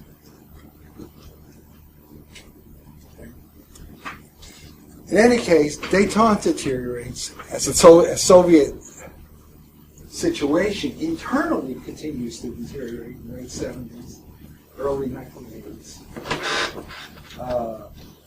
Jimmy Carter, president, after Kissinger leaves and after Gerald Ford is president, Jimmy Carter doesn't quite know what he wants to do. The policy comes across as a weak, incoherent policy. There's a wonderful thing on Saturday Night Live, I remember from the time, and Dan Aykroyd imitating Jimmy Carter.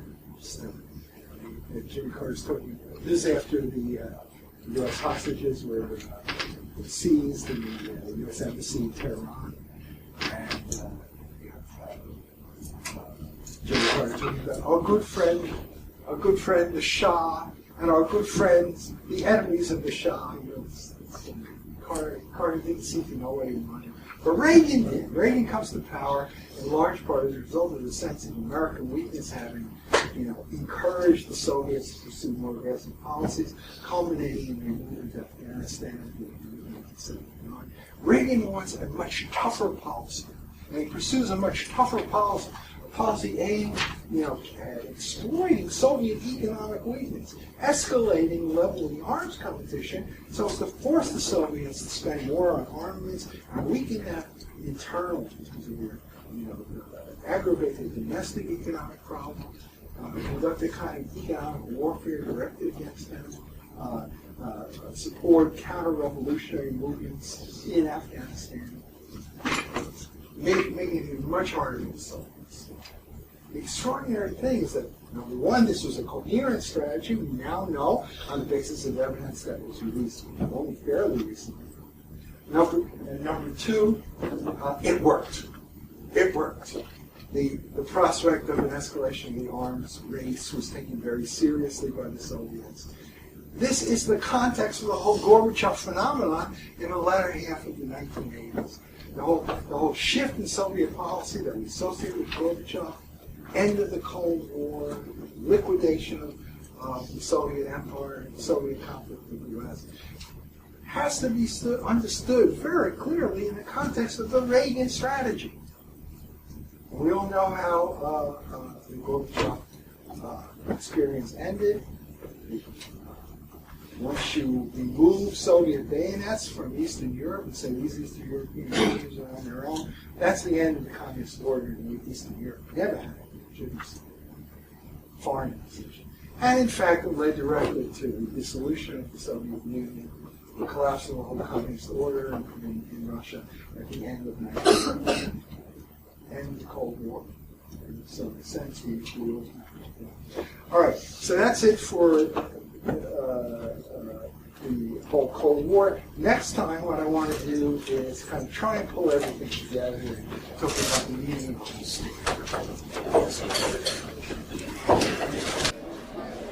Okay, this is the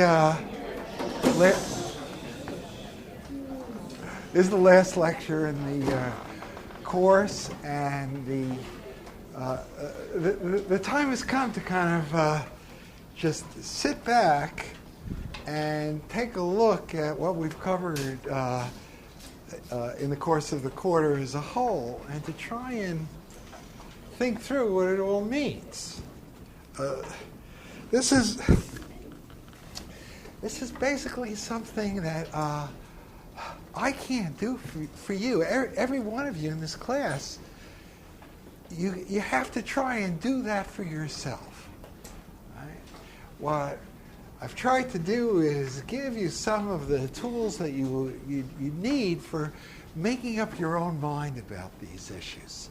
But what you should do now is to just sit back and think about how your own thinking has changed in the course of the quarter. Your own thinking about these core issues that define the whole field of international relations. Above all, this central question of war and peace, what makes for war, other side of that same coin, what makes for a stable international system, and kind of related to that are all these normative questions about foreign policy. Is there anything of a general nature that you could say about what makes for good foreign policy? Are there any general principles that should guide how foreign policy should be conducted? All right.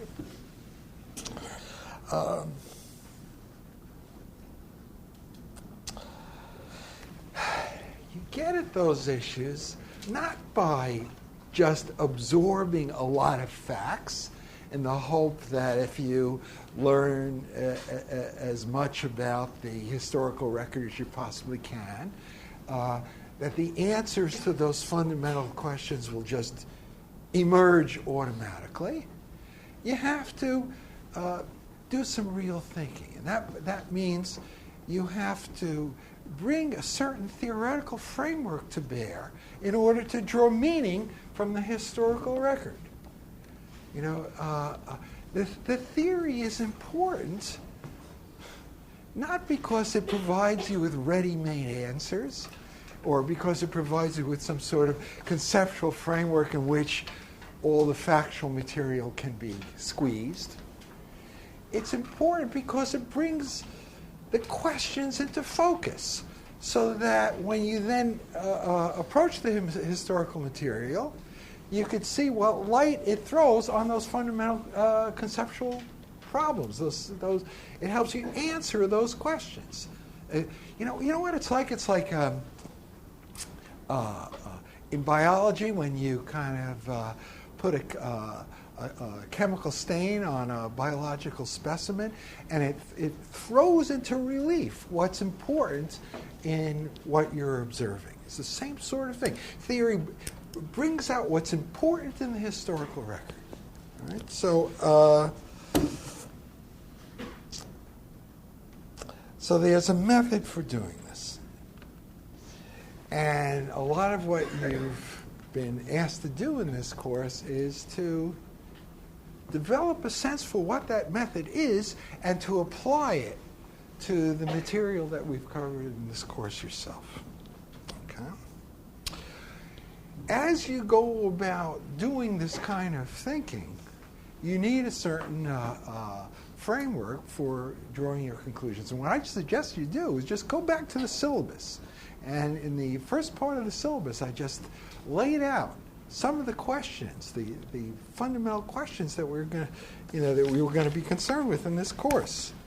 Can you have war even if no one wants it? Well, how would you answer that question today? And how has your thinking about that issue changed from what it had been before you set foot in this room 10 weeks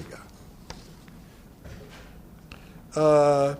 Is war always the result of aggression, or can people slip into an armed conflict more or less by accident?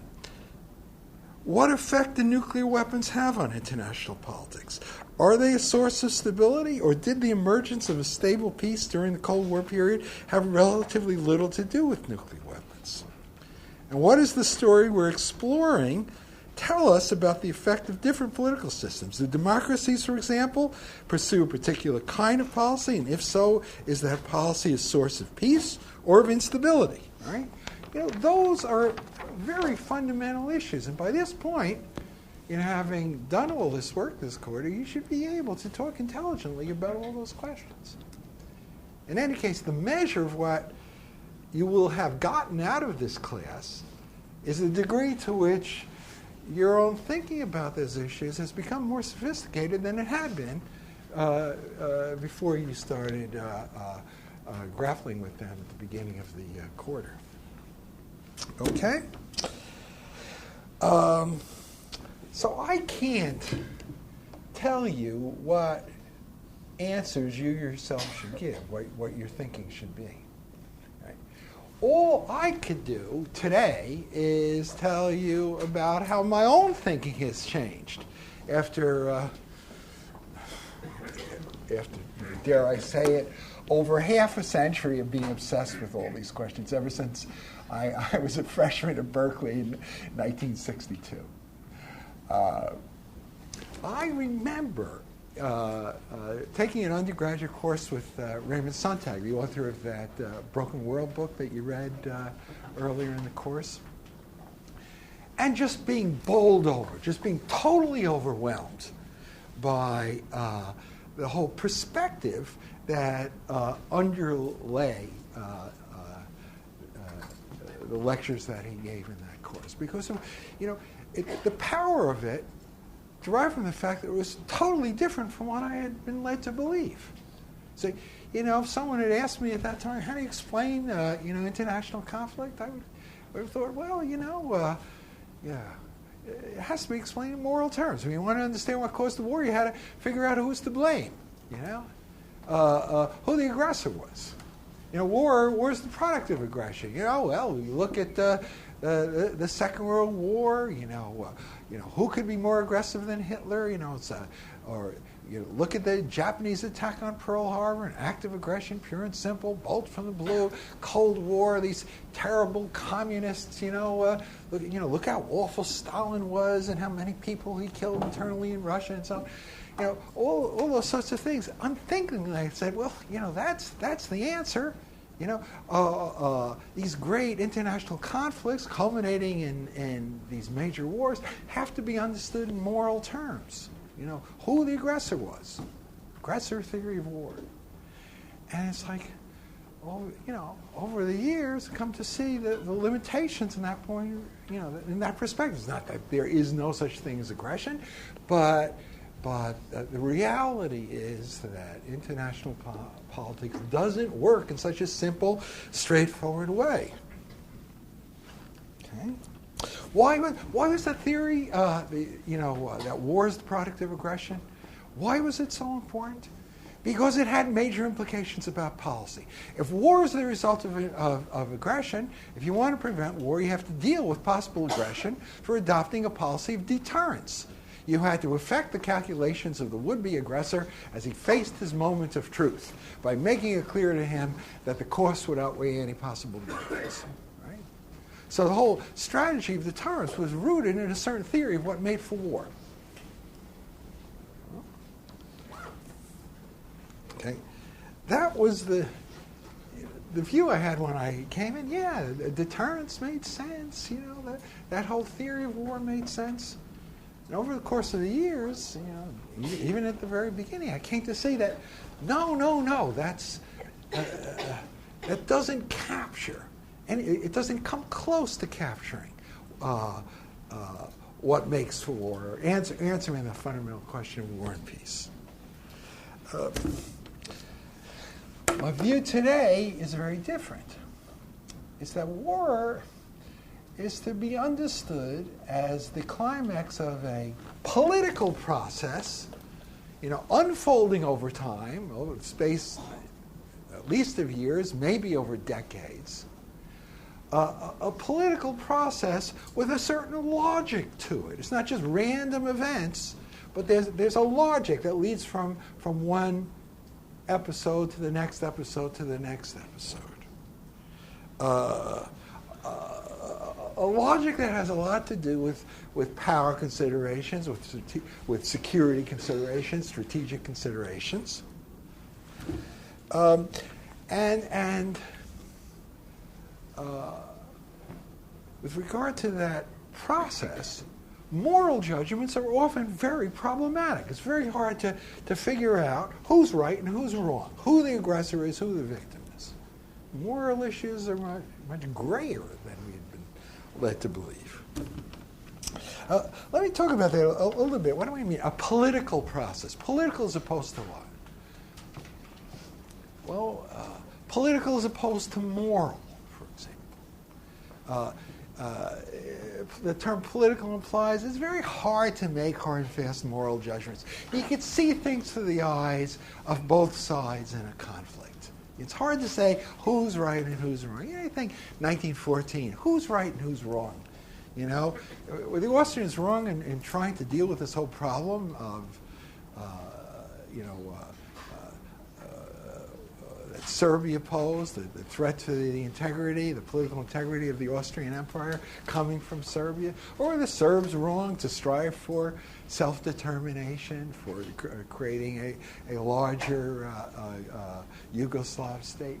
It's like very hard to, make these moral judgments. You can make that same point over and over again. This is what we talked about in the post-World War I period when we looked at French policy, German policy.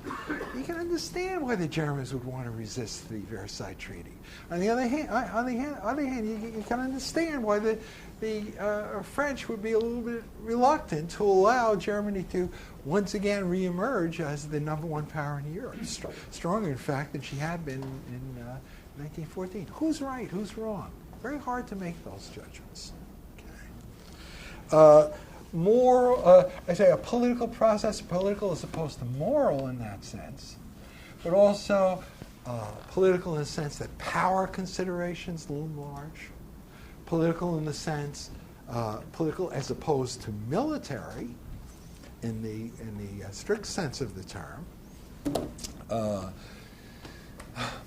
People often took the view that military considerations were of fundamental importance. Hence the great emphasis on deterrence, which was understood in military terms.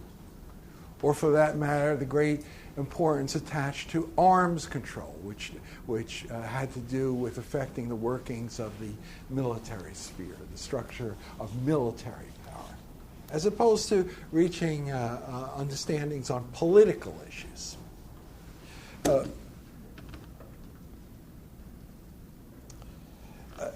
There's a totally different way of looking at the policy issue.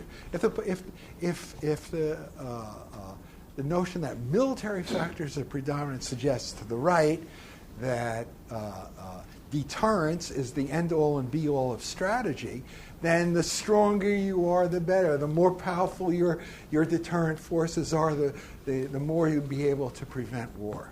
Military buildups are always good, right? And the left takes the opposite view. Their view is that the workings of the military system can play a fundamental role in bringing on a war that nobody wants.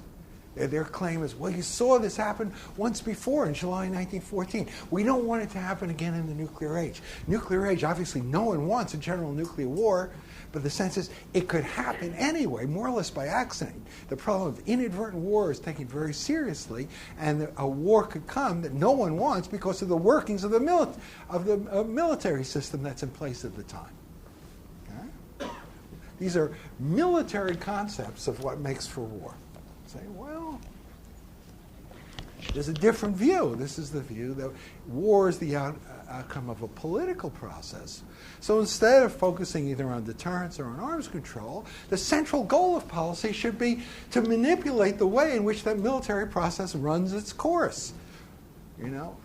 Not just affecting the calculations of the parties as they face their moment of truth when a crisis comes to a head, but affecting the whole process that could lead to a crisis in the first place. Carrots and sticks. The aim of policy should be to affect the way that process runs its course, affect the calculations of the other parties involved in it by providing them with both incentives to behave in a way that's consistent with your own interests, and disincentives in the event that they opt for policies that you find objectionable. Right? So you want to kind of control a process unfolding over the space of many, many years rather than waiting until it's too late. Right?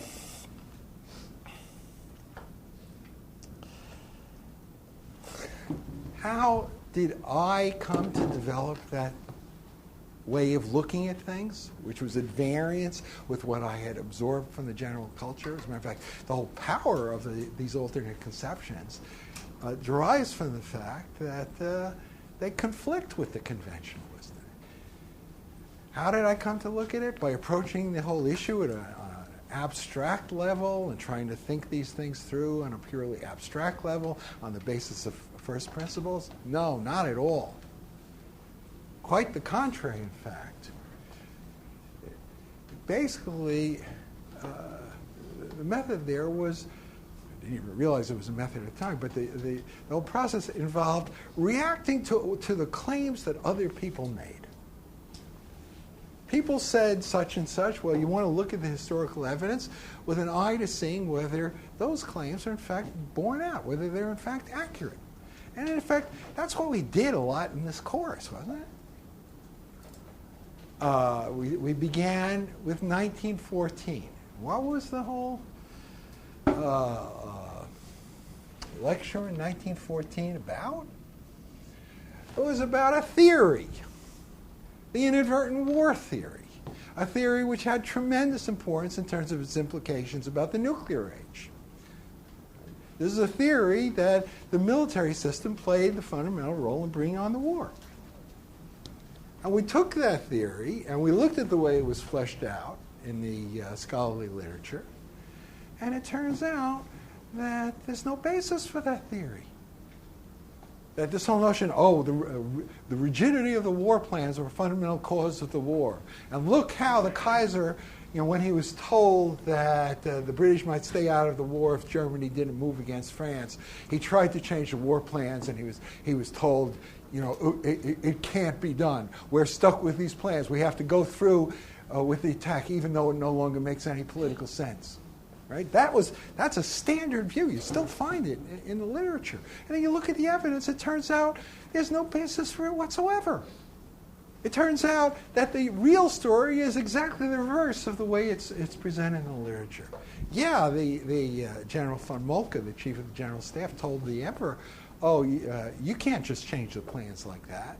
And the emperor says, well, basically, hell with you, I'm going to do it anyway. And he turns to a lower-ranking military officer and says, tell the armies to stop the invasion. And the order was complied with. And General von Moltke says, I went home and shed tears of despair. I thought my heart would break. Well, what could be clearer evidence than that story, which plays a key role in supporting this argument about the rigidity of war plans, an argument that plays a fundamental role in this claim that the First World War was an inadvertent war, and that therefore, more generally, major conflicts could happen even though no one wants them. Well, all these things have enormous implications. Right? The whole business of the mobilization system, with everyone wanting to get the first strike and no one wanting to be a slow second. How this led to a war. The different mobilization plans kind of stimulated each other into a frenzy until no one knew how to stop the war. Right? Overwhelmed the political process. Turns out, no, it's not true at all. The Germans, the most militaristic country in Europe, their whole strategy was not to move first, was to wait until Russia moved first. They needed that strategy for both domestic political purposes and the whole also of influencing British policy. Right? So you see that even on that level, the level of basic factual information, the historical evidence doesn't support these claims that are made. So you react to what other people say, and the implications can be quite far-reaching in terms of shaping your own understanding of how things work. All right? And we did that over and over again in this class, right? The whole thing about American intervention in the First World War, the analysis of the Wilson policy, the whole Kennan article reacting to the claims that Kennan made, that it's Wilson's failure to understand how policy should be conducted, his failure to pursue a realist policy, his moralism, his idealism, all of those things, they messed everything up, with the implication that policy should be pursued in a totally different way. Right? Is Kennan right? You react to that in the light of what we saw. You react to these general notions that an idealistic policy, a policy not based on, geopolitical considerations and this amoral, balance of power sort of thinking, that this is the way to go.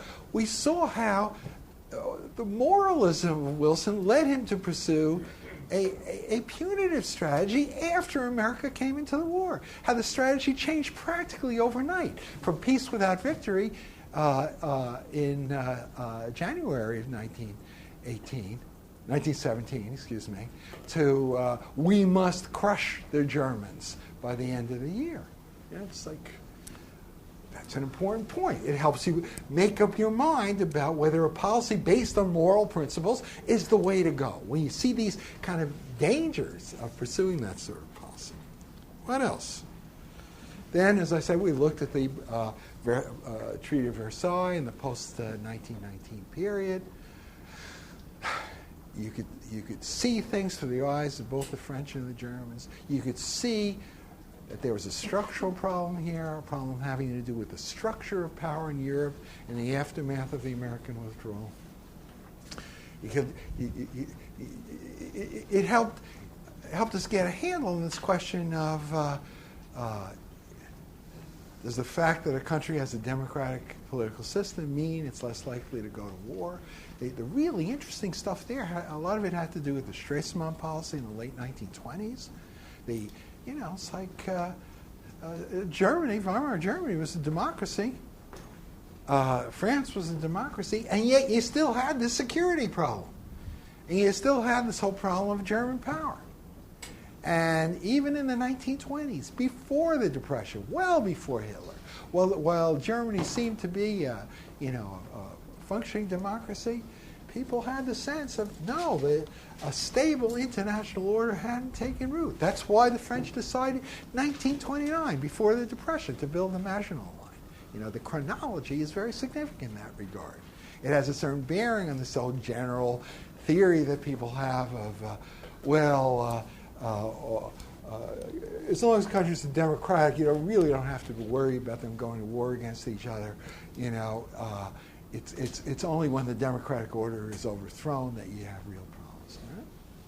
And then we looked at the 1930s, and one of the most striking things there was that this war that broke out in September of 1939, this was not a war that Hitler wanted at that time. The Germans weren't prepared for it. The Germans thought that they could basically deter British intervention on the part of to help save Poland. That's why the Germans assigned the Nazi-Soviet pact, to deter the British. Didn't work. It had the opposite effect. We looked at 1941, both the coming of the U.S.-Japanese War and America's entry into the war against Germany. And again, the point there was that all these notions that we had, or things that we were led to believe, ideas that we absorbed from the general culture, they're not borne out by a close study of what happened. You remember the method there, especially about 1941. We brought a certain theory to bear, this realist theory that countries don't behave suicidally, that they have to take power realities into account. And that generated these puzzles. Again, the theory didn't provide answers, but it brought the questions into focus. What are the puzzles? Well, here you have Germany. She has her hands full with this war against the Soviet Union. The German invasion of June 1941 hadn't achieved its goals. And you think the last thing that the Germans would want at this point was a war with the United States. The same point about Japan. Here's Japan bogged down in this endless war in China. It had begun in 1937. Saying she can't even defeat China. She's going to, take on, just out of sheer war lust, this by far the strongest country in the world in terms of its mobilizable war potential. Doesn't make sense, right? In either case, doesn't make sense. And those are, like I said, those are kind of loose threads in the fabric of the received wisdom. And you start pulling on those loose threads, and the whole fabric begins to unravel. It turns out, Pearl Harbor wasn't a bolt from the blue. It wasn't the case the United States was a country that asked only to be left alone. We didn't care what was going on in the rest of the world. It was just, you have these kind of, insane, war-crazy, militarist regimes, and they just love having a war. It's just, that sort of simply is not supported by the evidence. American policy was far more active than that. Incidentally, the whole business about the story of Roosevelt's policy in 1941 and America's road to war in 1941, it's of interest for another reason. About a decade ago, in the aftermath of the U.S. war with Iraq, there was this whole big criticism of the Bush policy. I'm sure you remember this because it got a lot of attention at the time. And the whole idea there was the Bush strategy marked a total break with American tradition. In the past, America had only fought, quote, wars of necessity. That's to say, purely defensive wars. We had only gone to war when we ourselves were attacked. And now this terrible George W. Bush broke with that American tradition by launching this war against Iraq. Instead of just fighting wars of necessity, now America, it seemed, was fighting these wars of choice. And wars of choice are a terrible thing, and so we should go back and only fight wars of necessity. You found that kind of rhetoric around you all the time. You look at the historical record, it's like, all of our wars are wars of choice, right? This war with Nazi Germany, this was not a war that Hitler wanted at that time. It was not as though a German attack on the United States was imminent, right? Maybe it would be inevitable at some point in the future if Germany were able to defeat Russia. But if that was the view, the decision to put the United States on a collision course with Germany and fight this undeclared war with Germany and so on, which was the background to the whole America's entry into the European war, this has to be understood in preventive war terms. The key document from that period, the victory program of September 11th, get this, September 11th, 1941, 60 years to the date before the attacks on New York and Washington. The victory program was a preventive war document. It basically said, we can't just sit on our hands while Germany defeats Russia and then has a couple of years to bring order out of chaos in the occupied areas, and then Germany would be able to harness the vast resources of Europe, from the Atlantic to the Urals to Germany's war machine. And Germany would become essentially unconquerable. And there would be no living with Germany in the future. And so, therefore, we couldn't sit on our hands and just wait for that to happen. We had to move faster than that. We had to do whatever was necessary to get into the war. And you have here a political system in the United States that's averse, at least on the surface, to going into war as an act of policy, and that everything has to be framed in defensive terms. So this creates an enormous incentive for the political leadership to stage manage things in such a way as it would seem on the surface that the United States was the innocent victim of unprovoked attack. Roosevelt puts the United States on collision course with Japan, but it's the Japanese who make the first move. Does that mean that the Japanese attack was a bolt from the blue and had nothing to do with American policy? That's not the way American policymakers viewed it at the time. Now, why is this important? Because it totally, it has a very major bearing on the viability of that aggressor theory of war. Because if you have countries like Nazi Germany and Imperial Japan, the two most aggressive great powers in the modern history of great power politics, and even their actions, the actions that culminated in the war with America, are not to be understood in terms of aggression, pure and simple. And that American policy in this regard was far more active, and that American policy also is not to be, the Americans aren't to be accused of acting on the basis of pure aggressiveness. You see how on both sides policies are shaped by power political considerations. And that is perfectly normal. If it's the case even in 1941, in the case of these two very aggressive countries, then for sure, all the more reason to think that as a general rule, power political considerations loom very large in shaping the course of events. Yeah, important conclusions. And then we came to the Cold War. Once again, it was a question of bringing a certain theory to bear to see why the Cold War was puzzling. Saying, at the time, 1950s, 1960s, I remember, people just commonly arguing along these lines. They said, well, the Cold War was an ideological conflict at its core. The Cold War, you saw this communist dictatorship clashing with, liberal democracy or a coalition of liberal democracies. Such a clash was, natural given the fundamental difference of political ideology. Right? Now, the realist theory says not so simple.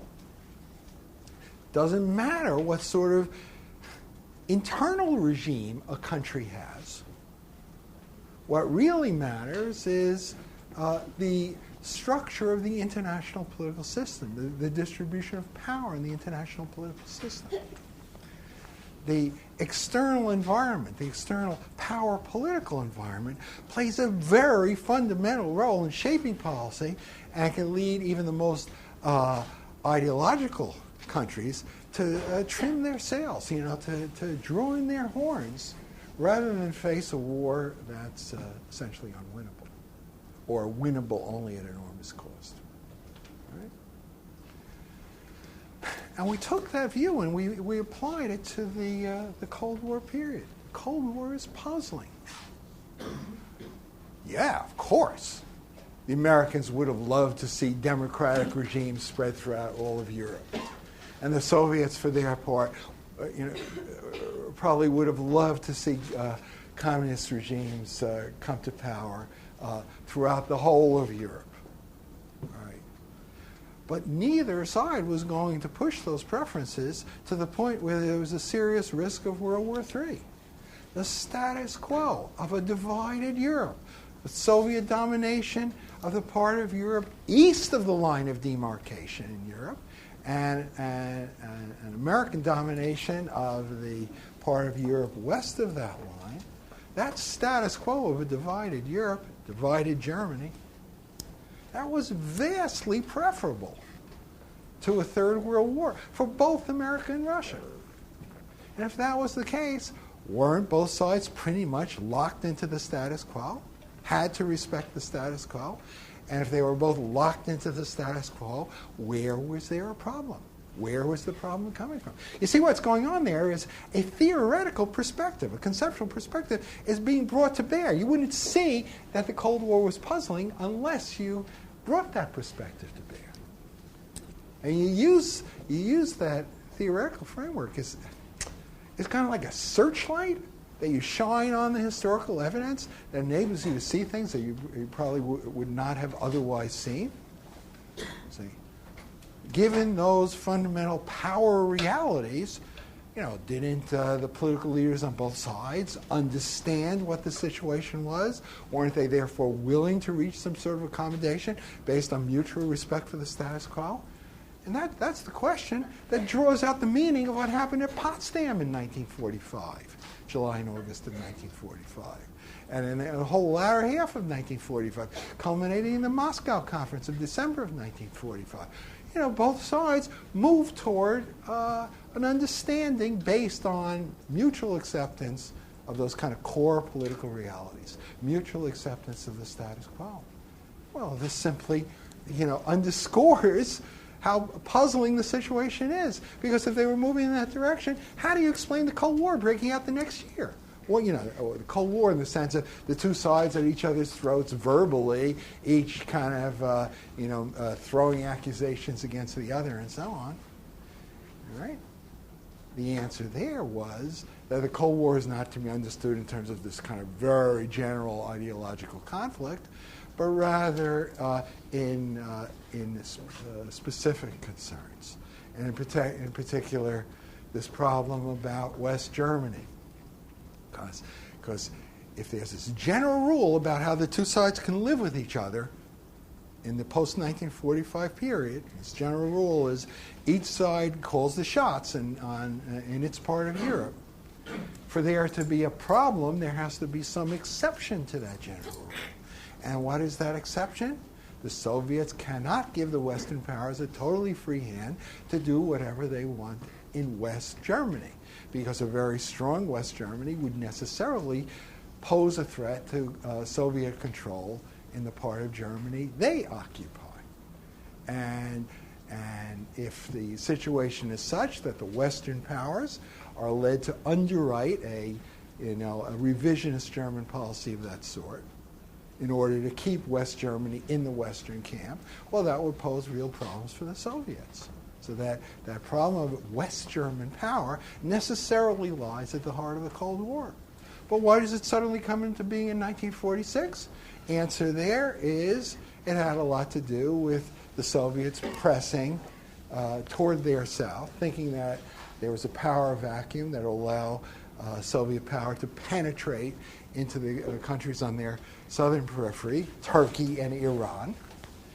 And then that led to a shift in American policy, the realization that the European settlement could not be made on a relatively friendly basis, that you're dealing with people who only respect force, only respect military power. Therefore, you have to generate military power by mobilizing the feelings of your own people, by over-defining the threat. So again, this relates to this whole issue of the democracies conduct better foreign policies than other sorts of regimes. Plus, you had to kind of point the finger at the Soviets as the great saboteurs of German unity in order to get the Germans to accept the sort of system that you want to create, a system which is based on the notion that Germany will remain divided. Right?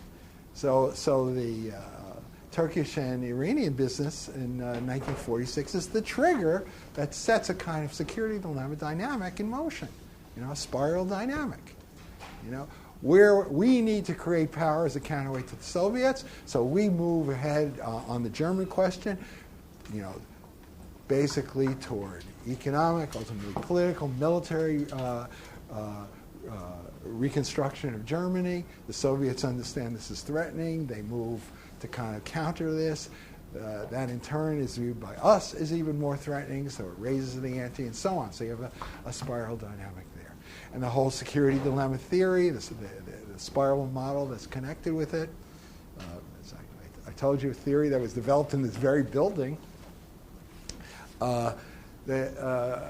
it really does help you understand what the Cold War was about. Not aggressors, pure and simple. Not like, look how awful the Soviets are, with their communist ideology that pushes them toward acting aggressively. Or for that matter, the argument that the left made during the period of the Vietnam War, that it's the Americans who are the aggressive ones, and the Americans who are propelled by their need to find markets for their surplus production and so on, pursued policies that led to the Cold War.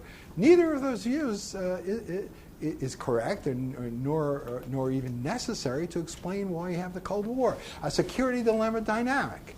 The idea that countries are led to pursue offensive policies for purely defensive reasons, and you could have a conflict even between countries that would be happy to accept the status quo if they had some sort of guarantee that everyone else was willing to do so.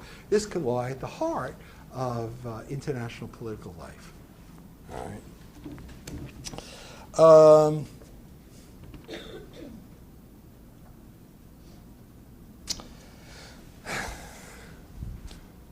That's what the Cold War is about. Why did it continue? A system came into being, you'd think, that met everyone's needs. That the Soviet #1 concern in Europe, the control of German power. Well, you have this set of arrangements that's negotiated at Paris in October of 1954, the Paris Accords. Paris Accords, as I say, they satisfy the basic Soviet need in Europe for the control of German power by embedding Germany in this larger structure, this NATO structure, dominated by the United States, limiting German power both politically and militarily. The Germans can't have nuclear weapons, according to this system, and if they don't have nuclear weapons, they're dependent on nuclear powers like the United States for protection. They can't stand up to the Soviets on their own. Saying, shouldn't that have led to a relatively stable peace? Well, in principle, yes, it should have. Soviets would accept it. Germans would, for a different set of reasons, were also prepared to accept it. The problem was that the Americans weren't willing to accept it. This is the whole, the core of the Eisenhower strategy. Eisenhower didn't want America to be a great imperial power, basing, vast armies all around the world and so on. Basically, the Europeans, meaning the West Europeans, the continental West Europeans, West Germany, France, and the other smaller countries around them, they had the resources, if they could only come together, to balance Soviet power on their own without direct American support. Europe should become a third-grade power mass in world affairs, Eisenhower says. When that happened, we can then sit back and relax somewhat. We can withdraw from Europe. Right? One, very much to move in that direction. The problem is that such a solution is not inherently stable because it implied a strong Germany. And once Germany became strong, what was to lock Germany into defensive policy?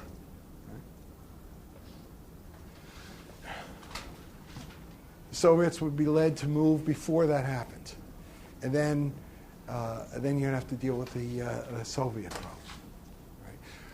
Right? It should have been clear, if people could analyze these things in a more penetrating way, that there was no purely European solution to the European security problem. That the whole Eisenhower policy, though very admirable on a certain level, it's like.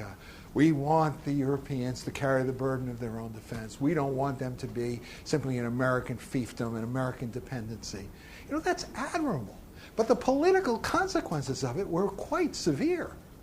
Because the more you moved in that direction, toward arming the West Germans with nuclear weapons, nuclear sharing policy, the more the Soviets were bound to become concerned. That's the taproot of the Berlin business. The Berlin crisis is not to be understood in terms of Soviet aggressiveness, pure and simple. It's to be understood in terms of these basic structural problems that had to do with the particular choices that the Eisenhower administration made. Right? And that's why the coming to power of John F. Kennedy in January 1961 is so important. Dramatic change in American policy. Not at the military level. A lot of what you've heard about massive retaliation being replaced by flexible response is a gross distortion of what was actually going on in the military sphere. The fundamental change was political. It had to do with this whole notion of should the United States try and withdraw from Europe, try and arm the Europeans so that they could defend themselves without direct American support, meaning helping them acquire nuclear capabilities.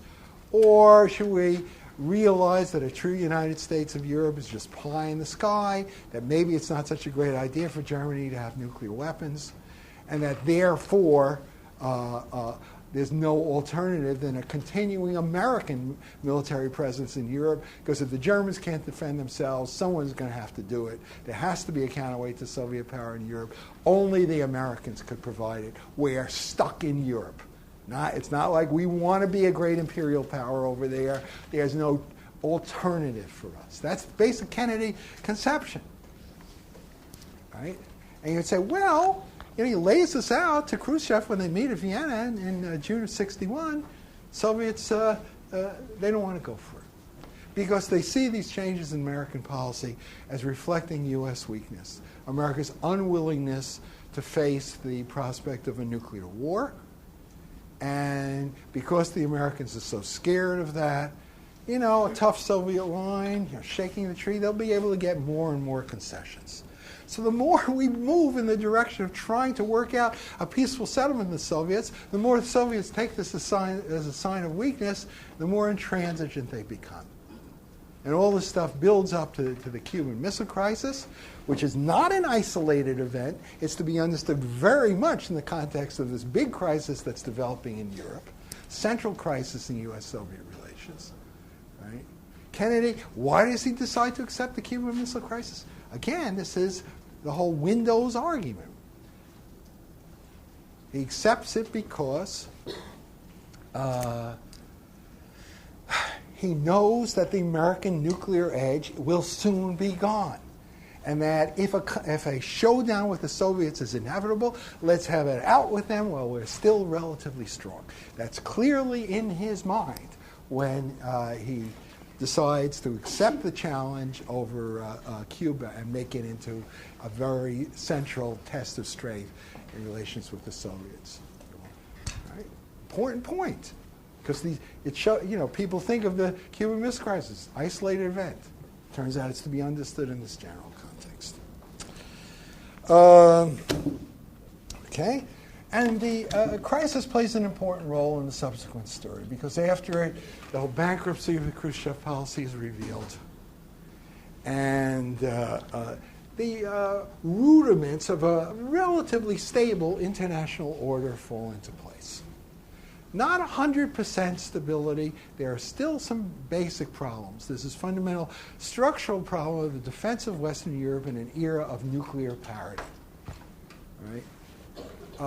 It's off that could have been a very major problem. It never reached that point, in large part because of internal changes that were taking place in the Soviet Union itself, the decline of the whole communist system during the Brezhnev period, and so on.